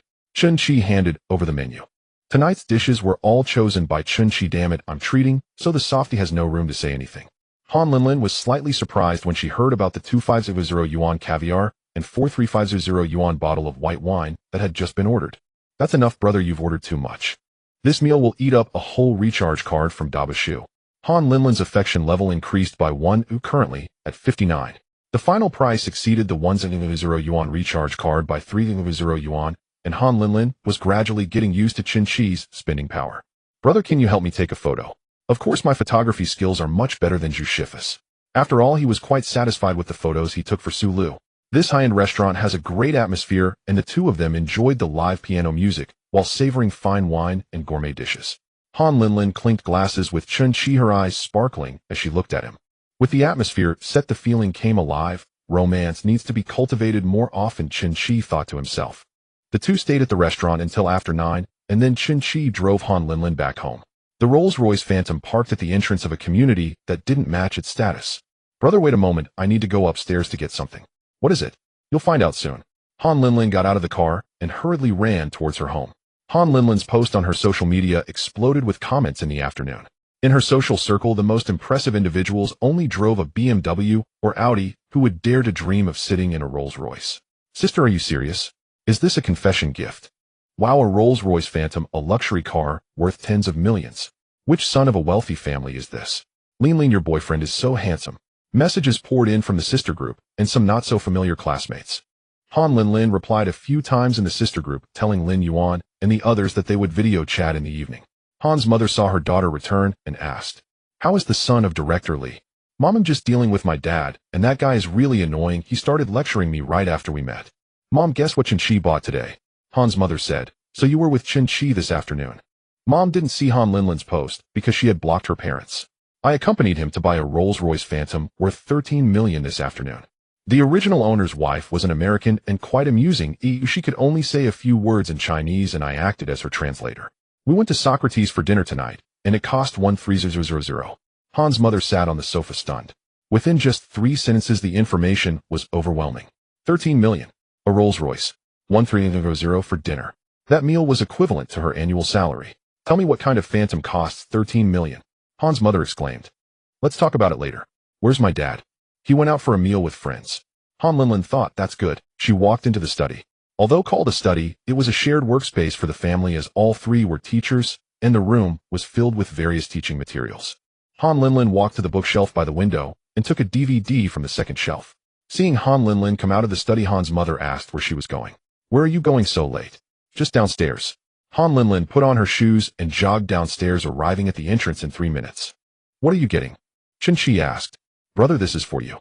Han Linlin handed over the DVD. Chen Qi looked at it. This old antique disc wasn't less than 30 years old, at least 20. It was a DVD of Jurassic Park, a film he had watched with his dad when he was in elementary school. Later, when computers became popular, such things were phased out. However, this DVD was well preserved, and the original transparent plastic case was still wrapped in an additional box. "Why are you giving me a DVD of Jurassic Park?" "When I was younger, I watched these DVDs to learn English. You can take a look too, brother." Chen Qi thought, "Is she sharing her childhood with me?" After becoming a couple, such behaviors do happen. Linlin letting me watch a retro DVD is disrespectful to my 98-inch TV. What era is it now? Those old movies have been restored to ultra-clear quality and can be watched online. Brother, take another look at this disc. It's not the same as what you find online. Is there something more to it? Chen Qi recalled there used to be rental stores for discs when he was younger. To avoid inspections, they would hide adult content on some regular film discs, a real case of selling sheep's heads while selling dog meat. She doesn't want to study and grow knowledge with me tonight, does she? Chen Qi flipped the disc over and noticed some hasty English writing in the lower right corner. What is this? That's something. Han Linlin replied. It's the abbreviation for Steven Spielberg. Chen Qi repeated what Han Linlin said in English. Steven Spielberg. Is this Spielberg's signature? Yes, it seems he came to the capital to promote a new movie about 7 or 8. My dad is a loyal fan of his and specifically flew to the capital to get this signature. Steven Spielberg is a world-renowned director with an extensive filmography. Jaws, Jurassic Park, Raiders of the Lost Ark, Saving Private Ryan, Ready Player One, and so on. Chen Qi couldn't say he had seen all of his movies, but he had seen about 80% of them, most of which were during his school days. Didn't you say you also like watching Western movies? I thought since Spielberg is so famous you must have seen quite a few of his films, brother. Then this signed disc is a gift for you, brother. Han's father was eating at a street vendor with friends when he saw. This is truly a case of a daughter being hard to keep. Her father's precious son hasn't even married yet, and she's giving away her father's treasure. If Han's father finds out that his cherished DVD is missing, who knows if he will be furious. Isn't this your dad's collection? It doesn't seem right for you to give it to me. It's fine, he gave this to me for my 18th birthday. In reality, he wouldn't want to give it away. Han Linlin wasn't foolish either. She had thought ahead to buy a DVD online, replicate the signature, and put it on the bookshelf. Her dad probably wouldn't be able to tell. I really like it, thank you, Linlin. Earned 2,500 soft meal coins, cashback of 250 Huaxia coins. Chen Qi trembled slightly as he held the disc. What? This broken DVD costs 2,500. The disc itself wasn't expensive. Even if bought as an original over 20 years ago, it was only a few dozen. The value lies in the signature. Chen Qi secretly searched online for the worth of Spielberg's autograph. Spielberg is a world-renowned director, and in America, there are specialized shops selling his signed photos, but the prices are reasonable, around $70 to $80. Of course, there are always obsessive fans. Rare signed photos can surprisingly sell for $400 USD. He was just an old man known for his talent. If it were a popular star, one could only imagine how crazy the fans would be. Chen Qi had seen domestic obsessive fans buying chopsticks used by popular stars and cookies bitten by them, all priced over 1,000. It's utterly ridiculous. 2,500 should be a reasonable price. Softmaster said, you evaluated it. Do you think I would cheat you? Softmaster is absolutely fair. If I had enough money, I would have planned to invite this old man to film a movie. Han Linlin was also worried that this signed DVD wouldn't be easy to give away since it wasn't worth much. Its charm lies in nostalgia. But seeing Chen Qi so happy, she couldn't help but smile. As long as you like it, brother. At this moment, Han Linlin was already thinking about what other signed collections her dad had. Then I'll head back now. Chen Qi grabbed Han Linlin's arm. Wait a moment. Without warning, an unexpected kiss landed on Han Linlin's lips. Her body stiffened, but she didn't push Chen Qi away. His lips were so soft and gentle. Zhu Quan, seeing the situation behind, immediately adjusted the rearview mirror and stared straight ahead, motionless. The two began an enthusiastic and friendly exchange of tongues. Han Linlin's body gradually softened. Chen Qi held her, and they kissed for over a minute before slowly parting. Han Linlin's favorability, 2, current 62. Brother, I should go up now. Han Linlin said, her voice as soft as a mosquito. Go ahead, when you have time, come to my place to teach me English. Only teach English, okay? Chen Qi smirked. Otherwise, what else do you want to teach me, teacher Han? I won't talk to you anymore. Han Linlin pecked Chen Qi on the cheek and then got out of the car. The group chat of the sisters went crazy, with Lin Yuan and the others tagging Han Linlin every 10 minutes. They needed to hear every detail of what happened today. Rich lady, tell us, what does it feel like to drive a Rolls-Royce Phantom? Lin Yuan asked. Be honest, what gift did he give you when he confessed? Yun Yun remarked. Han Linlin replied, he didn't give me a gift, we just had a meal at Socrates. How much was it? Tell us, so we can let it go. Xiao Shui said, it was about 1,300, I think. I'm heartbroken. Me too. Lin Yuan said, I think I can still save myself. Sisters treat us to the ba shu tomorrow, it has to be 2,000. Alright, I'll cover the hot pot from now on. Such a big talk, but I like it. Han's father returned home with a somewhat displeased expression, having received a call from Director Li of the Education Bureau during dinner. After Li Mingdao returned home, he told his family about the blind date. The Li family felt that Han Linlin was being too ungrateful. All 3 members of the Li family were civil servants, and with such conditions, Han Linlin still looked down on them. Instead, she ran off with a rich second generation who appeared out of nowhere. The world has truly gone downhill, and human nature is no longer what it used to be. Han's father probably guessed who the rich second generation mentioned by Director Li was, the one who previously bought Han Linlin a designer bag. Knock, knock, knock. Han's father knocked on Han Linlin's door. Linlin, come out, I have something to ask you. I'm on the phone. Han Linlin replied. Are you on the phone with that guy? I told you last time not to associate with him, but you didn't listen. Han's mother rushed over and grabbed Han's father. Old Han, don't be so outdated and stubborn. Why do you want your daughter to go on a blind date with Li Mingda? Han's father said sternly their family are all civil servants with stable jobs and high incomes. If Linlin marries into their family, her life will surely be worry-free, and she might even have some support at work. Han's mother said you also hope for your daughter to marry well and live a good life in the future. Isn't it even happier for a daughter to marry someone she likes and still live well? Forcing her to be with someone she doesn't like is harming her. Han's father frowned tightly. Are you talking about that Chen guy? I've heard too many stories of infidelity in the Old Han, how can you be so narrow-minded being an English teacher and watching Western movies all day? Why can't you be a bit more open-minded? Why be so rigid about a profession and not be more tolerant? Han's father indeed had a very negative view of the finance circle, and many of his high school graduates had gone to Donghai University of Finance. After graduation, they entered the finance industry, and some students said that those boys in the finance circle had various wild lifestyles. I just want my daughter to live well, as she's my only precious daughter. If she meets a scumbag, how heartbroken would she be? Whether Han Linlin would be heartbroken is unknown, but you old man would definitely feel sad in the study. The next day, July 15th, Monday, sunny, high temperature warning. Today there are quite a few things to do. The house bought from Lu Liwei yesterday requires Chen Qi to personally handle the transfer. The license plates for the Ferrari and Rolls-Royce also need to be registered, and Chen Qi must go for that as well. Yesterday, Zhu Quan brought both cars back in 2 trips. The Ferrari was parked in the underground garage because Chen Qi only had 1 parking space, and he slipped a cigarette to the security guard. The Rolls-Royce was parked on the side of the main road in the community. The security guard knew that both cars belonged to Chen Qi and was greatly shocked, repeatedly nodding and promising to take good care of the cars. This community should have the best cars driven by him. The cars are more valuable than the houses. The first phase was not cheap, with all high-level executives and bosses living here. Most cars were high-end BBA, but there were also some sports cars. There was one each of Rolls-Royce Ghost Phantom and Cullinan, but no Phantom. Boss, where to first? Zhu Quan asked. Real Estate Registration Center. After signing the contract yesterday, Chen Qi received the keys and called 2 cleaners to give the house a deep clean. Especially the bathroom. Although Zhu Yaqing seemed dignified, her home was actually filthy. The corners of the bathroom were filled with long hair and some unknown dirt. If Su Tian moved in, she would undoubtedly feel uncomfortable. At 9:30, Chen Qi drove the Ferrari, followed by Zhu Quan in the Phantom, entering the Real Estate Registration Center one after the other. These 2 luxury cars, both unlicensed, attracted everyone's attention as they drove in. Lu Liwei was already waiting at the entrance, seeing Chen Qi arriving in the Ferrari. He thought that giving Chen Qi a discount of 2,000 on the house seemed a bit too much. The man was clearly not short of money. Mr. Lu, sorry to keep you waiting, Chen Qi said. Not at all, I just arrived. Zhu Quan parked a bit farther away, or as he parked, he jogged over. When the 2 cars entered, Lu Liwei also spotted Zhu Quan and thought it was another big shot. But then Zhu Quan ran to Chen Qi's side and shouted, Boss, the parking space here is a bit small. It took some time to park. Chen Qi tossed the Ferrari key to Zhu Quan. I didn't park properly. I'm afraid the car next to me will open its door and hit me. You go park it again. Zhu Quan took the key and went to park. Lu Liwei asked, Mr. Chen, that Rolls-Royce. The Phantom, it's also mine. Lu Liwei himself owned a company and had some money, otherwise he wouldn't be able to buy a house and keep a mistress. His car was a 1.38 million Mercedes-Benz GLS large SUV, which also had some prestige. But in front of Chen Qi's 2 cars, it seemed insignificant.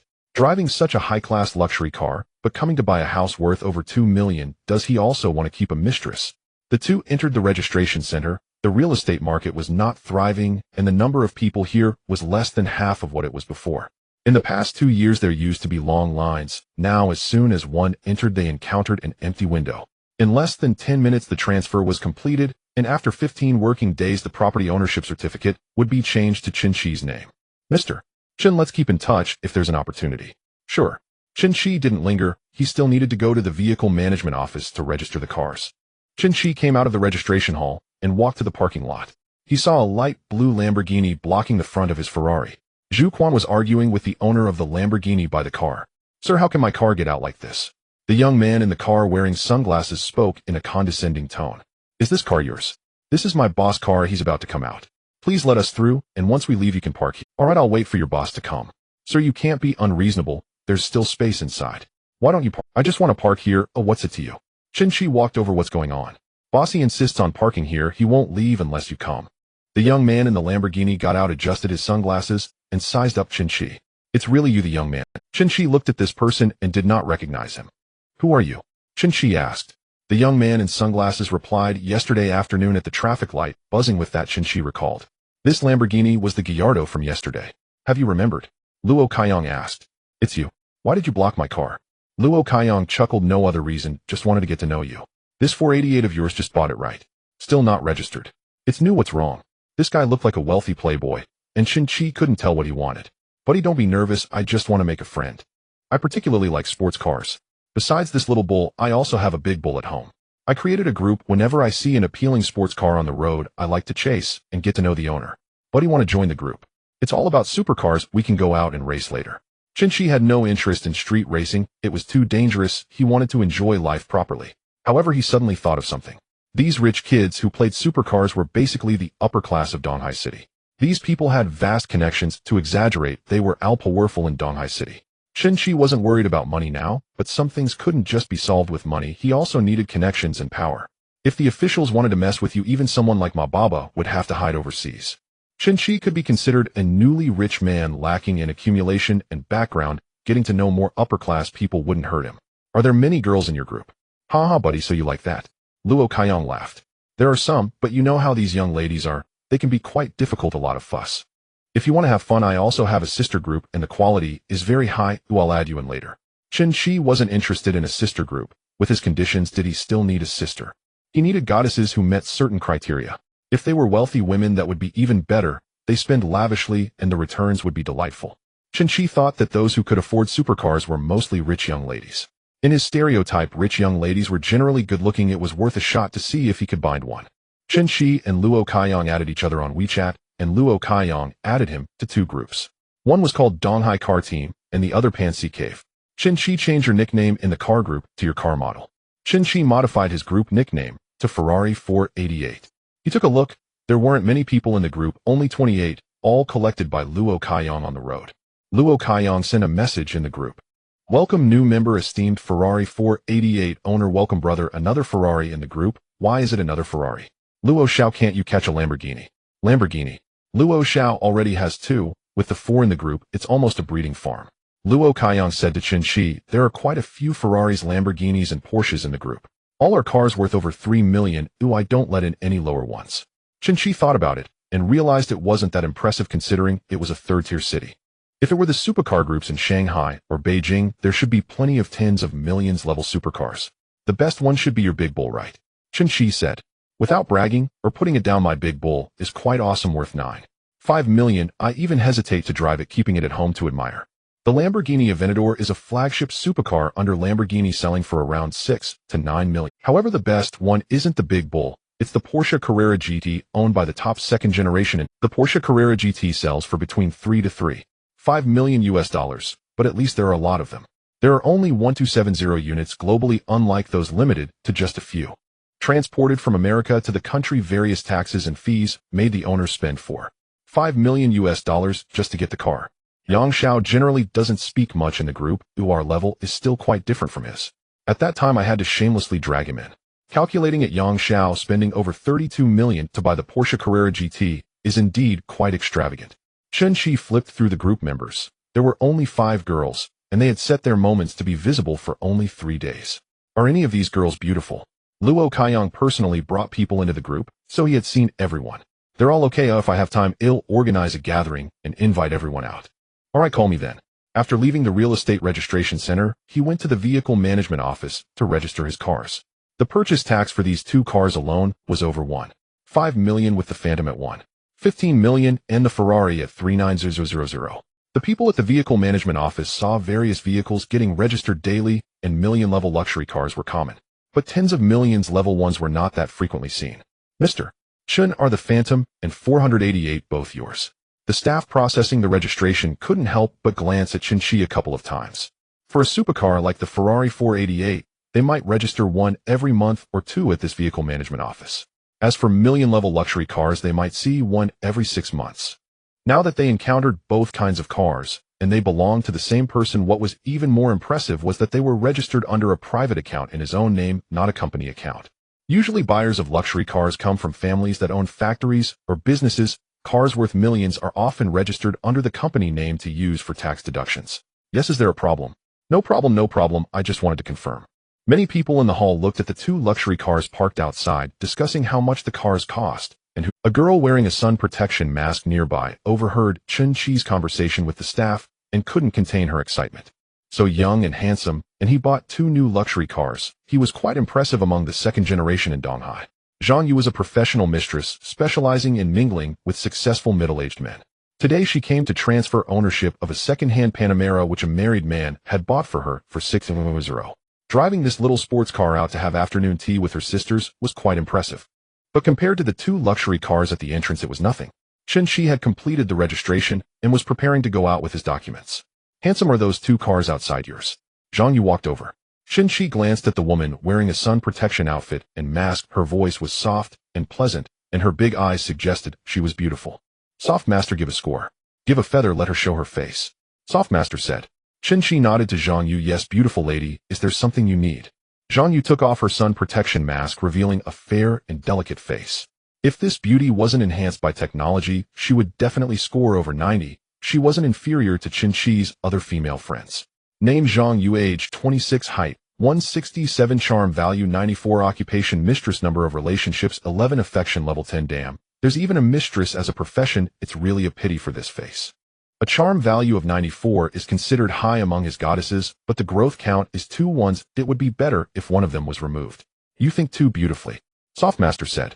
Zhang Yu slightly parted her ruby lips and softly said, handsome, I've never been in a Rolls Royce. Can I get in and take a photo? She was very confident about her looks, and since it was just a small request, most men would not refuse her.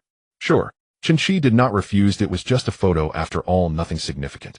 Indeed, with my beauty no man can resist her little schemes. Once she got in the car, there would be more opportunities for interaction and subtle actions. Zhu Quan saw Chen Qi come out accompanied by this beauty and couldn't help but admire how his boss could charm anyone anywhere, and they were all top-notch beauties. Beauty, would you like to take photos from the front or the back? Chen Qi asked. From the back, please. Zhu Quan immediately opened the rear door for Zhang Yu. Once Zhang Yu got in the car, the spacious back seat and luxurious interior made her instantly forget about the Panamera. Now this is what a luxury car should be. If I can win him over, I can't even imagine how enjoyable it would be in the future. Handsome, aren't you getting in? Zhang Yu sat in the car for a few seconds before realizing that Chen Qi was standing nearby, playing with his phone, showing no intention of getting in. Aren't you going to take a photo? I won't be getting in. Is he wouldn't? Or just pretending to be a gentleman? Zhang Yu took various poses in the car for 2 to 3 minutes. At that moment, a girl passing by not far away looked at Chen Qi's profile thoughtfully. This person looks a bit familiar. This hairstyle, this outfit from LV, it can't be wrong. It's that nouveau riche guy. Zheng Fangyue had seen Chen Qi pass by in Hermes several days in a row, then go into LV. That LV's Su Lu had even become his girlfriend. Last time Chen Qi told her he was allergic to wearing the mark, which made Zheng Fangyue angry for a long time. Is that his Rolls Royce? Su Lu is really lucky to be with such a wealthy man. A couple of days ago, she overheard Su Lu chatting with Zhang Jie and the others, saying that Su Lu's boyfriend bought a Ferrari 488. Zheng Fangyue's boyfriend drives a Porsche 911 and occasionally picks her up after work, making other salesgirls envious. Su Lu was also envious before, but after accompanying Chen Qi to buy the Ferrari, she no longer felt that way. One of those could buy 3 or 4 911s. Zheng Fangyue's boyfriend bought a second-hand Mercedes-Benz G-Class today, and since she was on break, she came along to complete the transfer, unexpectedly running into Chen Qi. Another Ferrari and another Rolls-Royce. This must be over 10 million. It's really annoying. Zheng Fangyue didn't understand cars. She recognized the Ferrari and Rolls-Royce logos, but how to guess their specific models and prices. She estimated that the two cars together would cost over 10 million. Su Lu is still too young. How could a nouveau riche like him possibly settle down and date sincerely? I wonder if Su Lu is the third party or being cheated on. Seeing a beauty get into Chen Qi's car, Zheng Fangyue couldn't help but have a thought. She took out her phone and snapped a photo of Chen Qi. Just then Zhang Yu got out of the car, and being a little theatrical, she pretended to lose her balance and leaned. This was just captured by Zheng Fangyue. Sorry, handsome, I lost my balance. Chen Qi stared at his phone and said, it's fine, a Lu Ban is dead. Moi. Is he seriously playing this game here? Am I not attractive enough compared to the game?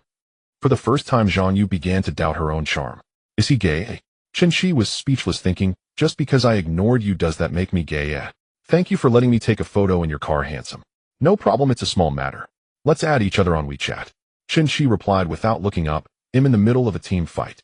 He seamlessly got in the car, closed the door, and as soon as he sat down, he used his character to secure a pinnacle. Zhang Yu stood there stunned.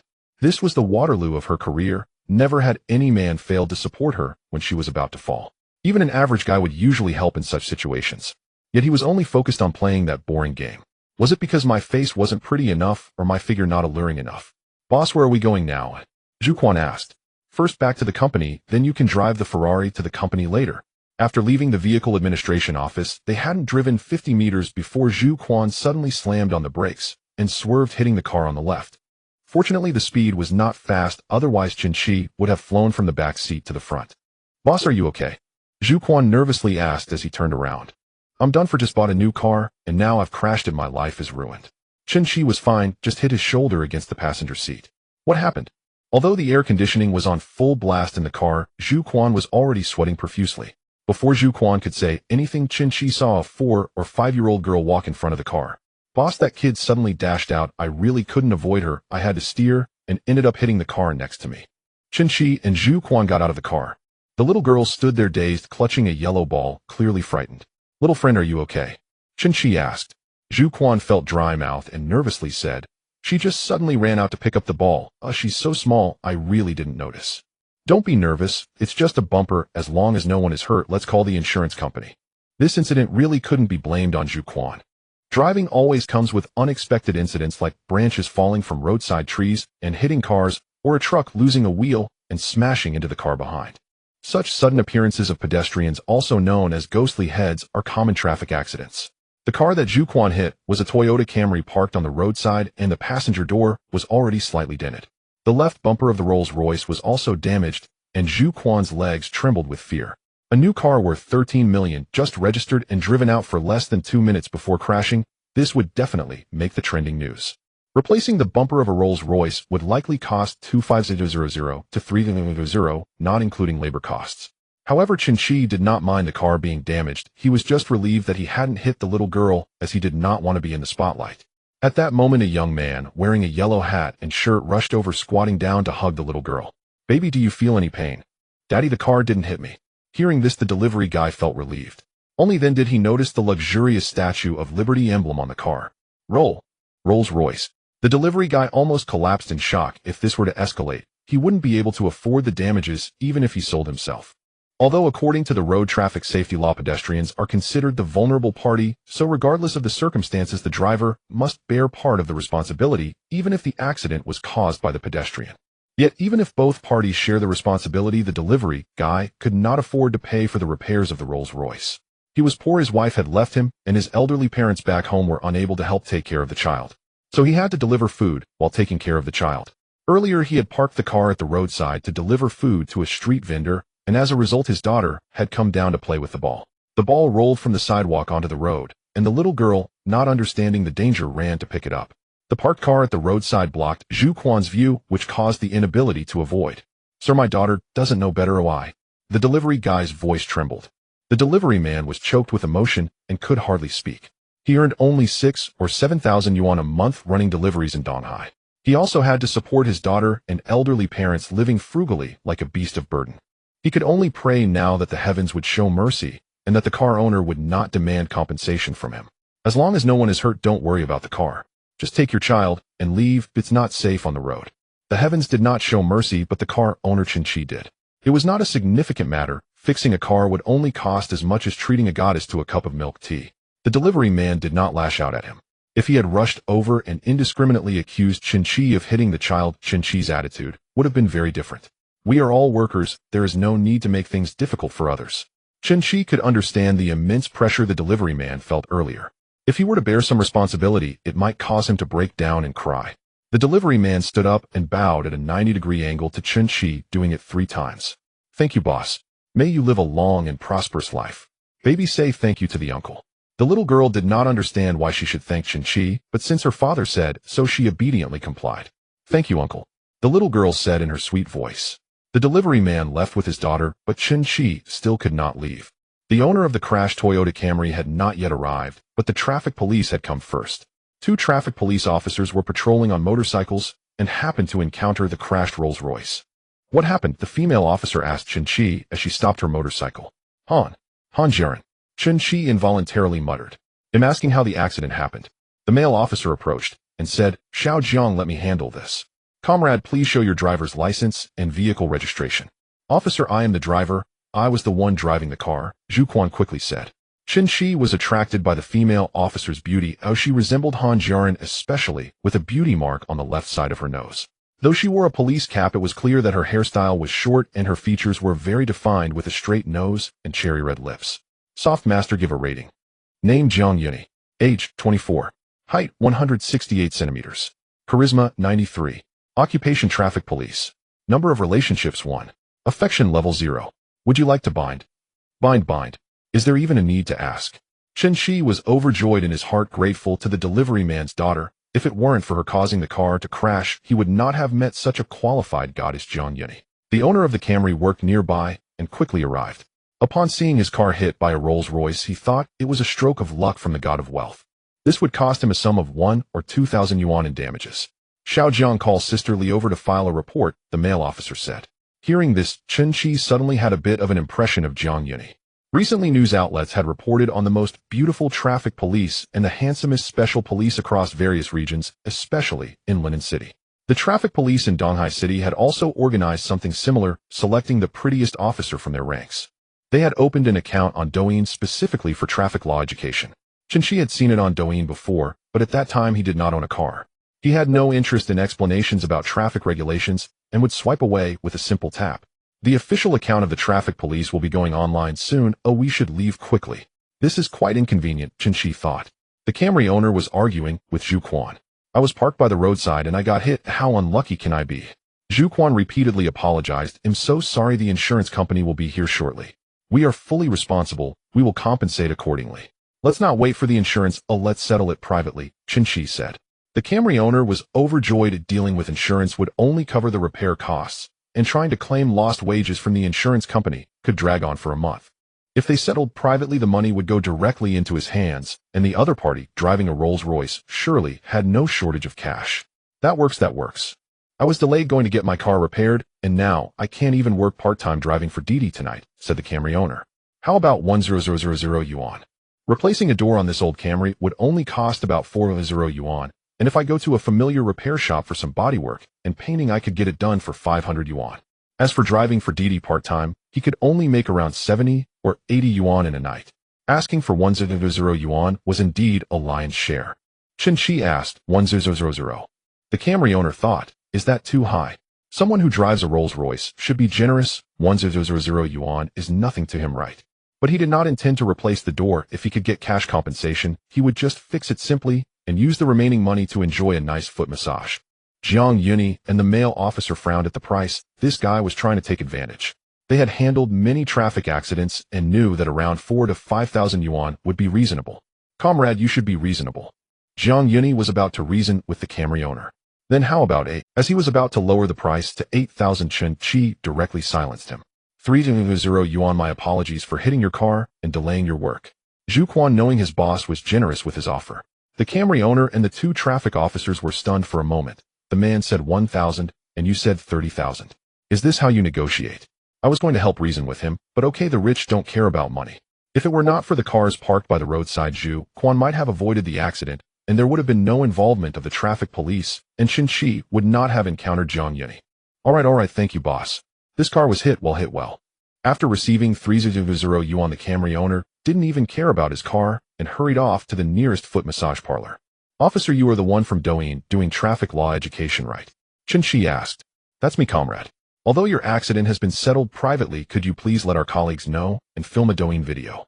Chen Qi, driving a Rolls-Royce, did not ask for a dime from the pedestrian who caused the accident and even compensated the car owner 7 to 8 times the amount.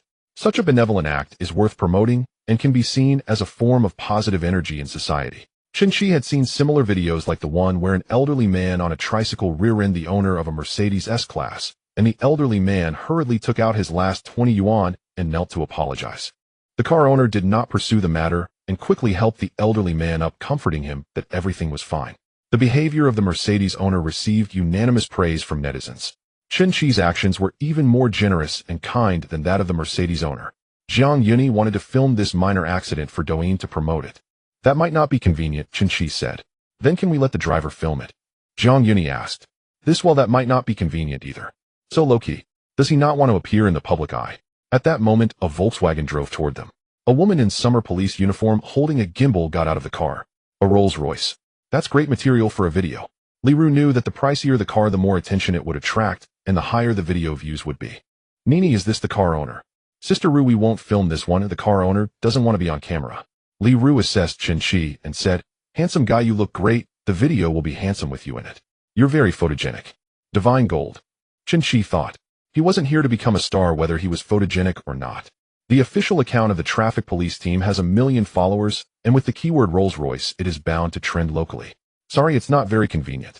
Chen Qi changed the subject. Officer Jiang, may I add you on WeChat? Jiang Yuni replied. Sorry, it's work time, not very convenient. Damn it. Chen Qi suspected she was doing it on purpose, returning his words unchanged. At that moment, a call came through the walkie-talkie reporting a nearby traffic accident. Jiang Yuni and her partner hopped on their motorcycle and rushed to the accident scene. This was the first time for such a situation. They hadn't even added each other on WeChat, and now someone was gone. But with the goddess already bound, occupying a goddess position, he had to win over Jiang Yuni. Li Ru said with a smile. Comrade, what do you want Officer Jiang's WeChat for? Isn't she the most beautiful traffic police officer? Wanting to add a beautiful girl on WeChat is quite normal, isn't it? Of course I'm single, otherwise why would I want Officer Jiang's WeChat? Chen Qi replied. Li Ru chuckled, I'll push her WeChat to you.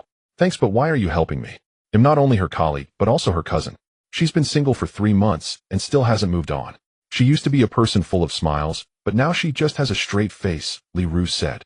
I hope she can move on soon. Starting a new relationship would be quite good for her. Chen Qi became curious. May I ask how she broke up? The data from Softmaster showed that Jiang Yuni had only dated one person. What could make such a girl break up? Li Ru said. She had a rich second-generation boyfriend before, and they dated for 2 years. Their relationship seemed quite sweet, but 3 months ago the guy suddenly proposed a breakup. A week later he got engaged to another girl, and after 2 months they were married. As for the reason for the breakup, I heard her say it was due to some issues with the guy's family business. That girl is the daughter of a supplier for his company. His dad made him go on blind dates for a business marriage, a strong alliance. Li Ru shook her head. But I guess her ex-boyfriend was already involved with that girl long before, and she just didn't know. It's just another story of a scumbag cheating for profit. Chen Qi listened and didn't find it particularly melodramatic or absurd. I get it, it's a cliff edge breakup that hurt her deeply. Exactly, that's the point, Li Ru said. However, if you want to pursue her, you may need to put in some effort. She's been hurt by a rich second generation, so she doesn't have a good impression of rich guys. You drive a Rolls-Royce, you must have no shortage of beautiful women around you, right? Chen Qi thought to himself, I have money, is that a hindrance? I refuse to believe in evil. Chen Qi added Li Ru on WeChat, and Li Ru pushed Jiang Yuni's WeChat contact to Chen Qi. He wrote a note in the friend request saying Rolls-Royce owner before hitting send. At the company, Chen Qi returned alone, driving back the Ferrari. Zhu Quan, on the other hand, drove the Rolls-Royce to the dealership. Saleswoman Kai Yijie was shocked. The car he just picked up yesterday was back today, and the bumper was smashed. Mr. Chen is trying to be the Shanghai emperor, isn't he?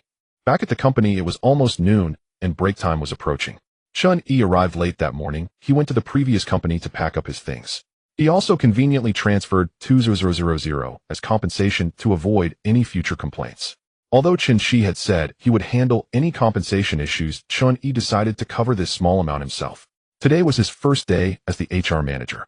That morning, supervisor phoned from HR interviewed several customer service positions. After he came in and conducted a second interview, he felt it went well, so he let 2 of them go home to wait for further notice. Chen Qi walked into the HR department without knocking on the manager's office door. Chairman Chen, can you at least knock first? Chen Qi said. Chen Qi stepped back and knocked twice on the door. Is this okay, eh? You're the boss, it's up to you. Chen Qi replied helplessly. How's the first day of work? It's alright. Mainly Supervisor Feng is doing the work while I'm still digesting and absorbing. Chen Qi sighed. I feel a bit unaccustomed to suddenly being promoted so high. Take your time to learn. Oh, don't rush. I'm not going to pressure you, Chen Qi said. Cheesy, did you send me such a high salary? Is the company okay with that?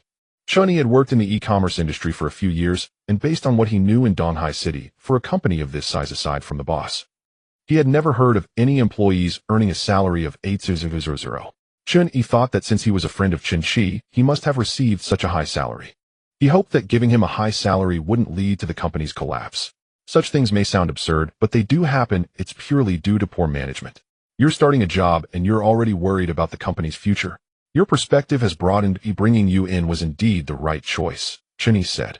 Don't worry, even if I have to work outside to support the company, I won't let it go bankrupt. Chen Qi certainly hoped the company could operate well, and he would enjoy the high salary for a long time. With 5 minutes left until off-duty, Chen Qi walked to the design department, and the employees greeted him with smiles. Having just taken over the new company, Chen Qi changed a regulation turning single weekends into double weekends. This was a joyous occasion for the workers. The company not exploiting you is already good, and now they give you an extra day off. The employees had a very high evaluation of this former colleague and new boss. A conscientious capitalist is what everyone called him. Su Tian, you need to go on a business trip with me this afternoon. Business trip? Su Tian was puzzled. For a fashion designer, a business trip usually means going to factories for samples, communicating with suppliers, or attending industry exhibitions. But these tasks were usually done by Manager Liu or supervisors. As a new intern, she had no right to do so. Nearby colleagues gossiping in a small group without Su Tian. I've been here for 2 years and never had a chance to go on a business trip. She comes for a week and gets one. The boss must have taken a liking to Su Tian. What's wrong with that? Young and beautiful, good looks are capital. I thought Manager Liu liked Su Tian with how nice he was to her. Turns out she has the boss as a backer. I'm so envious. But I heard Chairman Shen has a girlfriend, so doesn't that make Su Tian the third party? Don't talk nonsense. Let's pretend we don't know. They were referring to Li Ting. Su Tian left work 5 minutes early and the two of them arrived at the underground parking lot of the office building. Chen Qi pressed the key for the Ferrari and the car lights flashed, honking twice. Su Tian exclaimed, "Brother, you changed your car." "Just bought it. No girl has sat in the passenger seat yet. Come on, let's take a ride," Chen Qi said nonchalantly, lying through his teeth. Really? Of course it's true. The two got into the car and Su Tian felt a bit awkward. I'm the first girl to sit in the passenger seat. The passenger seat has a special significance for girls, as some girls do not allow their boyfriend's passenger seats to be occupied by other girls. This is a way of asserting ownership. Su Tian's favorability 1 at current 13. Is it that all college students are so naive and easy to fool, or is she just particularly easy to deceive? Su Tian's reaction made Chen Qi feel a bit embarrassed. "Brother, where are we going on this business trip?" Su Tian asked. Chen Qi replied with a faint smile, "Who goes on a business trip in this sweltering heat?" "Ah, it's not a business trip," she hurried to clarify. "You sound a bit disappointed, so eager for work." Su Tian shook her head quickly. No, I just thought a business trip would be a good chance to broaden my horizons." She had excelled in her major courses and had always loved fashion design. When she had first entered university, she had dreamed of designing for international houses like LV and Chanel. As she grew older, however, such ambitions had slowly faded into something distant and unreal. "Someday I'll take you to Paris Fashion Week. Truly open your eyes," Chen Qi promised. "You must not lie, brother." She blushed. Chen Qi fixed his gaze on her and replied, "Do I look like someone who lies?" She reddened with a smile, remembering how she had misunderstood him days before, and yet he had quietly acquired the company, an unmistakable display of power. "No, brother, you always do what you say. The apartment at Changtai Jingyuan has already been cleaned," he said. "You don't need to return to the office this afternoon. Pack your things and move in." Su Tian hesitated. "Brother, it feels improper to leave work hours to take care of personal matters." Chen Qi laughed at her innocence. "Who am I? I'm the boss. If I say you can have time off, then you have time off." She knew there was a hint of something ambiguous between them, but she did not want idle gossip circulating at the company. Unbeknownst to her, their intimacy was already the talk of the office, as she alone imagined it was still private. Since becoming a boss, Chen Qi had a newfound understanding of why the antagonists in novels and dramas clung so fiercely to power. To sit in a high place where a single word could alter another person's fate was a strangely intoxicating. He was only the owner of a small company now. If one were to run a publicly listed enterprise with thousands or tens of thousands of employees, the feeling would be altogether different. "I'll first return to the dorm to grab a few things, then go home for some clothes." "Fine. First let's eat. What would you like?"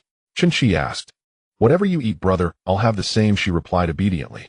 Half an hour later they arrived at a restaurant called. Su Tian could not hide her surprise. The place was the only Michelin 2-star restaurant in Donghai. She had seen clips of it on Douyin and remembered the staggering per-person cost. The young waiter had grown accustomed to extravagant customers and looked mildly stunned. "How many times has this been? Does he have endless means?" Chen Qi handed the menu over. "Tian, pick whatever you like." Su Tian skimmed the menu but could not bring herself to choose. Everything seemed prohibitively expensive. "Brother, you decide. I don't really know how to order." She returned the menu. "Very well. Tell me if there's anything you don't like." Chen Qi ordered as if following an extravagant standard. "Oh, other women receive this treatment, and Su Tian would not be an exception. When the bill arrived, the waiter announced the total. Sir, your bill comes to 103,000 yuan. Chen Qi paid swiftly by scanning the code. Su Tian found herself unexpectedly charmed by his effortless display. In her mind, he increasingly resembled the archetypal domineering CEO from novels, confident, decisive, and indulgent. Girls who had never been in love often had lower thresholds for being impressed. Shall we go to the dorm first, or home? Chen Qi asked. Let's go to the dorm. Oh, I can fetch the things from home another time. Her family lived in the western suburbs, but still within the city. When she boarded at school, she typically returned home once or twice a week, so she did not keep as many belongings in her dorm as some out-of-town roommates did. Donghai Business School was an ordinary second-tier college. Management was not especially strict, but Chen Qi's unregistered vehicle could not simply drive in without authorization. Visitors' vehicles needed the owner's identification recorded at the gate, and Chen Qi happened not to have his ID with him. So we're just going in for a moment, and we'll be right back, Su Tian pleaded. The guard insisted there was no exception. All outsiders and vehicles had to register their identities before entering campus. Chen Qi unbuckled his seatbelt, reached behind the seat, and pulled out a slender pack of soft Huazi cigarettes. In the cramped rear space of the two-seater supercar, he kept a dozen packs for just such contingencies. Come on, make an exception. We'll be quick. He offered the pack. The trick had worked before, and as usual, the old security guard took the pack, his expression swelling into a broad smile. All right, but make it quick. Zhou Ningning had spent the morning on a few paid gigs, and had been so busy she hadn't eaten lunch. She had just packed a chicken leg meal from the canteen, and was on her way back to the dorm. A red Ferrari glided by, and stopped at the dormitory gate. Zhou Ningning gaped. So handsome. I wish I could find a boyfriend who drives a Ferrari. She saw a girl step out of the passenger seat, whose silhouette looked a lot like her roommate Su Tian. That must be Tian Tian. Zhou Ningning shouted Tian Tian. Su Tian heard the familiar voice, and turned. It was her close friend. Chen Qi glanced at Zhou, and asked, is she your classmate? Yes, she's my roommate, Zhou replied, hurrying over with her parasol. Tian Tian, why did you get out of a Ferrari? Who is he? Zhou asked curiously. He's my boss, Su Tian explained. The boss of a companion service. No, my internship company's boss. Wow, your boss is so young and handsome. Zhou Ningning was astonished. Chen Qi eased back into the car, preferring the cool interior to the heat outside. Tian Tian, go pack your things, while wait in the car. Once inside the dormitory, Zhou's curiosity burst into flames as she grabbed Su Tian's hand and looked at her with hopeful eyes. Don't tell me your boss is your boyfriend. How could that be? We've only known each other for a few days. But he drove you to school. He's a boss, and you're an intern. There shouldn't be any reason for him to do that. Su Tian stumbled for an explanation. From an ordinary perspective, there was indeed no obvious reason for Chen Qi to bring her to campus.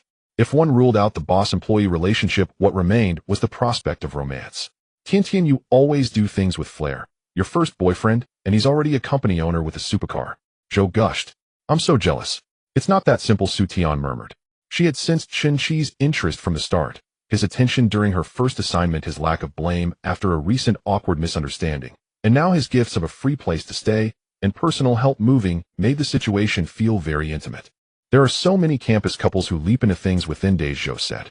When dopamine hits, it sweeps you away quick. By the way, Zhou pressed, he told you to sort your things. Are you two going to live together? Su Tian hurried to explain, no, we won't live together. He just happens to have an empty unit near the office and suggested I stay there, so it's more convenient for work. Zhou's jealousy only grew. That's just cruel, so rich.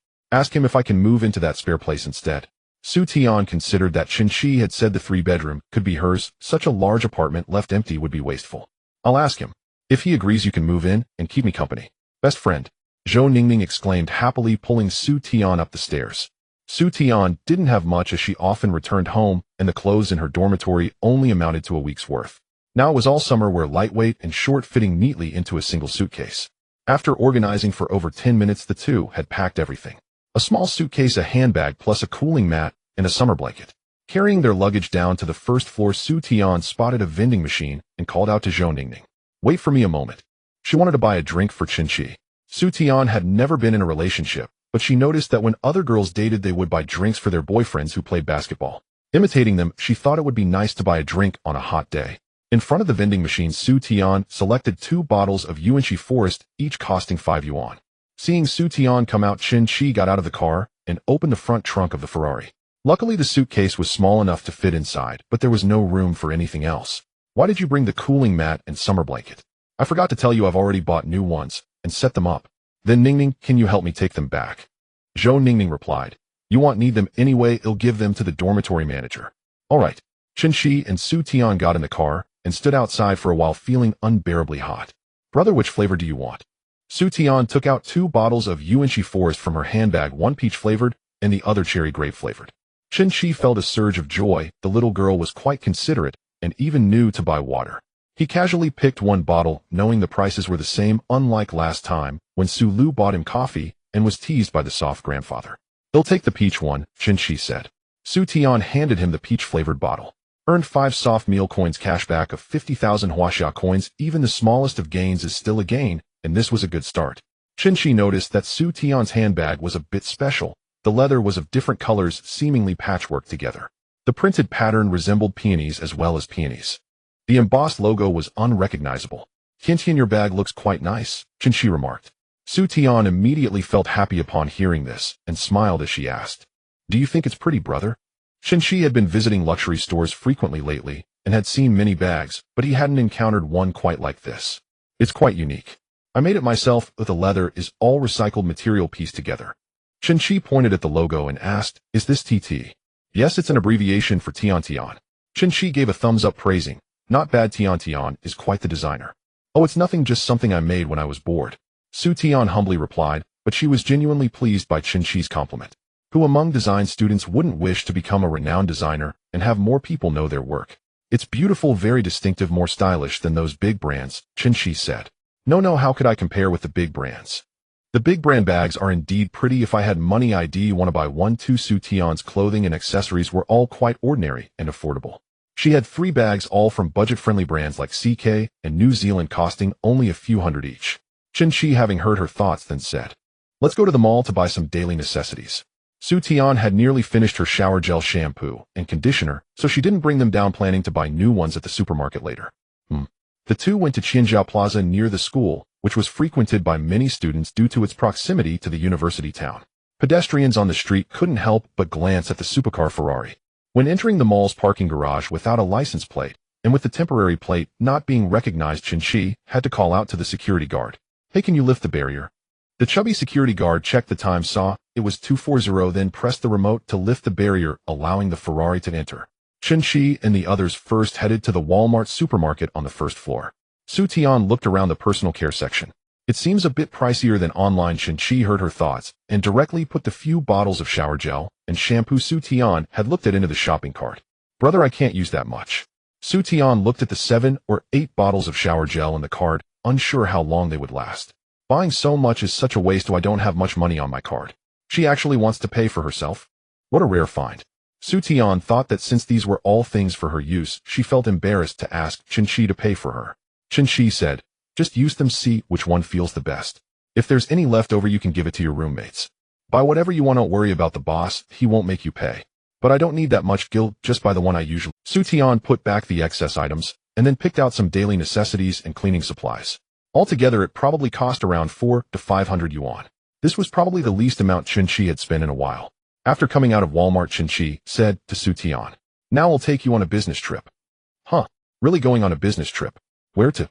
"The 3rd floor, they sell luxury goods there. It'll take you to learn about the design styles of big brands." Su Tian had been to luxury stores before, but when she came with her roommates, she was quite nervous. They couldn't afford anything, and could only look, feeling shy and too embarrassed to ask questions. "Let's go to Bottega Veneta. I really like their design style."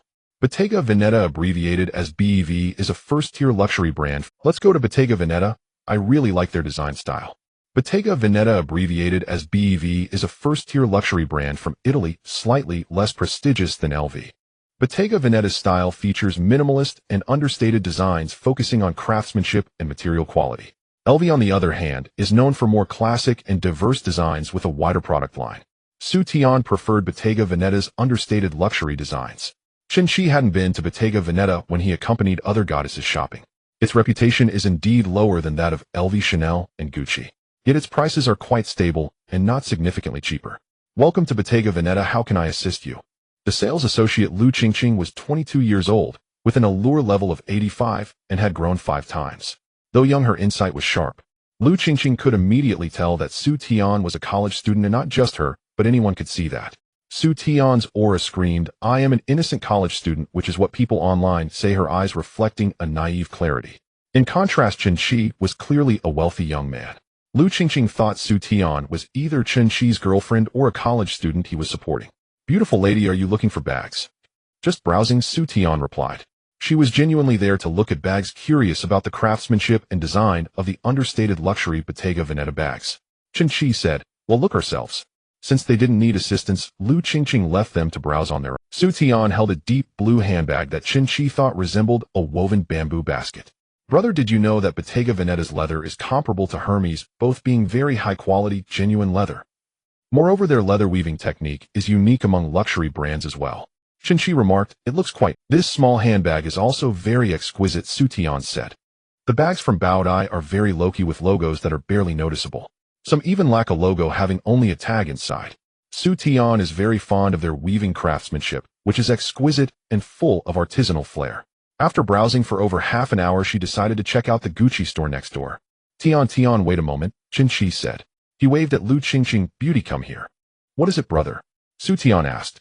Chen Qi did not answer her, but spoke to Lu Qingqing instead. Beauty, wrap up these 6 bags and take them to the register. Chen Qi pointed at the 6 bags Su Tian had just looked at. Su Tian felt her head buzzing. I've seen this scene in a drama before, but now it's really happening to me. How much would this cost? Lu Qingqing, who had worked in the store for a year, had seen her fair share of wealthy ladies and second-generation rich kids visiting. They paid in a straightforward manner, but buying bags in bulk like this was something she had never encountered as a sales associate in her year of work. Sir, 6 bags, is that correct? Lu Qingqing quickly calculated the price of the 6 bags. 2 large bags, 3 shoulder bags, and 1 small handbag totaled 157,000.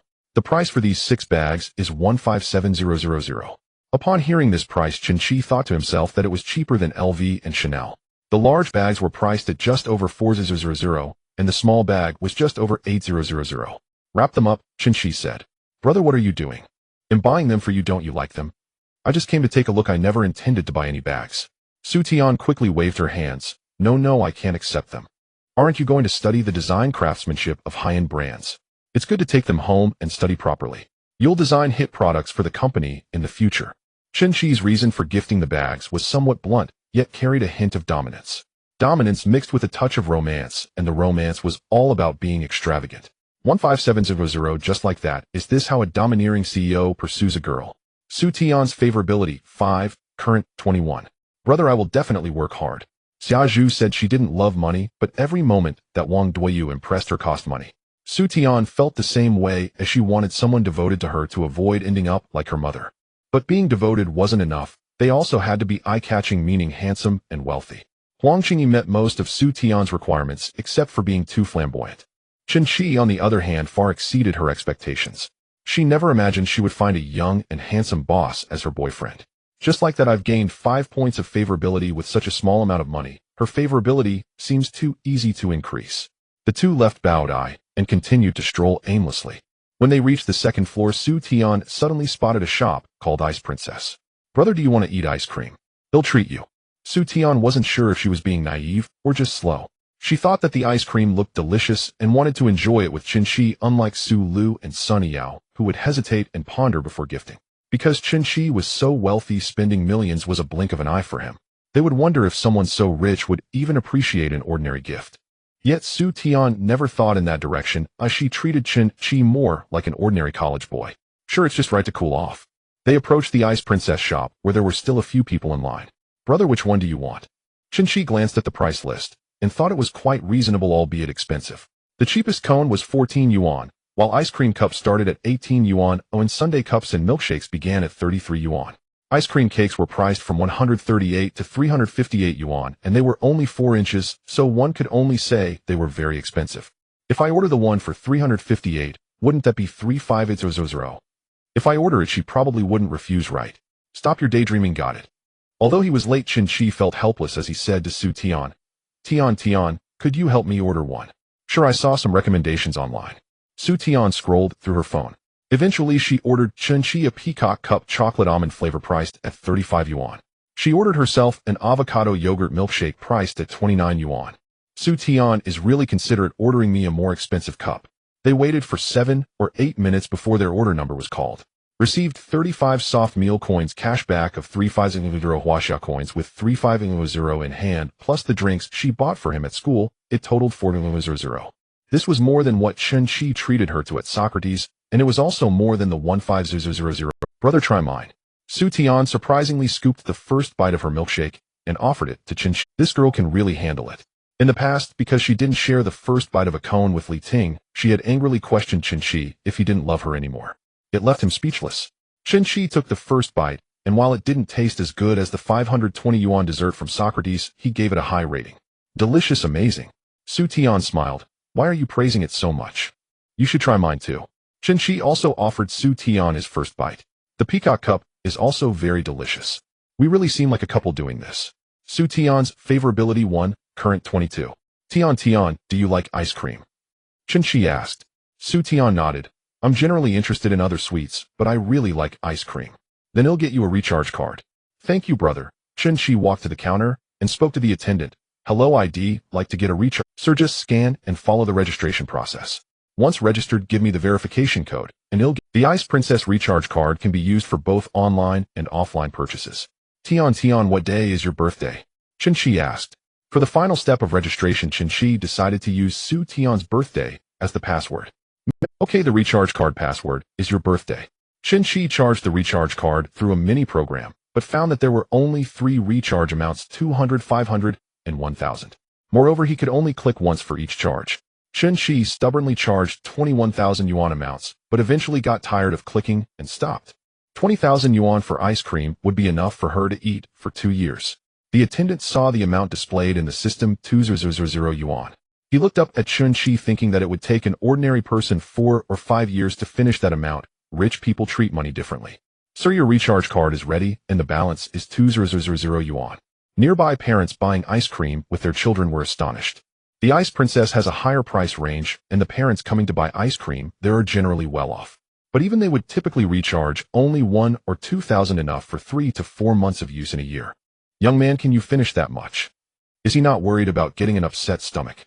He must be a rich second generation. Su Tian, hearing the attendant mention the 2,000 balance, looked at Chen Qi wide-eyed. Chen Qi handed the card to Su Tian. Eat slowly, and you can bring your friends along to enjoy it too. In his eyes, 2,000 yuan should be no different from 20 yuan. Chen Qi thought, but there is a difference. If someone gives me 20 yuan, I could return 2,000 yuan. By 5 o'clock, more and more people began to fill the mall, all coming for dinner. What do you want to eat for dinner, Tian? This time Su Tian did not say, whatever brother wants to eat. She thought for a moment. There's a Japanese barbecue place on the first floor outside the square. I heard the taste is quite good. Let's go then. Oh, barbecue it is.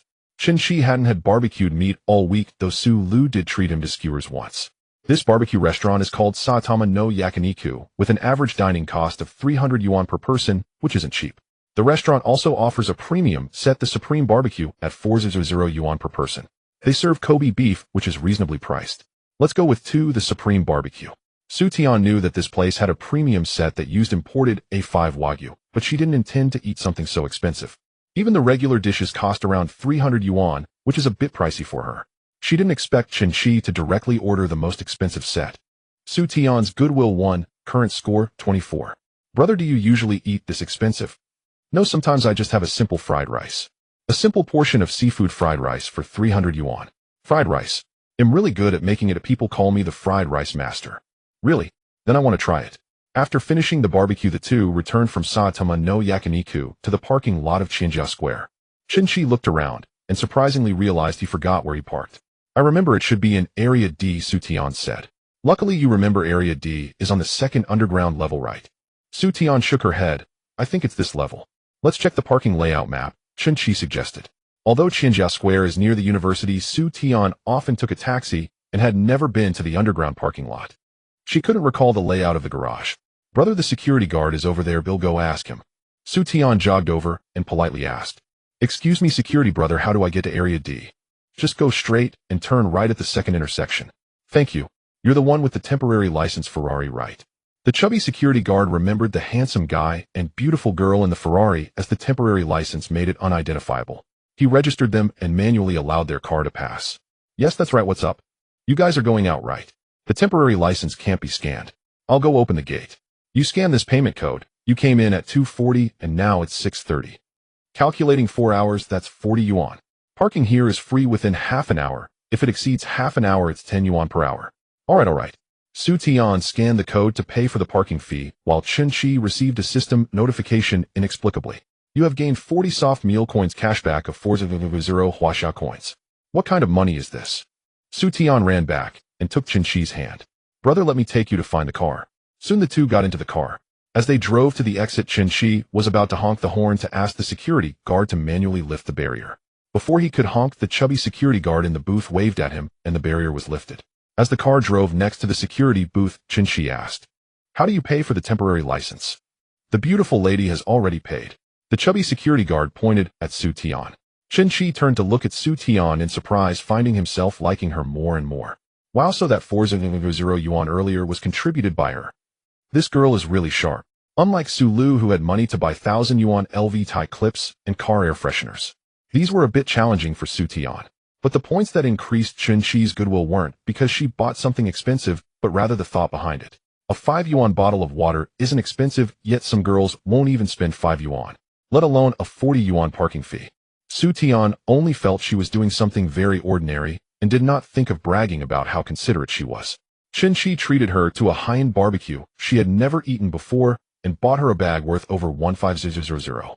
She thought it was only right to get Chen Qi some ice cream and pay for the parking fee. "Why did you pay for the parking fee too?" Chen Qi asked. Su Tian smiled. "I asked for directions earlier, so I just paid it while I was at it. If I pay in advance, I won't have to scan it again at the exit." "You really are a clever little head." The car drove out of Qinjia Square, and now they were heading to Changtai Jinyuan to tidy up Su Tian's place. Yesterday, Chen Qi called 2 cleaning ladies to come over, letting Chen Etian supervise. The cleaning was very thorough. The marble tiles were so clean they could reflect light. Chen Qi also asked Chen Etian to buy several pots of flowers from the flower market to make the house feel more cozy. "Brother, this house is really nice. This location is about a 4 to 5 minute bike ride to the office, so I can sleep a bit longer in the morning." Chen Qi took Su Tian to the second bedroom, which had a bed and a computer desk. "I just bought a computer a few days ago in Alienware. It's good for watching TV shows and playing some small games." Seeing so many idle Alienware computers, Chen Qi took one over. "Thank you, brother." Su Tian's goodwill won, current score 25. Su Tian was extremely happy to move into her new home, running around each room twice. Suddenly she remembered her roommate, Zhou Ningning's request. "Brother, am I the only one living here?" "There are spare rooms. Can I have my roommate come live with me?" "You know, the one you met at noon." "Sure, having someone to keep you company is nice too." Chen Qi said. "That's great." Su Tian jumped up happily as she could live with her sister again. Seeing her like this, Chen Qi was filled with a sense of youthful vitality. The date this afternoon didn't cost much, but the experience was quite good. "Brother, the flowers on the balcony are too dense. Let's move some pots to the living room and bedroom." When Chen Etian bought them, he hadn't thought about arrangement and had the delivery staff place them all on the balcony. "Sure, you decide how to arrange it. Oh, I'll help you move them over." While Chen Qi was moving the flowers, his WeChat phone rang. It was a call from Chen Etian. "Cheesy, what are you doing?" "I'm helping Tian tidy up." "What flowers did you buy?" "They are all red. Can't you add some color?" "Isn't I hoping you two have a sweet and fiery life? Do you have time later?" Chen Qi asked. "What's up?" "Take a few steps and come to see me. I cleaned up yesterday, and I went over the house this morning. Now I'm also a person with a house in the city, and of course I have to thank my adoptive father." Chen Etian was very excited. This house couldn't compare to Chen Qi's, but it was still his own property. "All right, I'll come over later." Chen Qi hung up the phone and told Su Tian, Tian, let's go check out Chen Yishan's new house." "Where does he live?" "Just behind this community." A few minutes later, the doorbell of Chen Yishan's house rang. "That was quick." "I came empty-handed," Chen Qi said. "What gift would our chairman Chen bring? Coming to this humble abode is already a blessing." Get out. "Tian, go." Su Tian followed behind and greeted him. Come, let me show you my new house." There wasn't much to see. The layout was the same as the one Su Tian lived in, and even the decoration style. "By the way, Qi, I invited a cleaner to your house this afternoon. I kept an eye on her for a while." Chen Qi nodded. "Okay, I'll check it out when I get back." He had been living in apartment no. 1 for several days without cleaning the floor or even bothering to do laundry. He had been thinking about hiring a cleaner for regular cleaning. In the afternoon, Chen Qi set a temporary password on the electronic lock and sent it to Chen Etian so he could bring the cleaner over to work. How big is his place that he needs to hire a cleaner? Is he living in a villa? Su Tian thought about the house Chen Qi lived in and figured it was quite normal for him to live in a villa. "Cheesy Tian, I just bought a PS5. Let's play together Mario Party." Chen Etian had bought all the things he previously couldn't afford. He even bought 4 PS5 controllers. It was so that when friends came over they could sit together in the spacious living room playing games and having fun. Since we're just hanging around, why not play it? Chen Qi said. Brother, take me with you. I've never played PS5 before, Su Tian exclaimed. It's alright, I've never played either. Just playing around, well, ruin the controllers. On July 16th, Tuesday, it was drizzling. Chen Qi stayed up late playing games at Chen Yishan's house, and went home, took a shower, and went straight to bed. Li Ting, however, tossed, and turned unable to fall asleep. Didn't he say he'd contact me when he's free? Why hasn't he made a move after so long? Next to Li Ting's makeup table was a small delivery box, which contained a composite gift she had prepared for Chen Qi. In the past, Li Ting was sure that as soon as she took it out, Chen Qi would be excited. But now she wasn't so sure, as Chen Qi was so wealthy, or would he even care for such inexpensive gifts? Lin Xian had completely lost hope. Chen Etian couldn't stand her harassment anymore, and had blocked all her contacts. Lin Xian placed her hopes on Li Ting, wishing she could bring Chen Qi back. When the time came, she would say nice things to Chen Qi to persuade him to help Chen Etian reconcile with Lin Xian. Chen Xian, today a colleague said they would introduce me to a blind date who drives a BMW 5 Series and has 2 properties at home. What does he look like? Lin Xian asked. He's okay, but a bit inferior to Chen Qi, she replied. How much is a BMW 5 Series? Let me check. Around 500,000, far from the 4 million Ferrari 488. But you can meet him first. If Chen Qi won't come back, this BMW guy isn't bad either. Li Ting still wanted to reconcile with Chen Qi. Compared to him, this BMW guy's conditions were still lacking. At 9 o'clock, Zhu Quan was already waiting at the garage of apartment No. 1 for work. Chen Qi came down at 9:30, and Zhu Quan opened the door of the Ferrari for him, while saying, Boss, they said the bumper on the Rolls-Royce needs to be replaced, and the cost is 300,000. The repair time will be about 5 to 7 days. Also, since we didn't stay at the accident scene for the insurance to take photos for evidence, this cost cannot be covered by insurance. Chen Qi nodded. Gotta have the 4S shop send the bill later. Zhu Quan was once again astonished by his boss' substantial wealth. A repair fee of 300,000 seemed to have no impact on him, and he casually nodded, considering the matter settled. After arriving at the company, Chen Qi had nothing much to do in the office, so he brewed some tea and found a drama to watch. Previously, Huang Guerong had little to do as well, but he needed to find something to occupy his time. From time to time, he would hold a meeting, listen to reports, comment a few times, showcase the chairman's prestige, and enjoy the taste of power. Chen Qi, however, preferred to only present matters when there was something to discuss. Watching a show, drinking tea, isn't it comfortable? Very comfortable, Chen Qi replied. You're comfortable just for getting a few tens of dollars back. Chen Qi suddenly realized that it was Ruan Yi talking to him. I just remembered I have nothing to do today, so I might as well meet Li Ting. Chen Qi sent Li Ting a WeChat message. 6 p.m., Socrates. Li Ting was checking her colleague's reimbursement forms when she heard her WeChat notification and immediately leaned over to look. Finally, she received the message she had been waiting for. It's Chen Qi. 6 o'clock today, great. Li Ting's favorability 7, current favorability 0. Chen Qi was startled by the system prompt. Just agreeing to meet her raised her favorability by so much. Li Ting touched her handbag, relieved that she had the gift with her, otherwise she would have to go back home to get it. She quickly replied, Are you coming to pick me up? Chen Qi saw the message and thought to himself, doesn't she understand the situation? He replied expressionlessly, no time. If it were before, Li Ting would have exploded. Oh, what does no time mean? Is there anything more important than her? It's fine, I'll go by myself. Li Ting turned around and sent a message to Lin Xian. Chen Qi asked me to meet at 6 at the Michelin restaurant Socrates. Lin Xian replied, Did you bring your makeup bag?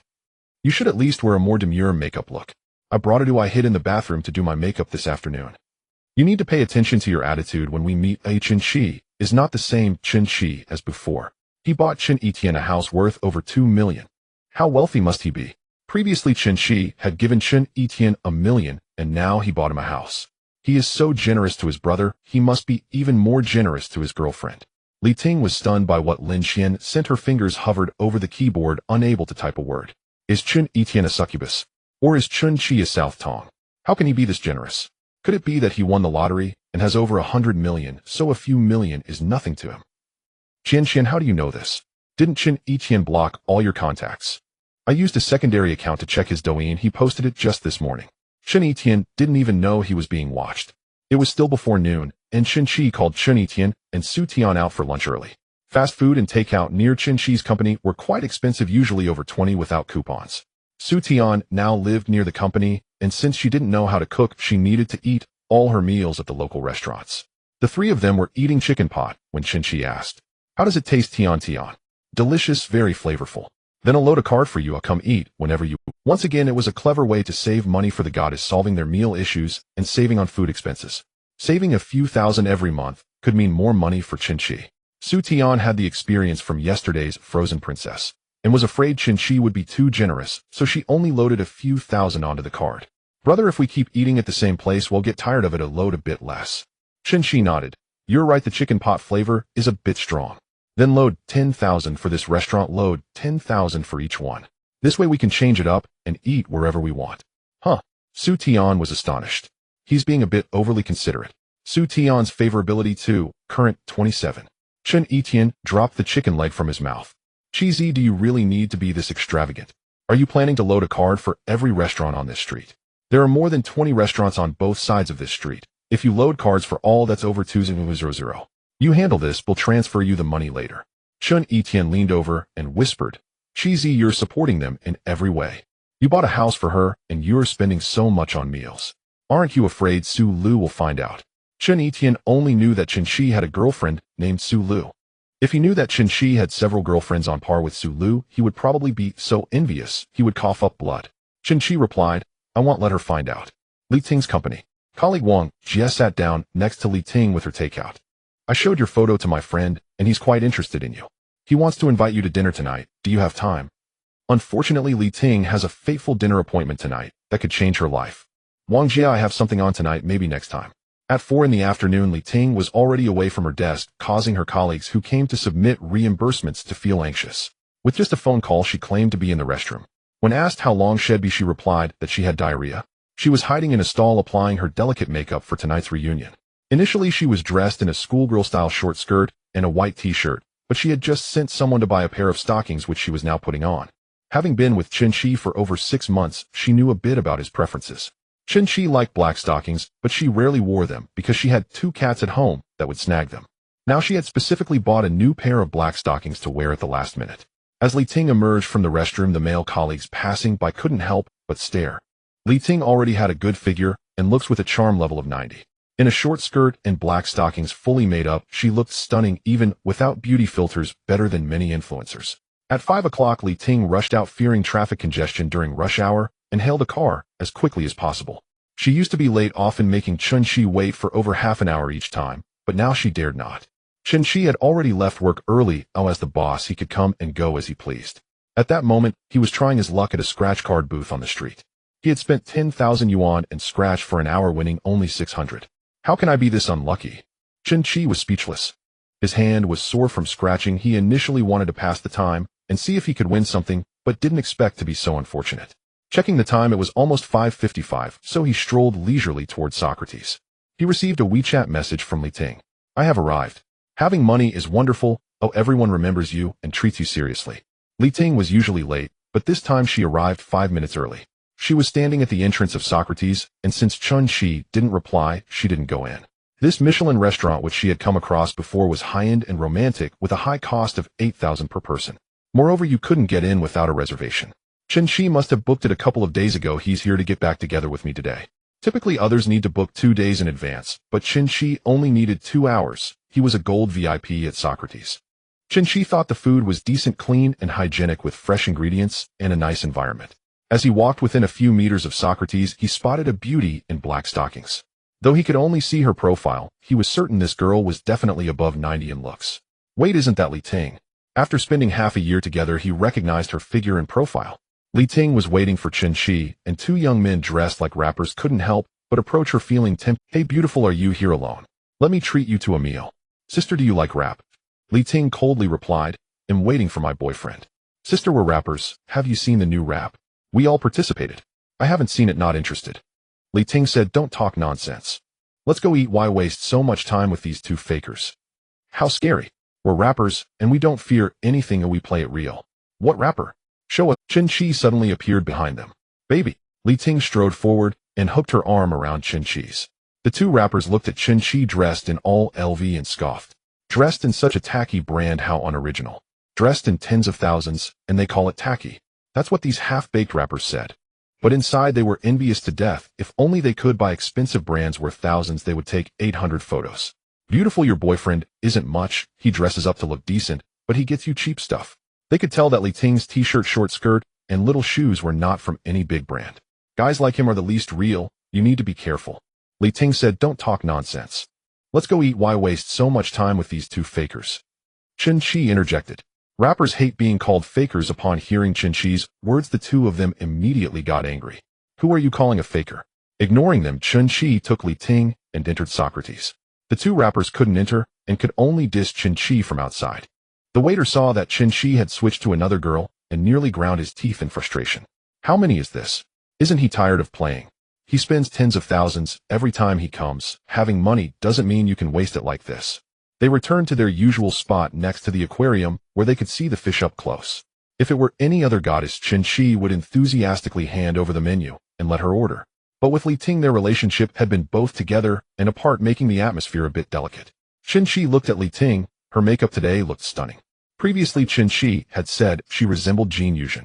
Today, he wasn't sure if it was the makeup, but she looked even more like her. There wasn't much animosity between Chen Qi and Li Ting. It was just that at that time, he couldn't meet her expectations. They had argued multiple times before, all because of money. Before pursuing Li Ting, Chen Qi had some savings and was generous when going out. He would go to concerts worth thousands without hesitation.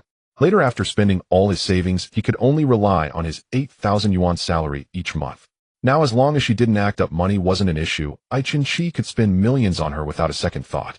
His earlier attitude certainly indicated that he still cared for me. "Baby, I'm sorry. I was immature before and didn't consider you. Let's get back together, alright? I promise I won't cause trouble anymore, and we'll live well from now on." The classic scenario of discussing money with the poor and emotions with the rich. Li Ting understood that Chen Qi was no longer short on money, so she had no reason to quarrel with him over finances. Chen Qi knew he was now in an absolute position of power. If he wanted to humiliate Li Ting, it would be as easy as pie. But he didn't do that. Li Ting seemed to have landed well. Other goddesses appeared to be better than her. But that was because Li Ting's timing was off. Had she met Chen Qi after he gained the system, she would have likely been attracted to Chen Qi's newfound strength, just like the other goddesses. Other goddesses would probably have ignored Chen Qi 10 days ago. Moreover, Li Ting was the first goddess he bound, providing him with 17 million as startup capital. This enabled him to encounter Su Lu and the subsequent goddesses. "Let's order first." Chen Qi didn't directly answer Li Ting, but handed her the menu. "Order what you like." Li Ting happily took the menu, only to be startled by the prices listed above. "So expensive. They are all in the thousands. How am I supposed to order? If I order too much, he'll definitely think I'm just trying to waste his money. Baby, you should order instead." Li Ting handed the menu back. "I called him baby 3 times, and he didn't reject it, so he must want to reconcile with me." The term baby is what she used to call Chen Qi. Of course, this was only when she was in a good mood or had something to ask of Chen Qi, and most of the time, she would just call him by his name. Chen Qi indeed had no intention of contradicting her, as they were meant to get back together. Otherwise, it would be a waste for her to occupy the position of a goddess. Chen Qi ordered over a dozen dishes, and since he didn't order any alcohol tonight, the total would likely be cheaper than the previous times. Although Li Ting only glanced at the menu earlier, she remembered many of the prices. The Kobe beef and blue lobster Chen Qi ordered alone cost 18,000. He has really changed completely from before. With his confident aura, he wouldn't even blink if he spent tens of thousands. Should I still bring out that gift? It might be too cheap for him now. As Chen Qi was ordering, he suddenly became interested in Li Ting's thoughts. "She actually prepared a gift for me. I don't mind its price. Hurry up and show it to me." Li Ting took out a figure wrapped in acrylic from her small CK handbag. Chen Qi was quite surprised to see that it was Spider-Man. "Baby, you like Marvel, right? We were supposed to watch it together before." On the day they broke up, Chen Qi had bought 2 tickets to see Spider-Man 3. This Spider-Man figure, this is the terrifying part of an ex-girlfriend, an advantage that Su Lu and the others did not have. After all, Li Ting had spent over 6 months with Chen Qi, and she knew his interests. She just didn't care before. It was just a boy's hobby who would pay attention. After all, boys' spending power doesn't compare to that of old people and dogs. Li Ting had never thought of buying anything for Chen Qi before. She had only taken. Chen Qi took the Spider-Man figure, and the system gave a prompt. Earned 3,800 soft rice coins, cashback of 38 million huaxia coins. Damn, she actually spent money on the genuine version. This price undoubtedly indicates it is genuine. Chen Qi understood Li Ting's income and spending level. She worked as a cashier in a small company, earning 6,000 a month. Both of her parents were ordinary workers, and they lived in a 2-bedroom apartment. She had breakfast and lunch outside with takeout, typically costing around 20. She would have afternoon tea every other day, ordering milk tea, coffee, and small cakes plus some fruit, so her monthly food expenses were about 1,500. On top of that, she also went shopping with friends, bought clothes, got her nails done, and shopped online, which added up to over 2,000 each month. Transportation expenses, phone bills, and the cost of feeding her 2 cats also totaled around 600 or 700. Although Li Ting's salary was 2,000 higher than Han Linlin's, it was hard to say who saved more each month.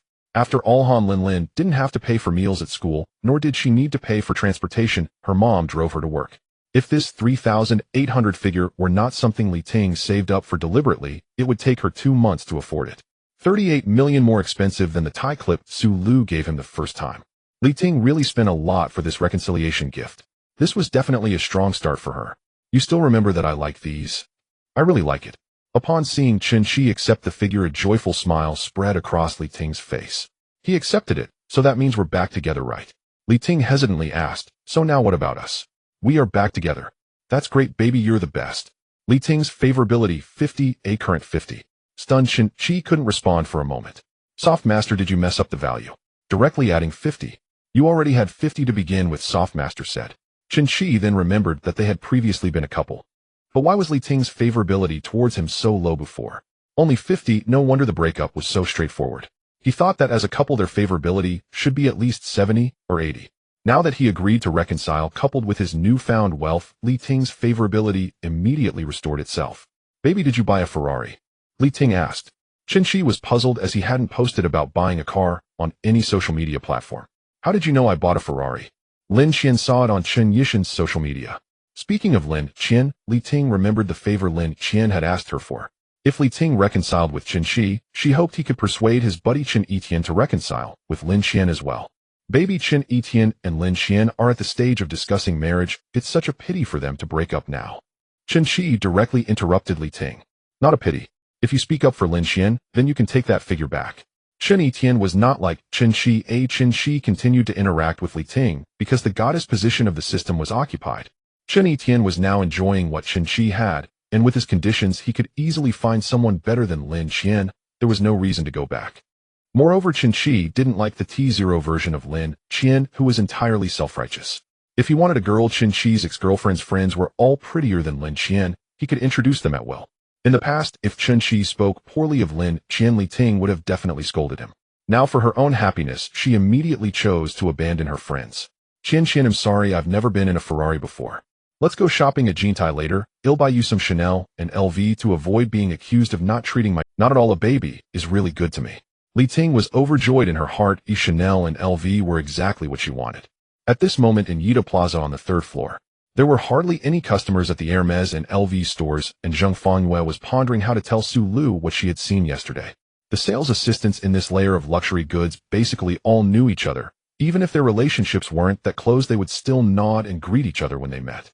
Zhang Fangyue pretended to stroll over to the adjacent LV, where Su Lu and the others were chatting.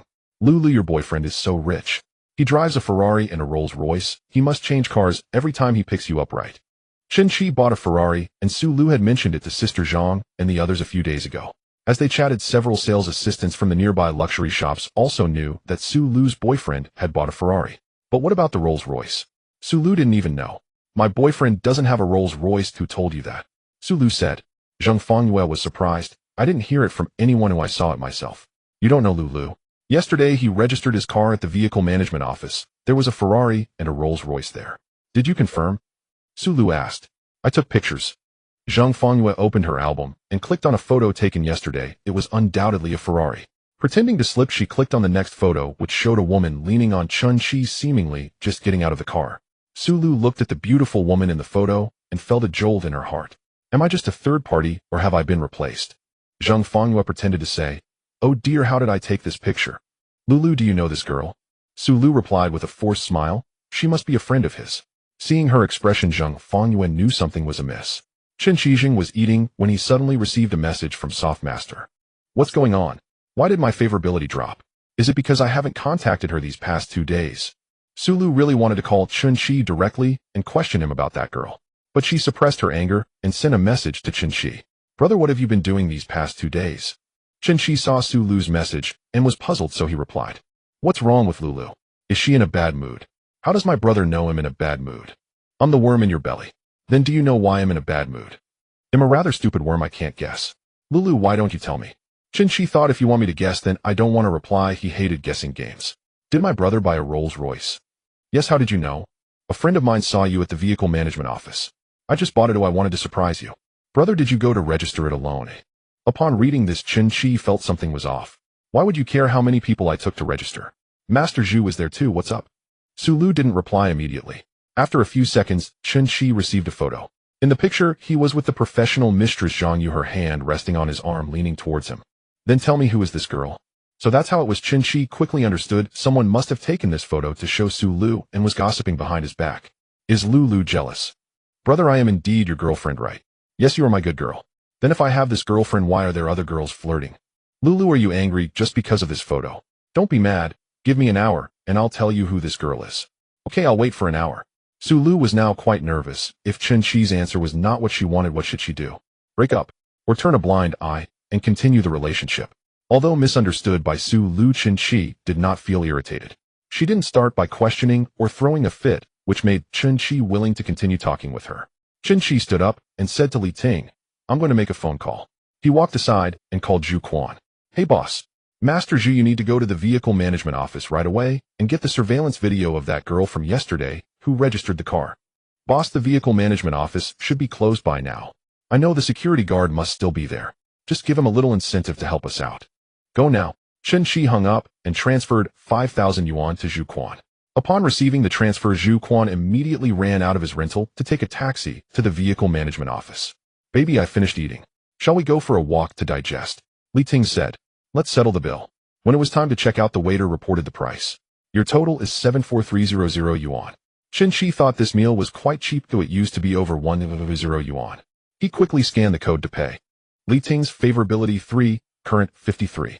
So wealthy, I never thought I would have a boyfriend who spends tens of thousands on a meal. It was right to reconcile with him this time. He accepted those few thousand yuan figures. He really did it for the relationship. Chen Qi thought, no, I'm just a money grubber, or I'll take whatever you give me. As the two walked out of Socrates, they saw a group of people gathered on the roadside, including the two rappers from earlier. Feej, that kid just said all our rappers are fakers, with an attitude that's quite arrogant.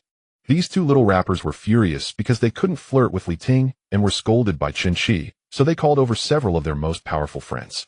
3 luxury cars were parked by the roadside: a red Porsche 911, a black Nissan GTR, and an Audi S7, all worth over $1 million. The owner of the Porsche, Yifei, was also a core figure in this circle, dressed in expensive Hermes. Sulu would definitely recognize him if she were here. Isn't this Zheng Fengyue's boyfriend? He occasionally comes to Yida Plaza to pick up Zheng Fengyue, and Sulu has seen this rich second generation driving a Porsche. Yifei transferred a second-hand G-Class at the vehicle management office yesterday and also saw a Rolls-Royce, but he didn't notice Chen Qi standing beside him. Hey buddy, you were the one dissing our rappers earlier, right? Yifei and his friends blocked Chen Qi and Li Ting. Li Ting held onto Chen Qi's arm, unconsciously tightening her grip. What's up? Are you going to hit someone? Chen Qi said without changing his expression. In a civilized society, hitting is too low class. Then step aside, don't block the way. You think you can just walk away after insulting the rappers? What? You said they were fakers. From the way you talk, you seem to know a bit about rap. Let's have a rap battle right here. Not coming. Chen Qi pretended to leave. Yifei and his gang didn't make a move. They just surrounded him, dissing him. Chen Qi found it amusing, like watching village aunties quarrel, just with swapped genders. Baby. Li Ting tugged at Chen Qi with some concern. It's okay, I'll make a phone call. Chen Qi scrolled through his WeChat friends and found Luo Kaiyang. After Chen Qi added him on WeChat yesterday, he casually browsed through his moments. Luo Kaiyang's hobbies included cars, watches, and rap. He even placed third in the Donghai City rap competition in May, having some skill in this area. Yifei said, calling someone, huh? Feel free to do so. Forget it, baby, ignore them. Yifei and his group were numerous, and if Chen Qi called someone else over, it might really escalate. Nothing will happen, but still early. Just watch the live rap to kill some time. More than 20 minutes later, a series of roaring engines approached. A light blue Lamborghini Gallardo appeared in everyone's sight, followed by a black Ferrari 296, a yellow McLaren 570, and a white Bentley Continental. These 4 cars were all luxury vehicles worth over $3 million, and when they appeared, the Porsche 911, a GTR, and Audi S7 suddenly seemed dull. Yifei and the other 2 car owners exchanged glances, thinking one of them must have called these people over. The 4 supercars parked by the roadside instantly drew the attention of all passers-by. Luo Kaiyang stepped out of the Lamborghini, striding towards Socrates with a swagger. Luo Xiao, Chen Qi called out. Yifei recognized Luo Kaiyang at a glance. Isn't that Luo Kaiyang? Luo Kaiyang took 3rd place in the Donghai City rap competition, and anyone in the rap scene there would know him. With his prominent family background, he was a key figure in the Donghai rap circle.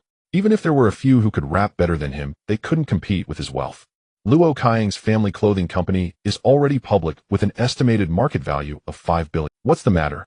Is someone dissing my friend in the group? Yi Fei knew Luo Kaiyang, but Luo Kaiyang did not recognize them. Different classes, different circles. Luo Kaiyang ignored the cars of Yi Fei and his friends as he passed by. His supercar club only invited owners of luxury cars worth over 3 million. The rappers did not dare to speak when they saw Luo Kaiyang. If he were an ordinary rapper, they would have confronted, but he was a wealthy young man driving a Lamborghini, someone they could not provoke. Lao Xiao, is he your friend? It's a misunderstanding, Yi Fei said. You know me? We met at Li Xiao's gathering last month. Oh, Luo Kaiyang completely did not remember Yi Fei. Chen Qi, with just these few guys you still can't handle it. Luo Kaiyang said. Yesterday he thought Chen Qi only had a newly bought Ferrari 488. However, when they came out from the real estate registration center, Zhu Quan drove over in a Rolls-Royce Phantom. Luo Kaiyang, being knowledgeable about cars, could tell at a glance that this was the top configuration Phantom. At that moment he asked Chen Qi, I heard there's a top-spec Phantom for sale recently. It wouldn't be this one, would it? It is this one. I just got it yesterday. Luo Kaiyang heard that the owner was selling it for the original price and required full payment, meaning Chen Qi had to pay 13 million in one go. Immediately he elevated Chen Qi's status. Anyone who could produce over 10 million in cash must have assets in the hundreds of millions. They said they wanted to challenge me. How could I? I saw you posting rap videos in your friend circle. I thought you would be an expert, so I called you to support me. You're the one who wants to challenge me, right? Come on, let me see if I can take your head off, Luo Kaiyang shouted, pointing. Yi Fei really wanted to kick those two rappers to death. What kind of trouble had he gotten into? Luo Kaiyang was notorious for being arrogant and looking down on others in the second-generation circle of Donghai. Anyone who could hang out with him would definitely not be of low status. Yi Fei looked at Chen Qi, feeling uneasy, not knowing which young master this was. Offending him could lead to trouble. It's a misunderstanding. My two little brothers are just blind to talent. Yi Fei walked over and kicked Yi. The two rappers said nothing, and Yi Fei and his friends did not dare to provoke him further. Luo Kaiyang was even more cautious. Moreover, they had previously teased Li Ting, so if Chen Qi wanted to teach them a lesson, they would have to accept it. Now that I have money, my social circle is different. Good thing we got back together, otherwise I wouldn't have had a chance with those rich beauties. Li Ting was once again glad she came to find Chen Qi. Lao Xiao, have you eaten? Chen Qi asked Luo Kaiyang and the other three rich second-generation friends. Luo Kaiyang and his group drove to the mountain roads of Jining County in the rain this afternoon, claiming that driving in the rain was romantic. When Chen Qi called him, he had just returned to the city. Just got back. Oh, I haven't decided what to eat yet. Chen Qi pointed to the nearby Socrates with his thumb. Lao Xiao and his three friends came over to help me. They haven't eaten dinner yet. This meal is on me, otherwise I would feel bad. Luo Kaiyang was not one to be polite. Since Chen Qi wanted to treat them, he let him do so. Alright, we won't be picky, but let's go to Socrates. Chen Qi ordered over a dozen dishes for Luo Kaiyang and his group, costing around 1,000. Lao Xiao, do you want to drink something? No, it'll get cooler at night. I still want to drive a couple more laps. Aren't you eating? Luo Kaiyang asked. We've already eaten. Now I want to take my girlfriend out for a stroll. Your girlfriend is pretty. Hearing Luo Kaiyang's compliment, Li Ting responded with a smile. After Chen Qi and Li Ting left, the Bentley owner asked, Lao Xiao, what's the background of Chen Qi? He seems quite generous. This meal must have cost around 1,000. I don't know either. Oh, I just met him yesterday. Besides the Ferrari 488, he also has a Rolls-Royce. Luo Kaiyang and his friends hadn't really helped Chen Qi, but Chen Qi treated them to such an expensive meal, showing his strong financial capacity and generosity. Sitting in the passenger seat of the Ferrari, Li Ting felt it was worth it. Baby, I never expected I could sit in a Ferrari. Ferrari isn't that comfortable. Next time I'll take you in a... Oh, you bought a Rolls-Royce too. Is it a Cullinan? It's a Phantom. Li Ting immediately began to quietly check the price of the Phantom on her phone, which was more expensive than the Cullinan. Baby, how much did you win in the lottery? You've already bought cars worth over 10 million. Why do you ask this? Are you with me for my money? Li Ting shook her head like a rattled drum, hurriedly waving her hands. No, I was just asking casually. He really is different from before now. Li Ting felt the pressure of his aura. The previous Chen Qi had been completely compliant. He used to not dare to argue with her or ask her back. In the car, Li Ting took about 100 photos, which would be material for her various platforms. Having finally sat in a sports car, how could she miss the chance to show off? The two went to Jintai and headed straight to the luxury goods counter on the first floor. Buy whatever you like, Chen Qi said. You're so nice, baby. Li Ting pecked him on the lips. Although they had not grown together before, they still had their kisses. Every time they kissed, Chen Qi would be extremely excited. Now that his threshold was higher and his experiences broader, a simple kiss no longer stirred any waves. Let's go check out Chanel. She pulled Chen Qi into the Chanel store, and at that moment Chen Qi received a WeChat message from Zhu Quan. It was the surveillance video he wanted. Zhu Quan rushed to the vehicle management office as fast as he could, asking the security to help find the surveillance from yesterday morning. The security guard initially ignored him as he was in the security room eating skewers, drinking beer, and watching TV. However, when Zhu Quan offered to pay 1,000 yuan as a thank you fee, the security guard immediately let him in. Chen Qi gave Zhu Quan 5,000 yuan, and he made a net profit of 4,000. Chen Qi watched about 3 minutes of the video. It was complete, so he forwarded it to Su Lu. Su Lu, who was distracted, opened Chen Qi's message with a racing heart. Video. She played the video. The visuals were decent, but the audio was a bit noisy, yet if listened carefully one could still hear some voices. In the video, Zhang Yu got into the Rolls-Royce while Chen Qi stood beside the car playing a game. When Zhang Yu got out, she was the one who proactively helped Chen Qi, but in the end Chen Qi ignored her, closed the car door, and left. Brother, why did she get in the car? She said she had never been in a Rolls-Royce and wanted to take a picture, so I let her in to take it. If I haven't been in one either. Okay, I'll buy a Rolls-Royce for you to drive, alright. Brother, you know I haven't even gotten my driver's license, so I don't want to drive. Brother, you can't let other girls get in the car from now on. Alright, only let Su Lu in. That's better. Su Lu's affection 2, current affection 74. Chen Qi looked at Li Ting, who was picking a bag. She had just sat in the passenger seat of the Ferrari, while he previously said that the passenger seat of the Ferrari was reserved for Su Lu. Reduced by 1 point, increased by 2 points. Oh, what is Su Lu thinking? Su Lu got the answer she wanted. Not only did the misunderstanding get resolved, but she also trusted Chen Qi even more. Lulu, who sent you that photo? That person must have done it on purpose, taking things out of context. It's Zhang Fangyue from the neighboring Hermes store. She said she saw you at the vehicle management office and accidentally took that photo. I think she's just jealous that your boyfriend is better than hers, so you shouldn't associate with her anymore. Who will listen to you, brother? This time it's not a troublesome matter, it was easily resolved. However, it did remind Chen Qi to be more cautious in the future.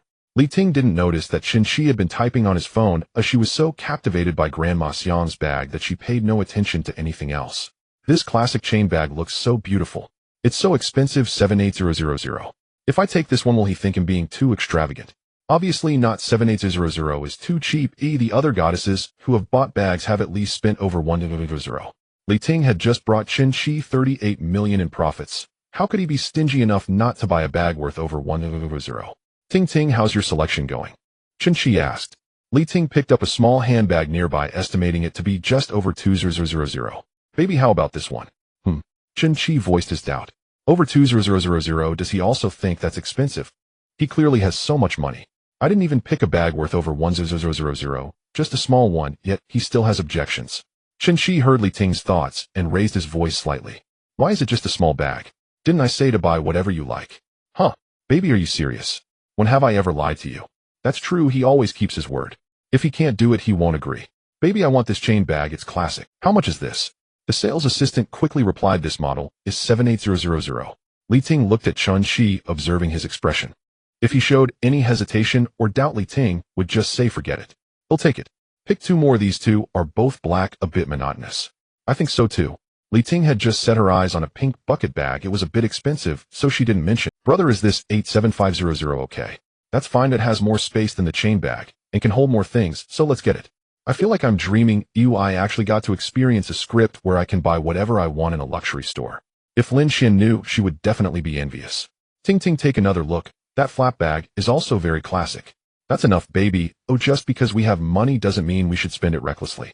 Buying a bag doesn't cost much, Chen Qi said. I can carry these 3 bags for a long time. Let's buy more next time. How can it not cost much? The 3 bags together are already 19000. I don't earn that much in 2 years. Chen Qi felt that Li Ting's change of heart was a bit too quick. In the past, although she never asked Chen Qi to buy expensive luxury items within his salary range, she basically squeezed him to the limit. Now that Chen Qi had money, she was actually telling him to save and not spend recklessly. Alright then, just these 3 bags. Let's check out some clothes and skirts. Chanel's clothing and skirts are renowned for their delicacy and elegance. The timeless little black dress, regardless of how trends change, Chanel always manages to be one of the leaders. How come I never noticed before? He spoils me so much, it's so blissful. Baby, you're too good to me. Li Ting, who had just said not to spend recklessly, completely dismissed her earlier statement upon hearing about buying clothes. Beautiful girl, your boyfriend really dotes on you, I'm so envious. The sales assistant was genuinely envious. Not only was Chen Qi handsome, but he was also wealthy. He's just like that, always spending money. Li Ting subtly flaunted Chen Qi's wealth and how much he spoiled her. Brother, does this top look good? It's a classic design from the Chanel brand. Chen Qi sat nearby, crossing his legs and scrolling through his phone. Sunny Yao had just started her live broadcast. He hadn't been to her live room in a few days. Chen Qi glanced at Li Ting. It's nice. Baby, that's so perfunctory. It looks good, very good. Li Ting wanted to act like she used to, insisting that Chen Qi specify what was nice about it. But then she thought things are different now. Forget it, as long as he buys it for me. If I annoy him and he doesn't buy it, he'll cry. Then I want this one. Okay, let's pick. Chen Qi perceived Li Ting's thoughts and thought to himself that this girl wasn't foolish enough to be unaware of the situation. Just pick what you like. If you like it, take it. Don't create any fuss. Li Ting spent over an hour choosing clothes and trying them on. In the end, she bought 2 tops, 2 skirts, and a pair of high heels. Have you chosen well? Chen Qi asked. Yes, baby. Li Ting leaned and closed, tightly hugging Chen Qi. Beautiful girl, it's time to check out. The sales assistant took the 3 bags along with the clothes and shoes to the counter to pack and ring up. Chen Qi quickly scanned the QR code to pay. The total for these items was 278000. Li Ting's heart surged as she glanced at the bill. They really spent 278000. My family of 3 doesn't earn that much in a year. Li Ting's affection level increased by 5, current level 58. Just over 2000 added 5 points. Li Ting's threshold is pretty average. This level of affection was within Chen Qi's expectations. Whenever other goddesses met Chen Qi, he had already become a wealthy man. Li Ting, however, had a contrasting feeling. Just over 10 days ago, Chen Qi was still an ordinary office worker. Although he treated her well, his economic status made luxury goods absolutely unaffordable. Now buying luxury items felt as easy as buying cabbage, which made Li Ting's heart feel like it was on a roller. He likes me, has money, and treats me well.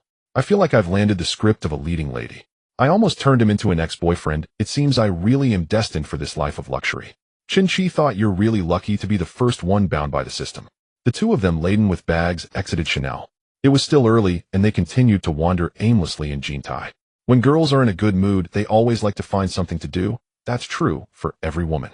Li Ting wrapped her arm around Chen Qi's and said sweetly, baby, you said you would marry me. We've been dating for over 6 months now. When will you introduce me to your parents? Chen Qi hadn't even considered meeting the parents or getting married. Oh, wasn't that just asking for trouble? Currently, this state was too comfortable. I just started a company, and there's a lot going on, and my career is still on the rise. Let's wait a bit longer for the family meeting. It's fine, it's fine. Oh, I was the one who brought it up too early. Let's wait until your career stabilizes. Chen Qi pinched Li Ting's cheek. Ting is so understanding now. People have to grow up. Chen Qi gazed at Li Ting's ample bosom. You're already grown up enough. You don't need to grow up any further. Li Ting's ample bosom was quite impressive indeed, a fruitful result. I only know how to drive. Oh, I won't bother with you anymore. His courage had grown. He previously never dared to tell dirty jokes. By the way, baby, what kind of company are you running now? You know it well enough, Chen Qi replied. I know. The company I used to work for has now been acquired by me. Yuan, the boss. Li Ting was dumbfounded. Huh. The company she had heard Chen Qi mention had around 100 employees. Now he was the boss of those 100 people. This was simply the template for a loser's rise to success. As the 2 strolled along, Li Ting spotted the La Mer counter ahead. This was a luxury skincare brand notoriously expensive. Chen Qi had once bought her a 3,000 yuan body lotion during one of their arguments. The texture was indeed different from ordinary body lotions, making her skin feel smoother. Baby, I want to check out La Mer. Okay. Wait. Chen Qi quickly backtracked, recalling that this was Jintai. Su Lu's rival, Zhou Yili, worked at the La Mer counter ahead. He had just resolved a small misunderstanding with Su Lu, and he didn't want the poor Lu to hear more bad news. La Mer isn't that expensive. You could buy more than 10 bottles for the price of 1 bag. Why is it that Chanel can be bought casually, but La Mer cannot? Could it be that it reminded him of the previous argument, where he bought her the body lotion? Baby, why not? Chen Qi said earnestly. I heard La Mer isn't that effective. Helena Rubinstein is better. La Mer and Helena Rubinstein are both top-tier skincare brands, and there's no definitive better between them. It's a matter of personal preference. Li Ting certainly knew about Helena Rubinstein, having seen it many times on Zaihongshu. That tiny 50 milliliters bottle often costs 2,000 to 3,000. If used frequently, it would run out within a month. Who could afford that? I've never used Helena Rubinstein either. Oh, let's see how effective it is. As they turned to leave, Zhou Yili happened to send a customer out and noticed Chen Qi's figure, pondering. This reminds me of someone, but I can't quite place it. She saw Li Ting carrying a bunch of Chanel shopping bags, stirring a pang of jealousy in her heart. Why can these women always find such rich boyfriends? Sulu, that little vixen, even found one who drives a Ferrari. It really infuriates me. Just then Sulu, who was organizing stocks, suddenly sneezed. I told you all to clean diligently. Oh, look at how dusty it is. Sulu is sneezing. The store manager remarked. Sulu touched the display case, which was spotless. She had just cleaned it yesterday. It's definitely someone talking behind my back. Chen Qi showcased what it truly meant to be lavish at Helena Rubinstein. Miss, this black and white bandage cream is one of our flagship products with remarkable anti-aging effects. The sales associate held up a small set containing 2 small bottles, one black and one white, priced at 7,460 yuan. Chen Qi had accompanied Sulu to purchase La Mer, and he knew these products were quite similar, just different in name. Let's check out the black bandage eye cream, Li Ting said. Chen Qi called to the sales associate. Do you have any comprehensive sets? Yes, we have the Helena Rubinstein bandage repair all-cycle set, which includes both face cream and eye cream for comprehensive anti-aging repair. The price is 9,640 yuan. The sales associate thought that since Chen Qi asked, he must be able to afford it. After all, judging by their appearance, they had just come from Chanel, and those shopping bags were worth at least 2,000 yuan. Upon hearing the price, Chen Qi thought it was quite reasonable. The La Mer Golden Luxurious set cost over 2,000 yuan, and he had bought 3 sets for Sulu. This Helena Rubinstein set was less than 1,000 yuan, so they could get a few more. What do you think, Ting Ting? Chen Qi asked. This set is pretty good. Use the most expensive night cream with the best eye cream. I've been binge-watching dramas lately, and sleeping late and my dark circles are already showing. Chen Qi said, Miss, let's get 5 sets. 5 sets. The sales associate repeated, fearful she had misheard. Yes, 5 sets. Isn't this a case of revenge, spending after suddenly becoming rich? He looks just like a nouveau riche. Li Ting whispered. Baby, I'm not that old yet. Do I need that many? Are you saying you find me old and want to find an 18-year-old? Chen Qi supported Li Ting's chin and said, how could that be? Our Ting Ting is still fresh and lovely. I see a bottle is so little it won't last long. It's better to buy a few more to stock up. That's too much. How about we buy 2 sets first, and I'll have a look at the others. All right, you choose. The sales associate was left in shock. Have the rich second-generation kids been spending money so freely lately? I heard last week a guy bought 3 sets of the La Mer Golden Luxurious set. Today's rich guy isn't any worse than that one.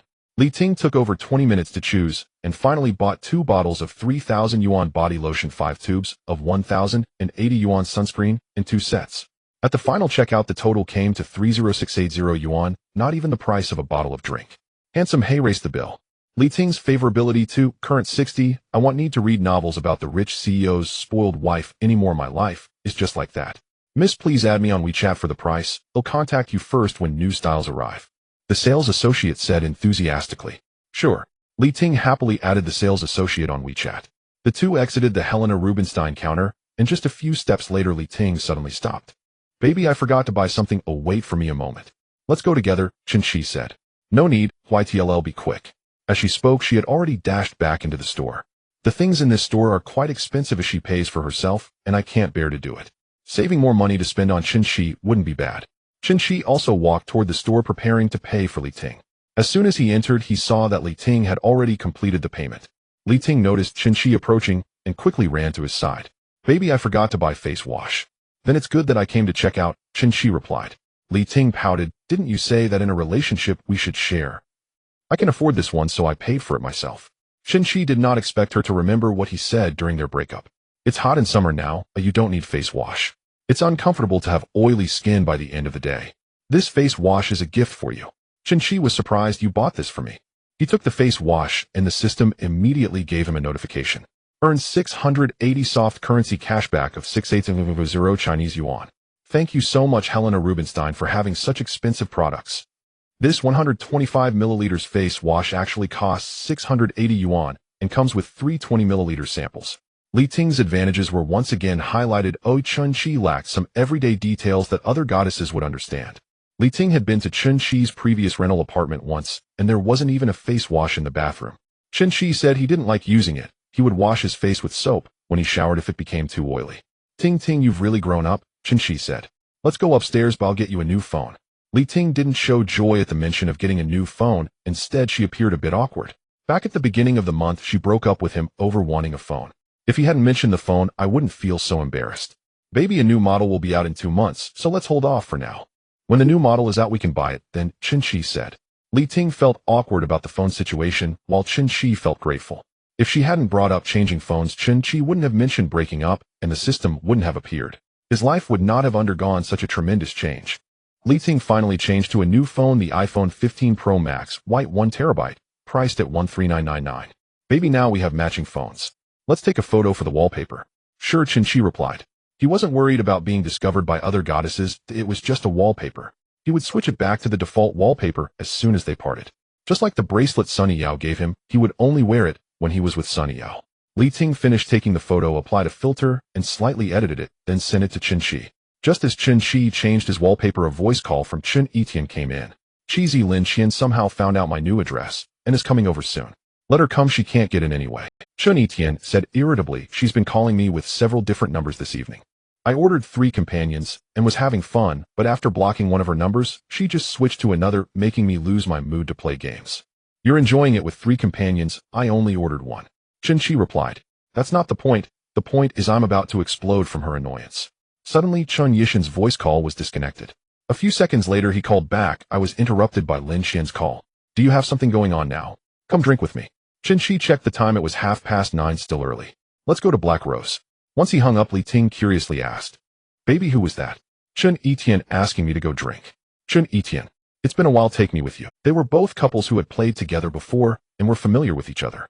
I haven't been to Black Rose yet. Chen Qi was going to vent about Lin Xian to Chen Etienne, so taking Li Ting along was somewhat inconvenient.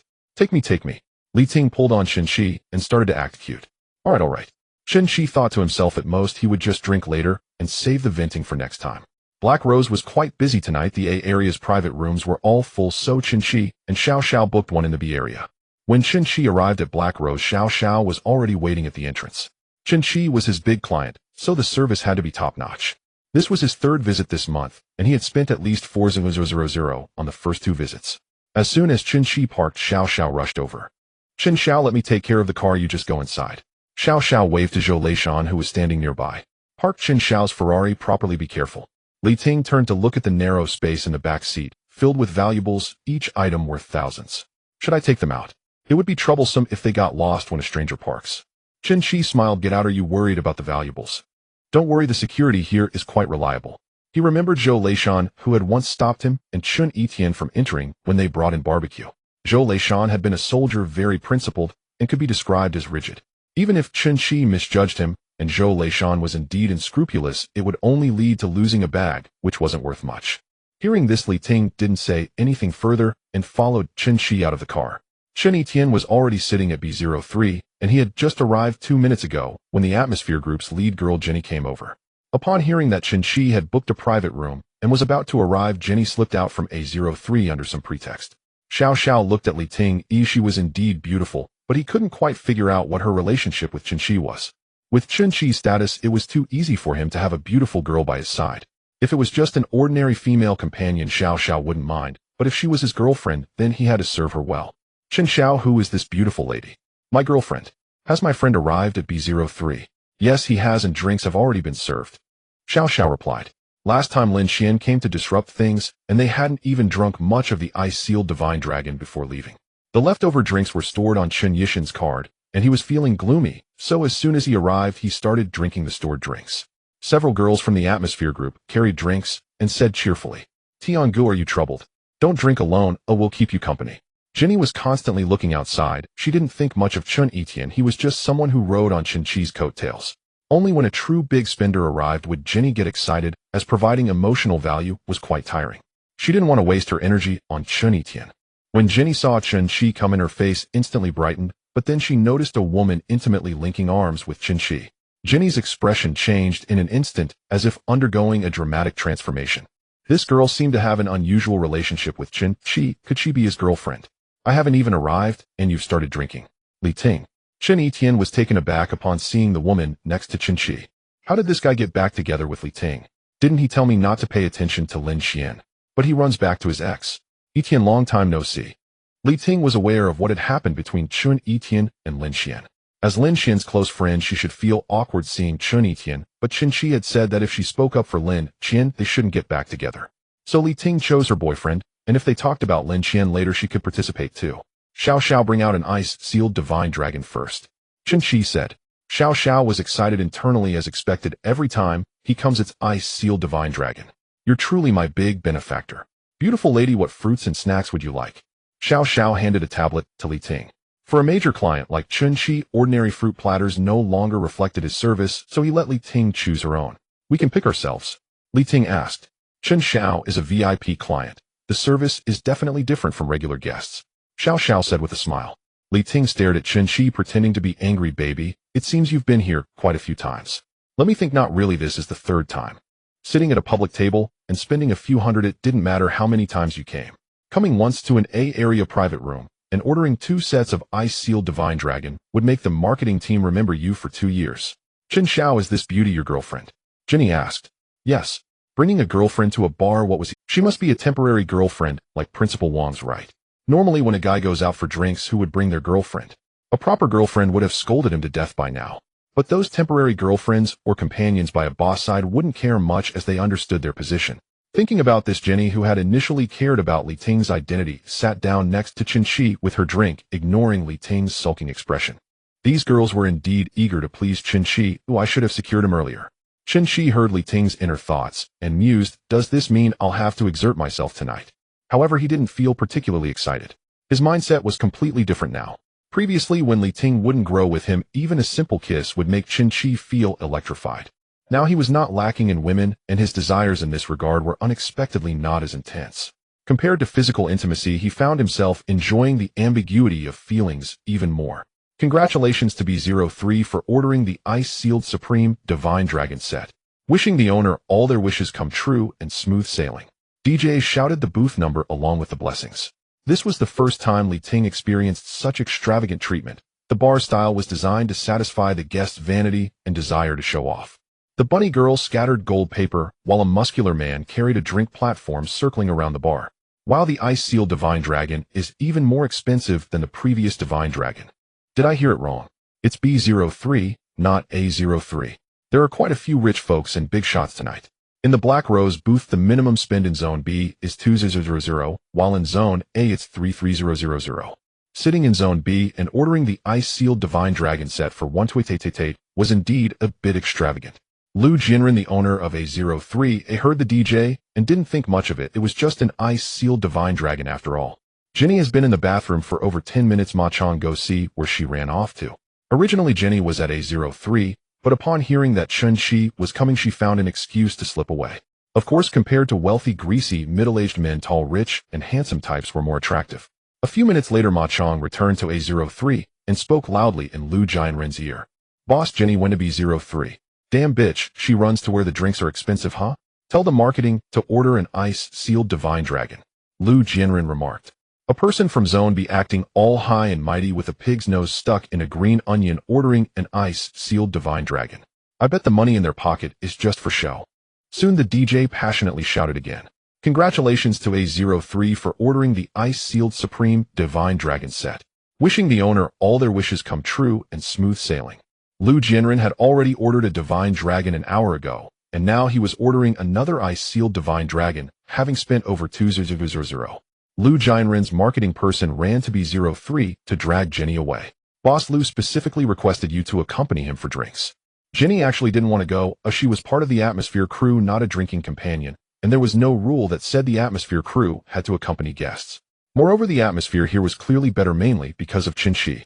Good-looking guys were much more pleasing to the eye, who would want to look at greasy, middle-aged men. I'm just drinking here, Jenny said. Chen Etienne had been drinking a bit quickly and was already tipsy. He pointed at the marketing person and said, let go, she's not going anywhere, just drinking here. The marketing person knew that the guests at B03 were backed by Xiao Xiao, who was quite powerful, ordering at least 2 ice-sealed Divine Dragons every time they came. You can leave. Chen Qi spoke up. Is he really reluctant to part with me? Jenny thought that Chen Qi wanted her to stay to drink with him, but in reality Chen Qi was just trying to placate Chen Etienne, who was in a bad mood. The marketing person didn't dare to offend Chen Qi, awkwardly smiling as he exited B03. Where's Jenny? I ordered the ice-sealed Divine Dragon, and she isn't coming. Not giving me face, huh? Looking down on me. The moment the marketing person returned to A03, he was met with a scolding from Lu Jinren. Lu's own Jenny isn't a drinking hostess. We can't force her to sit with customers. Besides, the guests at B03 are quite capable. Lu Jinren slammed the table and scolded, "There's a big shot in Zone B. Let's pool some money together to get an ice-sealed divine dragon.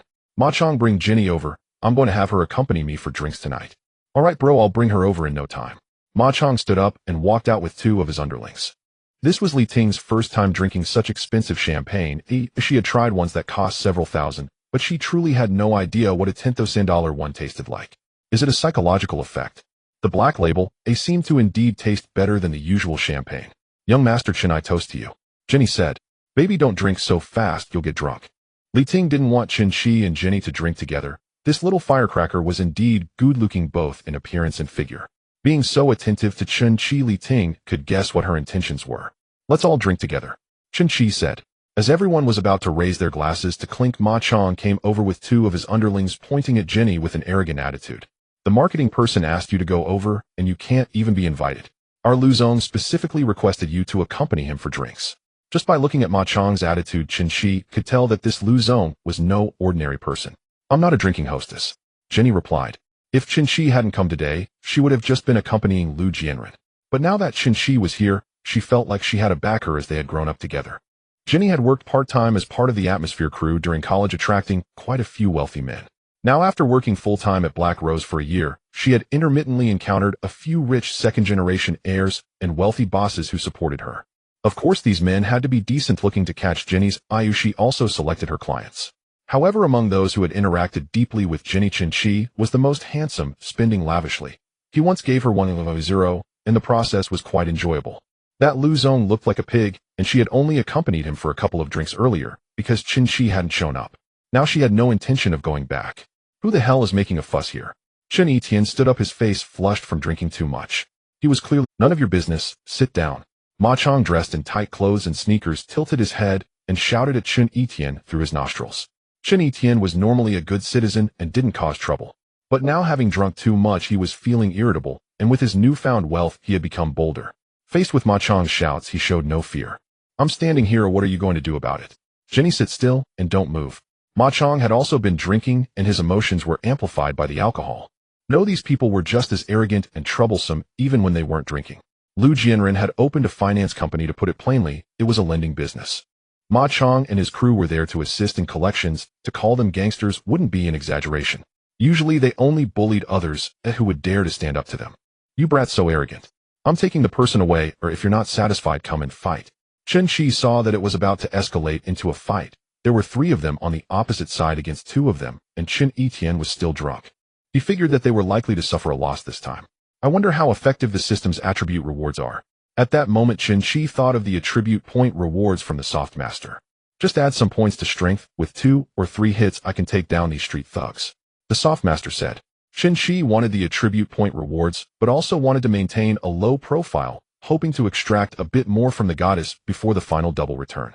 But one cannot have both fish and bear's paw. Chen Qi decided to prioritize the double return for now. "Baby, hold Chen Etienne back if it really turns into a fight." Li Ting looked a bit anxious. Bars were indeed places where trouble erupted every few days. "Everyone, let's talk it out." Xiao Xiao came running with security. He had come at Chen Qi's request. "Customers, is it okay for Ginny to drink here first, and then go to A03 later?" "No, she needs to go now." Ma Chong's attire and behavior were very displeasing to Chen Qi, looking like a gang. Chen Qi stood up. "She said she wanted to drink here. Do you plan to force her?" Chen Qi had remained silent until now, and Ma Chong had thought the gold master here was Chen Etienne. "Who do you think you are to speak here? Get lost." Chen Qi had never liked Ma Chong, and now that he had been arrogantly insulted, he could no longer tolerate it. "Dare to insult my brother." Chen Etienne, hearing Ma Chong insult Chen Qi, immediately felt his blood boil and stepped on the table ready to confront Ma Chong. Ma Chong picked up the ace of spades from the table, intending to smash it against Chen Qi's head. A chill ran through the crowd. With a loud bang, the wine bottle shattered. Zhou Leishan executed a flying kick, swiftly shattering the wine bottle in Ma Chong's hand. Wine spilled everywhere, creating a chaotic scene, and several girls from the atmosphere group screamed. "Damn it, even a little security guard dares to interfere. Let's take him down." The 3 street thugs prepared to first deal with the security guard before targeting Chen Etienne. One of the younger brothers charged at Zhou Leishan, while Ma Chong feigned an elbow strike. Zhou Leishan struggled free, the summer security uniform bursting open as he exerted his strength.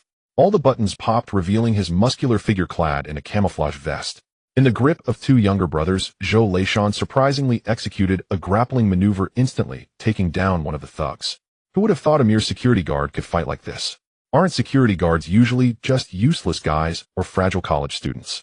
If you're this capable, why are you wasting your time as a security guard? But Ma Chong, being a man of the streets, still had a ruthless streak in him, and he grabbed another bottle.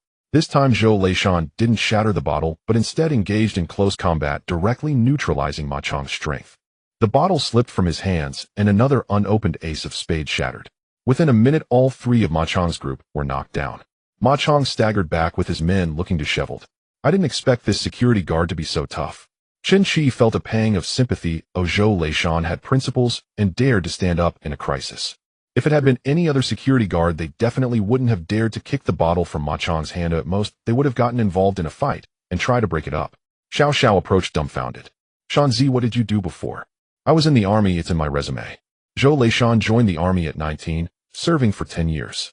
Had it not been for his mother's declining health, he wouldn't have chosen to retire. After leaving the military, he regretted it a bit. He found it hard to fit into society and struggled to find, but being able to stay with his mother every day, even as a security guard, he had no complaints. That's enough for today, just a day wake up from the alcohol, and I'm off. Chen Qi remarked. After the commotion, Chen Etienne was about sobered up. If it hadn't been for the security brother, I would have been in trouble. At that moment, the beaten Ma Chong returned with Lu Jianren. Lu Jianren was 180 centimeters tall and weighed 180 kilograms, a burly figure with a round face and big ears, clearly tough to fight. Damn it, how dare that little security guard touch my guys? He should inquire about my reputation in the underworld. Chen Etienne, now sober, felt less brave than before. Seeing the other side still causing trouble, he shouted, I'm recording this. If you dare to lay a hand, I'll call the police immediately. Lu Jianren snorted coldly. Trying to scare me. I'm afraid of you. I'm just a grandson. In the underworld, getting into fights and ending up in a detention center was commonplace.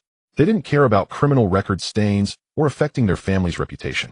Lu, it's a misunderstanding, a misunderstanding. Xiao Xiao rushed forward to mediate, fearing the situation would escalate. Misunderstanding my ass, this is what you call a misunderstanding. Lu Jianren shoved Xiao Xiao aside, pointing at the three beaten men. It was embarrassing, of 3 against 1, and they still lost. Couldn't they fight? Zhou Leishan, as a mere security guard, how dare you hit a customer? Kneel down and apologize to Lu. Otherwise you're fired. Lu Jianren's marketing representative came over without discerning right from wrong, blaming Zhou Leishan. This is why I find it hard to work. I can't fit into this society. But he didn't want to lose this job either. Zhou Leishan worked 2 jobs from 9 a.m. to 5 p.m. at a supermarket as a stock clerk, earning $4,000. But he didn't want to lose this job either. Zhou Leishan worked 2 jobs from 9 a.m. to 5 p.m. at a supermarket as a stock clerk, earning $4,000. Though not high, as long as he did his job, while he wouldn't have to interact with others, which he liked. After work, he still had time to buy groceries and cook for his mother. At 8 p.m., he worked as a part-time security guard at Black Rose, finishing at 3 a.m., earning $6,000, which was higher than his stock clerk job. Although it seemed that he had little sleep with 2 jobs, Zhou Leishan didn't feel tired. He even felt it was easier than when he was solely selling insurance. He was quite satisfied with the balance he maintained in his current life. If he lost this job at Black Rose, finding something similar would be difficult. He had seen many night jobs, but the schedules didn't align. Night unloading jobs, for example, worked from 6 p.m. to 6 a.m. Only Black Rose's job perfectly matched his daytime work. Chen Qi noticed Zhou Leishan's concerns. What's so bad about a security job? The brother stepped up to help, embodying righteousness. Come work at my company. I'll make you a supervisor with a monthly salary of 2,000. If someone else said this, Zhou Leishan might hesitate, but he had dealt with Chen Qi twice. The first time, Chen Qi and Chen Etienne got out of a Maybach and were stopped by Zhou Leishan because they were carrying barbecue. Xiao Xiao even said Zhou Leishan was blind to the grate, but Chen Qi told him not to blame, it was all work. The second time was tonight. Chen Qi had switched to a Ferrari. With such strength, it was normal for his family to have a company, and offering a monthly salary of 2,000 wasn't exaggerated. Chen Etienne chimed in. Brother security, our chairman Chen keeps his word. The 2,000 monthly salary will definitely not be less. Chen Qi could easily offer an annual salary of 8,000. What was 2,000? Lu Jianren grew increasingly angry, thinking they were not just fighting, but also conducting on-site recruitment. Damn it, is Ma Chong dead? If not, come at me. Zhou Leishan, having heard Chen Qi's words, no longer held back and assumed a fighting stance. Lu Jianren led his 3 henchmen ready to confront Zhou Leishan. Suddenly, the bar's music stopped, and the colorful lights were replaced with ordinary fluorescent lights. Baby, I just called the police. Li Ting whispered to Chen Qi. Well done. With Zhou Leishan around, they were already secure, and wouldn't suffer losses. However, if it escalated, bloodshed was inevitable. Just now Zhou Leishan had merely taken them down without resorting to excessive force. 3 police officers approached. Now the music had stopped and the lights returned to normal. Seeing the officers in uniform approach, Lu Jianren's mind calmed. What's going on? Is this a brawl? The officer asked. Jenny said, No, it was them ganging up on just one person. This incident could be said to have originated from her. Chen Qi ignited the fire, and Zhou Leishan took action. Where did they hit him? Officer, look who looks like they've been beaten, Ma Chong said. The officer wasn't blind as Zhou Leishan was unscathed, while Ma Chong and his companions clearly looked like they had been beaten. Lu Jianren didn't want to go to the police station. If he had won spending a couple of days, there would still be glorious. But he couldn't accept that his 3 henchmen had lost. Such a situation was unacceptable. Officer, it's a misunderstanding. It was too dark in the bar and my brothers accidentally fell. Chen Qi wasn't sure what Lu Jianren was thinking, but since he didn't want to go to the station, that was even better. They didn't want to make things complicated. Officer, it's a misunderstanding, but no one was fighting. Chen Qi, Li Ting, and the others all looked at Chen Qi as the leader on their side, since Chen Qi said so the matter would be settled. Both parties claimed to be fine and no one was injured. Since Ma Chong and his companions had shown restraint against Zhou Leishan, they only suffered minor scrapes from hitting the ground. The police gave both parties a verbal warning before leaving the Black Rose. Lu Jianren made a threatening remark as he departed. I remember all of you, be careful in the future. In response to Lu Jianren's threat, Chen Qi retorted, You should tell your lackeys to be careful instead, lest they trip over themselves again. Damn it. Ma Chong cursed. Let's go, Lu Jianren said coldly. Bring people to guard the bar, or once that security guard is off duty, take care of him. The bar returned to its lively atmosphere of lights and drinks. The cleaning lady was tidying up B03, while Chen Qi and his companions headed to A03. I'm really sorry. If it weren't for me, this wouldn't have happened. Jenny said, It has nothing to do with you. Those guys act like a gang, but it's unpleasant to watch. In the past, Chen Qi had been a poor coward without power or background. He certainly wouldn't dare provoke thugs or street scoundrels fearing retaliation. Now he had no such fears. With a bit of money, he could hire a few retired special forces. If Lu Jianren dared to bother him, he would beat him senseless. Brother Security, what's your name? Chen Qi asked. Zhou Leishan, as in thunder. Brother Zhou, about what I mentioned earlier, coming to work for my company. I'm serious. Mr. Chen, may I ask what your company does? It's an e-commerce business focused on women's clothing. Zhou Leishan displayed a hesitant expression. Mr. Chen, thank you for your kind offer, but I know nothing about that field and might not be up to the task. I really can't grasp anything online. I can only do some physical work like being a security guard or moving goods. It's fine. A brother Zhou can come to my company and we will arrange something. You won't be unemployed and the salary will be guaranteed at 2000. Mr. Chen's great kindness will not go unthanked. If I can assist in any way in the future, I will certainly take the lead. Chen Qi said, Come by tomorrow and let Chen Qi arrange things for you at the company. Sure, but can I come a bit later? I need to inform my current workplace. Aren't you working here? I have another job during the day stocking shelves at a supermarket. Chen Qi interjected upon hearing this. Brother Zhou, you've done stocking. That's great. If our warehouse is looking for a supervisor right now. Really? Chen Qi asked. Yes, Cheesy, didn't you ask me to supplement the staff and implement a full double weekend? Chen Qi continued. Brother Zhou, I'm not just boasting to you.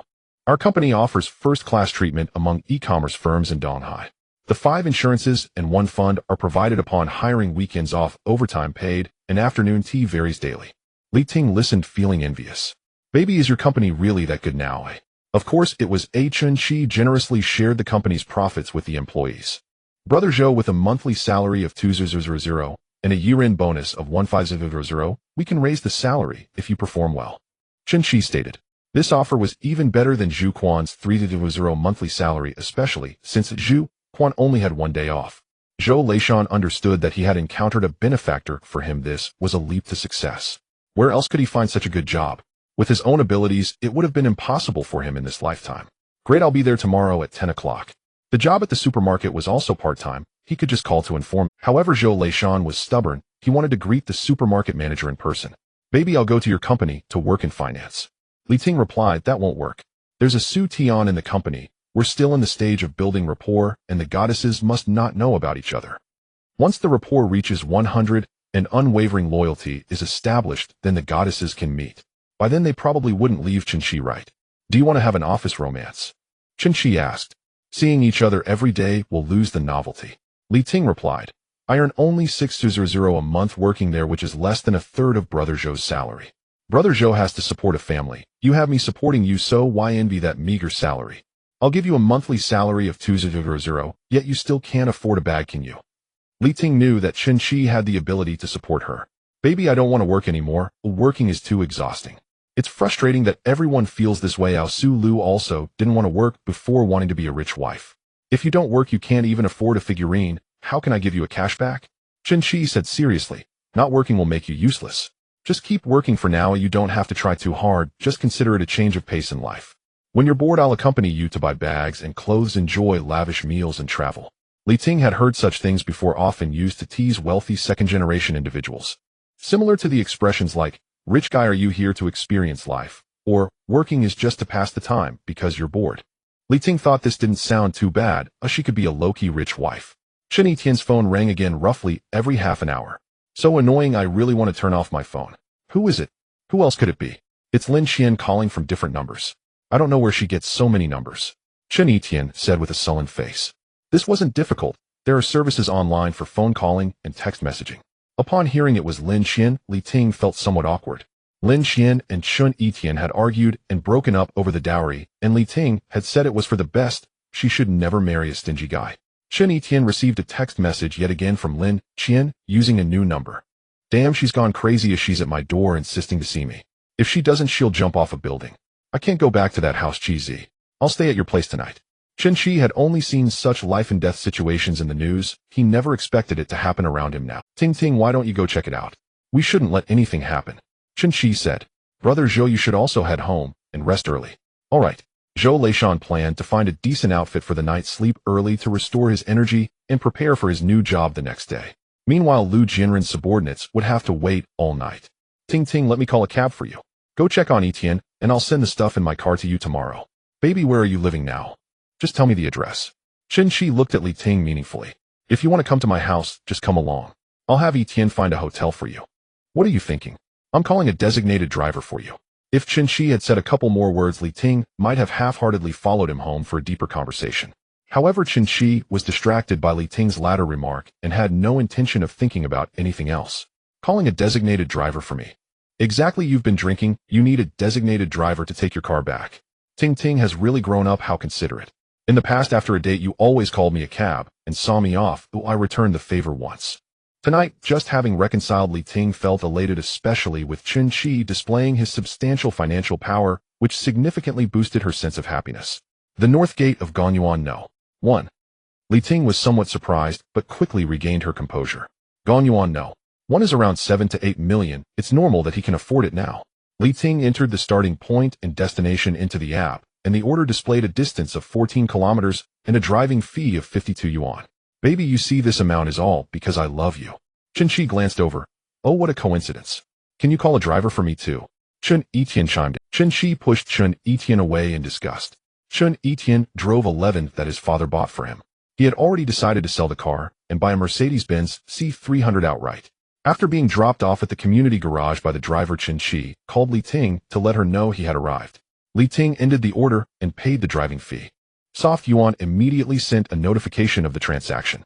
Received 52 Soft Yuan coins cashback of 520 Huaxia coins. Feeling good today, Li Ting racked up points of 380 Yuan Spider-Man figurine, 680 Yuan Helena, cleansing milk, and 52 Yuan for the driving fee. On the first day of their reunion, Chen Etienne made 4532000. Chen Etienne was an external vehicle and could not enter Yuan 1, but Chen Qi had given the security guard a pack of cigarettes in advance. Chen Etienne was smoothly allowed to enter. Please take a moment to evaluate my service. Thank you for using Neoma driving service. Goodbye. Thank you for your hard work, driver. The driver was packing up his folding bike, preparing to leave. Chen Qi received a call from Li Ting. Baby, is Chen Etienne beside you? Lin Xian is very upset and really wants to jump off the building. Ooh, we can't stop her. This Lin Xian is really troublesome, causing such a scene late at night. Must have watched too many Qionyao dramas. Got it, I'll bring him over. Chen Qi hung up the phone, called the departing driver, and also made a call to 100. Driver, go to Changtai Jingyuan, I'll transfer you 100 in cash. A doubled price for such a short distance, such a good order, only a fool wouldn't accept it. Okay sir, then I'll put the folding bike back. No need, I won't be driving this one. The 488 can only fit 2 people, so they took Chen Yishan's Levin to Changtai Jingyuan. Cheesy, I really don't want to see her. Look how chaotic she is, it's too scary. I didn't tell you to go back to her, Chen Qi replied. Then why go to see her? She had an incident at your doorstep, it wouldn't be good. You should go stabilize her and get her away. 20 minutes later the two arrived at Changtaijing Yuan, where the police had already arrived before them. Trying to reason with a crazy person like Lin Qian was pointless. Chen Qi had to let the police handle it. Did you call the police? Chen Etian was stunned. Yeah, you can't handle this, so we need help from the police. Lin Qian was lying at the entrance of Chen Yishan's home, wailing loudly. The neighbors around were kept awake by her noise, and one by one they came to watch. She was unashamed, crying her heart out, but it made Li Ting, who came to comfort her, quite awkward. Qian Qian, I'm not going back, I want to see Chen Etian. I want to get back together. Lin Qian cried bitterly. Anyone who didn't know would think something terrible had happened between them. Miss, if there's an issue we can talk at the station. Making such a scene here is disturbing the peace. Chen Etian returned home and saw a rogue sitting at the door, instantly feeling his scalp tingle. Chen Etian. Lin Qian saw Chen Etian coming out of the elevator and immediately rushed towards him. Officer, protect me. Chen Etian hid behind the police officer. Chen Etian, you promised to marry me. You ungrateful wretch. With those words, the onlookers immediately assumed that Chen Etian was a scumbag who abandoned Lin Qian. Don't talk nonsense. We broke up normally. I haven't done anything to wrong you. Lin Qian began to embellish her story, portraying herself as the deeply loving one while painting Chen Etian as heartless. Is 28. Ate a lot for a betrothal gift. You have $1 million in savings, and you won't even part with this little money. Isn't that just playing with me? Why is it suddenly 28? 8. You said it was 68800 before. I've already lowered the betrothal gift. What more do you want? Lin Qian had been stimulated that night. She saw the photos Li Ting sent of her Chanel bag and a luxurious meal at Socrates. She thought to herself that Li Ting was already enjoying life after getting back with Chen Qi. Although Chen Etian couldn't compare to Chen Qi, his current situation was also twice as good as before. He had $1 million in hand and had bought a house outright. In Jianing, he also had another one, and his parents had another $1 million. Chen Etian was good and devoted to her whole life, would surely be good in the future. Even if the betrothal gift was a little less, they could slowly get money from him after marriage. Even if it's 2800, I still won't get back together with you. Chen Etian, you're inhumane. You owe me for 2.5 years of youth. Chen Qi couldn't bear it any longer. He knew better than anyone how Chen Etian treated her. How could she shamelessly say such things? You brain. Chen Qi nearly cursed it out loud in front of the police, calling Lin Qian a simpleton. He suddenly understood how Principal Wang felt. When speaking freely online, celebrities had to be cautious even when tweeting. Principal Wang dared to speak bluntly. He was a businessman who didn't rely on looks for a living, with a family fortune in the hundreds of billions. What was there to be afraid of? Chen Qi also realized that he had become bolder in speaking lately. Perhaps this was the confidence brought by money. However, in front of the police, he still needed to restrain himself. Making a scene doesn't do you any good. Chen Qi, you won the lottery. Why don't you give Chen Etian a little more? Isn't he your brother? Chen Etian gritted his teeth, holding back the urge to hit Lin Qian. Chen Qi had already treated him well enough. He was genuinely worried that Chen Qi might overthink things due to Lin Qian's chaotic remarks. Of course I'll give, but you won't spend a single cent of it. Does that irritate you? Chen Qi replied. Lin Qian became even more agitated, practically ready to perform a full spin on the ground. Baby. Li Ting saw her sister was quite upset and couldn't help but say something. Chen Qi, for Li Ting's sake, didn't continue to provoke Lin Qian. Officer, which station are you from? We are leaving now. If that woman wants to cause a scene, let her continue. If she stops, we can talk at the station. Chen Qi left the mess to the police. If Lin Qian truly wanted to jump off a building, the police would stop her. Let's hurry and go. Is it not letting anyone sleep? Don't be crazy, you've never seen such a shrew. Officer, please take her away quickly. Half an hour later, Lin Qian was finally taken to the police station. As soon as she entered the office, her mind cooled down. At the police station, the officers mediated and counseled for an hour, and by 1 o'clock in the morning, everyone finally came out. Lin Qian was completely disheartened. She gained nothing. Regretting breaking up over the 68800 betrothal gift, she now lamented her past decisions. With her conditions, finding a boyfriend who had 2 houses and $2 million in cash was basically relying on luck. Meanwhile, it was a simple task for Chen Etian to find a girl with conditions similar to Lin Qian's, or even much better. Chen Etian returned home, while Chen Qi took Li Ting back. Baby, if you want to talk about Lin Qian, let's change the topic. Lin Qian was still a longtime sister of Li Ting. The fact that Lin Qian ended up in such a situation was mainly her own fault. But now Li Ting felt a sense of sorrow for the fate of a companion. Baby, you won't abandon me, will you? Why would you think that? I still want to buy you a big house, a big gold chain, and a big diamond ring. Upon hearing about those purchases, Li Ting felt less sorrowful. The two sat in the back seat of a special car hand in hand, the atmosphere quiet and tender. Upon arriving at Li Ting's neighborhood, she suddenly said, "Baby, it feels like before when you took a taxi to send me home, only this time the car is more luxurious. Don't dwell too much on the past, think more about the future. Good days are just beginning." This was said to Li Ting, but also a reminder to Chen Qi himself. Li Ting's affection level increased by 1, current level 61. Be careful on your way back, message me when you get home. Got it. Returning to apartment 1, it was already 1:50 a.m. After a quick shower, Chen Qi went to sleep. Last night's events were quite taxing on the mind, and Chen Qi didn't wake up until 9:30 a.m. Zhu Quan arrived at the garage punctually at 9, waiting for Chen Qi, who hadn't come down. Zhou Leishan arrived at the company, but hesitated at the door. He called Chen Etian, who came out to take him to the HR department for onboarding. Initially, everything was going smoothly, but Chen Etian informed the finance department's manager Chui that Zhou Leishan's position was warehouse supervisor with a salary of 2,000. Manager Chui had reservations. As Chen Yishan's trusted aide, they wouldn't complain if he offered a monthly salary of 5,000. But why should Zhou Leishan receive 2,000 as a supervisor, which was the same as the other managers? Manager Chui suspected that Chen Etian was bringing people in recklessly. Such indiscriminate salary offerings could significantly increase the company's personnel costs. He feared the company would go bankrupt. Manager Chun am not authorized to discuss the details of salary negotiations. I only ensure salaries are paid on time. However, isn't 2,000 a bit excessive for a warehouse supervisor? The current supervisor only earns a base salary of 8,000. If Manager Zhang from the warehouse finds out, it wouldn't look good. He earns 2,000, and a new supervisor is getting the same.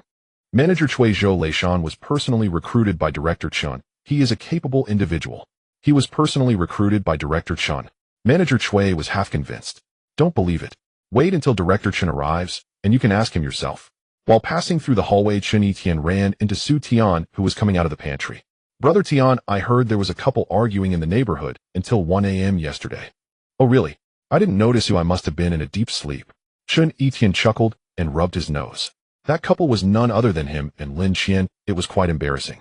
By the time Chen Qi arrived at the company, it was nearly 11 a.m. and Manager Chui immediately went to the chairman's office.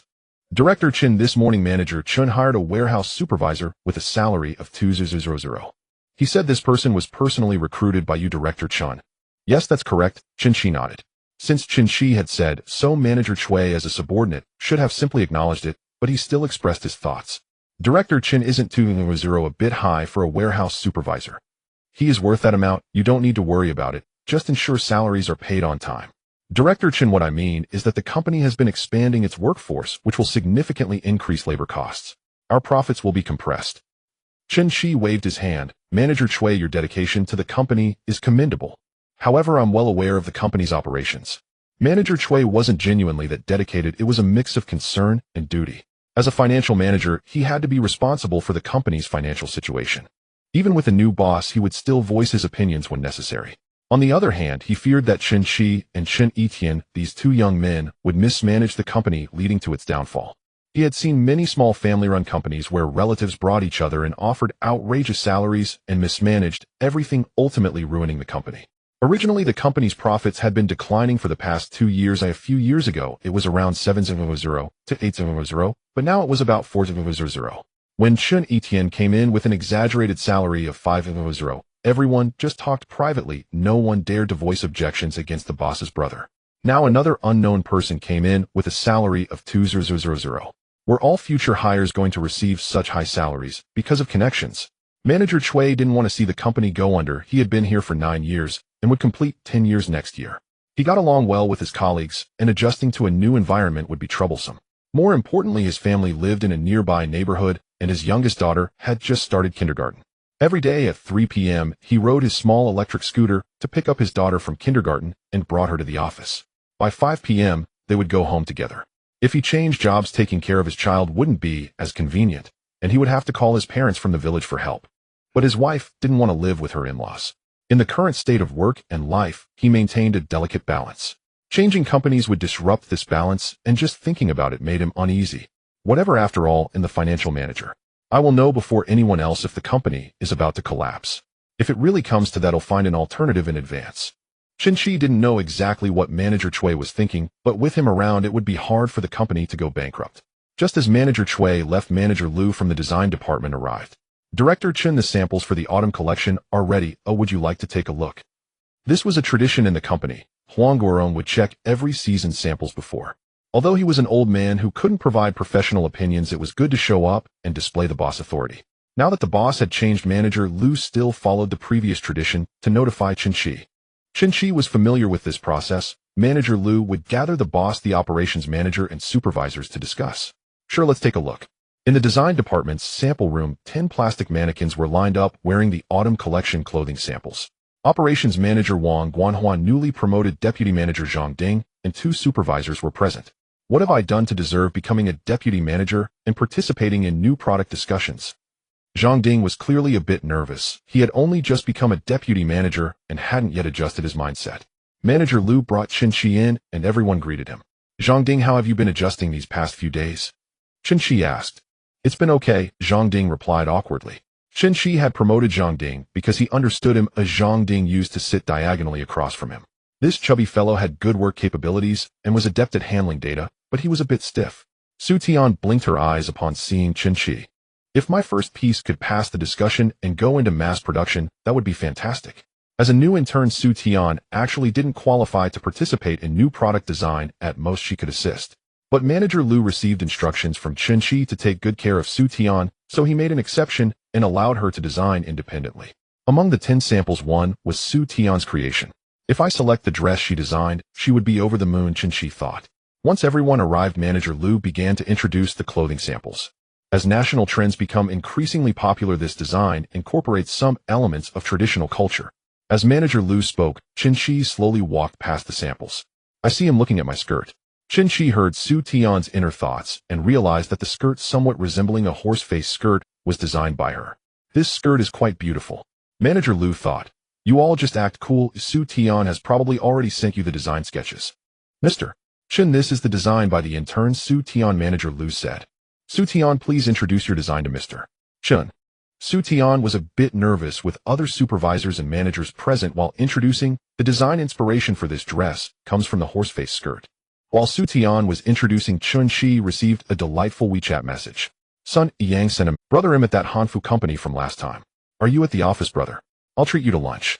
Chen Qi, I am. What made you think of treating me to lunch? It can't be Longfeng Building, right? Longfeng Building's card is funded by you, brother, so that wouldn't count as treating me to lunch. I received another business deal yesterday and wanted to share it with you. Looks like you made some money, then we should celebrate. Speaking of income, Sunny Yang is currently the most impressive among the goddesses. After receiving 2 large tips from Chen Qi, her popularity skyrocketed. The income from live streaming tips along with business deals easily amounted to over 100,000. If she treats it, would definitely be upscale and expensive. Su Tian finished her design introduction, but Chen Qi hardly listened. His mind had already flown to Sunny Yang. Chen Qi said perfunctorily, not bad, not bad.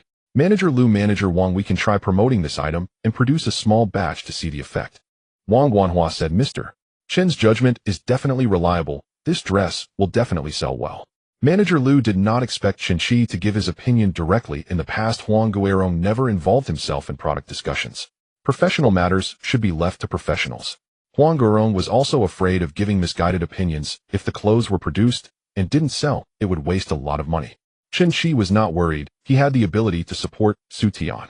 A batch of goods only cost tens of thousands. He had plenty of money to experiment. Su Tian's affection level increased by 2, now at 29. This is just like the plot of the urban workplace dramas I watch. He is too indulgent. Su Tian understood that Chen Qi was helping her in his capacity as a boss, giving her opportunities and paving the way for her. You all continue. Oh, I have something to attend to, Chen Qi said. As he left, Chen Qi sent a message to Su Tian. Su Tian was greatly encouraged and full of motivation.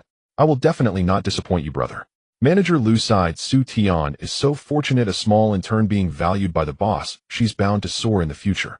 He still needed to maintain a good relationship with Su Tian to prevent her from whispering in the boss' ear and getting him the manager replaced. Little Su, you need to revise this design draft. I will help you review it later. Thank you, Manager Lu. Su Tian felt that the workplace wasn't that terrifying. Her colleagues were very friendly and the leadership was quite caring for her. The other colleagues could only envy her. Their design drafts would only receive a single word from the manager, revise, and there was no manager personally helping them with revisions. On the way out, Chen Qi ran into Chun Etian, who was interviewing candidates. Are there many applicants lately? Yes. We offer 2 days off a week, 5 insurances, and 1 fund and overtime pay. Just these 3 benefits already surpass 90 of e-commerce companies in Donghai City. The base salary needs to be a bit higher. It should be comparable to the treatment in Magic City and Pengcheng. Chen Qi said, "Take it slow. We will make the company a well-known enterprise in Huaxiao in the future.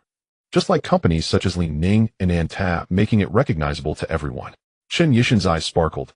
"Qi, this is quite a big vision, but I love it. For a small company with an annual profit of around 4 million, wanting to reach a market value of hundreds of billions or even trillions is indeed a bit wishful thinking. What big vision? Am I that kind of person? We are doing real work." "Ha ha ha," Chen Tian said. "How's Zhou Leishan doing?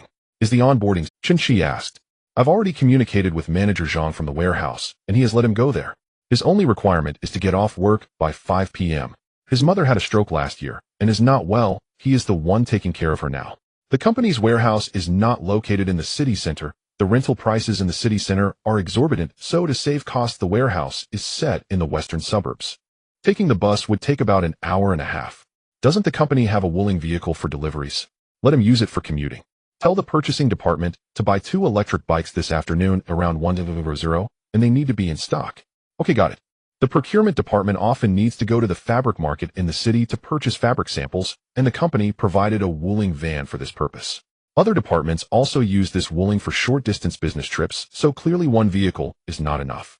10 minutes later, Chen Qi arrived at the office building where the Hanfu company was located last time.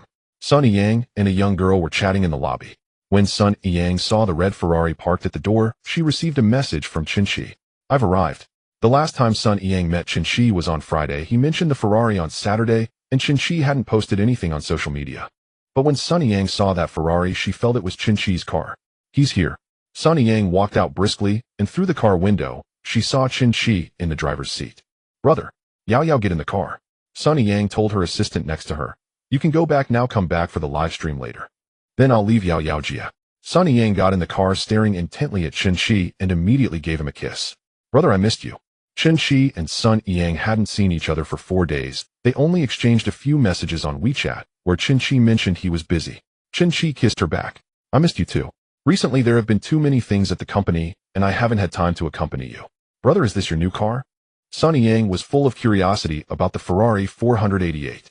"Yeah, I just picked it up a couple of days ago. I brought Yao to be the first to sit in the passenger seat." "Really? But why do I smell perfume in the car?"